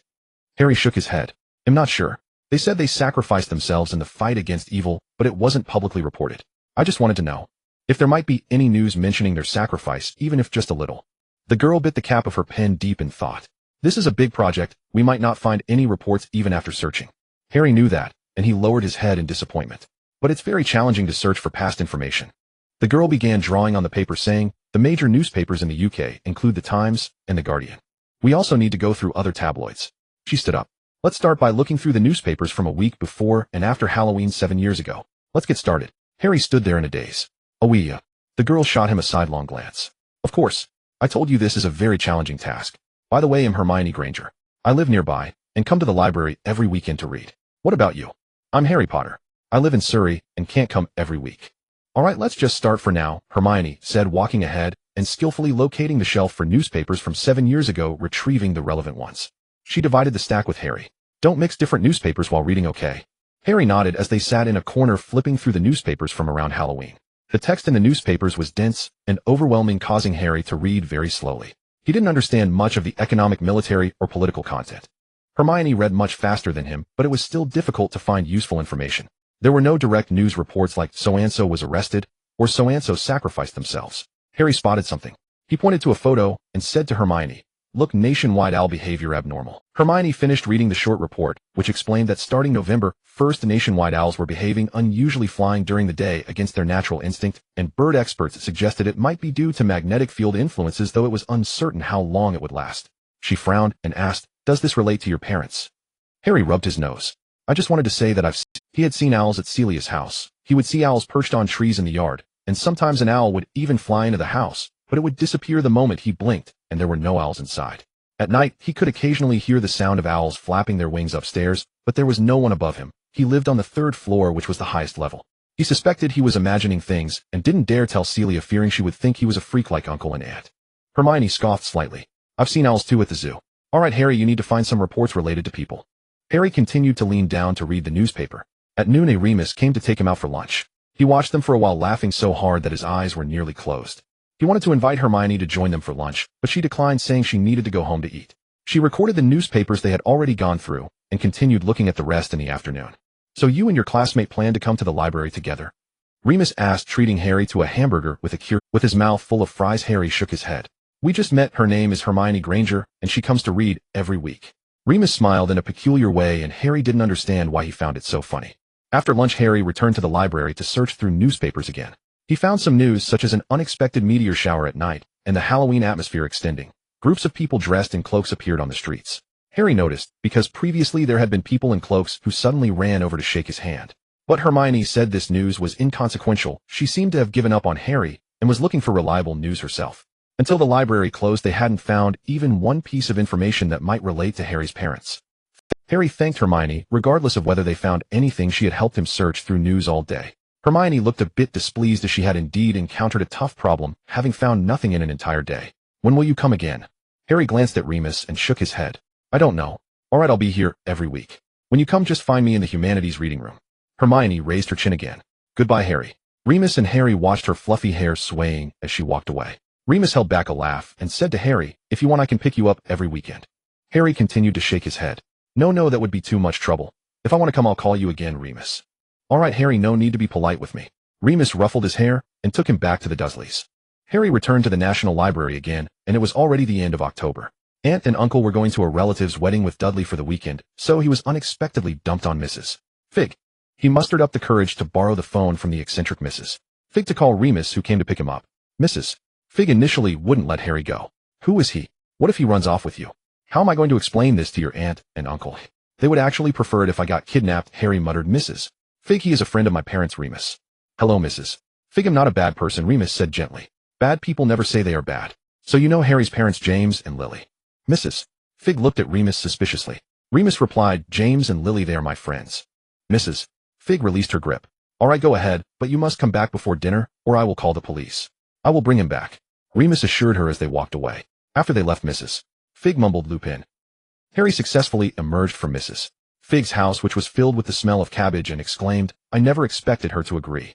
Remus said, I guess I have a familiar face. He had seen Arabella Fig before alongside Dumbledore, not realizing she had become Harry's neighbor. Dumbledore did not leave Harry alone in the Muggle world. Where do you want to go? Are we heading to the library? Remus asked. Harry nodded. He hadn't had the chance to visit the library for over a month. He had looked through some old newspapers at the library in his area, but found nothing useful. Then let's go. I wonder if that young lady will be there, Remus said with a smile. Upon arriving, Harry, familiar with the layout, headed straight for the news reading room and ran into Hermione. He was utterly surprised at Hermione. Hermione looked at him with wide eyes. You finally came. Harry glanced at the newspaper in her hands and asked, Have you been going through the news all this time? How is that possible? Hermione said haughtily, I have a schedule every day. First I finish the list of books, then I spend half an hour reading the newspaper for the latest news, followed by half an hour with old newspapers. You haven't been back for so long. Harry felt a twinge of guilt. I couldn't come by myself, and didn't want to keep troubling Remus. Hermione huffed, and instead of continuing on that topic, she said, I found some things. She held up a notebook. Harry glanced at it, noticing it was densely packed with names, dates, and headlines of newspaper. She retrieved the newspapers according to that page, and laid them out together, saying, I asked my parents what circumstances would lead newspapers to refrain from reporting on criminals facing justice. Confidentiality, the severity of the crime that might inspire copycat offenses, identity issues, or not realizing it was the same person committing the crimes. There are too many possibilities. Just like solving a case, you have to eliminate them one by one.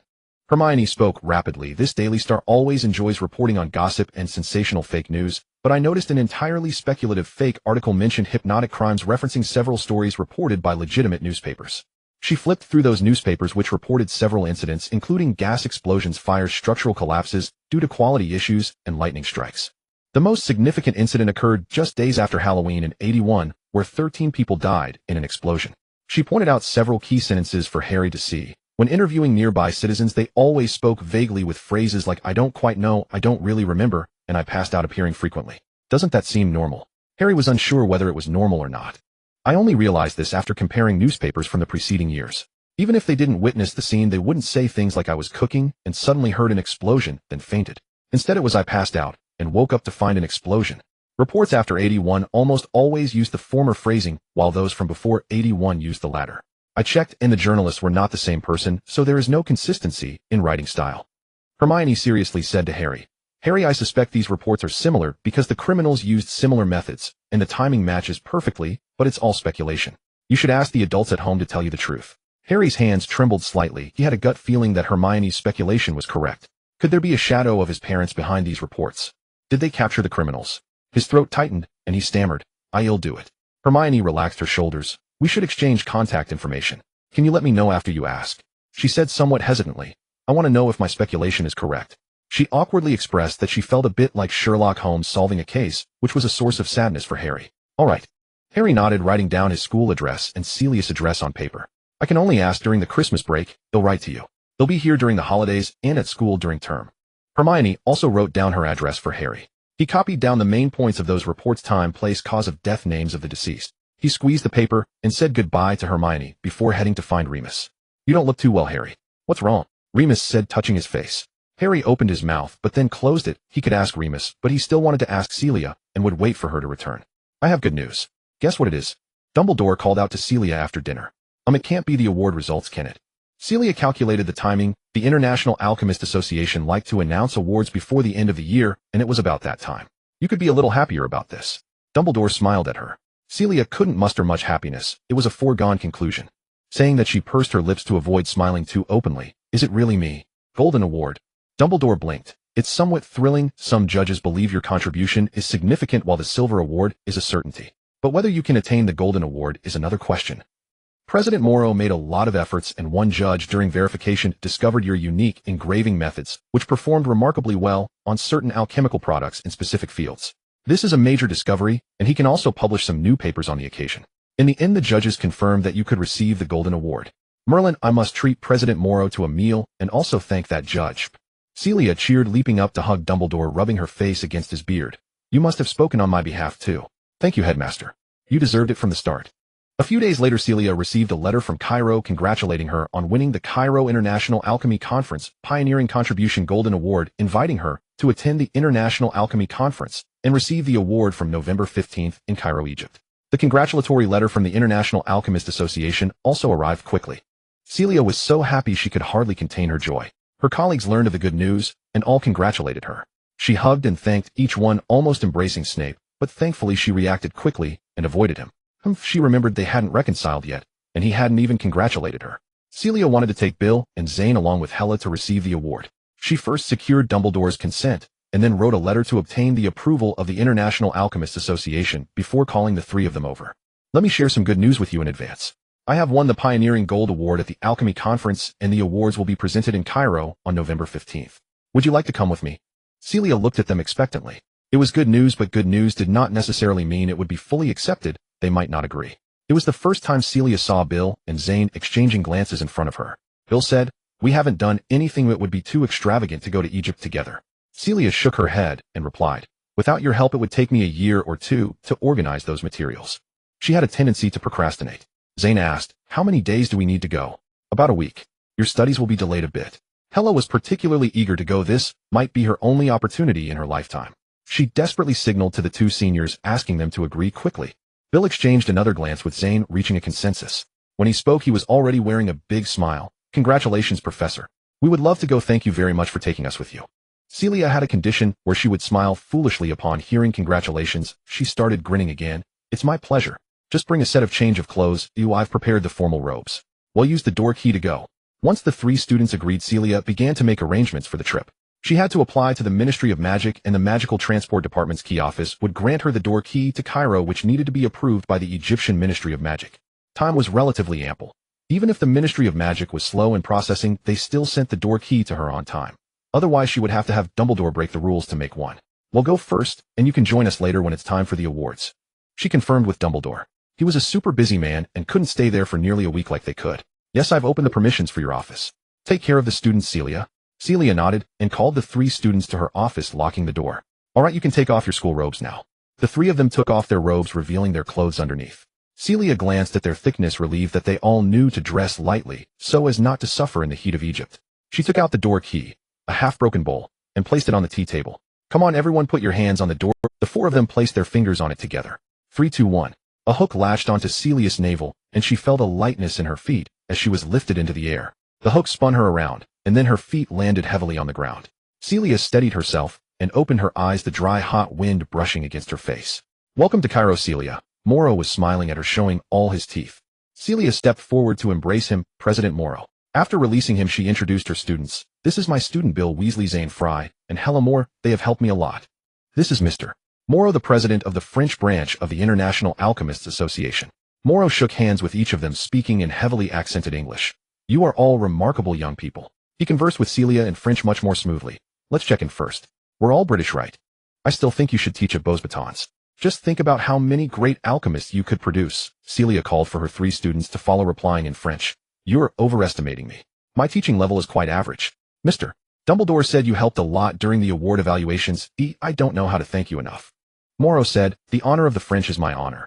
"Just kidding, it's your strength that is impressive. I didn't have to exert much effort." "Oh, Jamal Musail, the newly appointed director of the Egyptian Alchemy Research Center. You must not have met him before. Let me introduce you." "Jamal, look who this is." On the way to the hotel, Celia was dragged to meet a multitude of people, and by the time they reached the hotel, her smile had become stiff. Egypt is one of the earliest places to document magic, compared to the countries in Europe and America, where the magical world is distinctly separate from the Muggle world. In Africa, wizards can coexist amicably with the local people. They also need to abide by the International Statute of Wizarding Secrecy, but as long as they do not actively promote the magical world loudly, even using minor magic in front of local Muggles would only elicit exclamations of a miracle. And they wouldn't even have to erase their memories. Egyptian wizards have integrated into various aspects of Muggle society. Some even serve as priests in temples. Patricia said their curse breakers are referred to as archaeologists in Egypt. The outskirts of the Egyptian Alchemy Research Center are even a tourist attraction open to Muggle visitors. This time they stayed in a hotel that even Muggles could check into, and from their room, they could see the pyramids. The receptionist for the International Alchemy Conference was explaining to Celia, actually this was originally a pure wizard hotel. Every year during the conference, alchemists from all over the world would stay here.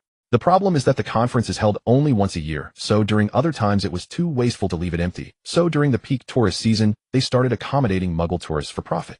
I completely understand this is quite an economical and practical approach. The receptionist sighed in relief. That's great. Some wizards are quite unreasonable. They would rather stay in their tents than here. Celia had been to Egypt once before when she received an award, but at that time, she was very closed off, not wanting to meet people or see the sights. She arrived on the day of the award ceremony and left right after receiving her award. This time she could take the opportunity to calm down and see the things she had missed. The International Alchemy Conference is an academic meeting organized by the International Alchemist Association. Before the award ceremony starts, the venue is open every day for alchemists from around the world to exchange and share research results. Celia brought her students along under the pretext of letting them see the world, but once she got busy, she couldn't pay them any more attention. Whenever she appeared in a crowded place, she would quickly be surrounded. Bill, Zane, you are adults now and can socialize on your own. Most people here are alchemists, and there are some who are not. Scholars are easy to distinguish. You can go and meet people you're interested in. Hella, you too, but keep an eye on the butterfly. If anything happens, find me or shout loudly. You can use magic. The tracking spells won't reach abroad. Never mind, you stick with me and be careful not to get pushed around. Professor, Bill said to the somewhat flustered Celia, I will take care of Hella. You can focus on your work. All right, thank you, Bill. Celia showed a determined expression and bravely walked into the venue. In less than a second, as the awards ceremony approached, Selena grew noticeably less popular. Several renowned alchemists had arrived, far more celebrated and accomplished than she. I finally understand. Selena murmured quietly to her 3 students during a rare lull. Now I see why they always make such late entrances. We should have gone out and enjoyed ourselves those first 2 days. What a waste of time. The early days of the conference had mainly featured novice alchemists and obscure practitioners. Among them, Selena had stood out as the most prominent, and thus constantly besieged. Bill echoed her softly. We'll know better next time, but we learned a great deal. Yes. Hera whispered in agreement. They spoke plainly enough for us to follow, but those masters just now. Their speech was nearly incomprehensible. Zane sipped his tea with practiced elegance, then recoiled inwardly. Strange taste. Unpleasant. With effortless grace, he set it aside and reached instead for a glass of fruit juice. Professor, these are the people you ought to be cultivating relationships with today, Zane interjected, unable to bear listening any longer to the 2 fools offering only hollow reassurance, utterly missing the point. Selena sighed deeply and leaned back into the sofa. I know, but I'm utterly spent. She was after all one of the central figures of this year's conference. How could she possibly be overlooked? She hadn't lingered long in that corner before someone came searching for her. Morrow approached and called out, Why are you hiding away in this corner? Chairman Nur, Selena is right here. In an instant, Selena transformed, from listless exhaustion to radiant vitality. Rising swiftly, she stepped forward to greet him. Hello, Chairman Nur. We met several years ago. And once again she was drawn back into the throng. Zane noticed Bill gazing at Selena again. With that same unsettling intensity, eyes brimming with uncontainable emotion, lips betraying an involuntary smile, gaze stubbornly refusing to waver. He'd always looked at her that way at school, and when teased about it he'd respond with disarming candor. I greatly admire Professor Selena. Don't you? His openness somehow normalized the sentiment. What harm was there in a student admiring his professor? Who among them recognized that he looked at her not as a student, but as a man beholding a woman? Zane glanced at Hera. She too was watching Selena intently. A Ravenclaw by nature, she habitually followed Bill's lead, the so-called school's top scholar, and now under his influence had come to believe such unwavering attention was perfectly acceptable. If everyone else was staring, then so would he. Zane followed Selena openly, unapologetically, though he was hardly alone in doing so. Compared to the assembly of elderly scholars, or those whose faces bore half-obliterated scars, or who had replaced limbs with gleaming mechanical augmentations, or who drunk so many experimental potions their skin had turned faintly blue. Merlin's beard. Alchemists truly came in every conceivable form. Selena had always been the most striking figure among ordinary people, but among these alchemists her beauty shone even more brilliantly. To gaze upon her was not merely natural, it was restorative, a balm for eyes weary from such eccentricity.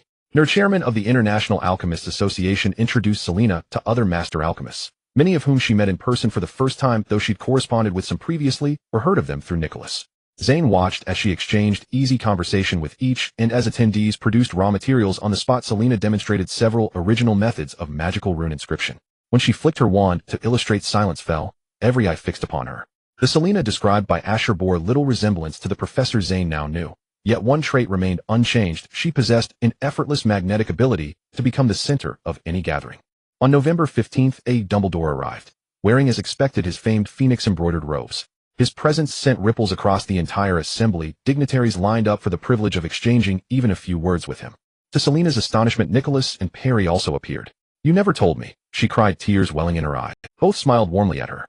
A surprise. We simply wanted to visit old friends. Overwhelmed with joy, Selena barely registered receiving her award, or recalling what she said in her acceptance speech. All she remembered was pulling Bill and the others into a group photograph.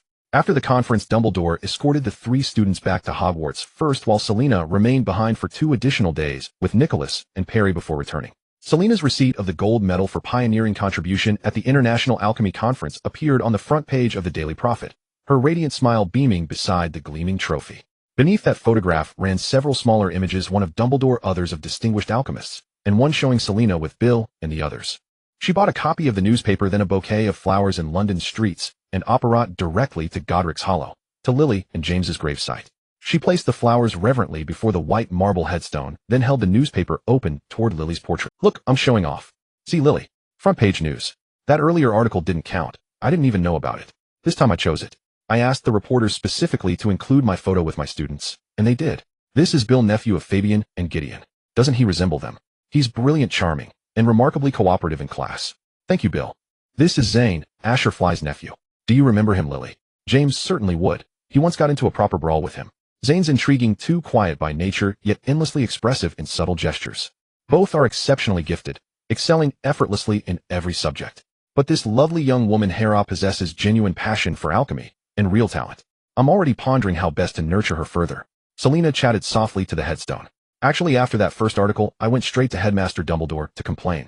He began with platitudes, but I told him, Headmaster, don't patronize me. Some truths elude me now, but I can hold them in my heart until understanding arrives. He replied, very well, Selena. Then let me tell you this: grow strong enough to claim your own voice, earn the willing surrender of power from the people, not beg for scraps granted by others.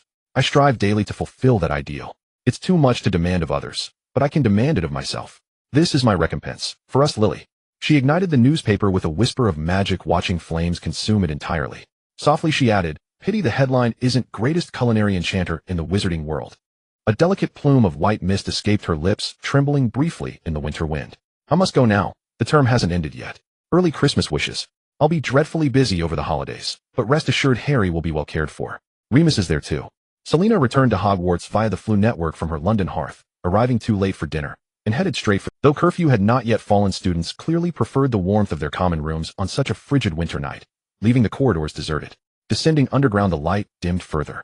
Selena reached the kitchen door, tickled the pair on the painting, and grasped the doorknob that formed in its place, when suddenly a soft rustling sound caught her ear. She glanced down the corridor's shadowed length, and saw a dark gliding figure approach. Her heart leapt into her throat. As it drifted into the candlelight, Severus Snape's severe, sallow face emerged. The bat of the dungeons, out frightening people at this hour, silent as smoke, she fumed inwardly. Snape too had seen her, and halted mid-stride. Selena pressed down the handle, maintaining her usual pretense, as she had for months whenever their paths crossed, as if he were simply not there. This time Snape refused to play along. His obsidian eyes locked onto hers, swirling with turbulent, unreadable emotion, before he resumed walking, quickening his pace to pass her from behind, just as she stepped across the threshold. Congratulations. His voice was softer than the whisper of his robes, but Selena heard it clearly. If tomorrow in the corridor she encounters Snape, if Celia did not go to Godric's Hollow but instead returned directly to the— She was unsure if she would be moved by the words congratulations. Celia sighed, silently feeling that her desire to compensate involved not just herself and Lily, but also a third member of the flavoring group. She grabbed her wizard robe and dashed forward, her footsteps echoing in the silent corridor, causing Snape, who had already walked far away, to turn his head back. In the moment of his brief distraction, Celia rushed to stand in front of him, slightly out of breath, her eyes sparkling, as she looked at him. Say it again, say it in front of me, say it again. Snape's pale face suddenly flushed red. What are you talking about? Why are you here again? Celia raised her wand at him, her eyes still shining brilliantly. This is your last chance. Snape stared at the tip of her wand, turned his face away, his lips trembling imperceptibly. Congratulations. A smug smile appeared on Celia's face. She thought she had one, didn't she? Snape closed his eyes in frustration, refusing to look at her overly radiant smile. Celia slightly tiptoed, reaching out to embrace Snape's neck, giving him a hug. All right, thank you, Severus. She still carried that scent of roses, the fragrance leaving with her warm body as she hummed an unknown tune, briskly stepping away, leaving Snape standing there lost in thought for a long time. He lowered his head, looking at his hands stiff from the embrace that he could hardly lift. He clenched his fists, and a spark ignited in his silent eyes. She was like a hurricane of catastrophic proportions, sweeping through, leaving nothing but chaos behind. Oh, apart from that, there was nothing, absolutely nothing. The students of Hogwarts noticed that the school's most fearsome professor seemed to be in a good mood lately. Is it because the holidays are approaching? It's clearly because Professor Celia spoke to him. It was evident to anyone that Snape was in a decent mood. Not only had the gloomy aura around him dissipated somewhat, but even the wrinkles he had furrowed between his brows had softened. Celia asked him to pass the jam. He reluctantly muttered something, yet his hands obediently handed it over. In the middle, Quirrell finally managed to eat, whispering to Celia, "Should we switch back our seats?" "Do you want to switch seats?" "But I'm used to talking to Patricia. You'll have to sit next to her." No, it's fine, forget I said anything." Quirrell still wanted to sit next to Celia. Celia turned her head back to continue chatting with Patricia. "After the holidays, I have an idea to add an automatic summoning spell to the defense device. If it can summon nearby objects for cover, do you think it could theoretically withstand the killing curse?" Rick was choked. Why did the difficulty suddenly jump to the killing curse? "We haven't even resolved the ordinary curse." Celia patted her chest, lifting her chin, as she said, "I'm currently in my award-winning inflation period. I even feel like I could match Dumbledore." Suddenly a piece of bread appeared before Celia, with jam, writing "See you in the office." A familiar handwriting. Celia leaned back and awkwardly said, "Headmaster, could you not be so keen-eared? I was just bragging." Dumbledore also leaned back, saying from across several professors, "Professor Celia, your bragging is rather loud." Celia settled down amidst the suppressed laughter of the professors, burying her head in her food. At 1 o'clock in the afternoon, Celia appeared punctually in Dumbledore's office. "Headmaster, is there something you need me to do?" Celia quickly reached out to smooth the sorting hat, and then went to tease Fox. Fox had matured, spreading its beautiful wings, radiating a golden-red glow. Celia began to pull things from her pocket to feed him, berry small biscuits, and even dried worms. "What are your plans?" Dumbledore interrupted her feeding motion. "Well, I suppose I should meet some old friends," Celia casually said, while stroking Fox's beak. Celia planned to accept some invitations to reconnect with her old classmates and re-establish close relationships. When they were students, they all started on what seemed like an equal footing, temporarily able to ignore family backgrounds to become friends, simply providing emotional value to maintain their friendship. After graduating as adults, the gaps in family background and personal ability would widen, gradually dividing into different tiers of social circles. Wanting to integrate into them could not rely on old friendships, but instead on mutual interests. Celia understood and accepted this reality, which is why she resumed socializing only after winning an award and proving her value once again. "I believe our mutual old friends won't miss the opportunity to send you an invitation," Dumbledore said. Celia instantly understood who he was referring to, the retired Professor Slughorn. Yes, after her award, he would certainly host an event and invite her to attend. "Headmaster, is there anything I need to do?" Celia asked knowingly. "Just continue being the student he likes, and keep—" Dumbledore smiled at her. Celia nodded. "I will." She did not understand why, but she would first follow Dumbledore's words. This was their mutual understanding. Celia needed to prepare many things, as she was grateful for having Remus by her side for the 10,000th time, as she reconciled accounts with him in front of the mirror. "Professor Slughorn enjoys the pleasures of the palate, so he doesn't need to spend much money. I had Sophia send me some preserves. He loves the preserves made by Sophia." Then cross off his name. "I've already noted down the others. He'll go to Diagon Alley tomorrow to buy them," Remus said while looking at the list. Celia remembered something. She leaned closer to the mirror and quietly asked Remus, "Is our little shop profitable?" She was completely a hands-off owner, responsible only for producing after receiving orders, needing Remus to procure whatever materials she required and not caring about anything else. She didn't even know how much money she had in Gringotts. Anyway, she could buy anything she wanted directly. The fact that the goblins had not sent her a letter to chase debts meant there was still money in the account. Remus couldn't use the money in her personal account. If the shop wasn't profitable with his personality, he would only report good news and not bad. He would have to find ways to manage. Celia imagined little Remus, the little bitter melon, worrying over the bills and being unable to afford meals. She began to scrutinize Remus' face, checking if he looked underfed. Remus looked much better than when they reunited a few years ago. He had been so haggard back then that he hardly resembled someone in his 20s. However, they were both in similar states. She hadn't looked good either. His face still bore a somewhat sickly pallor, but his cheeks were fuller, and he looked spirited. His light brown hair had not gained more white strands, and he was dressed simply, but not shabby, completely a polite young man. Remus felt a bit uneasy under her gaze. He touched his nose and said, "Of course it's profitable. Although your name isn't mentioned, many people know you are the mastermind behind it. Orders exceed supply. I only take them after filtering, and the prices for materials are quite stable. I keep all the accounts, and when we meet in a few days, I'll show you the ledger." No need. Celia interrupted him, still immersed in her imagination of little Remus, the bitter melon, reminding him, "Just make sure to eat well no matter what." "Does it look like I haven't eaten enough?" Remus asked, looking at his face. "One more thing. Will you be returning home for the Christmas holidays this year?" Celia asked Remus about his plans, unaware that her eager, hopeful expression already betrayed her silent, Please say no." Remus smiled knowingly. "I haven't decided yet. What are your plans?" "I'll be attending several galas over the next few days. Harry will be alone at home. If you're not going home, would you spend Christmas with us this year?" She could always leave Harry with Petunia and retrieve him once her engagements were over. But Merlin's beard. Every additional day he spent there was sheer torment, for both of them. She simply wanted Harry to have a few truly joyful days. Remus harbored his own quiet anxieties. In a gentle voice he said, "I can look after Harry while you're busy, but I have other commitments on Christmas Day." Celia pierced through his hesitation. "I checked the lunar calendar. The full moon falls just before and after Christmas. But isn't there wolfsbane potion? You can stay in your room, and I'll lock the door securely." Remus, Remus, Remus. Her pleading, pitiful expression demanded extraordinary resolve to resist, and he clearly lacked it. With a sigh he relented. "All right." Celia instantly lit up with delight. "See you in a few days?" Once the mirror reverted to its ordinary state, Remus buried his face deep in his hands. "Do not indulge. Do not obsess.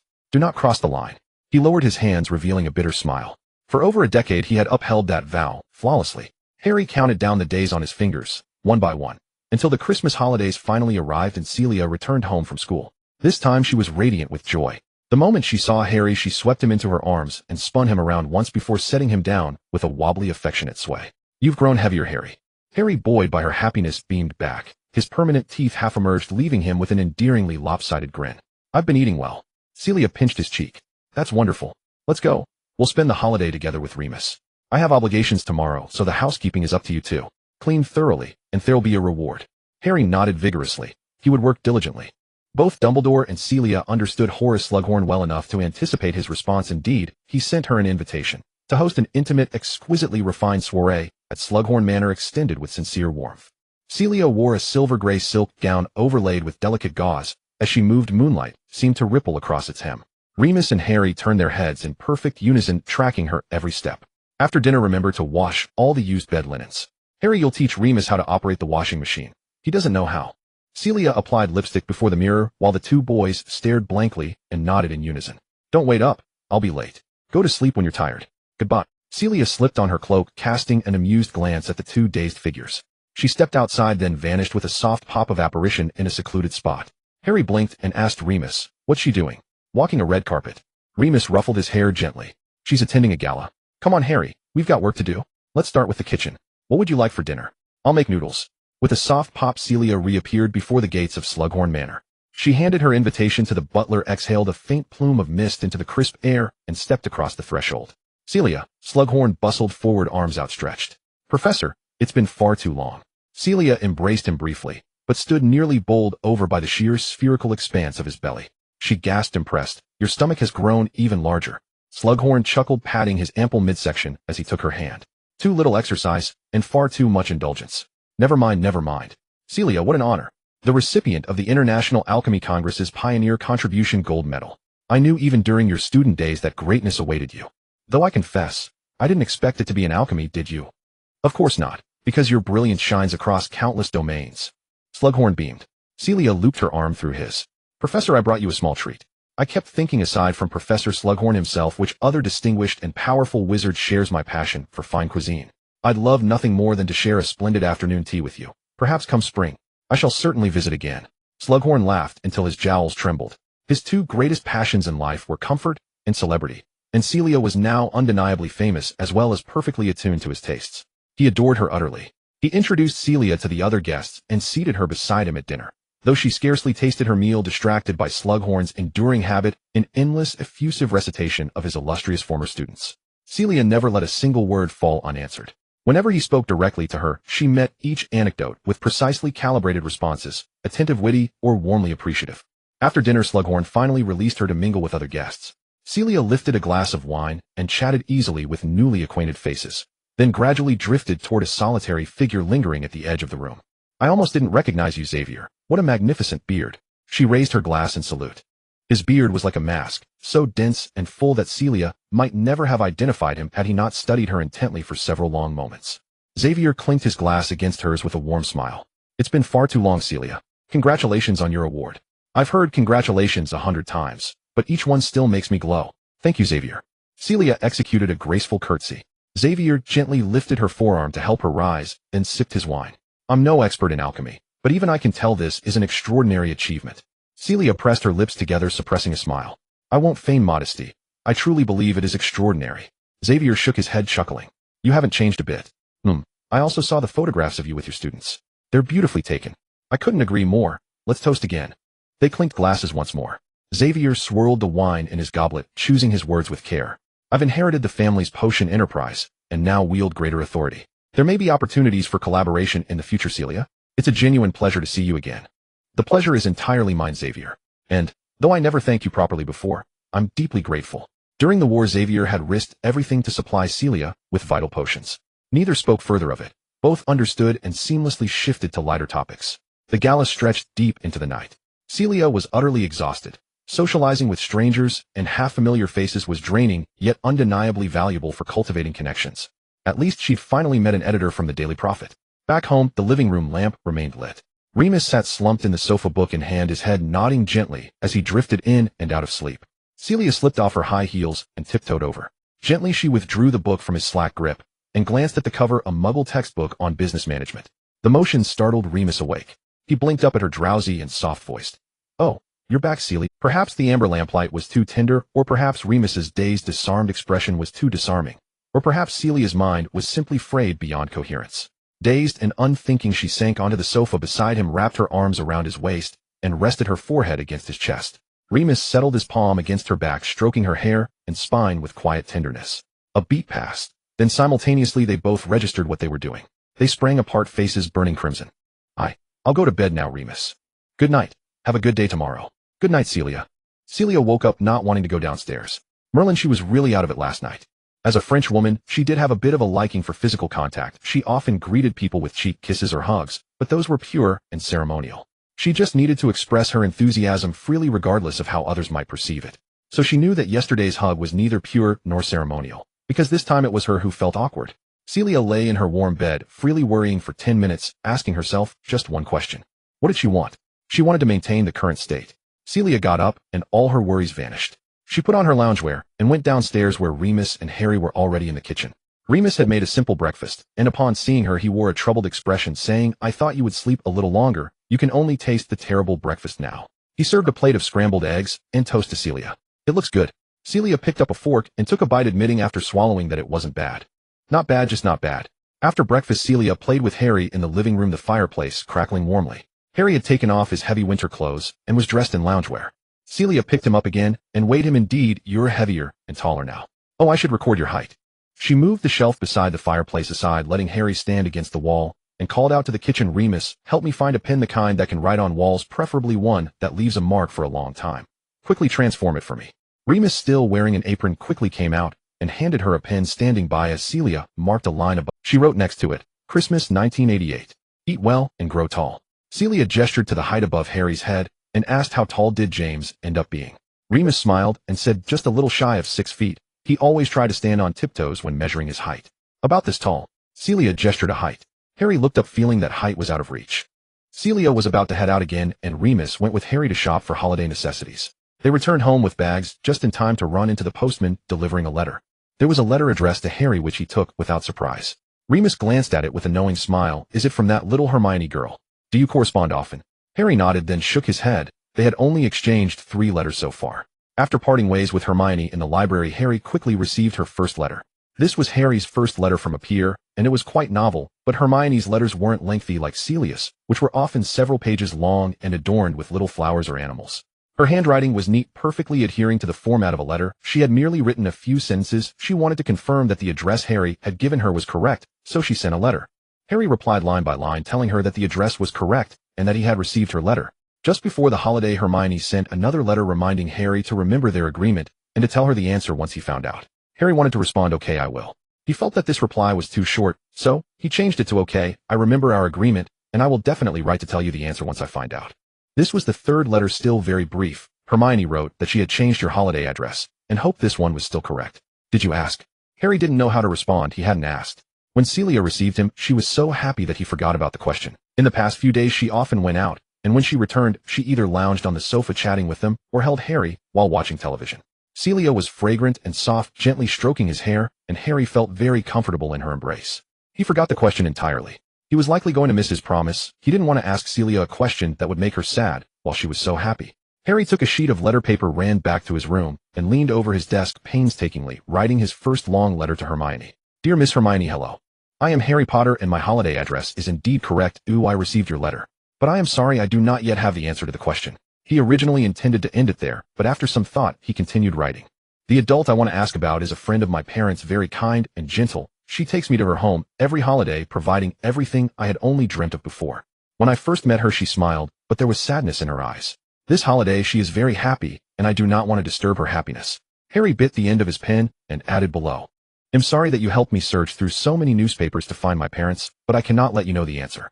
She said she would tell me when I grow up, or if you still wish to know me, can I tell you when I grow up? Once again, I'm sorry. Harry. He sealed the letter, copied Hermione's address on it, and affixed a stamp. He was about to drop the letter in the mailbox at the corner of the community when Remus asked him, before he went out, Christmas is next week. Are you going to give her a Christmas gift? Harry scratched the envelope, asking him, should I give her a gift? Remus squatted down, gently guiding. Giving Christmas gifts among friends is a way to deepen affection. It doesn't need to be something expensive, just a token of thought. Harry scratched his head in distress, focusing on, are he and Hermione considered friends? He had never had friends before, and he didn't know if their relationship counted. He voiced this concern. Remus looked at Harry in surprise, his eyes shimmering with tears. He closed his eyes, his eyelashes fluttering, and let out a soft breath. You are friends, he said hoarsely. Harry didn't understand why he reacted this way, and looked at Remus with concern. Remus quickly regained his composure, smiling as he ruffled Harry's hair. All right, what do you want to give her? We can also— Harry ran back to his room, rummaging through his treasure box filled with trinkets he had collected over time. He spotted some pretty hair ties. These were from a vacation in France when Aurora and Eleanor had a dispute over a beautiful hair tie. Gabrielle had gone out and bought a whole box, returning to distribute one to each, and to be fair, Harry and the other boys had been forcefully given a few. He selected 2, stuffed them into the envelope, and added the words Christmas gift on the back. That should suffice. After mailing the letter, Harry pushed this matter to the back of his mind, while Remus remained unsettled for a long time. He was waiting for Celia to return. This time he sat upright at the dining table, instead of lounging on the sofa. Celia returned home, gazing at the lights that flickered on, and walked into the dining room. Remus sat on one side sipping tea, while another cup was placed on the chair 2 spaces away from him. Shall we talk? Celia's lips twitched. Why didn't he just take that cup of tea to the neighbor's house? That way they could keep their distance and shout to chat. She directly moved the tea to the seat beside Remus, sat down, and asked, what's wrong? Remus shifted uncomfortably and said softly, Harry told me today that he has no friends. Merlin only realized the shock of hearing this, James' son. Celia took a sip of tea. She had always kept in touch with Harry's teacher and knew he was still alone at school. Sigh, I know it's complicated. He is completely different from James in personality. Don't push it, he currently has no sense of belonging. Once he realizes he is a wizard and goes to Hogwarts, it will be fine. Should I really not reveal the magical world to him in advance? Sometimes she would also question Dumbledore's decisions. Remus shook his head. Let's follow the headmaster's advice. Celia suddenly had an idea. Remus, you could teach him how to make friends. She really had no way to teach. Her social skills relied on 2 things, a thick skin and sweet words, which were innate. Remus said seriously, my method of making friends is quite simple. Get to know someone named James Potter. Ever since he was bitten and turned into a werewolf at the age of 4, he had been living a secluded life with his parents. He had no friends, and Dumbledore had gone through great lengths to get him into Hogwarts, which was already a tremendous favor for him. He was immensely satisfied, but also knew that with his identity, he wouldn't make friends. However, he entered Gryffindor and shared a dormitory with James, Sirius, and Peter. Hey, Remus Lupin. I am your roommate. This is my brother Sirius. We met on the train. Pooh, Merlin's beard. Sirius, did you hear Remus joke? You are really funny when you talk, Remus. You should join us for a night stroll. We need to uncover every secret of Hogwarts Castle. You skipped class again. Hey, seriously, what illness does your mom have? My dad knows someone at St. Mungo's. Well, chronic illness, but you can't go back every month. You are a werewolf. Why hide? It's just a furry little problem. We came up with a great idea, an animagus. Is it dangerous? The great James Potter and Sirius would be afraid of danger. Remus lowered his eyes and fell silent with Celia. Celia couldn't help but say, you and Harry are not much different when it comes to making friends. Remus rubbed his nose, thinking of it. He might be better than me. At his age, he already has a friend he can write to. Celia hurriedly asked, is it the little girl you mentioned last time? Tell me more. Remus recounted the whole story of how Harry met Hermione. I still don't know what they do with the newspaper. Every time I ask Harry, he won't say. Upon hearing that Harry sent her a Christmas gift today, Celia smiled with satisfaction. It's the kid's secret. We shouldn't become the annoying adults who pry into their privacy. Are you going out tomorrow? It's the last event, having dinner with Amelia. You remember her? She was the chairperson when we became prefects. Oh, I always forget that part. Celia stretched lazily, and as her hand naturally fell on the table, she accidentally brushed against Remus' hand. He quickly withdrew his hand, the movement so abrupt it nearly toppled the teacup. He lowered his head awkwardly, using his wand to clean the table. Celia also began to feel uneasy. Should I head up first? She suggested. Remus kept his head down. I'll rest once I finish tidying up. Celia hurried upstairs. Everything was fine during the day, but why did it feel off again at night? The next day, Celia arrived at Amelia's house with gifts, and it was her brother Daniel Bones who opened the door. Come in. Daniel grinned widely and exaggeratedly bowed. Hey, Celia was speechless. Daniel's wife Charlotte also came to the door and greeted her. Welcome, celebrity. Celia crossed her arms and pretended to be angry. I should charge for coming today. After saying that, she laughed. Daniel Bones was a classmate from the same year and house as Celia, while Charlotte, whose maiden name was Quint, was a Hufflepuff student from a year below them. Today was a family dinner prepared by Amelia, and Celia happened to be very familiar with their family. This is my daughter. Daniel called his daughter over and introduced her to Celia. Amelia is still working overtime at the department and will come later. Susan was a cute little blonde girl. Celia bent down to greet her. Hello, Susan, I am Celia. Charlotte invited Celia to sit down and chat. Susan was 8 years old, the same age as Harry. If nothing unexpected happened, they would start Hogwarts in the same year. She's the same age as my child. After hearing Susan's age, Celia said. Daniel and Charlotte exchanged glances, shocked as they looked at her. You have a child already. When did you get married? To whom? Celia bit her lip and smiled. It's a secret. They were anxious, scratching their heads, persistently asking Celia Dillon already had a child. No one knew about this. Celia is teasing you. A deep female voice echoed from the doorway to the living room. Celia jumped up and quickly walked over, hugging her tightly. Amelia had short hair, a serious expression, and her face already bore the marks of time. She smiled slightly and hugged Celia back. You haven't changed at all, Celia, Celia said while hugging her. It's a long story. Then let's eat first, Amelia proclaimed decisively. The dining table was lively, filled with old classmates, and nearly every topic they discussed evoked memories. They consciously only mentioned things that wouldn't bring sadness. After dinner, Celia went to Amelia's study to chat face-to-face about her past these years. She told Amelia that her appearance was frozen due to the effects of the Philosopher's Stone potion and showed her the scars. Amelia also shared her life, which was rather uneventful. After graduation, she entered the Ministry of Magic, working her way up through her own abilities. Her career took up most of her life. Towards the end of the conversation, after much contemplation, Celia decided to speak up. I have a difficult request. Amelia seemed to know what she wanted to ask, and said directly, his condition is still good. Celia's eyes began to well up with tears as she shook her head. I want to ask you, if he really isn't doing well, could you give me a message? I want to find a way to see him one last time. Amelia sighed. Why bother, Celia? Celia lifted her face, tears rolling down her cheeks like pearls from her eyes. She bit her lip, looking at her with watery eyes. He no longer has family. If he really isn't well, I just want to help him with his remains. She looked heartbroken, and Amelia's eyes also reddened. She nodded. I understand. If anything happens, I will tell you. Celia returned home feeling a twinge of self-loathing for having manipulated Amelia, but she had no choice.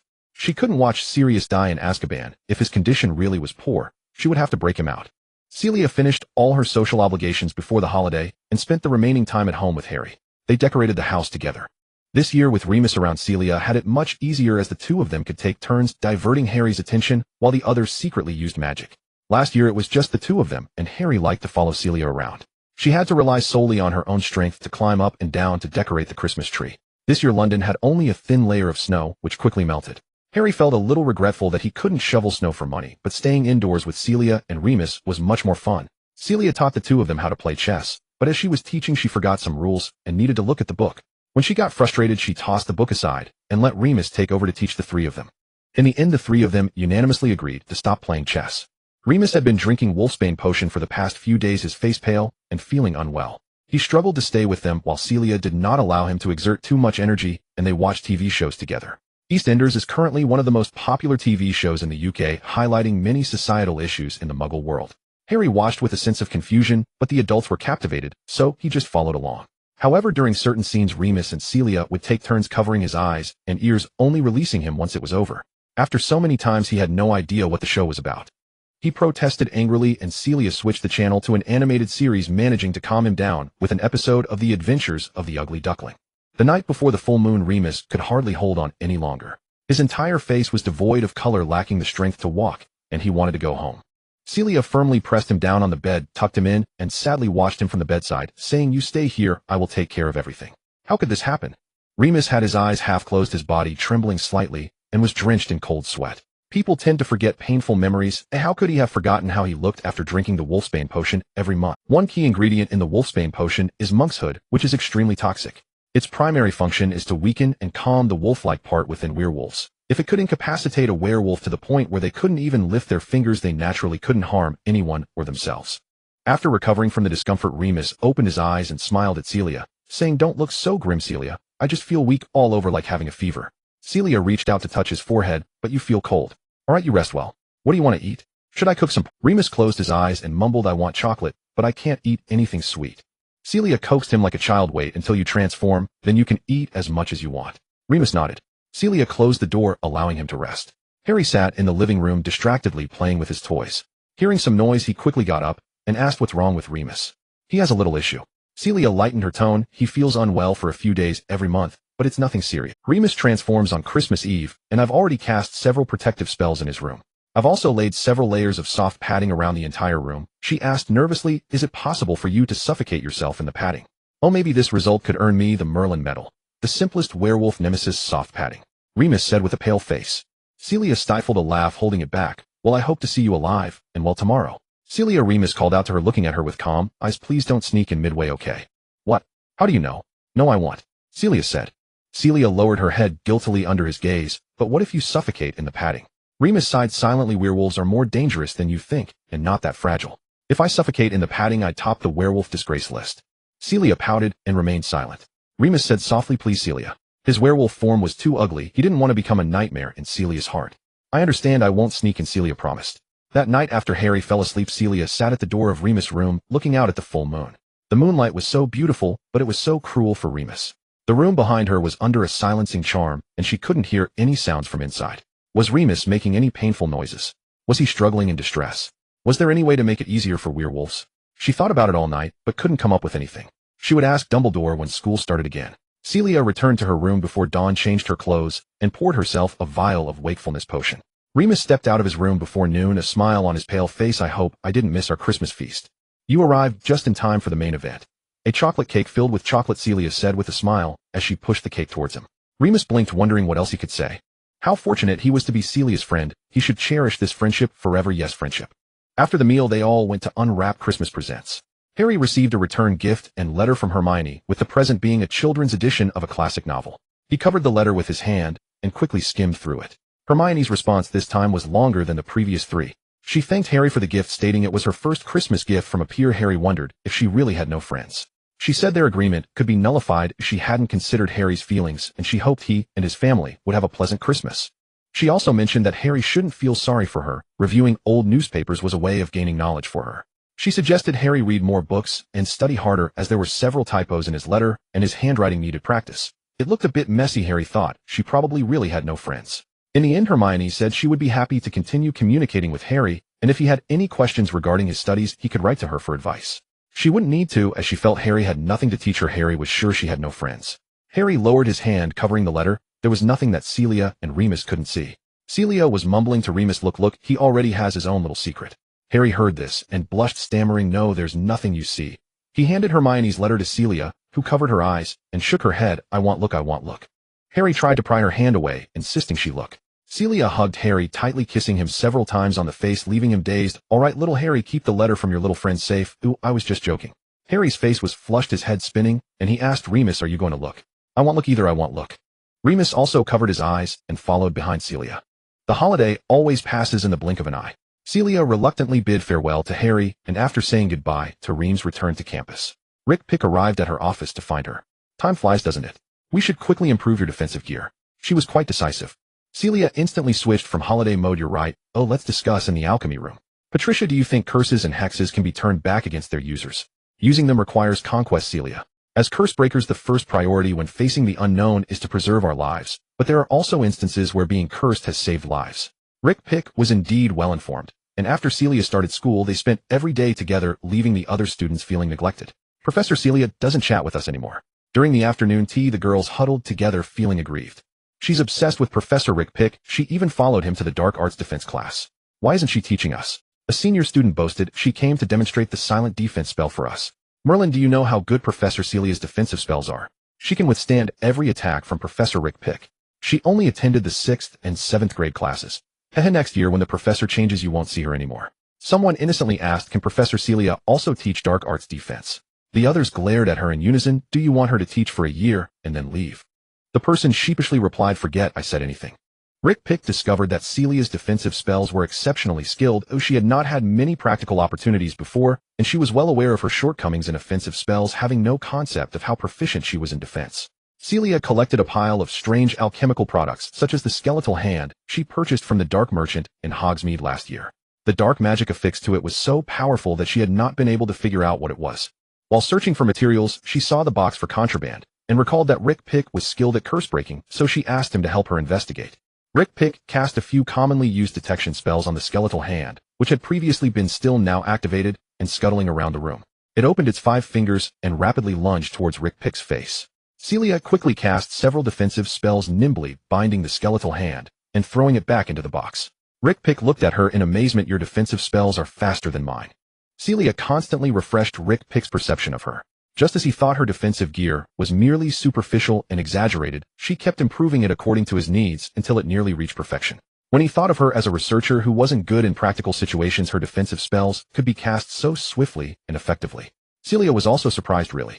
No one had ever mentioned her defensive spells being good before.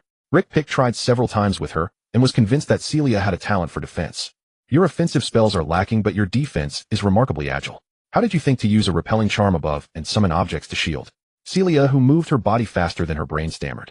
She hadn't thought about it as she just used it directly. Rick Pick praised her enthusiastically. "I think you would also be great as a cursebreaker. You'd surely have a way to handle sudden attacks. With a defensive master like you at Hogwarts, why hire other professors?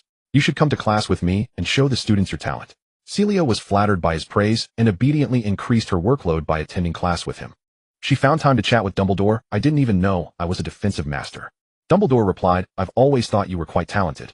Your defensive gear incorporates many defensive spells. Essentially, you've combined them to create a more powerful defensive spell." Celia was convinced it was indeed the case. She then inquired about the werewolf matter. Dumbledore removed his glasses and wiped them with his sleeve, his voice turning solemn. "I'm afraid I'm powerless, Celia. I'm not skilled in healing magic, and the wolf venom potion has only recently emerged, greatly improving the living conditions of werewolves. Perhaps better potions will be developed in the future. We must remain hopeful." Celia nodded in disappointment, but she wouldn't just wait. She should actively seek this hope. The cold had yet to dissipate, but the spring spirit began to flow through the campus. Another Valentine's Day was upon them. Celia received some love letters which she tossed into the reply box. "Go ahead and burp, you lot." However, when she noticed that some students were also burping continuously, she turned green and ordered the reply box to stop. How terrifying. For the sake of her work, she would have to avoid those students in the future. How could one write love letters? She also received several bouquets of roses. She asked Rick Pick to check for any spells. After confirming there were none, she placed them in front of her office to share with the students. "You're really popular," Rick Pick remarked, "but that's normal. You'd be very popular at our school too." "Your school doesn't accept Muggle-born students, right?" Celia asked. Rick Pick was not a Hogwarts graduate. She graduated from another of Europe's 3 major wizarding schools, Durmstrang. She grimaced when mentioning her alma mater. "Yes, only purebloods and half-bloods are accepted. The environment is harsh, and everyone is gloomy. So after I graduated, I stayed in Egypt. At least it's closer to the sun, and people smile there." Celia was no longer curious about that place. "I like the sun too."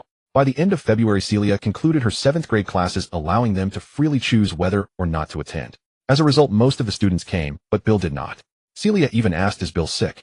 Someone raised their hand. "He's studying in the library." Celia blinked and slowly said okay. She felt a strange sensation in her heart. She had thought others might not come, but she believed Bill would definitely attend the last class.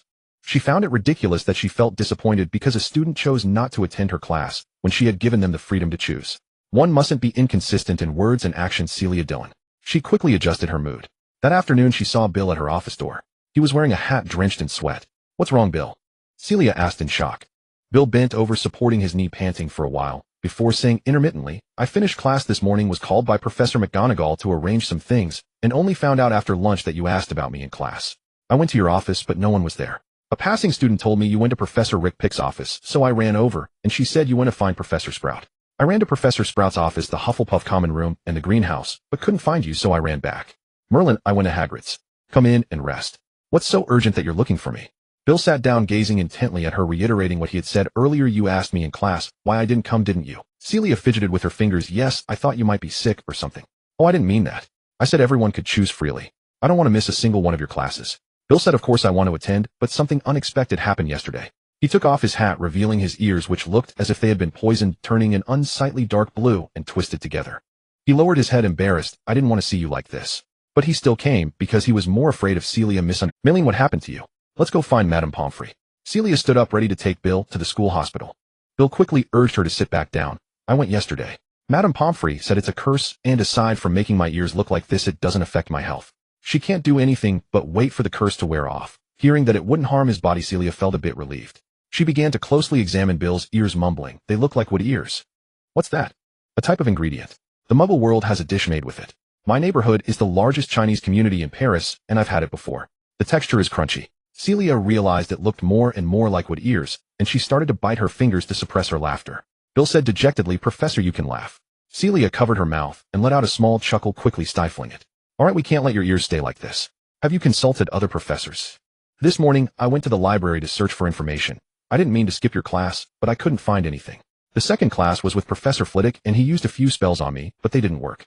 I saw Professor McGonagall use transfiguration to try to change me back, but that didn't work either." "Did you ask Professor Snape?" Bill had regained a calm demeanor, so calm it was almost lifeless. "Actually, I was supposed to be in potions class at this time." Celia patted his shoulder. "You brave Gryffindor, I guess you didn't ask for a leave, did you?" "Rest easy." Bill shrugged. "I'll probably lose some points and get detention, but it's not a big deal. I'll make it back up." Most of the points he had lost during his 7 years at school were deducted by Snape, but he could easily make up for them in other classes. The ease of a top student. Celia waved her wand toward the outside come butterfly. A communication butterfly flew in. Celia said to it, "Patricia, wait for me in the office after class. We have a Rick Pick quickly replied with "Okay. Let's go." Celia glanced at the time. It was almost time for class to end. Bill put his hat back on to cover his wood ears. "So what's this curse about?" Celia asked. Bill sighed. "I have a pen pal from Castorobach. We agreed to visit each other's schools in our final year, but I broke my promise, and he got really mad. He sent me a cursed hat, and now I look like this." Castorobach is a wizarding school in Brazil famous for its studies in herbology and the care of magical creatures in the tropical rainforest. Professor Sprout had mentioned it to Celia several times. There were many magical herbs there that she had never seen before, and she was very eager to visit. "If Patricia can't help, we should consult Professor Sprout. It might be some herb causing this," Celia reassured Bill. Surely that pen pal wouldn't be so angry as to curse him for life. "It's not difficult, but the effect of the transfiguration herb complicates things, making the antidote rather intricate." Rick Pick examined Bill's ears and said, "Mr. Weasley, I'll teach you a few methods to break the curse. Just repeat them to your ears every day, and you'll be back to normal in less than a week." Rick Pick only needed to teach Bill once, and he learned it. She wasn't surprised by his talent. "You asked me about the job of a curse breaker last time, and you're quite suited for it." Celia inquired, "Bill, do you want to be a curse breaker?" Bill replied, "I'm considering it. During the days you took me to Egypt last year, I happened to meet a goblin from Gringotts, and he told me about the job of a curse breaker." Celia looked at Rick Pick. "You two might even become colleagues." Rick Pick would return to Egypt to work as a curse breaker after finishing his teaching years. She raised an eyebrow indicating that Bill could leave, but Bill looked at Celia and didn't move. Celia stood up. "All right, Patricia, we'll go ahead. See you at dinner." She walked out with Bill, and after they had gone some distance, Bill quietly asked, "Professor, was it just me who didn't attend class today?" Celia regretted asking where Bill had been, saying, "Bill, I truly didn't mean anything else." "I didn't mean anything else either, Professor." Bill said. "Flitwick didn't go either, did he?" "But you only asked me." His tone was somewhat Celia gave him a glance. "I'm heading back now, and remember to consult Professor Rick Pick again if your ears don't improve." "Goodbye, Professor. I'll come to your class with my wood ears." Bill called after her back, and he walked toward Gryffindor Tower elated. It meant he and Flitwick had both skipped class, but she only asked him where he had been. What does this mean? This means he is much more important than Flitwick or any other student. When Celia returned and saw Zane leaning against the wall with his hands in his pockets, she felt a headache coming on. What was going on? Why was Zane being so annoying? She walked over to open the door, looking for Mia. Zane kept his head down, not looking at her. Weasley didn't attend potions class this afternoon, and Professor Snape asked him to explain the situation after dinner. "Then you should find Bill." Celia leaned over and handed him a butterfly she took from the wall. "Use this. Others will tell him." Zane still didn't look at her. "Zane." Celia stepped into the office, seeing him still standing outside silent and unmoving. She poked her head out and said, "I can't read minds. You need to say what's on your mind." Zane looked at her briefly before quickly averting his gaze. "Professor, I won't be attending the remaining alchemy classes." Celia nodded. "That's fine." So she asked where Bill had gone, and he didn't say a word. Zane chuckled self-deprecatingly. "Goodbye, Professor." He wouldn't be seeing her again, so it would be like this. "I thought you hated me. After the Christmas holiday, you wouldn't even look at me in class." Celia said calmly, "I've convinced myself to accept that you won't continue attending classes." Zane felt the anger inside him dissipate suddenly. Yes, he was the one who decided not to attend classes. During the Christmas break, he went to see Asher. Asher wouldn't miss any of Celia's photos, including the one with the like Zane. He made some alterations to the photos. Zane made Bill and Hella invisible in the photo, leaving just a picture of Celia and himself. He secretly tucked the modified photo into a book in a spot only he knew. Asher's photo also featured just the two of them, but he was more extreme. He turned Zane's face into his own. When Zane saw it, his mind went blank for a moment, and he angrily said, "You can't do this." "Why not? We look so alike. I just need to change some details." Asher gazed at the photo of himself and Celia almost obsessively. Zane suppressed his anger and said, "That person is me." Asher looked at him, grinning oddly. "What? Are you starting to like her little heir of the Flitwick family?" Zane's expression turned cold. No. He couldn't possibly like her, he just stopped looking at her after returning to school. Zane stood there somewhat bewildered, having learned that Celia only inquired about Bill and not about him. After class he held his breath and sought her out. Celia told him that it was he who first displayed signs of giving up, so how could she be blamed for accepting it? Why did he have to come all this way? His father always taught him to plan before acting, but never told him what to do when he couldn't restrain himself. Celia looked at his back. He seemed as if he could stand there until the end of time. As a teacher, she had to address the various issues of her students, including the temperamental behavior of an 18-year-old boy. She gently said, Zane, my classroom will always welcome you. As your professor, I also welcome you to ask or share any problems with me, so you. Zane turned around, his expression cold and indifferent as usual. I have a question right now, Professor. Zane furrowed his brows, staring into the air. I have received 10 O.W.L.S. certificates, yet I have no Muggle studies or divination. These two subjects, if I may speak frankly, are utterly meaningless. Whether they are meaningful or not is not for you to decide, Zane. Celia was uncertain what he was trying to ask by bringing these. People generally believe that Weasley is superior to me because he has 2 more useless certificates. Do you think so too? Zane attempted to make eye contact with Celia. Her eyes were a clear and beautiful gray blue, and when she focused on someone, there was an innocent quality about her. She was harmless and understanding, making one feel they could confide in her. Celia was unfazed by Zane's tricky question. Excellence is not determined by the number of certificates. I only have 5 certificates, yet I consider myself quite outstanding. After I graduate, I will work in the Ministry of Magic. My father has always wanted to return to the political pinnacle of the Flint family. My great-uncle was once the Minister of Magic. Celia encouraged him, saying, I wish you success. Then I can say the Minister of Magic is one of my students. Zane looked at her expressionlessly. I don't want to enter politics, but coming from a family like mine, our fate was decided the moment we were born. Celia fell silent. Zane softly said, say something to me, Professor, just for a moment. Treat me as your most trusted student. Celia closed her eyes and took a deep breath. When she opened them, her beautiful eyes shone with light as she looked at him. Zane, if you cannot accept it, then rebel. It is not that difficult to break free from the confines of a sheltered existence. You are young, you are smart, and you have great potential. You do not need to be bound by rules and shackles. The education I received taught me that family is more important than individual will, Professor, Zane replied. Celia became somewhat distracted. Her views were completely different from those of pure-blood families like theirs. Regulus must have thought the same, that sacrificing oneself for the family was acceptable. I'm sorry, Zane. It seems I cannot offer any useful advice. Celia's mood sank. Zane revealed a rare smile. I don't need any advice, Professor. I just wanted to express these thoughts to someone for the first time, and it feels quite good. He could understand why Asher liked Celia, but he didn't understand why Asher's affection was so twisted. Now he got it. His uncle had lived a life of oppression. Bound by his grandfather's expectations for a lifetime, he was left with a thorny and bloody path to tread. No one listened to him, and no one told him he could rebel. Zane was nothing like Asher. He wouldn't let himself be repressed to madness. This was the difference between their 2 generations. He stood up. Thank you, Professor. Goodbye. Celia watched him leave, sitting back with a perplexed tilt of her head. He was just as difficult to understand as his uncle. Bill's ears returned to normal, and he appeared on time for Celia's class. This time only Zane was absent. Celia answered the questions of the 7th-year students during class. She could teach a bit about herbs, potions, spells, and defense against the dark arts. There was also time for casual conversation without questions. The 7th-year students were already anxious about their employment prospects. Some were unsure about what jobs to look for, while others worried that they might miss out on their ideal positions due to insufficient certificates. The latter group hurriedly urged them to study, while the former group found it easy to chat with Celia. Try to experience more and try different things. There's no employment discrimination in the wizarding world. Did you always want to teach, Professor? Celia waved her hand. I never thought about teaching. When I was younger, I wanted to open a restaurant. After I developed an interest in alchemy, I wanted to open an alchemy restaurant, and later, I wanted to travel the world. I didn't accomplish any of it. You are still young, be brave and try new things. Every time I hear Professor Celia, with her younger face than mine, say such old-fashioned things, it feels awkward. Exactly, Professor, aren't you very young too? Why don't you quit and open a restaurant? After all, we will be graduating soon, and we can meet you outside school. Don't you care at all about how the younger students feel? I'm graduating, and why should I care about them? All right, Baron.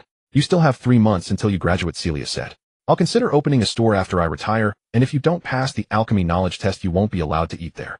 I just feel like it won't last long before it goes bankrupt, they whispered. Celia, feeling embarrassed, was about to test them on their alchemy knowledge. Time flowed like water. In the blink of an eye, it was time for this year's Quidditch finals, where Hufflepuff faced Gryffindor.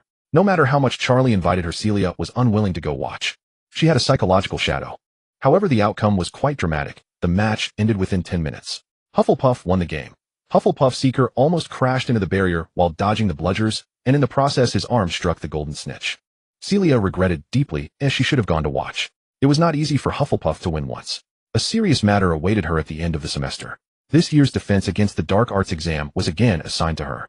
Rick Pick organized the exam papers and methods to leave for Celia. For grades 1 to 3 they will write exams, for grades 4 and 6 there will be practical tests. Grade 4 will be tested on confinement spells and grade 6 will require silent spells to be effective. Patricia, can't you stay after the exam? Celia looked at her with a pitiful expression. Sorry, Rick Pick said sympathetically, I don't want to grade papers. Celia didn't want to grade either. She felt like a required course teacher instead of an elective course teacher by the end of the semester. If it continues like this next year, she'll have to confront Dumbledore. The situation could not be changed and Celia had to accept it. After Rick Pick packed her things, Celia accompanied her to. She truly didn't want to part with Rick Pick. They were of similar age and got along well. Throughout this academic year, she had visited other professors less often. Moreover, with Rick Pick's help she had improved several versions of defensive equipment, which now had some resistance against. Once she finished writing her article, she would earn some money from it, and a patent fee. This is it, Celia. I've really enjoyed our time together this year. Rick Pick looked at her, and a smile appeared on her usually stiff face. Come visit me in Egypt when you have the chance. I'll take you to see an ancient relic. I will definitely come. I'm also very glad to have met you, Patricia. Celia embraced her to say goodbye, watching her leave with reluctance. She also had to face the farewell from her students. This year was different from last year. She had taught the 7th graders for 2 years, and they had grown closer and more familiar with her. After the exam week, there would be more than a week of break before the students left school. Celia quickly graded the papers, and all her time was occupied by the graduating students. Professor, do you have a Muggle camera? Let's take a group photo. Celia took out her camera and asked someone who could take pictures to snap a photo of them. They'll send you the photos once they're developed, Celia said. After taking the photo, they sat under a tree by the Black Lake and chatted. A girl asked Celia, will life be better after graduation, Professor? Celia didn't want to dampen their spirits, but her own life after graduation hadn't been great. Each has its own brilliance, Rosa. The main focus in school is learning. After graduation it's freedom. How well you fare depends on how you manage it. Sigh, Rosa sighed. She heard a quarrel nearby, and a group of people turned their heads simultaneously before quickly returning their gazes. They're breaking up. It can't be helped. Graduation season is breakup season. Also confession season. Bill only took a few photos before being dragged away by a girl. How many will he make cry today? Celia saw the truth. So the rest of you don't have partners. Professor, can't we spend a little more time with you? Although they indeed didn't have partners, they chatted and laughed for an entire afternoon. When Celia returned to her office, she saw a butterfly resting on the door. She tapped it, and Zane's voice came through. Sorry, Professor, I have something to do and can't come over. When the 7th graders asked her for a photo today, she had specially sent Zane a message via the communication butterfly inviting him to join. Since he couldn't come, that was that. Celia began to organize her things. This summer she had made plans with Patricia to take Harry to America. With the ocean in between, communication was inconvenient. She worked overtime to finish all recent orders, planning to send them to Lames in a couple of days.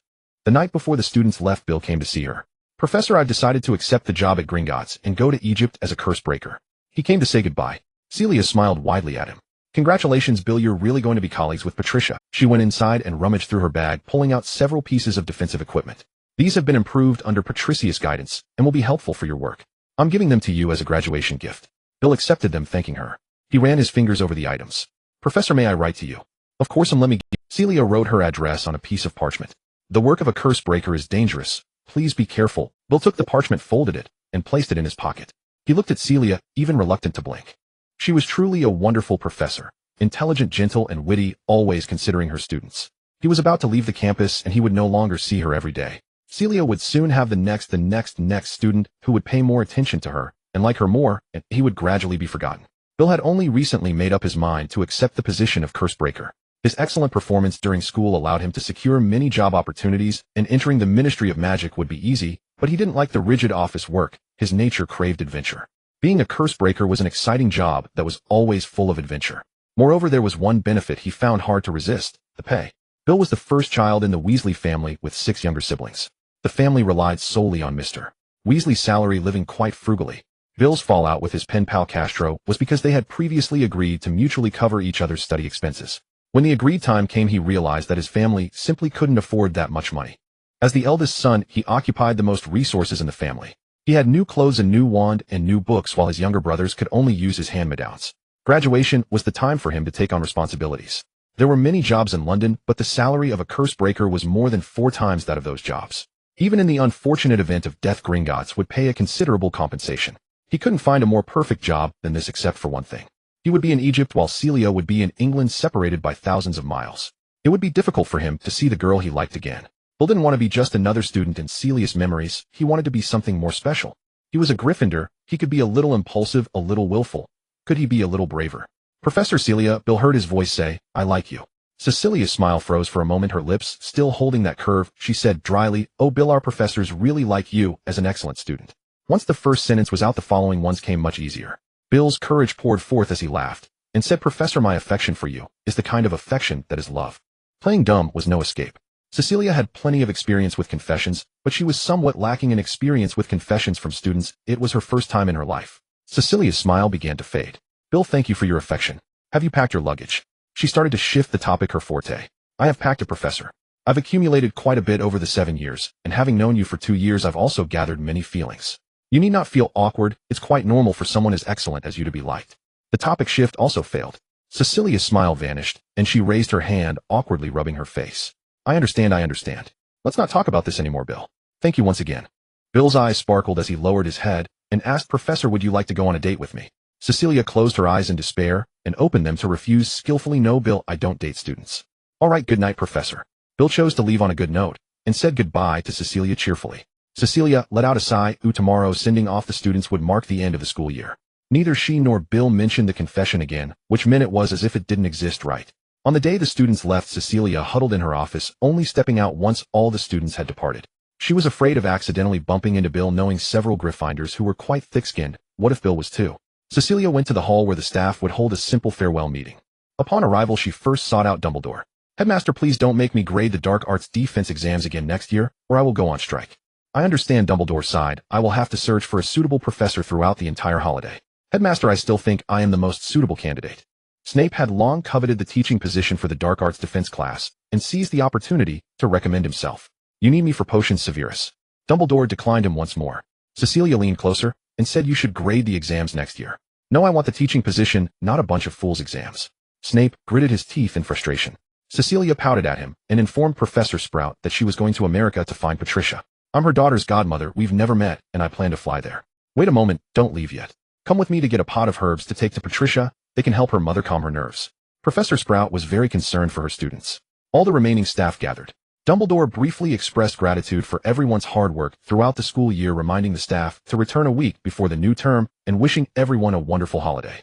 As he concluded his speech and was about to end the gathering, a butterfly fluttered in. He looked at the butterfly, and the others followed suit. The butterfly landed on Cecilia's shoulder, stopping there, emitting a sound only she could hear. It was Bill's voice. Hi, Cecilia. I just stepped out of the school gates. We are no longer in a professor-student relationship. I wonder if my communication butterfly can successfully cross the Black Lake. By the time you receive this message, I might already be on the train. Will this butterfly catch up? I hope it can fly over lakes, mountains, forests, and fields, returning to me with your voice. So, Cecilia, would you like to go on a date with me? Others couldn't hear the butterfly's voice. They could only see Cecilia's face gradually turning red. She reached out her hand, caught the butterfly on her shoulder, holding it in her palm. The butterfly, not belonging to her, gently flapped its wings, urging her to respond to her palm, felt tingly. As Cecilia looked up, she realized everyone was watching her. For a moment, she thought the butterfly's voice had leaked out, and her face turned even redder as she stuttered, WHWHY, is everyone looking at me? Did you all hear? I heard nothing, everyone. See you at the start of the term, Dumbledore cheerfully replied. Professor Sprout pulled Cecilia to get the herbs, laughing, all the while. Are you in love? Cecilia exclaimed, what? No. All right, Professor Sprout said with a spoiling expression, as if she believed whatever Cecilia said. Cecilia couldn't articulate it clearly. She packed the herbs into her suitcase, pulled out Bill's butterfly. His butterfly had a unique design. He crafted a realistic peacock butterfly and painted a small blue butterfly pattern on its wings. This butterfly definitely wouldn't catch up to the train, so Cecilia quickly made improvements and replied to him.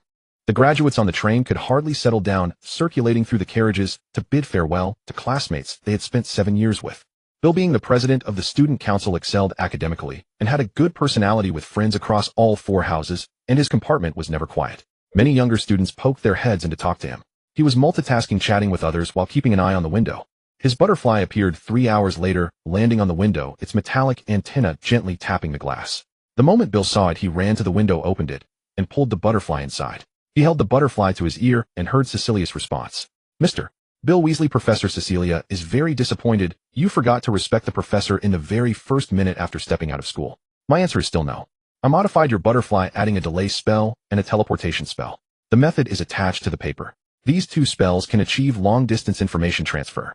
The downside is that it consumes energy and needs to be replenished periodically. See, I'm still teaching you knowledge. I am still your professor. Bill laughed, leaning on the table as he tapped the butterfly again, listening to it over and over again. Cecilia's communication butterfly was truly well made. Oh, as long as he didn't override it with new messages, he could keep listening to her voice. He could imagine Cecilia's expression when she said that last sentence. She must have frowned first, and then raised the corners of her mouth in delight after finishing. Look, I'm still your professor, you can't refute that, right? I'm really impressive, aren't I? Every time she answered a student's tricky question, she would show this expression. They always intentionally sought out odd questions to ask, because that expression was just too adorable. Bill stopped that silly grin, but it's pointless. A friend could no longer endure, saying you've been staring at that butterfly for an hour. All right, Bill lazily sat up. He tapped it with his wand again, listening to it one last time. Have you packed your clothes? Yes, I have. And the gifts? Are they in the suitcase too? Yes, they are. What about your passport? Here it is. All right, Harry, we're off. Celia exclaimed, raising her arms triumphantly. Harry lifted his hand and echoed. Off we go. After shouting, he shyly lowered his hand. Why on earth had Celia insisted he join in? Celia was utterly euphoric. She hadn't seen Patrice in 10 years. Not truly, at least. Seeing her through a two-way mirror didn't count. During the 10-hour flight, she didn't sleep a single minute. While Harry dozed, she even pulled out her notebook and jotted down notes for her thesis. The plane touched down across the ocean. Celia guided Harry through a connecting flight to Kansas City International Airport in Missouri. Patrice lived in a small town in northeastern Kansas and would drive to the airport to meet them. Do I look all right, Harry? Celia smoothed her hair repeatedly. You look beautiful, Celia. Harry had only exchanged a few brief phone calls with Patrice. He knew her scarcely at all. Yet he sensed how deeply important Patrice was to Celia, and that awareness made him nervous too. Once the plane landed, Celia took several deep breaths before wheeling her suitcase and taking Harry's hand to head toward the exit. The moment she stepped into the arrivals hall, she instantly recognized Patrice, even though time had so profoundly altered her features. Celia's vision blurred as tears spilled uncontrollably from her eyes. Patrice too stood trembling, tears glistening in her own eyes, arms wide open. Everyone else dissolved into soft, indistinct blurs. Only Patrice remained vivid, radiant, unmistakable. Celia released Harry's hand and rushed forward, throwing herself into Patrice's embrace. I've missed you so much. So have I. They clung to each other, sobbing openly, so wholly absorbed that they forgot everyone else around them. Harry awkwardly pushed the suitcase Celia had abandoned, shuffling toward her. Patrice's husband Evanson and their daughter Eva stood nearby, watching the reunion in stunned silence. Evanson bent down to greet Harry. You must be Harry. I'm Patrice's husband, Evanson. Wah. Wow, Dad. Mom's crying even harder than I am. Eva tilted her head upward, gaping in astonishment at her usually composed mother weeping so unrestrainedly. Her tiny mouth hung wide open. Evanson gently stroked her hair. This is my daughter Eva. Hello. I'm Harry, he said, swallowing hard. He glanced helplessly at Celia. Good heavens, she'd even cried bubbles from her nose. Evanson shrugged. I can well imagine this scene. He fished a tissue packet from his pocket and tapped Patrice lightly on the shoulder. Darling, let's wipe our tears. Shall we save the rest for home? Everyone's staring.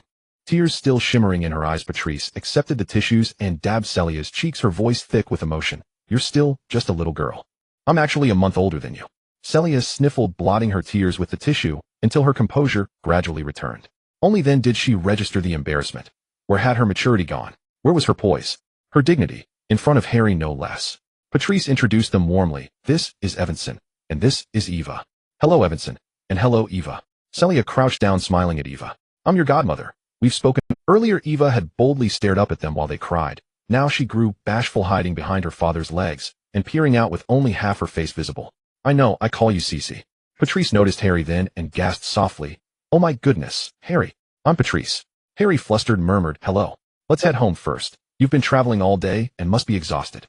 At last they climbed into the car. Celia, Patrice, and Eva sat in the back, while Harry took the front seat. Before long, Eva reverted to her spirited self, crawling onto Celia's lap and stroking her cheek. You're the fairy godmother from fairy tales, aren't you? You guessed right. Whatever my goddaughter wishes for her godmother can conjure it forth. Celia nuzzled her nose against Eva's, making her giggle uncontrollably. Harry stole an envious glance over his shoulder. If only Celia were his godmother, then they could live together without question, bound by rightful kinship. Evanson cleared his throat and called back to Harry as he drove. Harry, have you ever seen vast fields stretching to the horizon? Just beyond the city limits you'll see them. Look. Golden wheat swayed in waves along both sides of the highway while harvesters moved steadily through the fields, stirring clouds of amber dust. Our farm is harvesting wheat right now. I'll take you out there tomorrow, Evanson added. We also run a ranch, cattle, sheep, chickens. You grew up in Britain's big cities, so you've likely never seen such things firsthand. This time you'll experience real farm life. Harry eagerly agreed. He'd never witnessed mechanical wheat harvesting, nor had he ever seen live cattle or Celia and Patrice exchanged knowing, amused glances. Patrice silently mouthed, he looks just like James, and Celia silently replied, I told you so. An hour later they arrived home. Eva, enchanted by Celia's beauty, clung to her fiercely, light as a feather at her young age. So Celia carried her from the car into the house. Patrice frowned and gently pried Eva loose. Go play on your own now. Eva pouted and dashed inside, calling out, Grandma, Grandma, my godmother's here. Come see her, my fairy godmother. Coming. Eva slowed down. Marlena emerged from the house, pausing mid-step as she laid eyes on Celia, her expression softening into a tender, warm smile. Celia hurried forward, and her heart clenched. Marlena had aged so much. In Celia's memory, Marlena had always been a graceful, serene aristocrat. Her hair silvery, now her face etched with deep lines. Were they to pass on the street, Celia doubted she'd recognize her at all. Marlena. Celia's voice caught before she could utter another word. Marlena embraced her tightly. Celia, my dear child, don't cry, don't cry. Her voice, too, trembled with emotion. Fearing another flood of tears, Evanson quickly interjected, Mother, Celia and Harry have just arrived. They should rest in their rooms first. Marlena nodded, and Celia and Harry were shown to their respective rooms. Over the next few days, Harry and Eva explored every corner of the farm under Evanson's guidance. He learned how harvesters gathered wheat, how cattle and sheep were fed, and even tried milking cows and collecting eggs. As for Celia and Patrice lost themselves entirely in conversation, side by side all day, sharing a bed each night, refusing to part for more than 5 minutes. They forgot everyone else entirely. Harry, when not out exploring, sat at the dinner table with Evanson and Eva, casting mournful glances their way each evening. They spoke a language only the two of them understood. Harry strained to catch what Patrice and Celia whispered, but their words seemed encrypted, impenetrable. I knew it. He never says anything decent, and yet you still. Patrice declared, incensed. Celia was venting about Snape. It's all because of that hole. Can't avoid running into him, business, and that other matter. You know exactly what I mean. Even so, you shouldn't forgive him so easily. Sigh, you're simply too soft-hearted. What on earth was she talking about? What matter? What business? By nightfall, only Selena and Patricia remained in bed, free to speak openly about magic. Marlena now lives entirely like a muggle. She's learned to drive and attends church nearby every week. Witches have begun worshipping God. She may simply be seeking solace, Selena said. And there's nothing wrong with living as a muggle. What about Evanson's parents? They live in the neighboring town. They dislike me and refuse to visit. Selena took her hand. Every family bears its own unbearable burdens. Let's not dwell on them. After Eva's magical outburst, I wrote to the Magical Congress of the United States for guidance. Ilvermorny also admits students at age 11. They'll send an official letter of acceptance. I know Ilvermorny's professor of alchemy. Shall we write to her with any questions? Patricia shook her head. Not yet. We still have years ahead. I'm just deeply unsettled. I've spent decades distancing myself from the magical world, but Eva is a witch. If she chooses to remain there, we cannot truly escape. Magic is profoundly alluring, yet it can also wound so deeply that one longs only to flee. Selena whispered softly, that is not magic's fault. I know. Patricia turned her head to look at her. How do you still find the courage to return, Cess? I don't think I'll ever muster the strength to go back to Britain. Selena buried her face in Patricia's shoulder. I have reasons I must return, Papa. And seeing how well you're thriving now, that brings me immense comfort. Patricia stroked her hair. I too find this life quite fulfilling. Let's skip past those painful things. How is Lupin faring? I was just about to tell you. Remus enrolled in accounting and business management courses for the sake of his shop. He's even studying for certification. He says he could eventually seek work in the Muggle world. He's certainly brilliant, Patricia remarked. Yet the wizarding world's prejudice against werewolves remains crushing. Even after the wolfsbane potion was invented, their perceived danger has diminished significantly. Selena sighed. Patricia sat bolt upright. What? Selena rose up beside her. What is it? Remus Lupin is a werewolf. Patricia asked, stunned. Selena clapped a hand over her mouth. You didn't know? Oh, I never told you. Patricia pressed both hands to her temples. When did he become one? During the war. He was bitten at age 4, Selena murmured, biting her fingernail.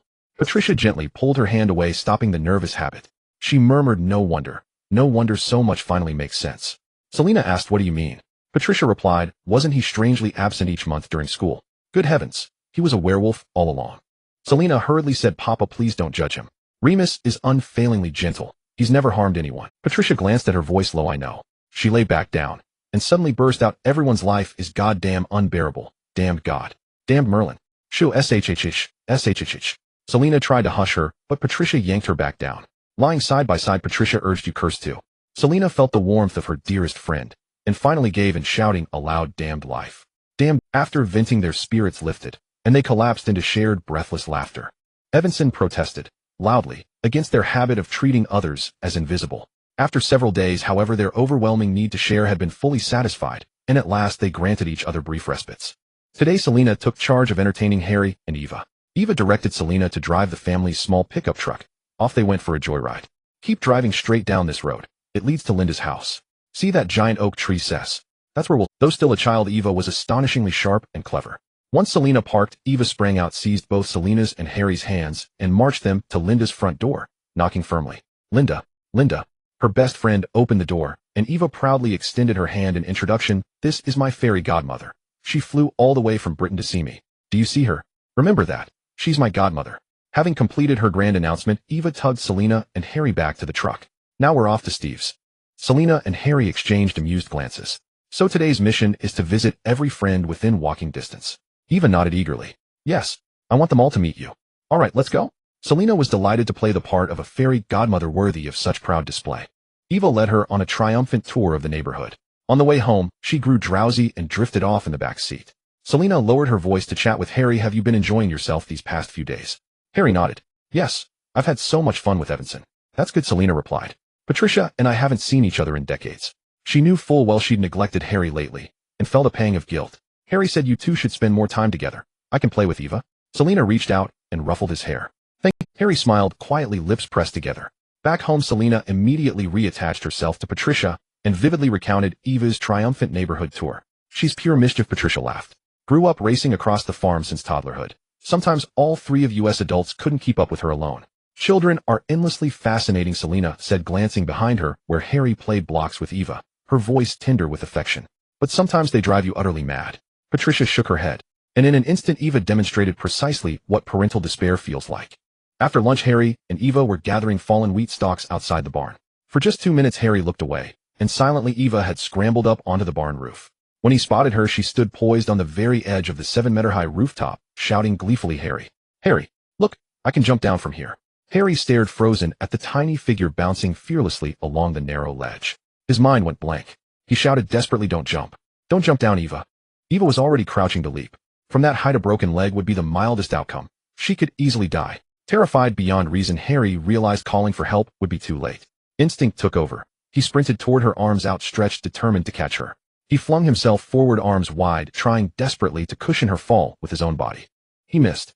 Eva plummeted before his eyes, mere centimeters from impact, when miraculously she halted midair, hovering just above the ground. Blinking in astonishment, she wiggled her limbs. Why didn't I bounce? Harry collapsed, trembling onto the earth. From afar came Patricia's shriek, Elizabeth, I told you not to do that.